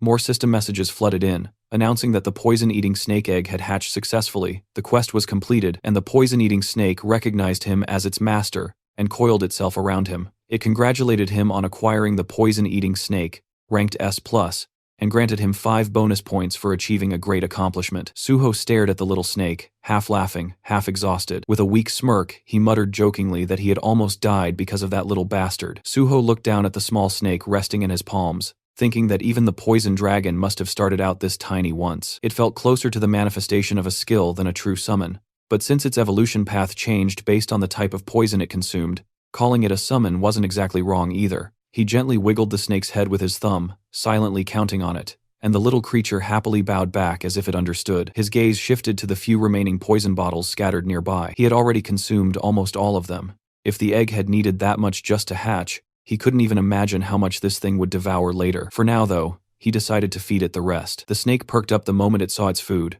opening its mouth and eagerly chugging down the poison bottle on its own. The system notified him that the poison dragon was very satisfied with its meal. Suho smirked slightly, thinking that the snake clearly knew what was expensive. Raising it was going to cost a ridiculous amount and materials. Still, since he had money to spare now, it didn't really matter. The whole process felt similar to blood jade. He could only use as much as it digested and converted, and while it digested all poison types, the time required varied, depending on their strength. After it finished, Suho ordered his new pet to go back, and the snake instantly vanished into his body. He thought to himself that he would have to raise it diligently before meeting Suzuki again. Then his attention shifted to his surroundings. The room was a complete disaster, with bloodstains and empty bottles scattered across the floor. He glanced at the clock and froze. He had started the quest before 6 p.m. the previous day. Just how many hours had he been locked in this room? At least Kim Seok had said it was fine if he came in late. When Suho stepped out, Haewon nearly dropped his cup, spitting out the coffee he had just taken a sip of. He stared in shock at Suho's bloodied clothes and ragged condition. Suho casually greeted him with a simple good morning. Haewon, trembling slightly, asked why he looked like that. Suho glanced at his own hand and brushed it off, saying he had just been doing something. Haewon's face went pale as another thought hit him. He nervously asked if there had been someone else in the room with him, something not human anymore, maybe even a monster. Suho explained that he ended up like this because he was clearing a quest. Then, just as casually, he changed the topic and asked why Haewon still hadn't reported on the task he had been given, saying it was taking longer than he expected. Haewon immediately snapped back, insisting he wasn't slacking at all. Except for eating, sleeping, and going to poop, he had been doing nothing but non-stop synthesis. He even questioned whether the work had an actual end. Suho, completely unfazed, told him he was still far from done, waved at him, and told him to work a bit harder. Left behind, Haewon could only scream internally in despair, crushed once again under his never-ending workload. Sometime later, the scene shifted back to the Hunter Association, where Kim Seok guided Suho toward his second test, just as planned earlier. He explained that the second test would take place in the special warehouse. Suho asked if it was called the special warehouse because it only stored cursed items. Kim Seok confirmed that was correct, and added that the theme of the second test was purification and destruction. He continued explaining that Suho had already learned this in theory. Items classified as cursed items were usually handled in 3 ways: purification, destruction, and sealing. Sealing simply meant locking away cursed items with no known solution into storage, while purification and destruction were the main practical methods. Suho thought to himself that, in reality, destruction was chosen most of the time. Purification conditions were hard to discover, and sealing everything wasted too much space. In a way, the place where the most item destruction happened nationwide was right here, in Special Team 2 of the Korean Hunter Association's Resource Management Department. Soon, they reached the test area. Suho already had a feeling he would find a certain weird individual here. He was greeted by the team leader of Special Team 2, who introduced himself cheerfully as Jo Jeon-hyuk. While exchanging greetings, something behind the glass caught Suho's attention. He spotted that familiar odd figure, the man-crushing scholar known as Grinder Kang Sul-gi, a nickname earned because he ground every item without exception. Suho thought about how, thanks to that man grinding everything in his previous life, he had managed to obtain items like the first muumuu. Strangely enough, the trolling from his past life was actually helping him now. Team leader Jo told Suho that they would proceed straight into the second test without delay. He explained that they would start with the purification evaluation and instructed Suho to put on protective gear before entering. Following his instructions, Suho changed into the protective equipment inside the room. The team leader then placed a box in front of him, and Suho silently hoped that the test subject would be something familiar. Inside the test room, Suho stared down at his assigned test subject. From outside, over the microphone, team leader Joe announced that from this point on, Suho would perform purification using the tools placed in front of him. The time limit was 2 hours, and there were 21 types of purification tools provided. Suho thought that the known purification methods were easy. If he applied an undisclosed purification formula instead, he could use that as an excuse to approach Kang Sul-gi later. His test subject turned out to be a small red-colored fruit called the hamu fruit, harvested from a hamu tree. Suho considered it carefully. Revealing its true purification method right now might cause a big reaction, but in the end, it didn't really matter. What mattered was sticking to his schedule. Outside, Kim Sok checked the documents and explained that the hamu fruit came from a demonic tree. When it received a strong impact, the poison spores inside it would spread, creating something like a poisonous mist. Team leader Joe added that the purification method was simple. It just needed to be burned with a monotorch, and it was safe as long as it wasn't thrown. But while they were busy taking in themselves, Suho had already picked up the fruit in his hand, and he decided to throw it. The moment they realized what he was about to do, both supervisors' jaws dropped. They shouted in panic, telling him not to throw it, but it was already too late.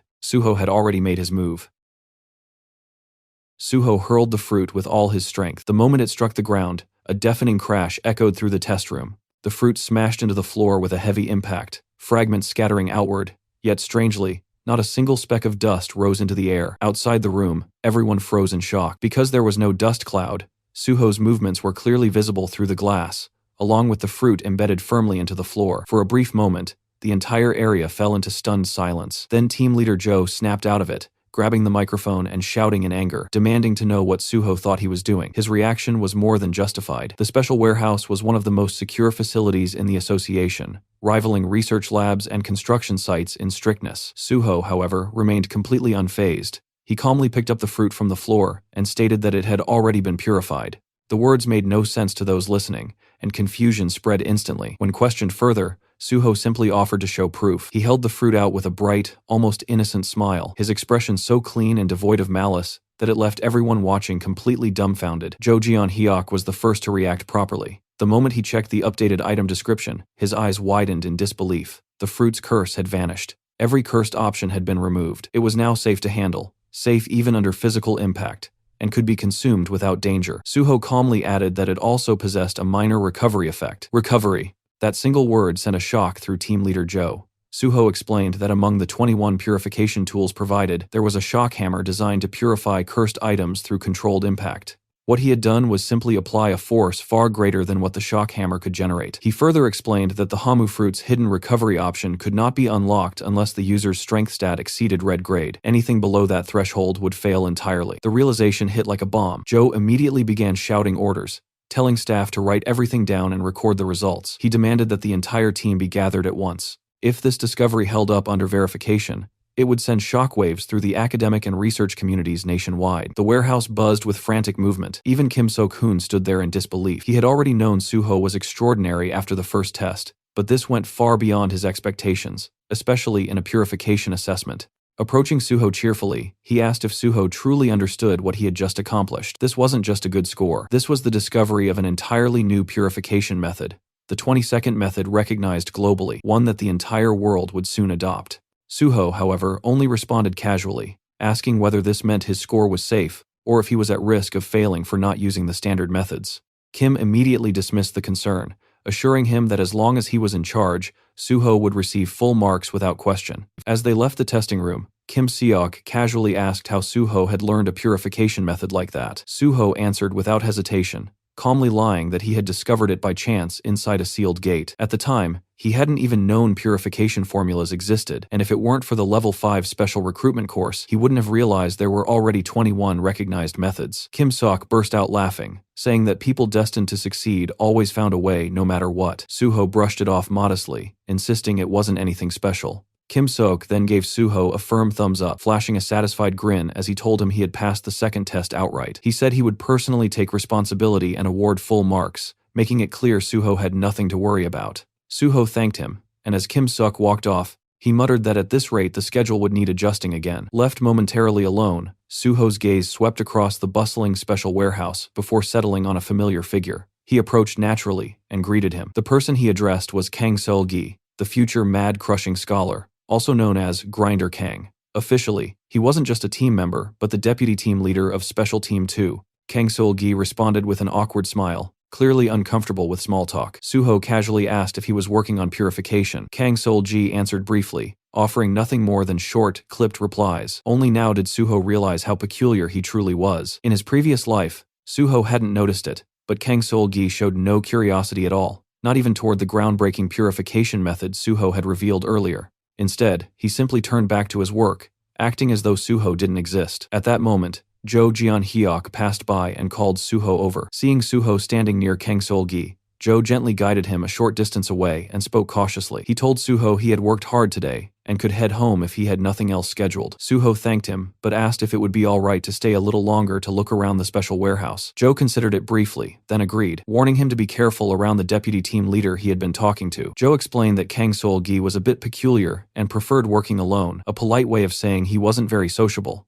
Normally, that warning would have discouraged most people, but Suho needed an opening. He said it was a shame, mentioning that one of the items Kang Sol-gi was working on looked familiar, something he thought he had seen in a sealed gate before. The mention of a sealed gate immediately caught Jo Jeon-hyuk's interest. When Suho added that he couldn't quite recall the details, Jo insisted they talk to the deputy team leader right away, saying purification work made it a matter of duty. Despite Suho's polite hesitation, Jo confidently approached Kang Sol-gi and told him he was counting on him. Kang Sol-gi responded curtly, agreeing without enthusiasm. Once the arrangement was made, Kang Sol-gi returned to his work in silence. Suho stood nearby, observing quietly. The atmosphere between them remained heavy and wordless. Kang Sol-gi methodically processed cursed items one after another, purifying what he could and discarding the rest into the destruction bin. His movements were precise, efficient, and almost mechanical. Then Suho spoke. He calmly pointed out that Kang Sol-gi had missed a step in the purification process. Kang Sol-gi paused, stared at the item, then nodded in acknowledgement and thanked him. Suho simply smiled and continued watching. From that point on, Suho's presence clearly began to bother Kang Sol-gi, though he said nothing and kept working.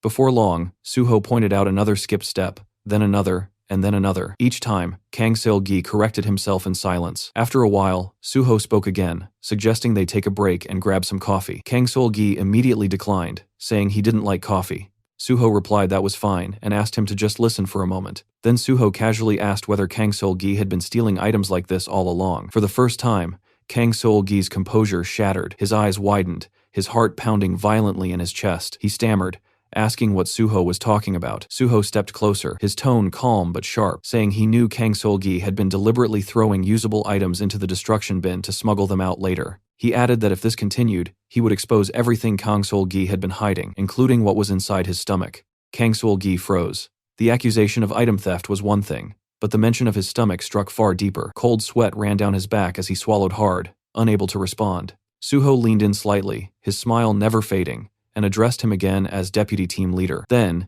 in the same calm tone, Suho suggested they grab that coffee after all. In the backyard, Suho led Kang Sol-gi to a quiet corner he often used with Jung Chol-min. After taking a few sips of coffee, Suho finally broke the silence, addressing him as the deputy team leader. Kang Sol-gi answered stiffly, clearly on edge. Suho asked when it had started, and when Kang Sol-gi tried to deflect, Suho clarified that he was talking about the thing embedded in his stomach. Kang Sol-gi froze instantly. His eyes widened, his lips pressing together so tightly they nearly trembled. This was supposed to be a secret, only he knew. After a long, suffocating silence, his voice finally came out, shaky, asking how Suho had found out. Suho didn't bother answering directly. He said what mattered wasn't how he knew, but the thing lodged inside Kang Sol-gi's body. He asked to see it. Kang Sol-gi hesitated, then slowly untucked his shirt and began unbuttoning it. Halfway down, a faint mechanical sound leaked out, a grinding noise that clearly didn't belong in a human body. When the armor covering his abdomen was fully removed, two interlocking shredders were revealed, spinning quietly where flesh should have been.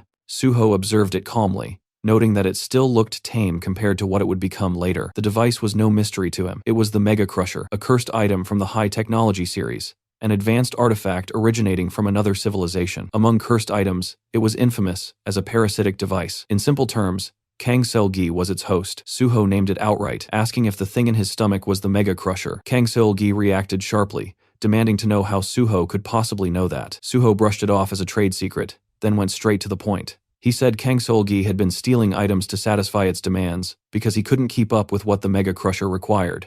Kang Sol-gi bit his lip, then slowly nodded, admitting it was true. Suho acknowledged how hard that must have been and told him to cover it back up. As Kang Sol-gi did, Suho watched silently, understanding the weight of the burden he had been carrying. Kang Sol-gi hadn't always been like this. His withdrawal and isolation began the moment the Mega Crusher entered his life. Years ago, during a solo night shift at Special Team 2's warehouse, the sealed cursed item had ambushed him. From that night on, he became its host. At first, he had considered reporting the incident. Surely someone could help, but the grotesque device embedded inside him made him hesitate. There were no known cases like his, not even internationally. What if reporting it meant being sealed away just like the item itself? The Mega Crusher was classified as a cursed item that could neither be purified nor destroyed. That was why it had been sealed in the first place. Kang Sol-gi feared that revealing the truth would only lead to the same fate for him. Unable to trust anyone, he kept the secret and deliberately distanced himself from others. He didn't quit his job, because only here could he access the items needed to keep the Mega Crusher satisfied. It was a choice made purely to survive. Despite everything,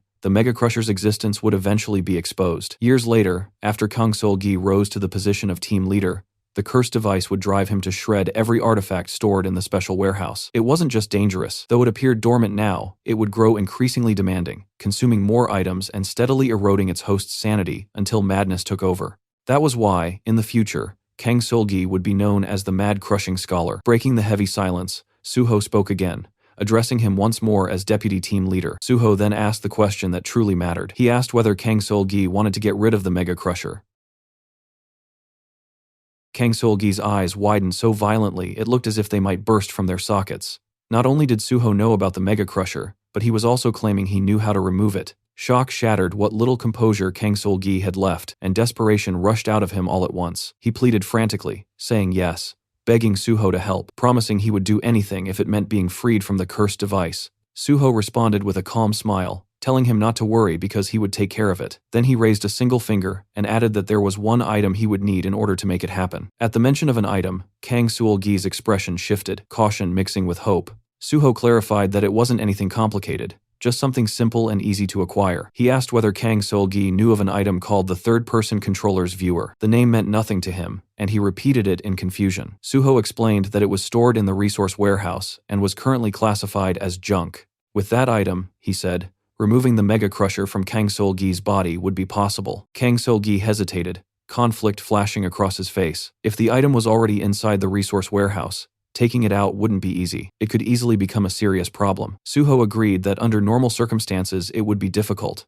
but now they had a way around that obstacle. When Kang Sol-gi asked what he meant, Suho reminded him that he had just introduced the 20-second purification method. That alone meant the resource division would be forced to re-examine every item in their inventory. There was no telling what hidden options might surface once the new method was applied. The logic was airtight. With a breakthrough like that, a full reinspection was inevitable. A sharp mind like Kang Sol-gi's immediately grasped the opportunity hidden within those words. Suho asked if he thought he could manage it. Kang Sol-gi didn't hesitate this time. He said he would find a way to make it happen, then corrected himself, insisting he would absolutely make it happen. With that, the matter of the third-person controller's viewer was essentially settled. Suho handed over his personal contact information and told him to reach out the moment he secured the item. The next day, team leader Jung Chulman came to meet Suho, greeting him with clear excitement as he mentioned hearing that the resource department had already approved another case for him. Suho brushed it off with a light laugh, saying that was simply how things turned out. Chulman shook his head in admiration, remarking that, as expected,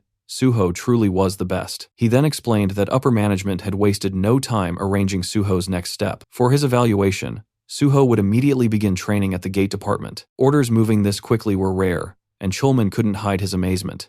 Inwardly, Suho thought about Park Kyu-min and how he had pressured him to speed up the process. It seemed that repeatedly nagging the vice president over the phone had paid off. As they headed toward the gate department, Chulman explained that he would be in charge of the training there as well. Just like before, the written test would be followed immediately by 2 on-site evaluations, protection and management. Everything had already been prepared, so Suho could jump straight into the field assessment without delay. Once inside the department, Chulman greeted the director. The man standing before them was Go Sung-rok, director of the gate department. He welcomed Suho warmly and introduced himself. The moment Suho saw him, recognition flashed through his mind.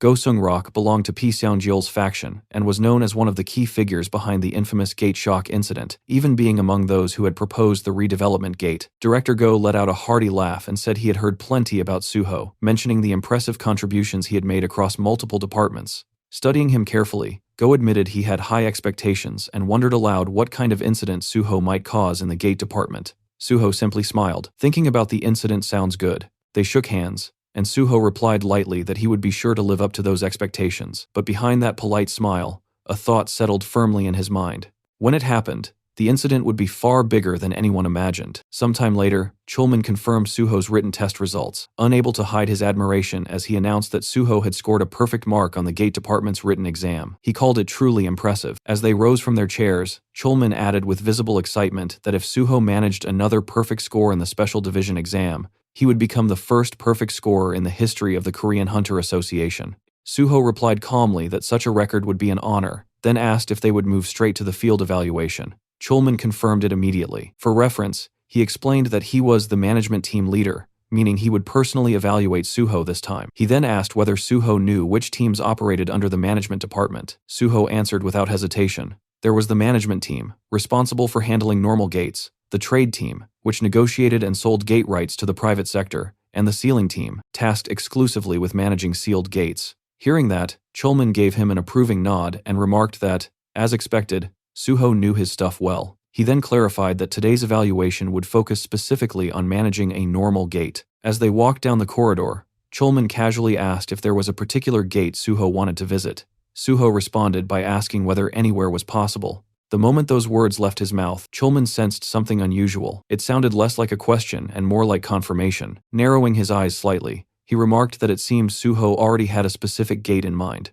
Then Chulman asked the question that suddenly mattered a lot more than it should have. It wasn't a sealed gate, right? Suho only let out an awkward laugh in response. That was enough. The realization hit Chulman instantly, and sweat began to form on his brow. Sometime later, the scene shifts to the Gangwon province. Suho and Chulman arrived at the gate Suho had personally requested. The enormous sealed gate stood quietly against the vast landscape. As they stepped out of the car, Suho thanked Chulman for allowing the visit, but Chulman dismissed it casually, saying that if it was Suho asking, there was no reason to refuse. Chulman then greeted the stationed officer, introducing himself and recalling the officer he is the person who called him before, and the officer welcomed them politely, and soon the two stood directly before the towering structure. Chulman explained that the internal checks had already been completed, but since it was still a sealed gate, they needed to remain cautious. He instructed Suho to conduct the evaluation quickly and return without unnecessary risk, before signaling their entry on his tablet. The moment Suho stepped through the gate, the familiar sensation washed over him. The system quietly processed the environment,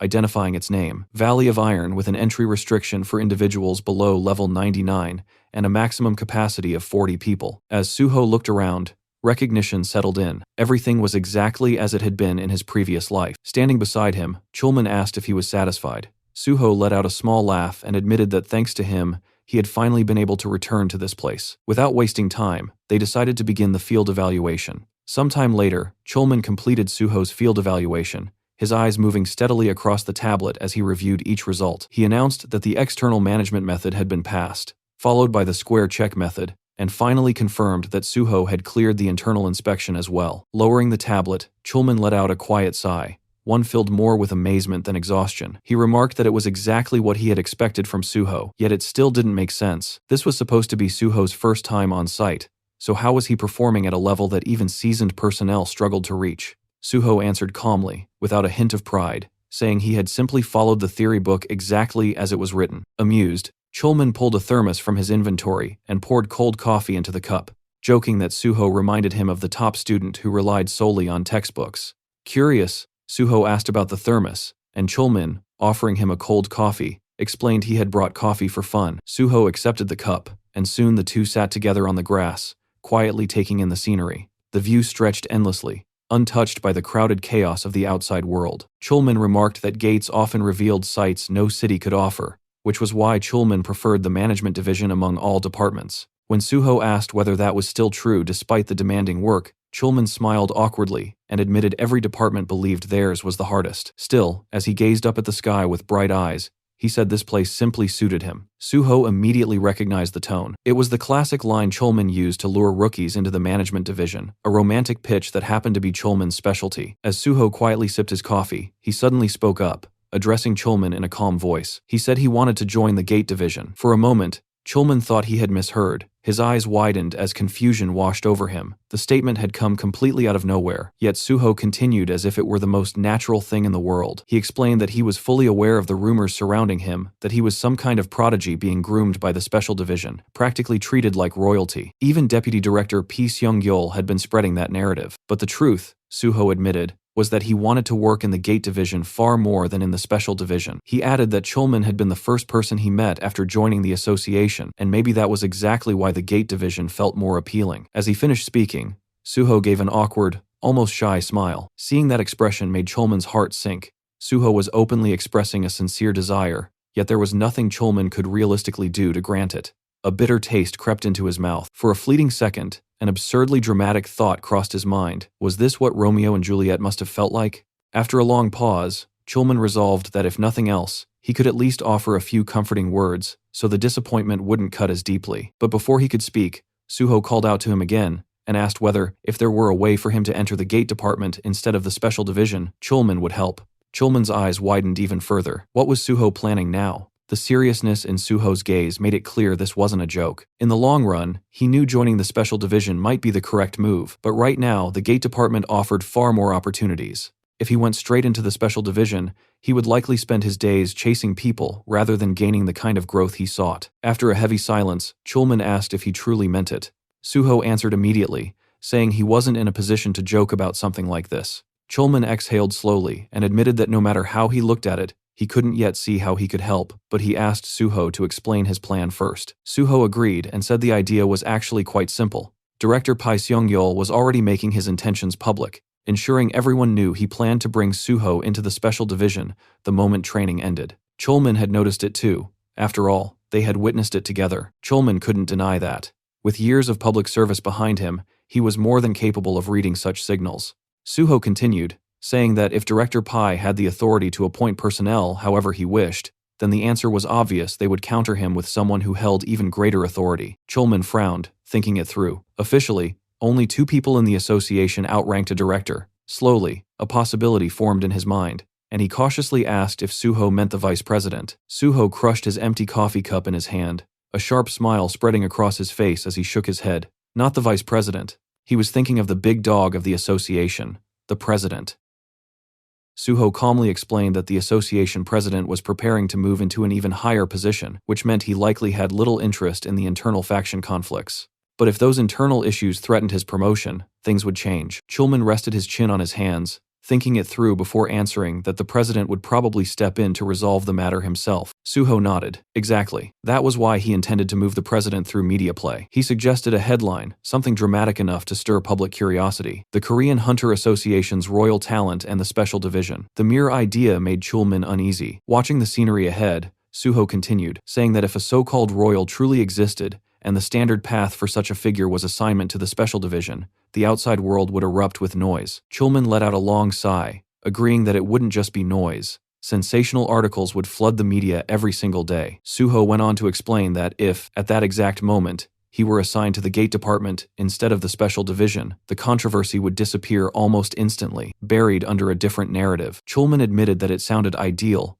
but there was no guarantee the reassignment would land Suho in the Gate Department. That was precisely why Suho was asking for his help. Chulman paused, caught off guard, and asked what he meant. Suho explained that once controversy broke out, any department except the Special Division would have to take him. However, the Management Division and Awakening Division were both aligned with the Vice Chairman's faction, making them unlikely choices. That left only the Resource Department and the Gate Department, and he had no intention of going to the Resource Department. Chulman jokingly asked why not, but the answer was obvious. After his recent achievements, Suho would be pushed relentlessly for research results there, and likely die from overwork. The Gate Department, on the other hand, belonged to Director Pai's line. Since Suho and Chulman already knew each other, they would probably station him there temporarily, with plans to reclaim him later. Still, Suho said plainly that no matter what happened, he wanted to work with Chulman. Chulman laughed, remarking that Suho had been appealing to him for a while now, and asked if he was truly serious. Suho answered without hesitation that he didn't have anyone else in the association he felt close to. Inwardly, he knew his bond with Chulman wasn't what it had been before his regression.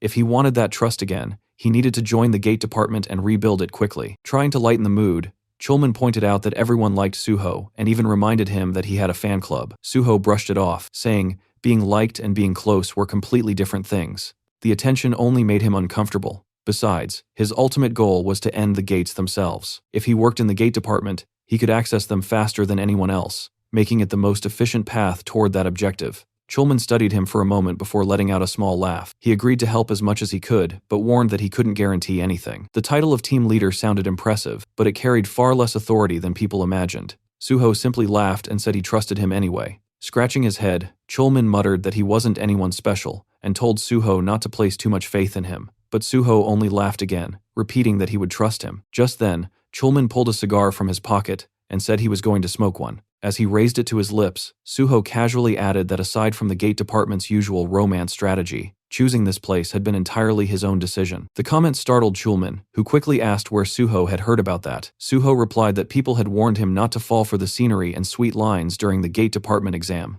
Clicking his tongue in regret, Chulman muttered that if he had known, he would have just taken Suho to a gate near Seoul instead. Suho rose to his feet, stretching slightly before admitting that he had genuinely wanted to come to the Valley of Iron, explaining that there was a rumor that if one killed the monster lion there, something incredible would drop. Chulman narrowed his eyes and asked where he had picked up such a rumor. Suho simply laughed brightly and answered that he had read it on the internet. The Valley of Iron had once been a public gate, freely accessible to hunters much like the famed Tower of Challenge, but everything changed with the sudden appearance of the monster lion. Recognizing the threat almost immediately, the association sealed the gate without hesitation. For a gate to remain public, several conditions had to be met. Entry needed to stay possible, monsters had to spawn continuously, and even if every creature inside was killed, the gate itself could not be cleared. The monster lion shattered all of those expectations. Not only had it appeared inside a gate restricted to level 99 or below, but the creature itself had already surpassed level 100. Despite being classified as a 1-star monster,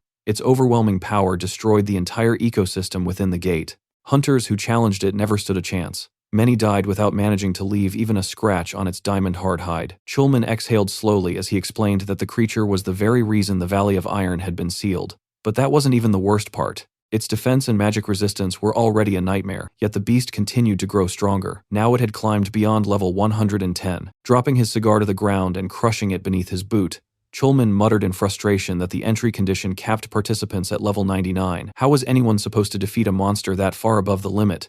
Suho's response came without hesitation. He asked what would happen if they simply killed it. Chulman blinked, stunned, and asked if Suho was seriously suggesting he intended to kill that thing. Suho answered calmly that he would. For a moment, Chulman could only stare at him, his mind struggling to catch up. Then realization dawned.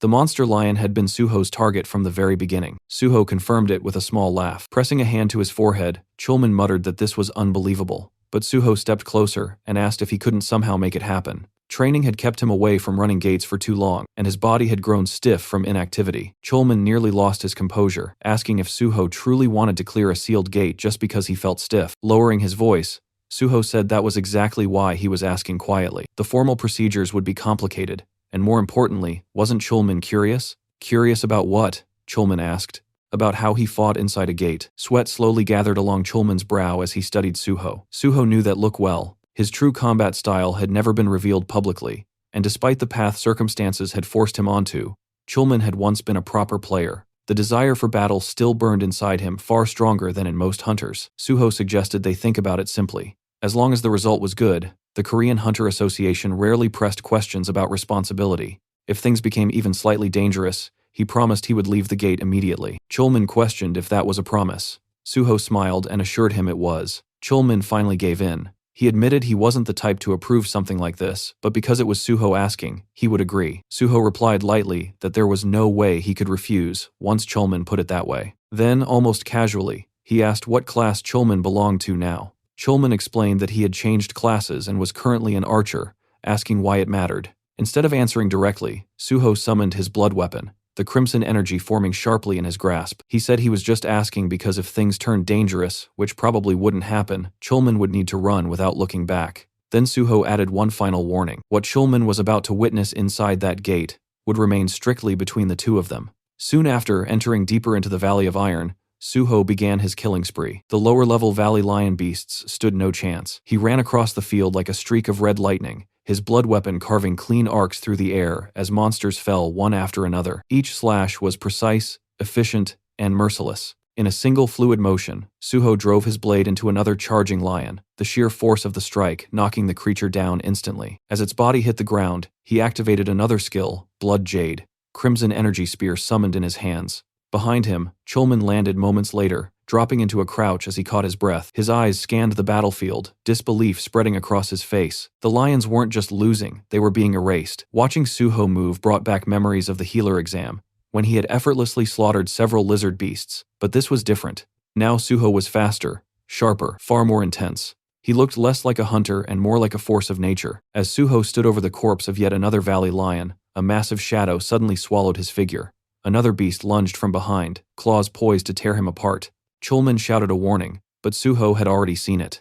His eyes locked onto the incoming predator. At the very last second, he leaped upward, evading the lethal strike with terrifying precision. The beast twisted mid-charge and attempted to follow him into the air, but Suho moved again, stepping onto nothingness itself. Chulman's breath caught the moment he recognized the technique. Suho had used air step. He wasn't merely dodging anymore, he was moving through the sky itself, as if gravity had lost its authority over him. The charging lion skidded to a halt and twisted around in confusion, unable to comprehend how its prey had suddenly vanished. But by the time the beast managed to locate him, Suho was already descending from above, his blood blade pulled back with lethal intent.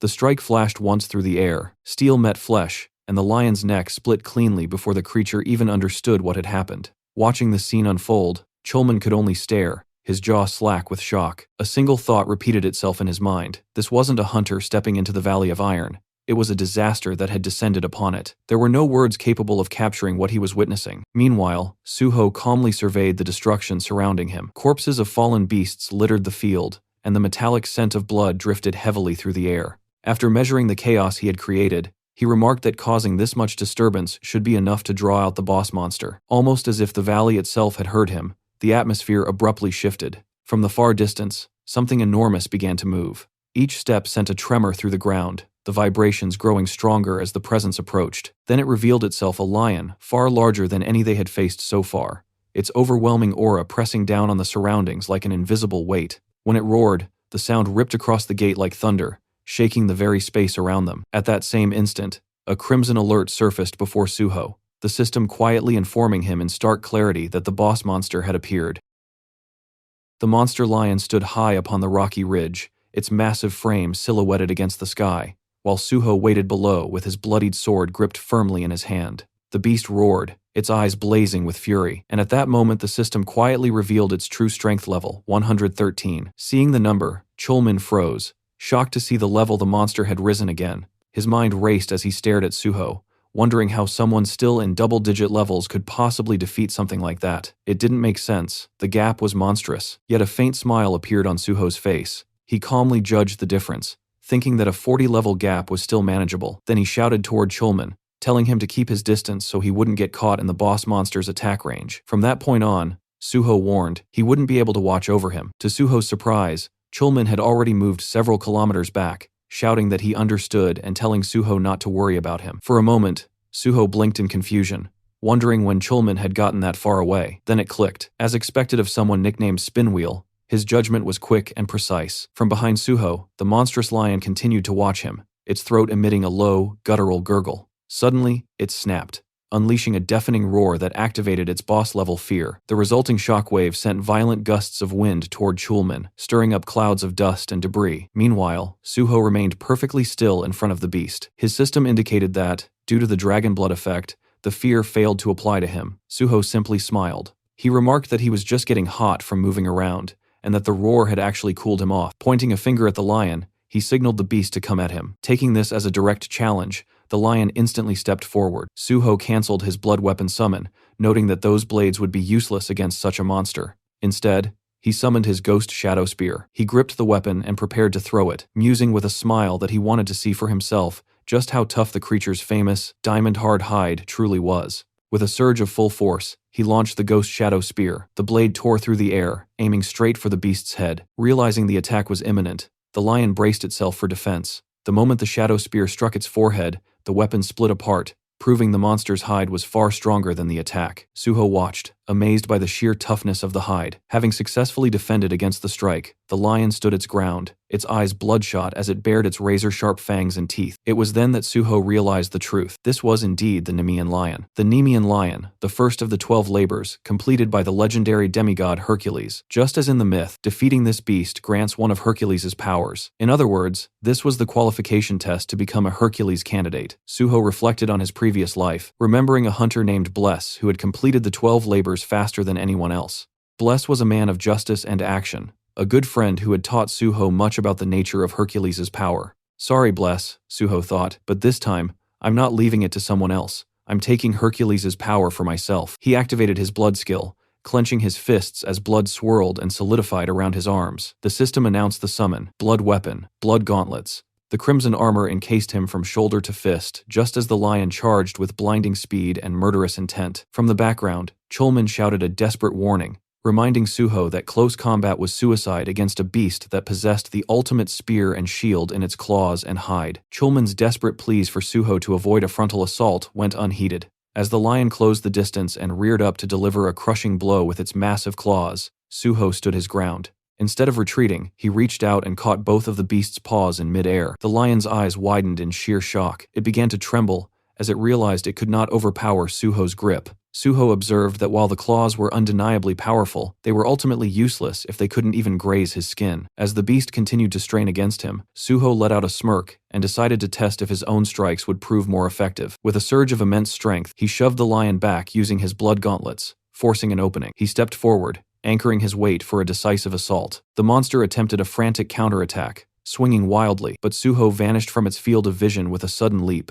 Channeling his focus into his fist, Suho delivered a cataclysmic punch into the monster's flank. The impact sent the lion hurtling through the air until it smashed into the rocks, shattering the mountainside. The force was so absolute that it left a trail of destruction in its wake, ending with the beast collapsed and buried in the rising rubble. Despite the brutality of the assault, the lion rose once more, its body remarkably free of even a single scratch. Suho watched the beast with a light smile, though a bead of sweat traced down his face. He marveled at the fact that a strike delivered with his full strength had barely seemed to register. Realizing that blunt force would not suffice, he decided to shift his approach. Suho dashed forward with blinding speed, his blood gauntlet still active. Before the beast could react, he pivoted sharply, moving to its right side and slipping behind its thick mane. He lunged for the monster's neck, determined to grapple it if he could not break it. He climbed onto the lion's back, locking in a powerful hold while the creature began to thrash violently in resistance. Suho recalled the myth of Hercules, who, unable to pierce the hide, had eventually subdued the beast through strangulation. Adopting that same strategy,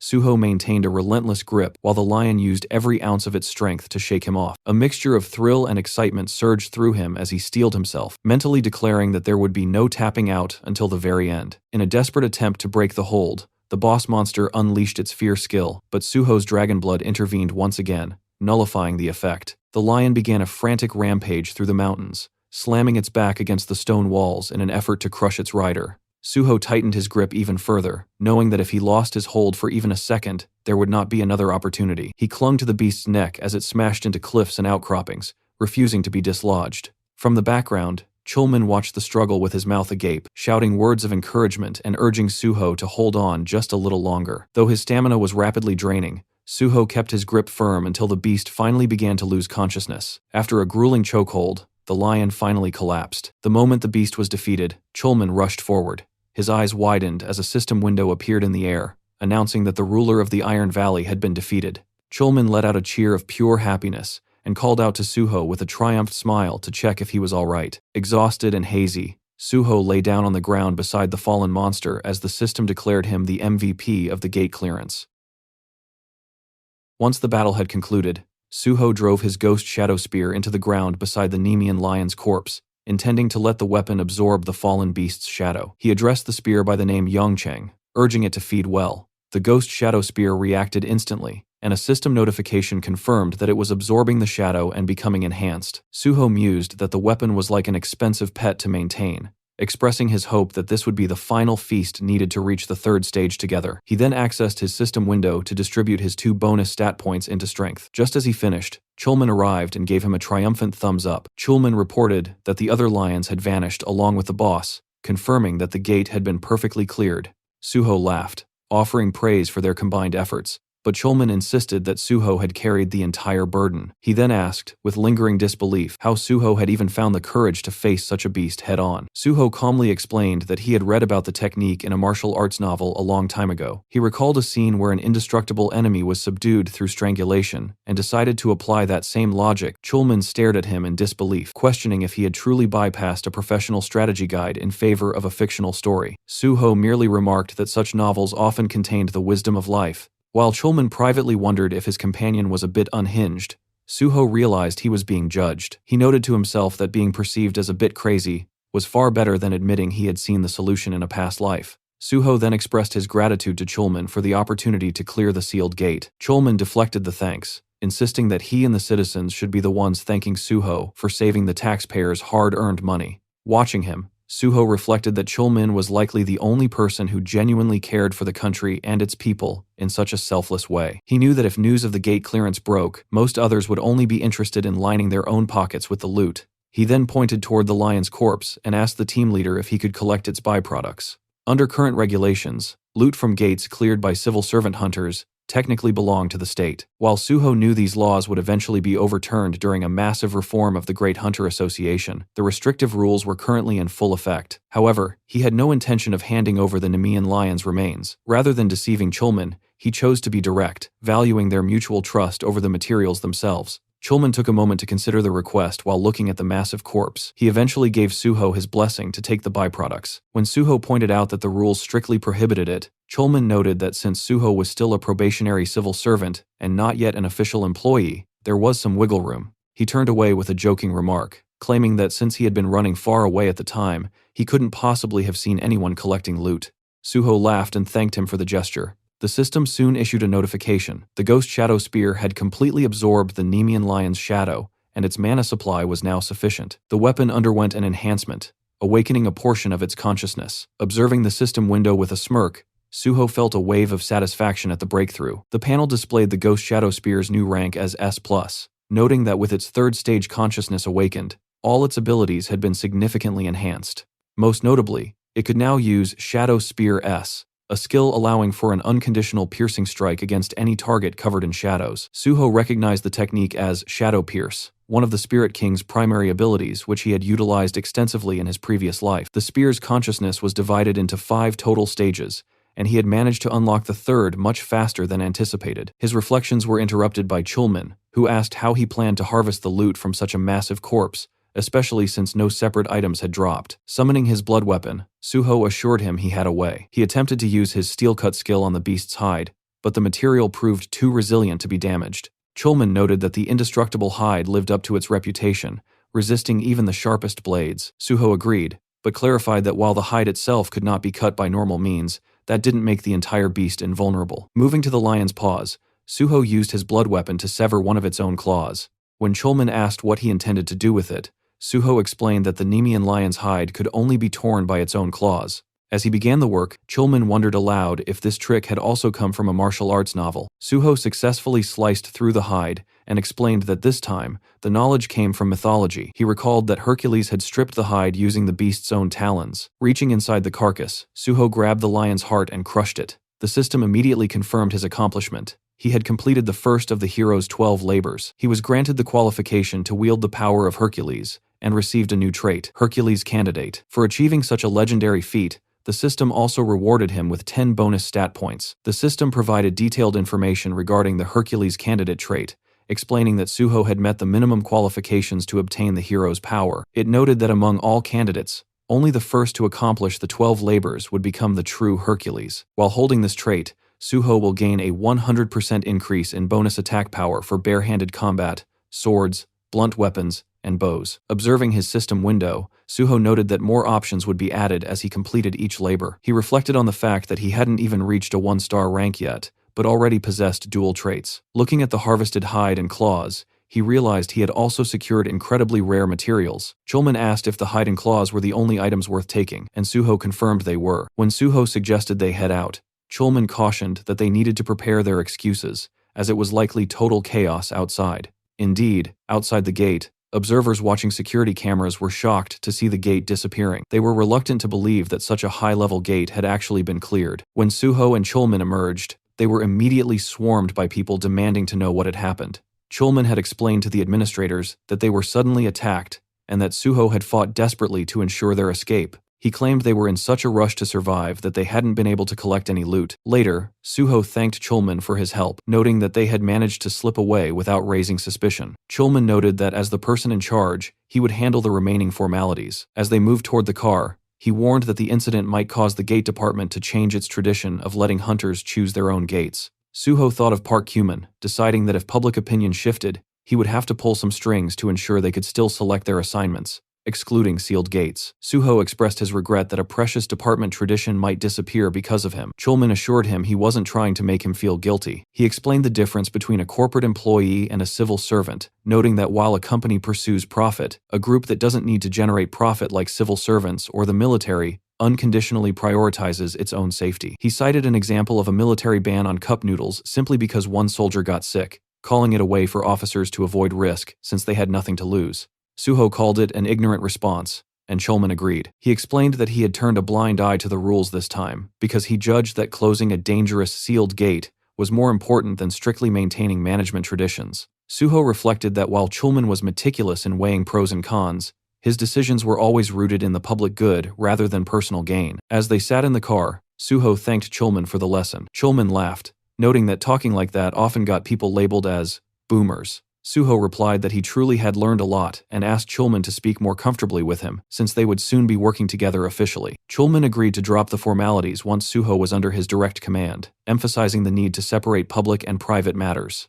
Suho asked about the schedule for the next day, and Chulman confirmed they were set for management and evaluation. He then asked when they would proceed with the plan Suho had mentioned in the valley, using a media play to pressure the association president. Pulling out his phone, Suho said he was just about to start. He called reporter Jo Jinghui, informing him that he was ready to share his story to paint a picture based on his experiences so far. Suho also planned to introduce the reporter to Jung Chulman from the association, who had chosen to become an ally. Suho knew that if they simply published an article about his actions, it might be dismissed as cheap gossip. He wanted the source to be clear and official. He acknowledged that the scale of the plan was large and required groundwork. Reporter Jinghui happily agreed to help elevate Suho's reputation once again, and asked when the article should be released. Suho replied that he wanted the world to know before he went to work the next day. He knew this article wasn't just about getting into the gate department, it was a necessary foundation for keeping Pisong-yeol in check later on. Later that evening, the scene shifted to Suho's safe house. Giwon was lounging on the massive sofa with his laptop open, scrolling through the latest article that had just been published. The headline,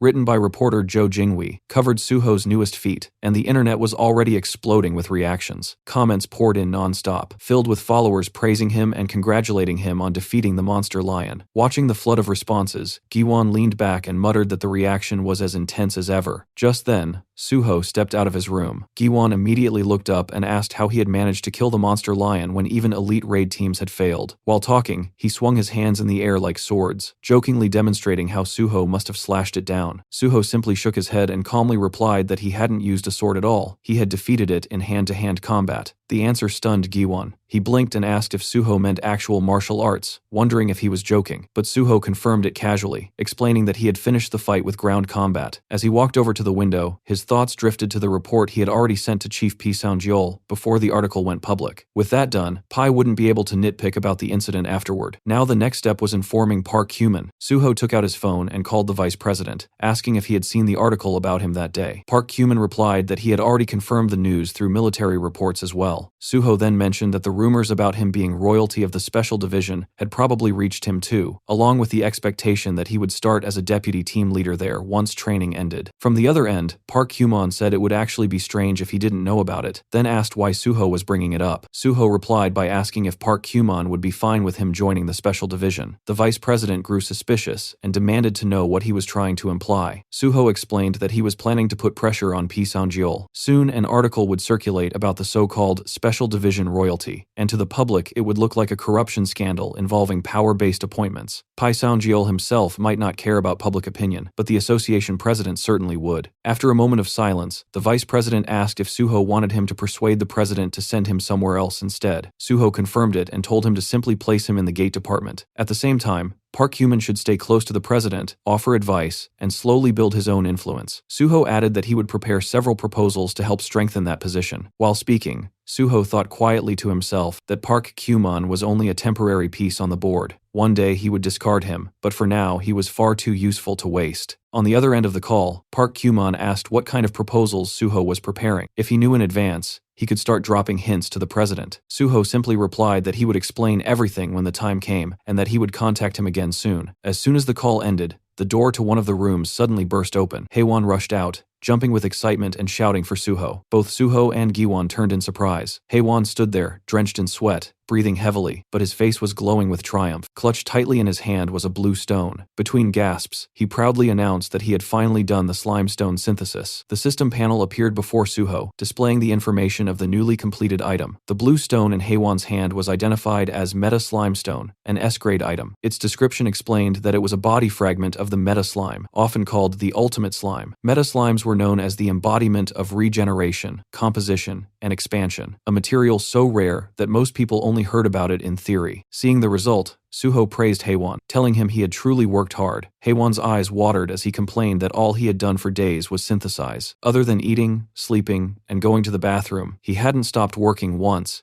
even admitting that he had continued synthesizing while taking a dump. Suho chuckled and kept patting his shoulder, repeating that he had done well. Then he asked if Haewon's level had gone up during the process. The question instantly brightened Haewon's face, and he proudly answered that it had. Every time the slime stone's grade increased, he had received several bonus stat points as well. Suho nodded and encouraged him, saying that was exactly the charm of being an alchemist. With the Meta Slime Stone finished, they only needed the remaining materials now, and when the time came, he would need Haewon's help again. The mention of more work immediately drained the color from Haewon's face, but he still nodded weakly and agreed. Suho then took out his phone, thinking that now the Meta Slime Stone was complete, only one material remained. Looking at the contact number on the screen, a faint smile formed on his face, realizing that the person he needed to contact next wasn't exactly normal either. Sometime later, Kang Seol-gi arrived outside Suho's safe house. Standing in front of the massive building, he looked up at it in disbelief. The place looked less like a house and more like a mansion. He let out a quiet gasp, thinking that if he ever tried to buy something like this, it would probably take him 50 years. Then he reconsidered and thought it might even take 100. Just then, the door opened, and Suho called out to him, asking if he had arrived and telling him to come inside. Suho led him through the entrance and thanked him for coming all the way there. Seol-gi brushed it off casually, saying it was nothing, and explained that he had brought the item Suho requested. Inside the box he carried was a strange device resembling a gaming controller. As soon as Suho looked at it,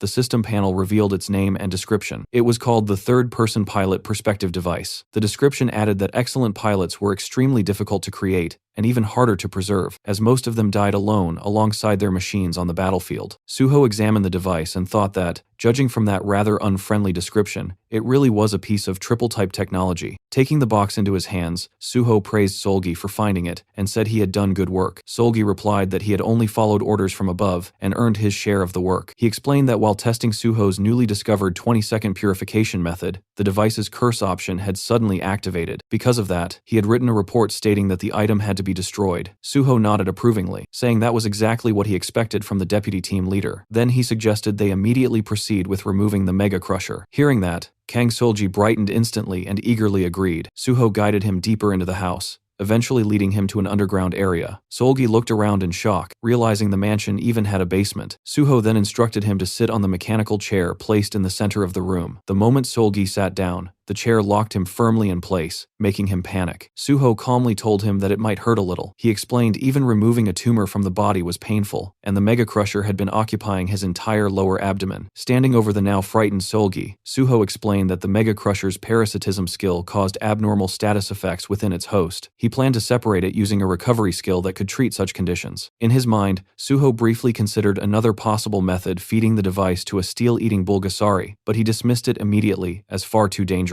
Instead, he moved beside Seol-gi and announced that the procedure would begin. Seol-gi nervously asked if anesthesia wouldn't be used first. Suho casually replied that he had indeed called an anesthesia specialist and that he would introduce him right away. Without another word, he struck Seol-gi sharply on the back of the neck, knocking him unconscious instantly. Suho sighed and remarked that possessing and using anesthetics without permission was illegal, so this was the only option. He then removed Seol-gi's jacket and lifted his shirt, revealing the grotesque mechanism embedded in his abdomen, the Mega Crusher. Looking at the device, Suho noted that with the host unconscious, its activity had slowed down, declaring that the surgery would now begin. A soft blue light gathered in his hands as the system indicated the skill, recovery, had been activated. Suho pressed the glowing energy against the Mega Crusher. He muttered that if the device evolved any further in the future, ordinary recovery skills would no longer work on it. If Kang Solgi had revealed his condition earlier in Suho's previous life, the devastating molecular incident might never have happened. Still, that disaster had at least allowed researchers to discover numerous item combinations involving the device. Sensing danger, the Mega Crusher suddenly began reacting violently to Suho's skill. Kang Solgi's entire body trembled, though the mechanical chair held him firmly in place. Suho observed that if the host had been awake, the scene would have turned into complete chaos. He added quietly that it would hurt, but the device had to be removed quickly, and Solgi should actually feel lucky to be unconscious. As Suho intensified the recovery skill, the Mega Crusher began emitting harsh mechanical noises. Suddenly, the device tore itself free from Solgi's abdomen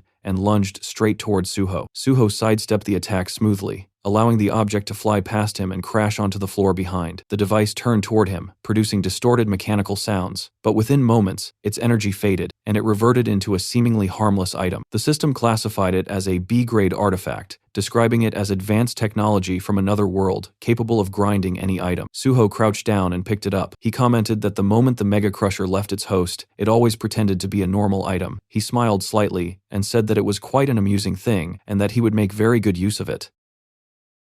After obtaining the Mega Crusher, Suho returned to the living room. There he found Haewon sprawled across the couch, looking completely drained. Suho told him that all the materials had finally been gathered and that it was time to begin the synthesis. Hearing that, Haewon immediately protested, complaining that he had just gotten some free time, and Suho wasn't even giving him a chance to rest. Suho simply smiled and placed a hand on his shoulder, telling him they would finish just this one and then take a proper break. The materials were already prepared, so the process should be quick. Haewon clearly wasn't pleased, but agreed. The two of them soon headed down to Haewon's laboratory. Once inside, Haewon began the synthesis process. This time, the materials placed on the table were the Meta Slime Stone, the Liberated Soul Prison, and the third-person pilot perspective device. As the process began, Haewon focused entirely on his work. Sweat formed on his forehead as he carefully guided the fusion of the materials. His concentration was absolute. Moments later, a brilliant light burst from the synthesis circle in front of him. Haewon pushed his glasses up slightly and announced that the work was finished. Haewon then revealed the finished item. As Suho examined it, the system panel appeared, identifying the creation as a mysterious meta-suit for Soul Mecha soldiers, an S-grade artifact. The description explained that it was the result of combining ancient mysterious technology, advanced otherworld technology, and fusion engineering. The suit was designed exclusively for possession-type ability users. It would receive 150% influence from the pilot status window, allowing possession-based control and full pilot operation. Its appearance could change freely, according to the pilot's will, and as long as sufficient mana was supplied, the suit could regenerate endlessly. Looking at the result, Suho thought that the quality of the materials must have been exceptional, since even the name had evolved into something far more impressive than expected. Haewon, unable to hide his excitement, asked if the item was really that good. Suho answered honestly that it was extremely good. Haewon beamed with pride, brushing his hair back as he revealed that the synthesis had raised his level by more than 20 and granted him 10 bonus stat points. Watching him celebrate, Suho quietly reflected that the item they had just created was essentially built with endgame level specifications, packed with nearly every possible modifier. The technology series items were officially divided into 3 categories. The first was the lost technology of ancient civilizations, relics left behind by forgotten eras. The second was the high technology of otherworld civilizations, artifacts originating from advanced worlds beyond Earth. The third was the over-technology of mythological civilizations, equipment said to surpass modern understanding entirely. Unofficially, however, there existed a fourth classification, fusion technology, created when 2 or more different technologies were combined together. Looking at Haewon, Suho reflected on that fact. The first 3 technologies existed as independent categories, but the last one was different. Fusion technology could only be created by rare individuals capable of merging completely different systems together. People like Haewon were the only ones capable of doing that. It was the first time Suho had personally witnessed such a result. Suho placed a hand on Haewon's shoulder and told him that 10 bonus stat points were equivalent to roughly 10 levels. Hearing that, Haewon beamed with pride and thanked him sincerely for giving him such an incredible opportunity. In response, Suho pulled out his platinum credit card and handed it to him, telling him to eat whatever he wanted and get some proper rest. Haewon's eyes sparkled with excitement as he accepted it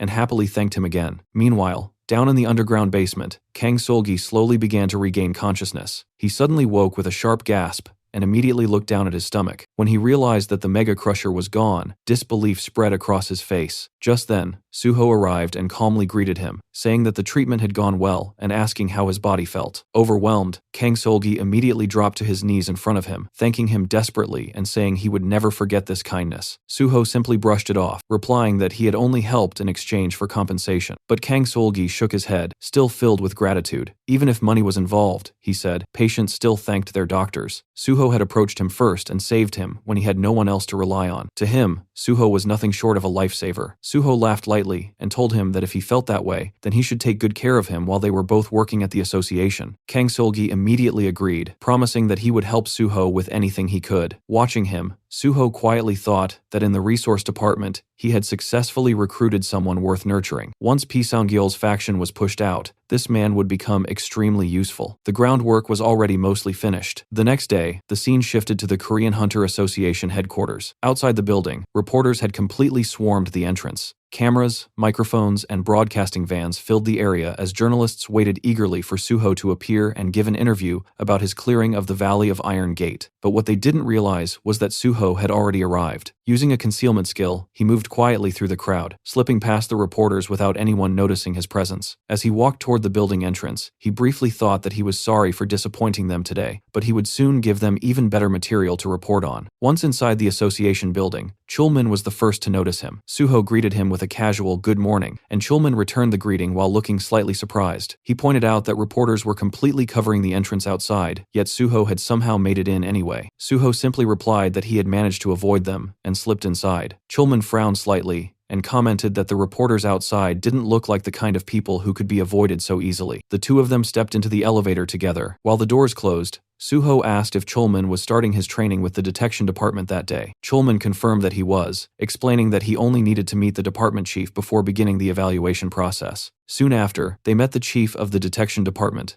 Ma Du-won. The man greeted Suho warmly and said it was an honor to meet the rising star everyone had been talking about lately. Then, turning to Chulman, he handed him a file. He explained that there had recently been several sudden mana surges, which had left the department short-handed. Because of that, team leader Chulman would also be responsible for overseeing Suho's evaluation. He instructed him to choose a suitable gate location from the list reserved specifically for evaluation purposes. As Suho glanced over the documents, a thought crossed his mind. Among the listed gate candidates, there was one in particular that he wanted. Using the knowledge stored in his memory, he had already calculated the gate's creation timing and adjusted his schedule accordingly. The scene then shifted to the Dongcheon temporary command post. When Suho and Chulman arrived, one of the guards recognized them immediately and guided them inside. Before long, they reached the massive steel wall that surrounded the gate site. Chulman checked the monitoring device and explained that the gate charge had already reached 97%. If they were lucky, they might even witness the gate formation process. However, he quickly added that calling something like that lucky felt strange, since gate zapping was never good news for humanity. Suho quietly looked at the reading, 97%. He smirked slightly. To him, this was the perfect opportunity. If he injected just a little mana into the gate point, it would likely force the gate to open immediately. Meanwhile, Chulman began explaining the evaluation procedures. He carefully listed each requirement and steps Suho needed to follow. Suho listened silently, though the information essentially passed through one ear and out the other. Everything Chulman was explaining was something he already knew. After finishing his long explanation, Chulman asked if Suho had understood everything. Suho nodded calmly and suggested they begin right away. Chulman then handed him a device and told him to measure the charge around the gate location. By checking the mana density concentration in the area,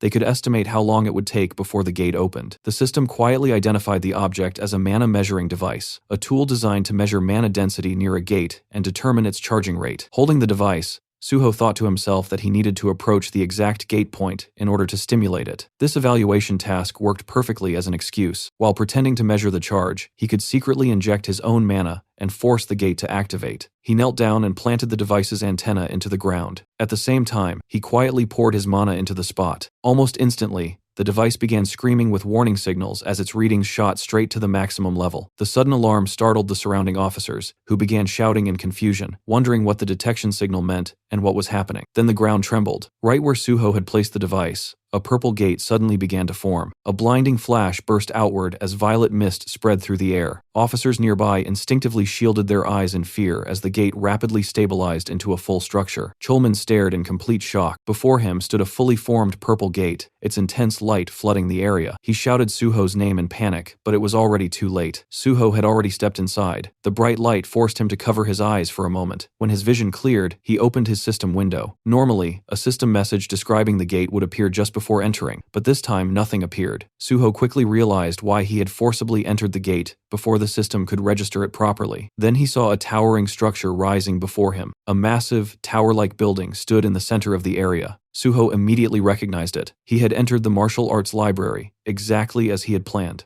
In his previous life, this sealed gate had eventually been cleared by the legendary martial king, Gu Taixu. The man was known as the true king of martial arts, a master capable of overwhelming opponents in hand-to-hand combat regardless of style. The ultimate technique that had made Gu Taixu famous was hidden inside this very tower. Suho recalled that Gu Taixu had been one of the 5 strongest swordsmen he had ever encountered. Even in previous life, Suho had never managed to defeat him. But this time would be different. This time, he would obtain that technique for himself. Staring at the enormous tower ahead, Suho began walking toward it and calmly declared that he was going in. Meanwhile, outside the gate, Chulman stood frozen in shock, shouting Suho's name as panic spread through the command post.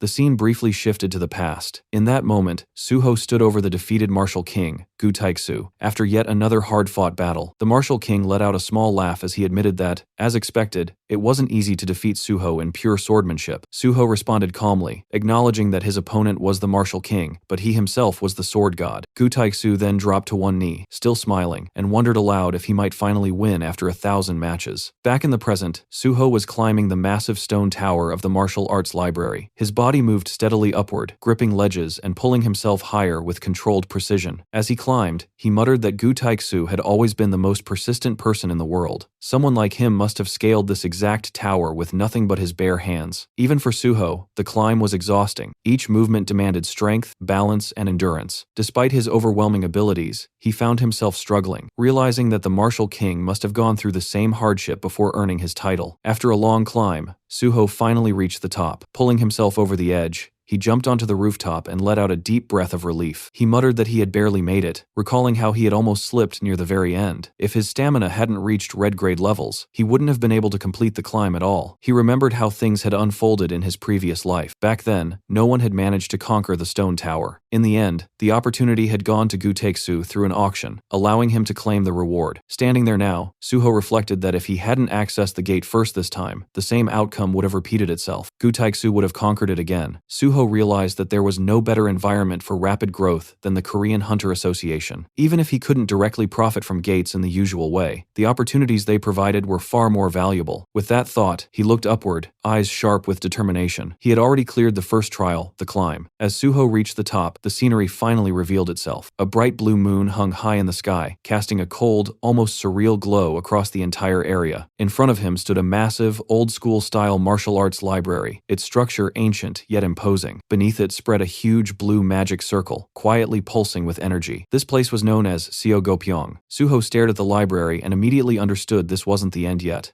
To enter it, he would have to pass another trial. He recalled Gu Taixu mentioning that the library was filled with martial arts manuals, countless techniques hidden within its walls. As he walked forward, he observed his surroundings more carefully. At a glance, the terrain felt strangely similar to Kunlun, as if it had been modeled after some legendary martial domain. But the moment his foot stepped onto a specific part of the ground, something triggered. A sharp wave of air rang out. The magic circle ahead began to glow, its light intensifying as mechanisms hidden within the space came alive. Suho wiped the sweat from his face, immediately recognizing what was happening. These weren't just decorations, these were traps, or something even more advanced. The second trial had begun. A blue magical sword materialized from the circle and shot toward him at terrifying speed. Suho reacted instantly, dodging the attack by a hair's breadth. As the blade flew past him, he glanced at it and muttered that this was quite the fiery welcome. But the attack didn't stop there. The magic circle flared again, and this time 2 massive hammers formed behind him. They swung forward with crushing force, aiming to smash him from behind. Suho broke into a sprint, and at the exact moment the hammers came crashing down, he twisted his body and slid across the ground, narrowly escaping the impact. He quickly regained his footing, stabilizing himself as the pressure of the trial filled the air. Then, with a calm expression and a hint of excitement, Suho straightened up and settled into a cool Spider-Man position. If this was how the trial wanted to play it, then so be it. He was ready. After some time, Suho stood there completely exhausted, his entire body drenched in sweat as he struggled to catch his breath. The ground around him was shattered, cracked from the relentless attacks he had been dodging. Looking at the destruction, he couldn't help but think about Gu Taeksu. The fact that someone had cleared this place without even having red grade stats made Suho realize just how monstrous genius the Martial King truly was. Wiping the sweat from his face, Suho steadied himself. If he failed here, despite having far better conditions, it would be nothing short of pathetic. With that thought, his resolve hardened. No matter what, he would conquer this place. He activated his skill, Mana Detection. In the very next instant, he sensed danger and leaped away. A violent mana blast struck the exact spot where he had been standing just a moment earlier. Had he been even a second late, he would have been vaporized. Watching the aftermath, Suho realized something important. No matter how much this place resembled martial arts concepts, its foundation was still rooted in the system. Whether it was called internal energy or something else, the force driving everything here was ultimately mana. As that realization settled in, the system notified him that his mana detection had advanced from grade B to grade A. Suho understood that this was the result of pushing the skill to its limits. Mana detection was notoriously slow to level up, so this alone was already a massive gain. Soon, Suho was moving non-stop, dodging one blast after another, sensing each attack just before it struck. As he continued, his instincts sharpened, and he suddenly realized something. It was time to arrive that thing. The ground beneath the magic circle began to crack violently. Within seconds, the surface split apart, and from within emerged a massive statue. The moment Suho saw it, he knew this was the boss monster. The system identified it as the guardian of the library, its level unknown. The statue's appearance reminded Suho of something oddly familiar, like Mokujin from Tekken. Then he recalled what people used to say. This guardian possessed the same terrifying ability as the Nameless Sword Emperor, the boss of the Nameless Sword Gate. That ability allowed it to copy the exact status window of its opponent. Almost immediately, the guardian activated its skill. A blue domain spread outward, forming a sealed space that enclosed only Suho and the guardian. The system informed him that the battlefield of conviction had been activated. Within this domain, the guardian's status would mirror the challenger's, and all combatants were restricted to using only the weapon designated by the guardian. Suho rolled his shoulders and understood the situation instantly. This meant he had to fight using pure technique, nothing else. Now he understood how Gu Taeksu had cleared this gate. But at the same time, Suho smirked, thinking, even Martial King Gu Taeksu had never managed to defeat the Nameless Sword Emperor. That meant this kind of fight wasn't his absolute domain. At that moment, the guardian summoned a sword, and the system confirmed that the designated weapon was a sword. For Suho, known as the Sword God, there couldn't have been a better outcome. He summoned his blood weapon and pointed it toward the guardian, asking if this would suffice. The statue silently took its stance in response. For a brief moment, the world grew still. Then the guardian moved. It launched itself forward in a single burst of speed. Suho stepped in as well, deciding to end the fight immediately. Crimson energy surged through his body, his aura flaring as his power condensed into a single decisive strike. The next instant, their swords clashed, just a single exchange. Suho passed through the guardian, moving behind it as if the strike had already ended before it even began. For a moment, both figures stood still. Then, with a clean sound, the guardian's sword split apart. The statue froze, as if unable to comprehend what had just happened. Slowly, it turned toward Suho, and then bowed. The system announced that the guardian of the library had admitted defeat. The gate had been cleared, and the MVP of the conquest was on Suho.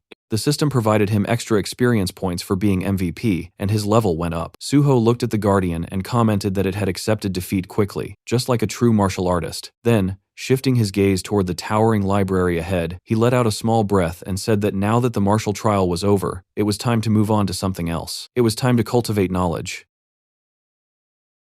As Suho approached the entrance of the towering library, a system notification quietly appeared, welcoming him to the Library of Martial Arts. The moment he stepped inside, another message followed, informing him that by defeating the gatekeeper, he was qualified to receive 1 volume of knowledge from the library. Suho looked at the notification and let out a satisfied laugh. Just as Gu Taeksu had once said, the knowledge obtained here depended on how many guardians one defeated. And this knowledge wasn't just information, it meant skills. Standing before rows of ancient books, Suho saw the system categorize them into 3 groups: swordsmanship, footwork, and miscellaneous techniques. He murmured the categories under his breath, briefly considering them. Miscellaneous techniques sounded unimpressive at first glance, almost like a collection of useless tricks, but Suho knew better. That category was anything but trivial. Without hesitation, he chose it. The system confirmed his selection, and Suho immediately stated that this was the true core of the library. Moments later, another notification appeared, informing him that he had acquired a new skill, Acupoint Strike, Grade B. The details unfolded before his eyes. It was a mysterious martial art from Muram, allowing its user to perceive the major acupoints of the human body. By accurately striking these points, one could trigger unique effects specific to each acupoint. Unlike conventional offensive techniques or movement skills, this ability operated on an entirely different principle, which was why it was classified under miscellaneous techniques. Suho stood there, absorbing the information. Acupoint techniques were commonly seen in martial arts novels, but in reality, they were incredibly rare, something that could only be obtained in a place like this. As he processed the skill, the books around him suddenly began to glow with a golden light. One by one, they started fading away, dissolving into nothingness. Watching the scene, Suho realized that the library itself was disappearing now that he had claimed its knowledge. Then, in front of him, a scroll materialized out of thin air. The system informed him that he had obtained an item archive painting, Grade S. At that moment, Suho understood. The entire library had been condensed into a single painting within that scroll. As Suho held the scroll in his hands, the system displayed its details. The item, archive painting, was described as a painting containing the entire library of martial arts, passed down only to those who had defeated its keeper. It further stated that on nights of the full moon, the holder could return to the library once again. Suho looked at the scroll quietly, understanding its value. The library of martial arts wasn't something that ended with a single visit. It was a place that could continue offering growth. With a faint smile, he thought that he would return again when the full moon rose. Then his thoughts shifted. It was time to stop making Chulman worry and head back. Meanwhile, outside the gate, tension had been building for quite some time. The officers stationed at the site were growing increasingly uneasy. Some began murmuring that it had already been too long since Suho entered, wondering if they should be preparing a backup request. Among them, Chulman was the most restless. He clutched his head, clearly shaken, muttering that this was driving him insane. In his mind, he kept replaying what had happened, Suho being pulled into a gate caused by a mana runaway, entering a completely unknown space with zero information. The uncertainty gnawed at him. His thoughts spiraled into worst-case scenarios.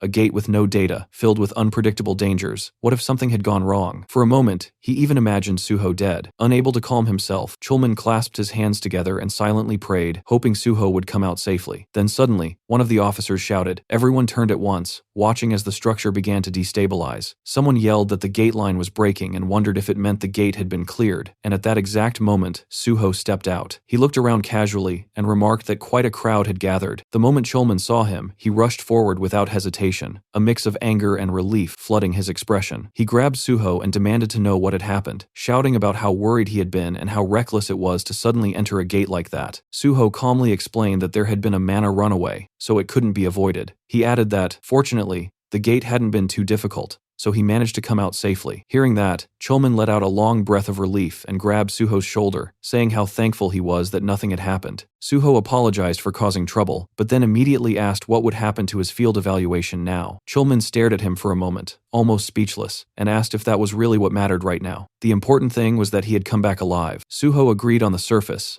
but internally, he still felt that the evaluation was important. Letting out another sigh, Chulman told him they should return to the association first and report everything. After completing his evaluation at the association, Suho returned home in the evening, his body finally giving in to the accumulated fatigue as he slouched onto the couch. Yet even in that exhausted state, a faint sense of satisfaction lingered, because he had once again secured a perfect score in the second gate evaluation, leaving only the Special Forces test ahead. While the system window appeared before him, showing his current level at 75 and his strength stat at 99, along with 2 remaining bonus points, and without much hesitation, he pushed the stat to 100, watching as its color shifted into a distinct orange, while the system acknowledged the advancement and informed him that his strength could now grow even further, making Suho quietly acknowledge that even for him, this rate of growth felt absurd, his fingers tightening into a fist as he sensed the overwhelming power flowing through his body, and concluded that at this pace, he would not lose to anyone in this life, even considering the possibility of clearing a disaster-level gate alone, since he had already done it once before, and knew that with enough preparation repeating, it would not be impossible. Just as his thoughts were settling into deeper calculations about his growth and future plans, the sudden vibration of his phone pulled him back to reality, and when he glanced at the screen, he saw the caller was none other than the Special Department head, P. Sangyil, which immediately sharpened his focus as he picked up the call and greeted him calmly, listening as P. Sangyil casually brought up the topic of his upcoming special training scheduled for the next day, while also mentioning that all of Suho's evaluations so far had been flawless, emphasizing that if he were to pass the final Special Division test as well, he would become the first and youngest perfect scorer in the entire history of the association, a statement that would normally shake anyone but barely stirred Suho on the surface, even as Lee Sang-yeol lightly pointed out how unexpectedly flat his reaction sounded, something Suho brushed off outwardly, while internally acknowledging that such achievements naturally felt less significant to someone walking through life for the second time. However, the tone of the conversation shifted when Lee Sang-yeol revealed that he would personally take charge of this final evaluation, a detail that immediately stood out to Suho, because Lee Sang-yeol was not the type to step forward directly, unless there was a specific intention behind it, and what followed only deepened that suspicion, as he declared that instead of conducting separate tests, he would combine the Special Division and Investigation Division evaluations into a single process and handle everything at once.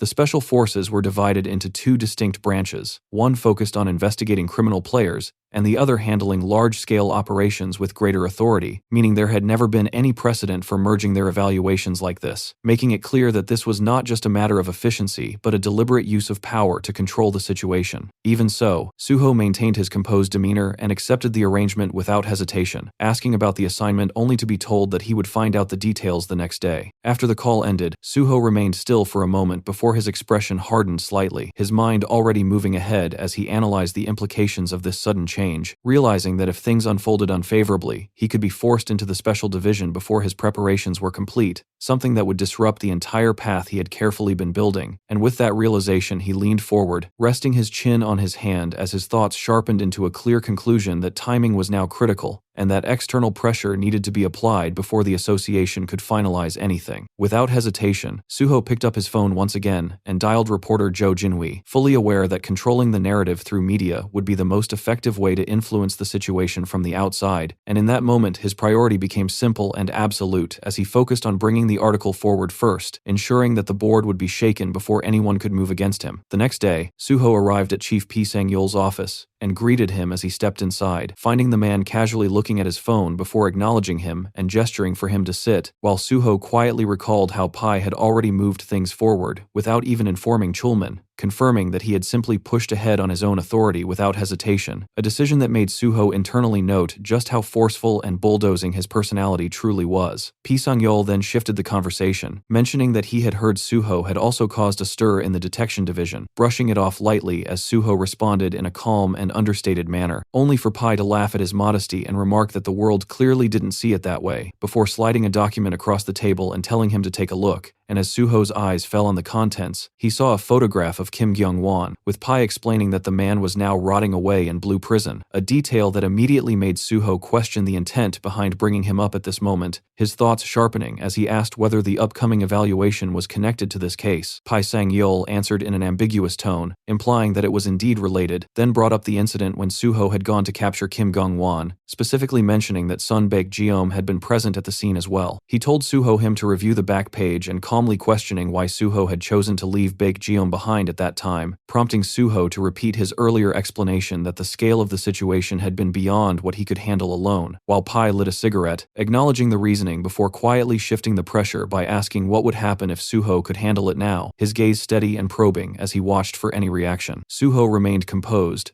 offering no immediate response outwardly, yet internally he understood the meaning behind those words with perfect clarity, realizing that this was not merely an evaluation, but a deliberate test designed to push him into confronting higher-level targets while simultaneously measuring his capabilities and loyalty, and as a faint smile formed on Suho's face, he accepted that this was the kind of man Lee Sang-yeol truly was, someone who molded people by dragging them through conflict. In response, Suho met his gaze without hesitation and stated that if it was within his ability, then he would take responsibility and handle it completely, already deciding in his mind that he would play along with this game for now, fully aware that this path would only pull him deeper into the unfolding power struggle. Chief Pai studied Suho for a brief moment, clearly amused by the answer he had just given, before letting out a low laugh and remarking that this was exactly why he liked him, then immediately moving the conversation forward by instructing him to deal with Sun Baek-jeom first, making it clear that if he handled the matter cleanly he would personally grant him perfect scores across both department evaluations, a statement that sounded casual on the surface but carried a heavy implication of authority, while Suho calmly confirmed the task and asked whether simply taking care of the target would be enough, only for Pai to add another layer by demanding that he also retrieve the ledger containing all of Baek-jeom's connections, turning what could have been a straightforward mission into something far more intricate, and as Suho accepted without hesitation and asked for the time frame, Chief Pai gave him 1 week, setting a clear boundary that left no room for delay. The atmosphere then shifted slightly as Chief Pai leaned back and brought up what he called an interesting story, asking how Suho thought he knew about the connection between Son Baek-jeom and the association's vice president, and when Suho responded cautiously, Pai revealed without hesitation that Baek-jeom himself had approached him first, having the sense to recognize that Pai was a more capable figure than the vice president. Yet despite that, Pai had rejected him outright, explaining in a blunt and almost dismissive tone that taking money from someone like that would make him no different, emphasizing that he was cut from a different cloth, someone who had once served as a prosecutor in the Seoul Central District Prosecutor's Office, before being forced out after becoming an awakener, a transition that Suho understood all too well since certain professions in Korea could not be held after awakening, and in Pai's case that turning point had twisted his path entirely, redirecting his ambitions toward power within the Hunter Association, where he had climbed to the position of Special Forces Department head not through raw combat ability but through the sharp, calculating instincts he had honed as a prosecutor, creating a man driven not by wealth, but by a deep-rooted elitism and an obsession with control. Pai's words carried a cold certainty, as he stated that not everyone wearing human skin was the same, drawing a clear line between himself, Suho, and the rest. A statement that Suho acknowledged outwardly while internally recognizing just how dangerous such a mindset truly was, because a man who sought only power without distraction was far more terrifying than those driven by greed, the kind of person who could orchestrate massive incidents without hesitation or remorse. And as Pai rose from his seat and asked if Suho needed anything else, Suho took the opportunity to make a request that momentarily broke the flow, asking if the Special Forces evaluation could be conducted strictly according to the rules, a suggestion that caught Pai off guard before Suho clarified it with a light smile, expressing his intent to earn the perfect scorer title properly without shortcuts, even though internally he was simply unwilling to let his record be stained or manipulated by external interference. Chief Pai burst into laughter at that, calling Suho even crazier than expected, yet ultimately agreeing on the condition that only the theory exam would be taken, dismissing the need for redundant practical testing, and as he moved toward the door, he allowed Suho to proceed immediately, questioning whether he even understood how difficult the Special Forces test truly was compared to the others, while Suho accepted calmly with the quiet confidence of someone who had already experienced it once before, knowing better than anyone what lay ahead, and Pai, clearly satisfied by that boldness, gave his final approval, telling him to take the exam right away, as if testing whether that confidence would hold under real pressure. Soon after, Suho completed the Special Forces theory test, and his answer sheet was immediately sent for evaluation, where P. Song-yeol personally reviewed it in his office, scanning through each page with growing interest as his expression slowly shifted into something sharper, almost entertained, while he muttered to himself that it was absurd for someone to solve such deliberately difficult questions so effortlessly, especially when those problems had been designed specifically to filter out pretenders, yet Suho had answered everything flawlessly, as if he had already seen it all before, leading Pai to acknowledge that this level of precision was not normal, before setting the paper down and letting out a quiet laugh, his lips curling into a faint, dangerous smile, as he concluded that a blade this sharp could easily become a problem if left unchecked. At the same time, Suho stood outside the vice president's office, his thoughts already moving ahead as he recalled P.I.'s behavior and briefly noted how casually the man ignored even basic rules like smoking indoors, then shifted his focus to what truly mattered, calculating that 1 week was more than enough time to handle Son Baek-jeom and push the article forward. Yet before making any moves he needed to confirm one critical detail, and with that in mind he stepped inside, where the vice president greeted him with a practiced smile, only for Suho to immediately bring up his meeting with Pai Sang-yeol and the assignment he had been given, then directly question the current state of the vice president's relationship with Son Baek-jeom, asking whether everything had truly been cleaned up. The question struck harder than expected, instantly breaking the man's composure as sweat formed on his face and his posture collapsed into hesitation, struggling to produce an answer before eventually bowing his head without any proper explanation, a reaction that irritated Suho, who watched the scene with growing frustration as he thought about how absurd it was that someone holding such a high position could fail to handle something so basic, yet at the same time he felt no real disappointment because he had never expected competence from him in the first place, reinforcing his belief that relying on others was meaningless, and that in the end, he could only trust himself to resolve matters properly. Without wasting time, Suho extended his hand and demanded the man's wallet, receiving it without resistance as the vice president complied in silence, then calmly confirmed that the money received was still intact, before asking about the remaining cases tied to Son Baek-jeom, to which the vice president replied with forced confidence that most of them had already been handled and that everything would be resolved within a week, allowing Suho to draw a clear conclusion that if he personally dealt with Son Baek-jeom, there would be no remaining leverage left against the vice president, and with that understanding, he gave a final warning in a cold, controlled tone, telling him to stay quiet and behave while making it clear that he would not repeat himself, because if any further issues surfaced, the consequences would be far worse than before, a threat that the vice president understood immediately as he nodded in submission. The scene shifted to Gangnam Paemun Plaza, deep within the underground parking lot where the dim lights cast long shadows across the concrete, and Suho stood alone as he calmly made a call to Son Baek-jeom,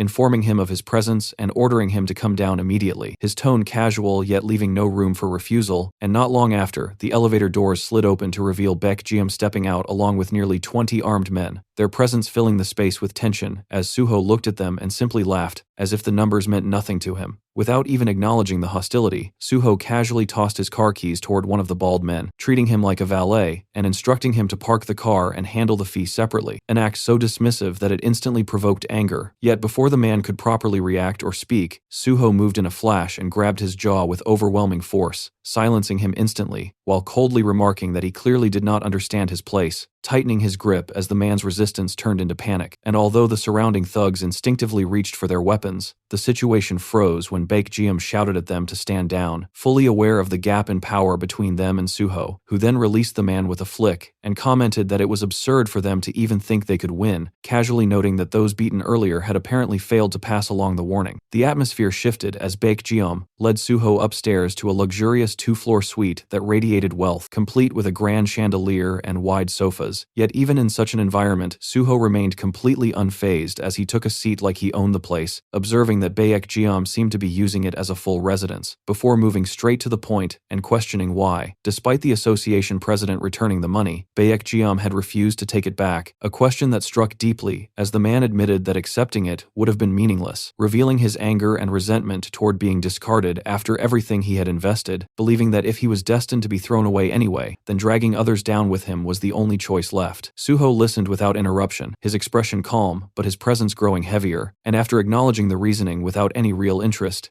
he leaned slightly forward and fixed his gaze on Baek-jeom, the faint smile on his face carrying an unsettling weight as he asked a single question, whether he wanted to live, and the moment those words fell, Baek-jeom's body reacting instinctively to the killing intent hidden behind that calm tone, while Suho's expression hardened and his eyes turned cold, making it clear without needing repetition that this was not a question open to interpretation, but a line that would decide everything from this point onward.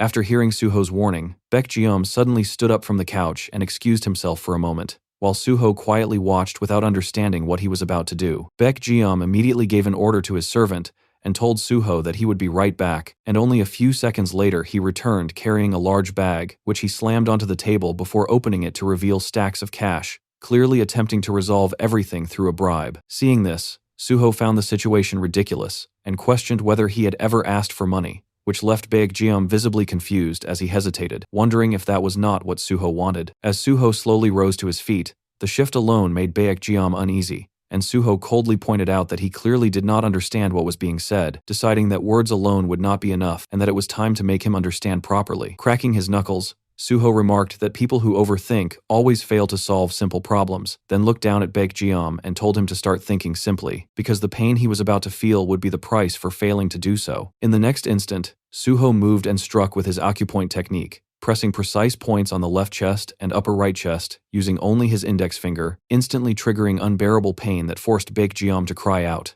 the sound echoing through the room and alerting the guards who rushed in demanding to know what was happening. The moment they saw their boss being attacked, they charged towards Suho with killing intent, but Suho simply glanced at them and activated his coercion, releasing a blue aura from his body that slammed them to the ground as if an immense weight had crushed them, pinning them in place without resistance. Without even sparing them another look, Suho calmly told them not to interrupt the conversation, then turned back to Baek-jeom, who was now kneeling in front of him, trembling and crying in extreme pain. Suho explained that he had pressed one of the most painful acupoints, then pressed it again briefly before releasing the effect, allowing Baek-jeom to gasp for air as he struggled to recover. Watching him, Suho pointed out that when the mind fails, the body suffers, making it clear that this was the result of his inability to understand simple things. Still kneeling, Baekjeom immediately submitted and declared that he would do whatever was asked, and Suho told him to bring what he needed, which only confused him further for a moment, until Suho clarified, with a calm smile but threatening intent, that he wanted the ledger containing every detail of the bribes given to Park Kumin, including every record used to maintain those connections.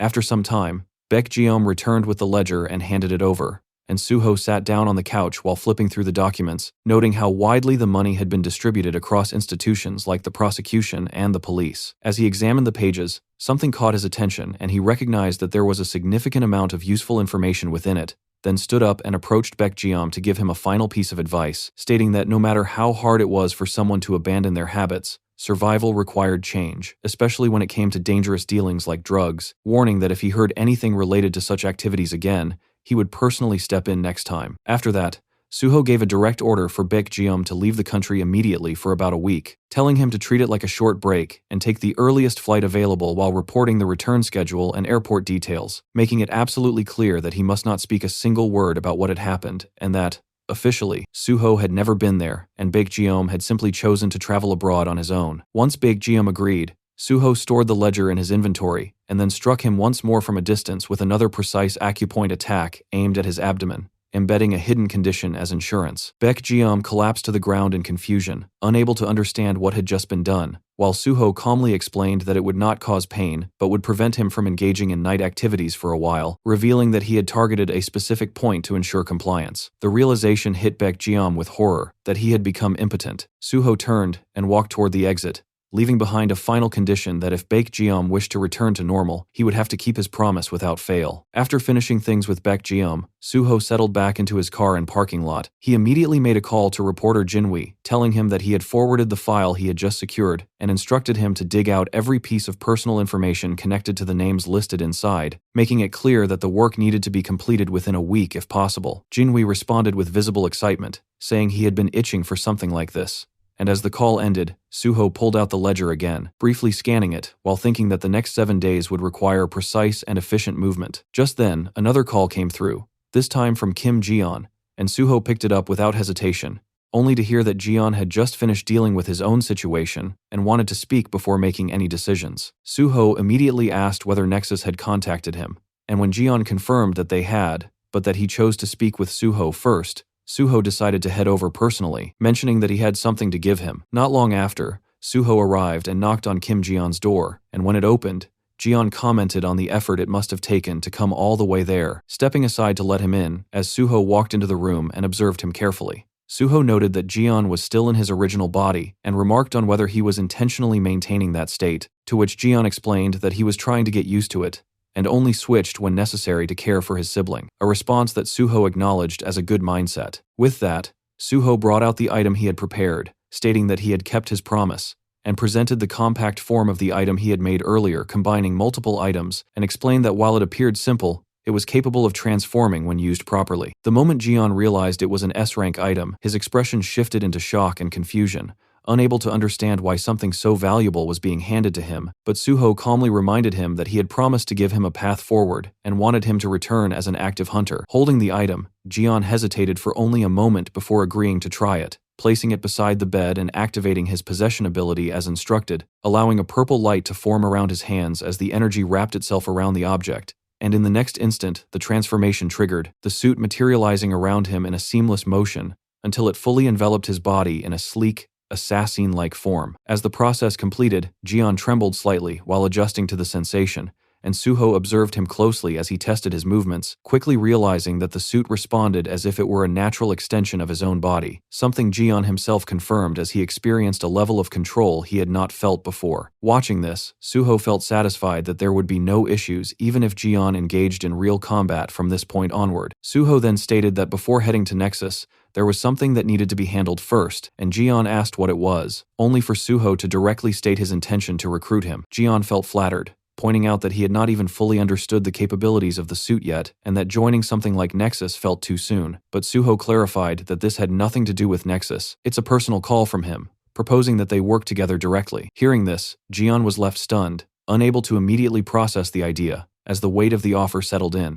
Jian looked at Suho with visible hesitation and asked if he was truly serious, questioning how someone like him could possibly be of any real help. But Suho answered without any pause, explaining that in his goal of ending the gates, Jian's power would become an essential piece, assuring him that he would be properly compensated and, more importantly, promising that once his own abilities developed further, he would personally heal his younger sibling. Jian showed clear doubt at that claim, explaining that he had already searched through countless methods and found no possible treatment, but Suho calmly clarified that while modern medicine had its limits, abilities possessed by players, especially healers with supernatural skills, operated on an entirely different level, and even though there had been no known cases yet, the sheer diversity of healing abilities meant that such a condition was definitely curable. In his mind, Suho recalled how, in his past life, the Saintess of Russia, Isabella, had been the first to cure a vegetative patient, and he knew that by following that exact path, the same result could be achieved again. Hearing this, Jian's resistance slowly broke down as he admitted that being helped to such an extent left him with no choice but to follow, though a lingering concern remained about whether he would be able to handle the responsibility properly. But Suho dismissed that worry with quiet confidence, stating that someone like him would adapt faster than expected, and then guided him to test the suit further by switching it into third-person mode. As Jian activated the function, two system options appeared before him, first person and third person, and the moment he selected the latter, his perspective shifted completely, placing him outside his own body as if he were observing himself from a game screen, with a familiar control interface forming in his hands like a keyboard and mouse setup, leaving him stunned at how real yet game-like the experience felt. Suho, watching this reaction, understood exactly what was happening, recognizing that this was the core ability of the metasuit, the viewer function that allowed control from an external perspective, and he explained that the system naturally replicated whatever environment the user was most accustomed to, which was why Jian was experiencing it like a game interface. As Jian adjusted to the controls, he instinctively drew his weapon and began moving in a way that resembled a skilled in-game character, executing fluid, flashy sword movements as purple energy trailed behind each swing, and Suho observed closely, noting that the efficiency and detail of each motion had drastically improved compared to what would have been possible in first-person control. Jian, now operating in third-person mode, experienced a strange yet immersive sensation as everything around him felt exactly like a game interface, his movements syncing perfectly with his intent, while his perspective remained detached from his physical body, making the entire experience feel unreal despite being grounded in reality, and he internally expressed how bizarre it felt that this wasn't a simulation or a PlayStation environment, but actual reality unfolding through a game-like lens. Suho, observing his reaction, calmly explained that this wasn't even the full extent of the suit's capabilities, as with enough focus and intent, Jian could go beyond simple control and actually transform into characters, or rather into any being he could imagine within the world. Taking that idea seriously, Jian decided to test it immediately and shifted his focus toward altering his form, choosing Suho as the first model simply because he was standing right in front of him, and within moments, his appearance began to change, restructuring itself until he resembled Suho almost perfectly, though slight inconsistencies still lingered. Suho, watching this unfold, found it amusing and remarked that it felt like looking into a mirror, though he quickly noticed that the colors and finer details weren't completely accurate yet, prompting Jian to refine the transformation further. Concentrating more deeply on the suit's functions,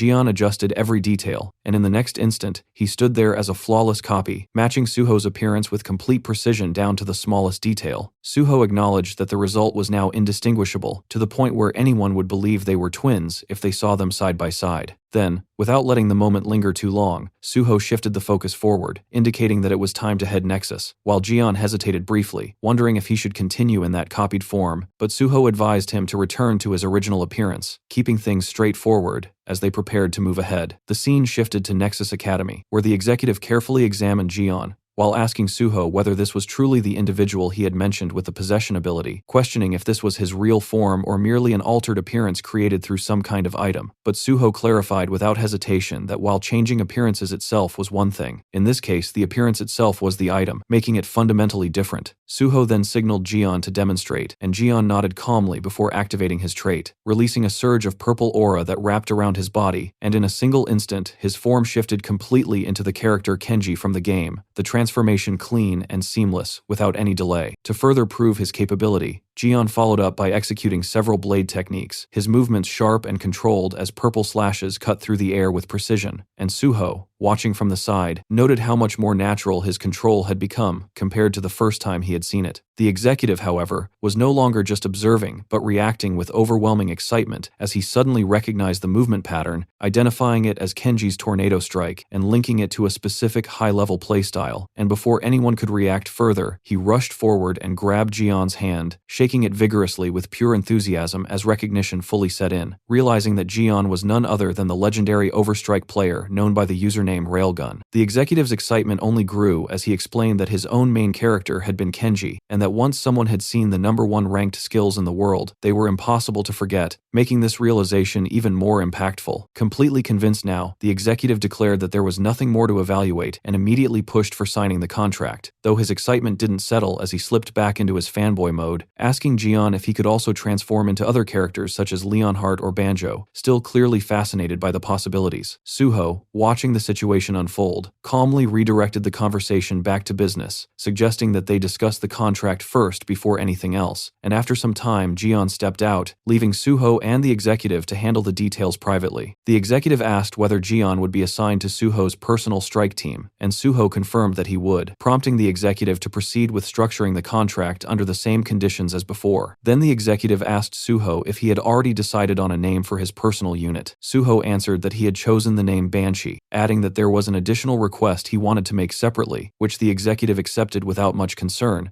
casually noting that it wasn't an issue since the funding would come from the Earthkeeper allocation Suho had mentioned earlier. Suho, no longer interested in the finer logistics, simply left the arrangements in the executive's hands as the discussion wrapped up. As the executive prepared to leave, Suho brought up another matter, asking about the current status of Hunter Kang Dehan, and the executive responded that Kang Dehan had been consistently participating in raids with his assigned team, steadily progressing with his level now somewhere in the range of the 80 to 90, even offering to arrange contact if Suho was interested. However, Suho declined for the time being, stating that he would prefer to be notified only once Kang Dehan reached level 100, and the executive agreed, assuring him that he would follow up once the guild member card and all related materials were prepared, along with confirming any additional special clauses before handing everything over, allowing Suho to leave for now without concern. Later, Suho sat across from Jian at a quiet table and began explaining the special clauses before signing the contract, calmly laying everything out one by one, as he clarified that once Jian was officially hired, he would be assigned to Suho's personal strike team, and from that point onward would address him as team leader, then continued by stating that the partner item would only be lent during work hours and could not be used outside that time under any circumstances, while also emphasizing that Jian's affiliation with Nexus, the existence of the personal team, and every detail related to the partner item had to remain strictly confidential at all times, making it clear that this was not optional but a requirement that had to be upheld without exception. Jian responded without hesitation, accepting everything with steady confidence and promising to follow every condition exactly as stated, and Suho, satisfied with that straightforward attitude, added one more personal suggestion, offering Jian a place to live within Nexus Academy itself, where training facilities, accommodations, and even proper care for his siblings would all be provided, making it a complete environment tailored for both his growth and stability. Hearing that, Jian immediately stood up and bowed deeply, expressing overwhelming gratitude as he accepted the offer without any doubt, clearly moved by the consistent support he had been receiving, while Suho simply acknowledged it and welcomed him properly into the team, extending a calm but firm sense of partnership that Jian returned with equal determination, fully recognizing Suho as his leader. With that settled, Suho opened the door and suggested that Jian take a look at the rest of the team, and together they moved toward the training area where a series of training simulation capsules lay ahead. Suho explained that this would be Jian's training ground from now on, and directed his attention to the screen where the Banshee team members were engaged in intense combat, only for Jian to quickly realize that they were being completely overwhelmed by a single opponent. As Jian focused on the display, it became clear that the one dominating the entire group was none other than Suho himself, or more precisely, his avatar, relentlessly pressuring multiple opponents at once, without showing even the slightest sign of being pushed back, and Suho casually explained that half of their daily routine consisted of resurrection-based sparring against him, while the remaining time was spent clearing dungeons, making it a cycle designed to push their limits continuously. Watching the brutal efficiency of the fight, Jian instinctively questioned how anyone was supposed to defeat something like that, only for Suho to answer simply that even as an avatar, it was still him, meaning the difficulty would never be anything less than overwhelming, and then he made it clear that Jian would be joining that same training from now on. bluntly pointing out that hesitation would only slow him down. The realization hit Jian immediately, and the pressure of what awaited him became obvious as Suho added that before Jian officially began his hunter activities, his combat instincts would be pushed to an entirely new level, whether he was ready or not. At that moment, Suho's phone vibrated, drawing his attention away briefly as he stepped aside while Jian continued watching the intense training footage, still trying to process what his new routine would look like. And as Suho checked the message, he saw that it was from Baek Jiam, confirming that he was already leaving the country and would make contact again before returning, a detail that brought a faint smirk to Suho's face as he noted how quickly this guy acts. His expression slowly turned sharper as he realized how perfect the timing was. Everything was lining up exactly as he wanted. With a wider smirk, he thought this was the right moment and decided it was time to drop something big.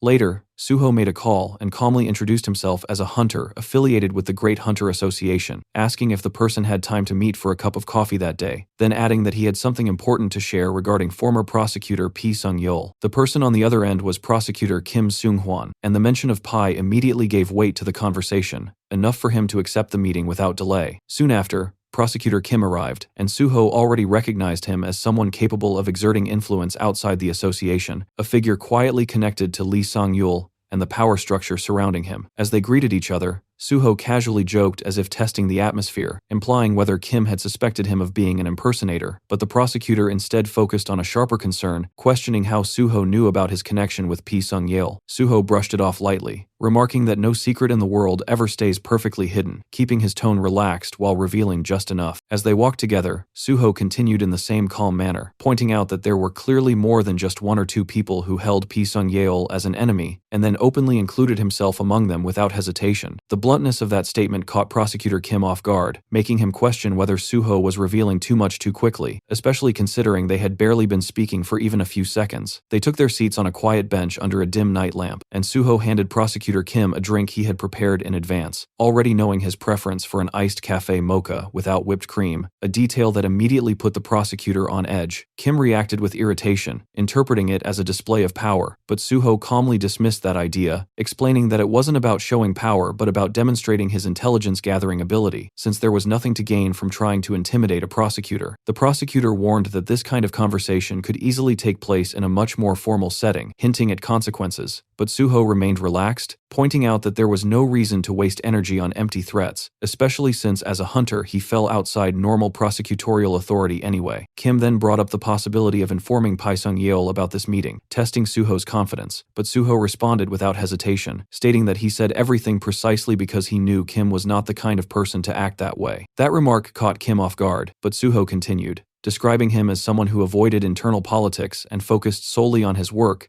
then bluntly adding that it was exactly why he had been manipulated by Pi Sung-yeol. The statement visibly irritated Kim, forcing him to ask what Suho was trying to say, and Suho answered directly that someone like him, who broke because he was too upright, now needed to learn how to fight. In his thoughts, Suho reflected on how Kim had always believed in justice, and once that belief was shaken, it would naturally push him toward collapse, a feeling Suho understood better than most. Suho then shifted the conversation, asking if Kim had seen his interview, and upon confirmation, reminded him that his goal was to eliminate the gates for everyone's sake, but made it clear that no matter how strong a single person was, no war could be won alone. He explained that the country was filled with people who disrupted progress for their own gain, and that Pi Sung-yeol stood as one of the central figures enabling that corruption, controlling the special forces and allowing chaos to persist. Suho revealed his intention to cut off those rotten roots entirely, framing it not as a reckless rebellion, but as reform, even as Kim questioned whether it sounded like a coup. Suho then shared a part of his past, recalling how he lost his family as a gate orphan, and later learned that certain disasters, like the gate shock incident, could have been prevented, but were deliberately neglected by the Great Hunter Association for profit, exploiting land values instead of protecting lives, which led him to see the organization as a place filled with parasites chasing personal gain. Kim questioned whether this was driven by personal revenge,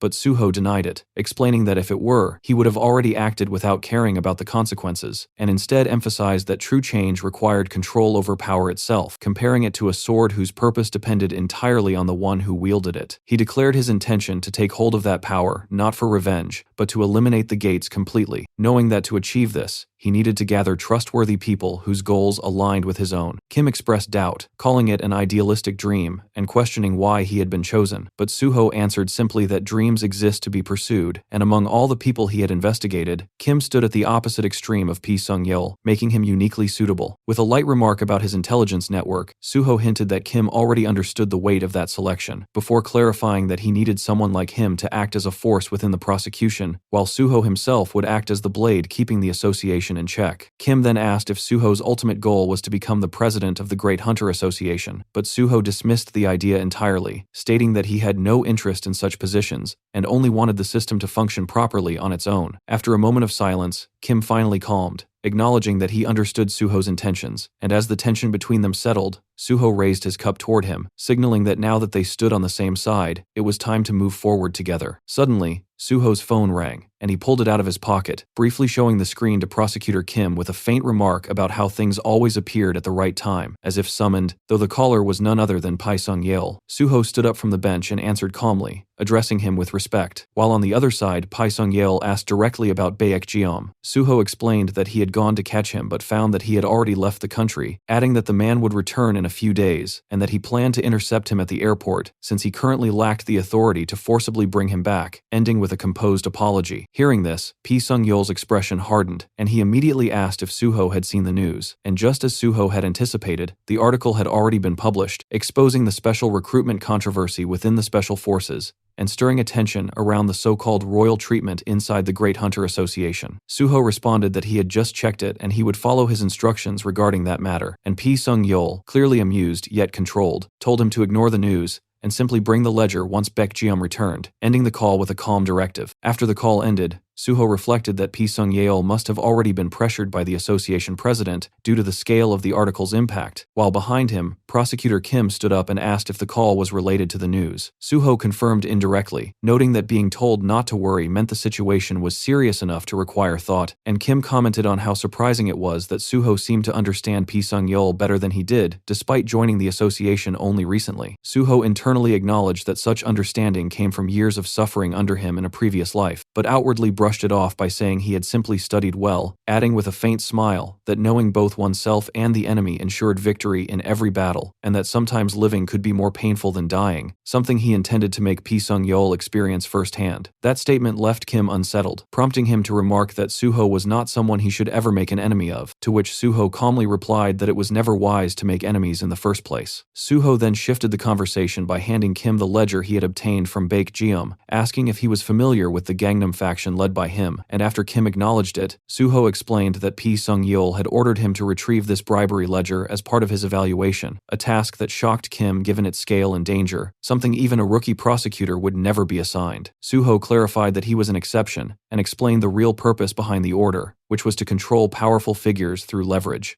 And as Kim flipped through the pages filled with names of police officers, judges, and prosecutors, Suho calmly stated that this was exactly why he was handing it over, asking Kim to handle the prosecution and police side while he managed matters within the association. He advised him not to act immediately but to first build influence and then move to Seoul, explaining that to catch a tiger one had to enter its den, suggesting he select key cases that would strengthen his position, while Suho provided additional intelligence when needed. With a light laugh, Suho casually waved his phone in front of Prosecutor Kim, listing off examples without hesitation, mentioning a guild representative, a corporate executive, even a prosecutor from the Gyeonggi District Prosecutor's Office, making it clear that it didn't matter who the target was because he could investigate them immediately and pass along whatever information was needed. The prosecutor found himself unable to respond, the words simply not coming out as the implications settled in, and instead he remained silent, his thoughts turning inward as a quiet realization formed that the safest way forward was to live carefully and avoid ever becoming someone who stood against Suho.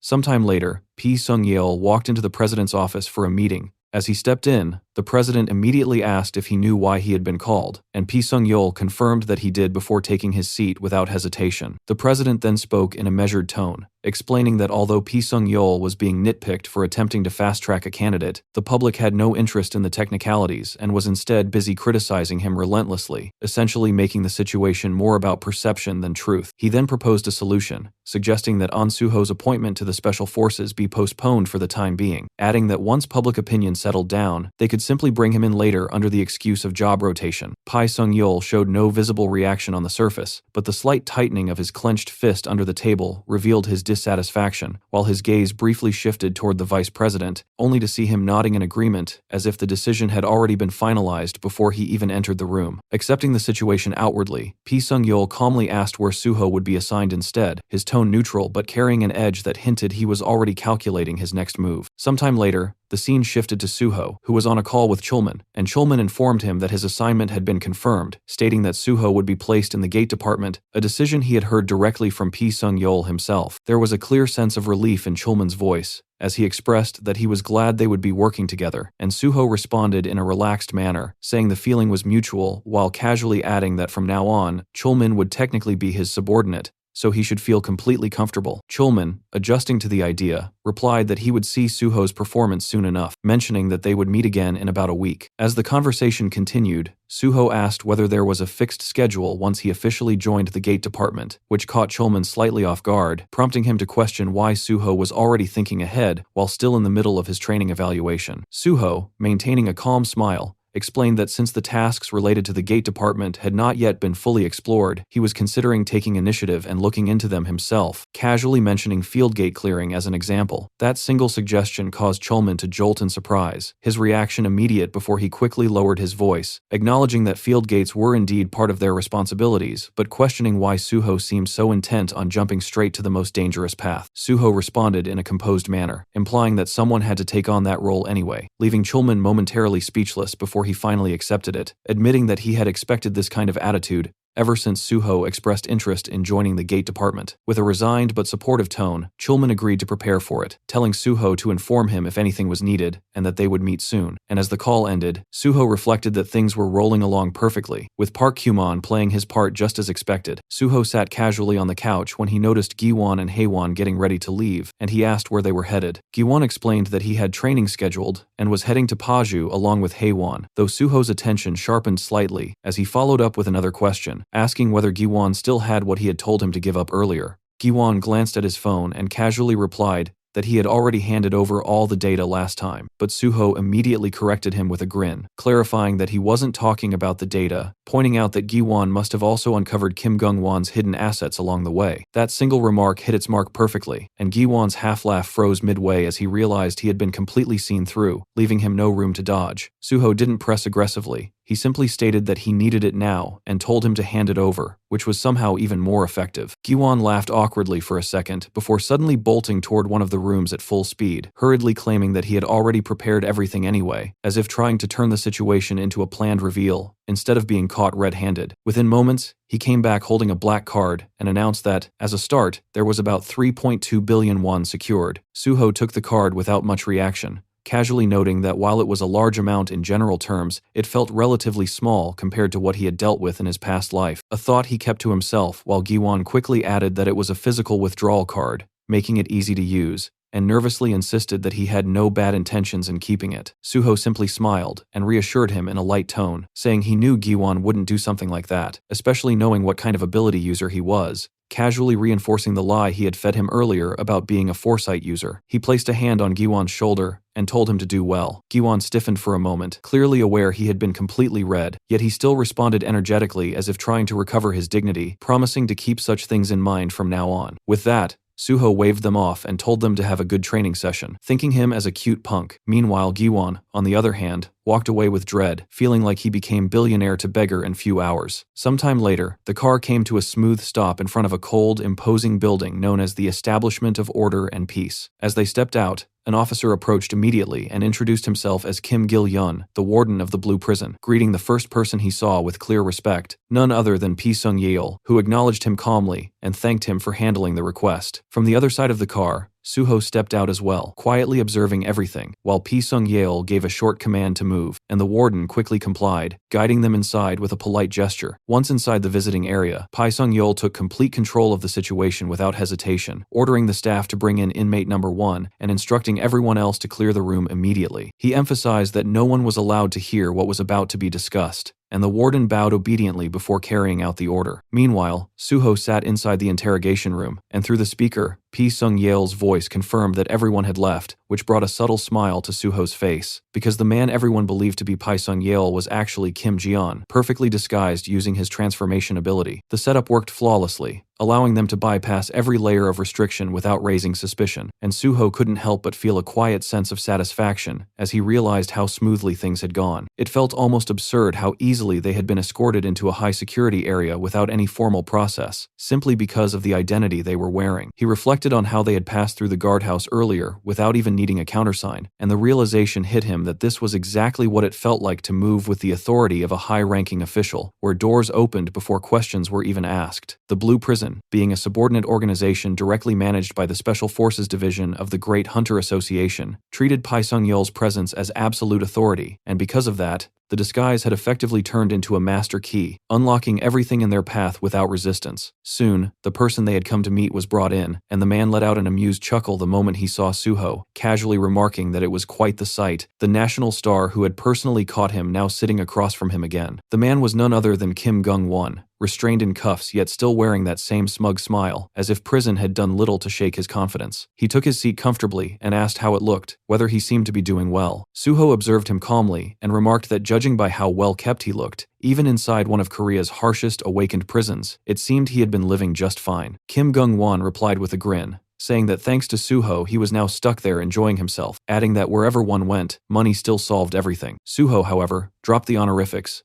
and addressed him plainly as Kim Gung-won, which immediately irritated him, though Suho ignored that reaction entirely and shifted the conversation, asking instead how much of his commission money he had left and advising him to use it carefully. Without hesitation, Suho placed the black card on the table and revealed that all of Gung-won's hidden assets, including the 3.2 billion in cryptocurrency, were already in his possession. He spoke casually, almost like it was a minor detail, adding that since Gung-won still had years left to serve, it would be wiser not to waste what remained, especially considering how much he had already spent showing off inside the prison. That was the moment the confidence on Gung-won's face cracked, and he shot up from his seat, angrily calling Suho a liar and demanding to know how such a thing was even possible. Suho simply responded with a cold, menacing smile, reminding him that he was the same person who had tracked him down when even the Great Hunter Association couldn't locate him, implying that siphoning off a hidden stash like that was nothing in comparison. The weight of those words hit hard, and Gung-won's anger quickly turned into tension as sweat formed and his posture faltered. Suho continued, calmly pressing further by asking how long he thought he could survive in the Blue Prison, a place known for its extremely high inmate mortality rate. That question drained whatever resistance remained, and Gung-won slowly sank back into his seat, his earlier arrogance completely gone as he looked down and finally asked what Suho wanted from him. Suho introduced the idea of a plea bargain, making it clear without unnecessary explanation, and Gung-won immediately understood, asking if he was being told to become an informant. Suho didn't answer directly, instead standing up and taking back the card, stating that if he refused, then this conversation would simply never have happened, and the money would be put to better use elsewhere. That alone was enough to break the last bit of hesitation, and Gung-won quickly changed his stance, agreeing to cooperate and asking for the chance to write everything down. Suho handed him the necessary documents and calmly told him that he would return in an hour or two, expecting the pages to be fully filled by then, before leaving the room without looking back, while Gung-won sat there alone, cursing himself under his breath. As Suho stepped out, his thoughts were already moving ahead, seeing Kim Gung-won not as someone to be saved, but as a resource to be used until there was nothing left, a tool that would be discarded at the right time without hesitation. Outside, Ji-yeon, still disguised as Pi Sung-yeol, asked if the interrogation was finished, and Suho replied that they would deal with Gung-won again later, indicating that this was only the beginning. He then shifted focus and said it was time to meet the next person, and Ji-yeon realized that Kim Gung-won had not been the true purpose of this visit. Moments later, a guard escorted another prisoner into view, a man named Yoo Hyun-chul, and as Suho stood in front of him, he introduced himself calmly as An Suho, from the Great Hunter Association, while internally acknowledging the real reason he was there, recognizing that within this place, he needed more than information. He needed allies, even if they came from the depths of a prison like this. Sometime later, our MC sat across from Yoon Hyun-chul inside the interrogation room of the Blue Prison, the heavy silence between them stretching for nearly 10 full minutes without a single proper response. When Suho finally asked if he planned to stay silent forever, the prisoner replied bluntly that he had no interest in whatever business Suho came for, his tone carrying absolute hostility from the start. Suho quietly shifted the topic and mentioned Yoon Hyun-chul's younger sibling, and the effect was immediate. The calm atmosphere shattered in an instant as Yoon Hyun-chul's expression twisted with rage, his restraint snapping apart as he suddenly stood and drove his fist straight towards Suho's face without hesitation. The attack came with explosive force, but our MC caught the punch effortlessly with one hand, stopping it dead before it could even move an inch further. The big guy glared at him with bloodshot eyes and demanded to know who the hell he was to casually mention his sibling like that. Suho remained completely unfazed and calmly repeated his introduction, stating that he was An Suho, a hunter affiliated with the Great Hunter Association, someone Yoon Hyun-chul had probably already seen on the news by now. But Hyun-chul clearly had no interest in conversation and almost immediately swung his other fist towards Suho again. This time, Suho moved first. In one smooth motion, he activated acupoint strike skill and struck precise points along Yoon Hyun-chul's neck and chest,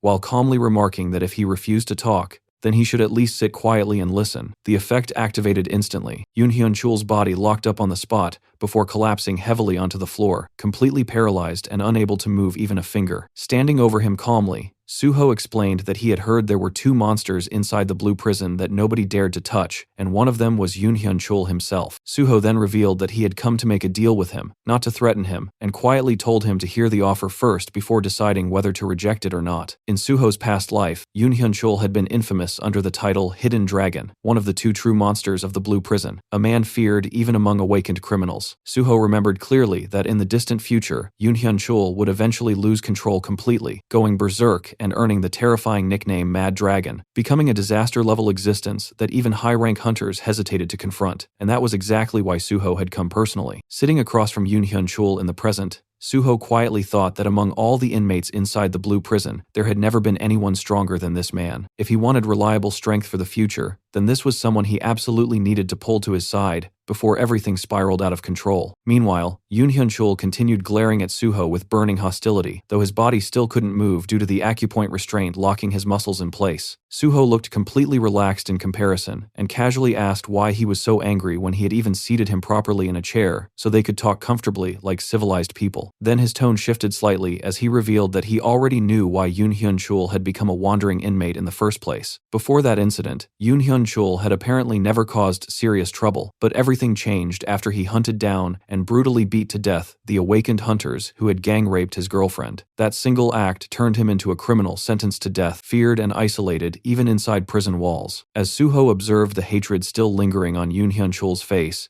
he quietly reflected that if someone actually counted every person crippled or killed by those hands over the years, the number would probably exceed 10 without difficulty. Suho quietly told Yoon Hyun-chul that he did not consider him a bad person at all, because if he himself had been thrown into the exact same situation, he would have done no differently. Then he slowly placed a photo onto the table in front of him and calmly said that he wanted to make a proposal. He asked whether he recognized the place and revealed that it was from Aram Orphanage. After that, Suho stood up from his seat and released the acupoint restraint around Hyun-chul's throat, telling him he should at least be able to speak comfortably now. Then Suho quietly revealed that he knew Yoon Hyun-chul had spent years searching for the younger sister who had been adopted before him after they became adults. Her name was Yoon Hoin-hee, and Suho already knew where she was. Suho explained that Hoin-hee had actually been adopted into a decent family, but after becoming an adult, every member of that family died during the Great Shock, leaving her alone again. Along the way, she got married, but her husband turned out to be complete trash, involved in domestic violence, alcoholism, and recently even gambling. Suho then revealed another photograph showing Hyun-hee's current condition, explaining that her small shop had already collapsed twice because of gate shocks, leaving her buried under massive debt while enduring a miserable life beside a violent husband. Hearing all of that, Yoon Hyun-chul's expression slowly hardened as he finally asked Suho what exactly he wanted from him. Suho calmly sat back down and asked Yoon Hyun-chul to become the king of the Blue Prison. The request immediately confused him, and Suho began explaining that despite the era of catastrophes and awakened criminals, the country still treated inmates lightly because of human rights issues, restricting only a small portion of their freedom. But Suho believed prison was supposed to serve as rehabilitation, not a comfortable shelter for monsters. The prisoner quickly saw through the real meaning behind the words, and bluntly pointed out that Suho simply wanted to use him to control the inmates. Suho honestly admitted that it was true, saying that if Yoon Hyun-chul wanted to call it packaging, then it was packaging. He explained that he was too busy to personally manage the Blue Prison himself, so he wanted someone terrifying enough to rule it properly in his place. And in return, Suho promised he would personally take responsibility for Hoin-hee's future instead. Hyun-chul slowly looked down at the two photographs resting on the table. One showed him and his younger sister as children back at the orphanage, while the other showed Hoin-hee after marriage, exhausted and broken by life. His hands trembled slightly as old memories surfaced in his mind, remembering the promise they once made as children,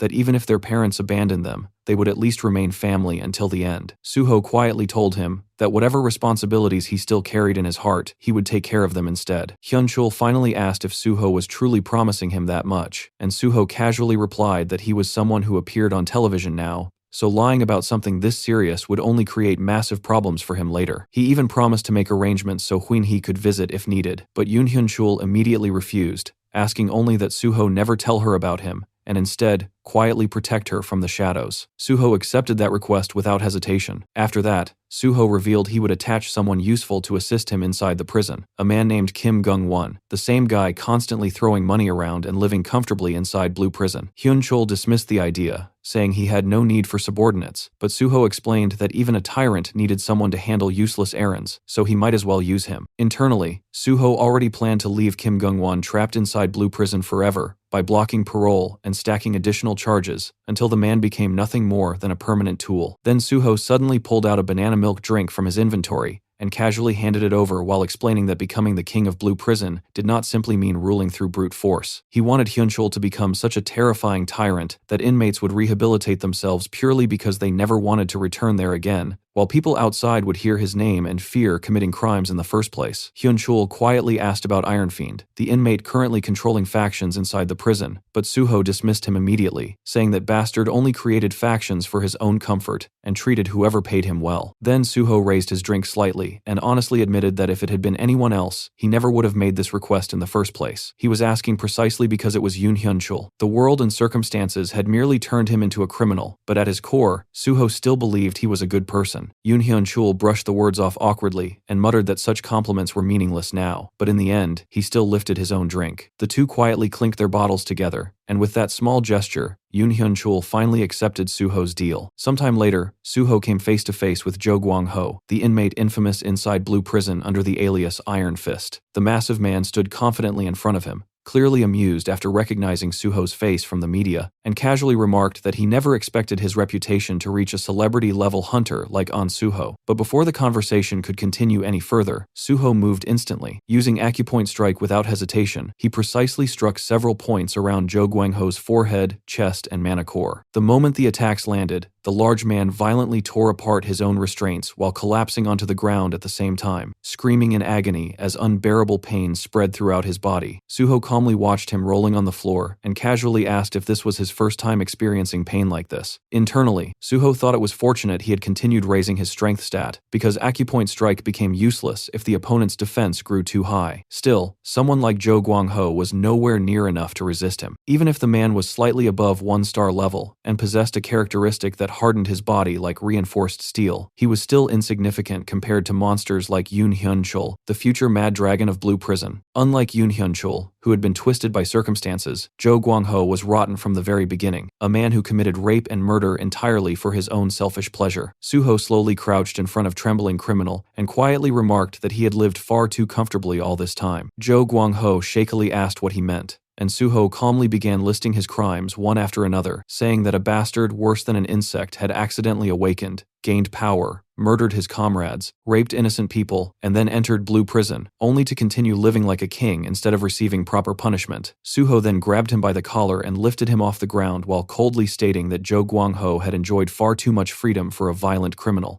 Then Suho activated acupoint strike again. His fingers struck several precise points around Jo Gwang-ho's neck, arms, hands, and legs in rapid succession. Suho calmly explained that from now on, speaking properly, eating comfortably, and even walking around freely would no longer be things he could enjoy. The effect activated immediately. Jo Gwang-ho collapsed helplessly onto the floor, completely paralyzed as panic filled his face. No matter how desperately he tried to move, his limbs refused to respond, and terrified screams escaped his mouth. Suho simply looked down at him with a faint smile, and quietly stated that this was the real punishment for the sins he had committed. Even when Jo Gwang-ho tried to beg for mercy afterward, his mouth barely moved properly anymore. The scene later shifted outside the Blue Prison during the evening, as Suho and Jeon finished their business and calmly walked back toward their car. While moving through the prison grounds, Suho quietly reflected that the vacation period he received from Pisung-yeol lasted roughly 7 days, and for the remaining time, he planned to focus entirely on clearing gates as much as possible.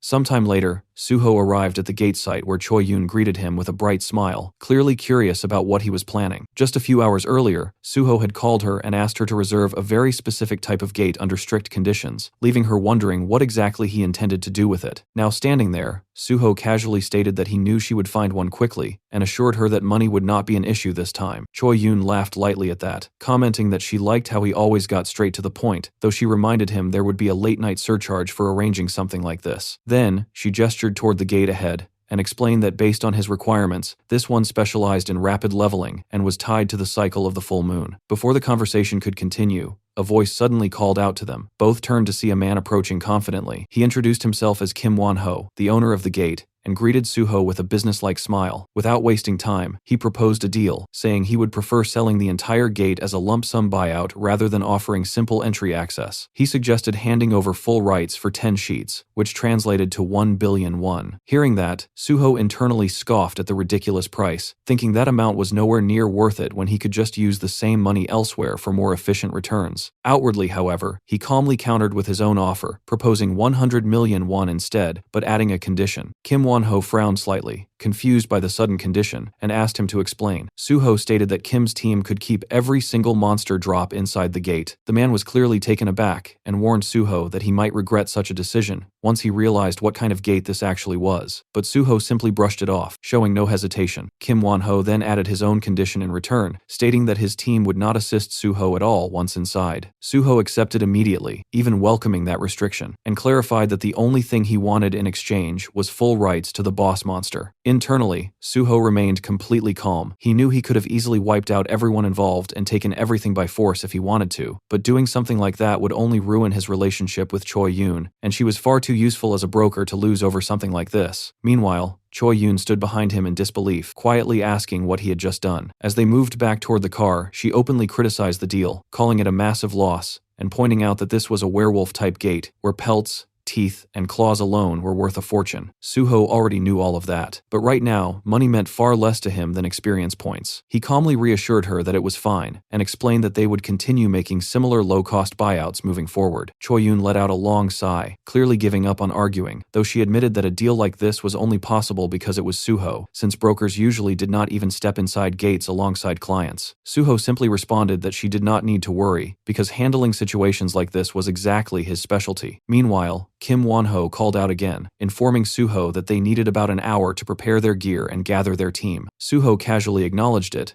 opened the car door, said he would take a quick nap, and told them to wake him once everything was ready. An hour later, Suho finally opened his eyes, only to feel irritation creeping in, as he realized the group had taken nearly 2 hours instead of the promised one. Just as his patience began wearing thin, Kim Won-ho approached him with an apologetic expression, explaining that the preparations had taken longer than expected due to the short notice, and assuring him they were ready to move. Suho brushed it off with a calm but slightly cold remark, stating they would simply make up for the lost time once inside. Without wasting another second, Suho stepped forward and led the group straight into the gate, the others quickly following behind him. As they crossed the threshold, the system window appeared, revealing the gate's name as the Forest of the Full Moon. The conditions were immediately displayed, restricting entry to players below level 99 and limiting the total number of participants to 16. Suho tilted his head slightly as he looked up at the sky, noticing the thick clouds blocking any trace of moonlight despite the gate's name, and he quickly concluded that visibility would be a major disadvantage for everyone else present. At that moment, his system notified him that due to the effects of his original vampire trait, his vision would not be affected by the darkness at all. Suho processed that information calmly, acknowledging that the blood flowing through him made the environment almost meaningless. For a brief second, a thought crossed his mind as he reflected on how he was completely immune to typical vampire weaknesses like crosses, silver, and garlic, making him question whether he even fit the definition of a true vampire anymore. But he quickly dismissed it, since the practical benefits were all that mattered. Turning toward the group, Suho gave a clear instruction to hold their positions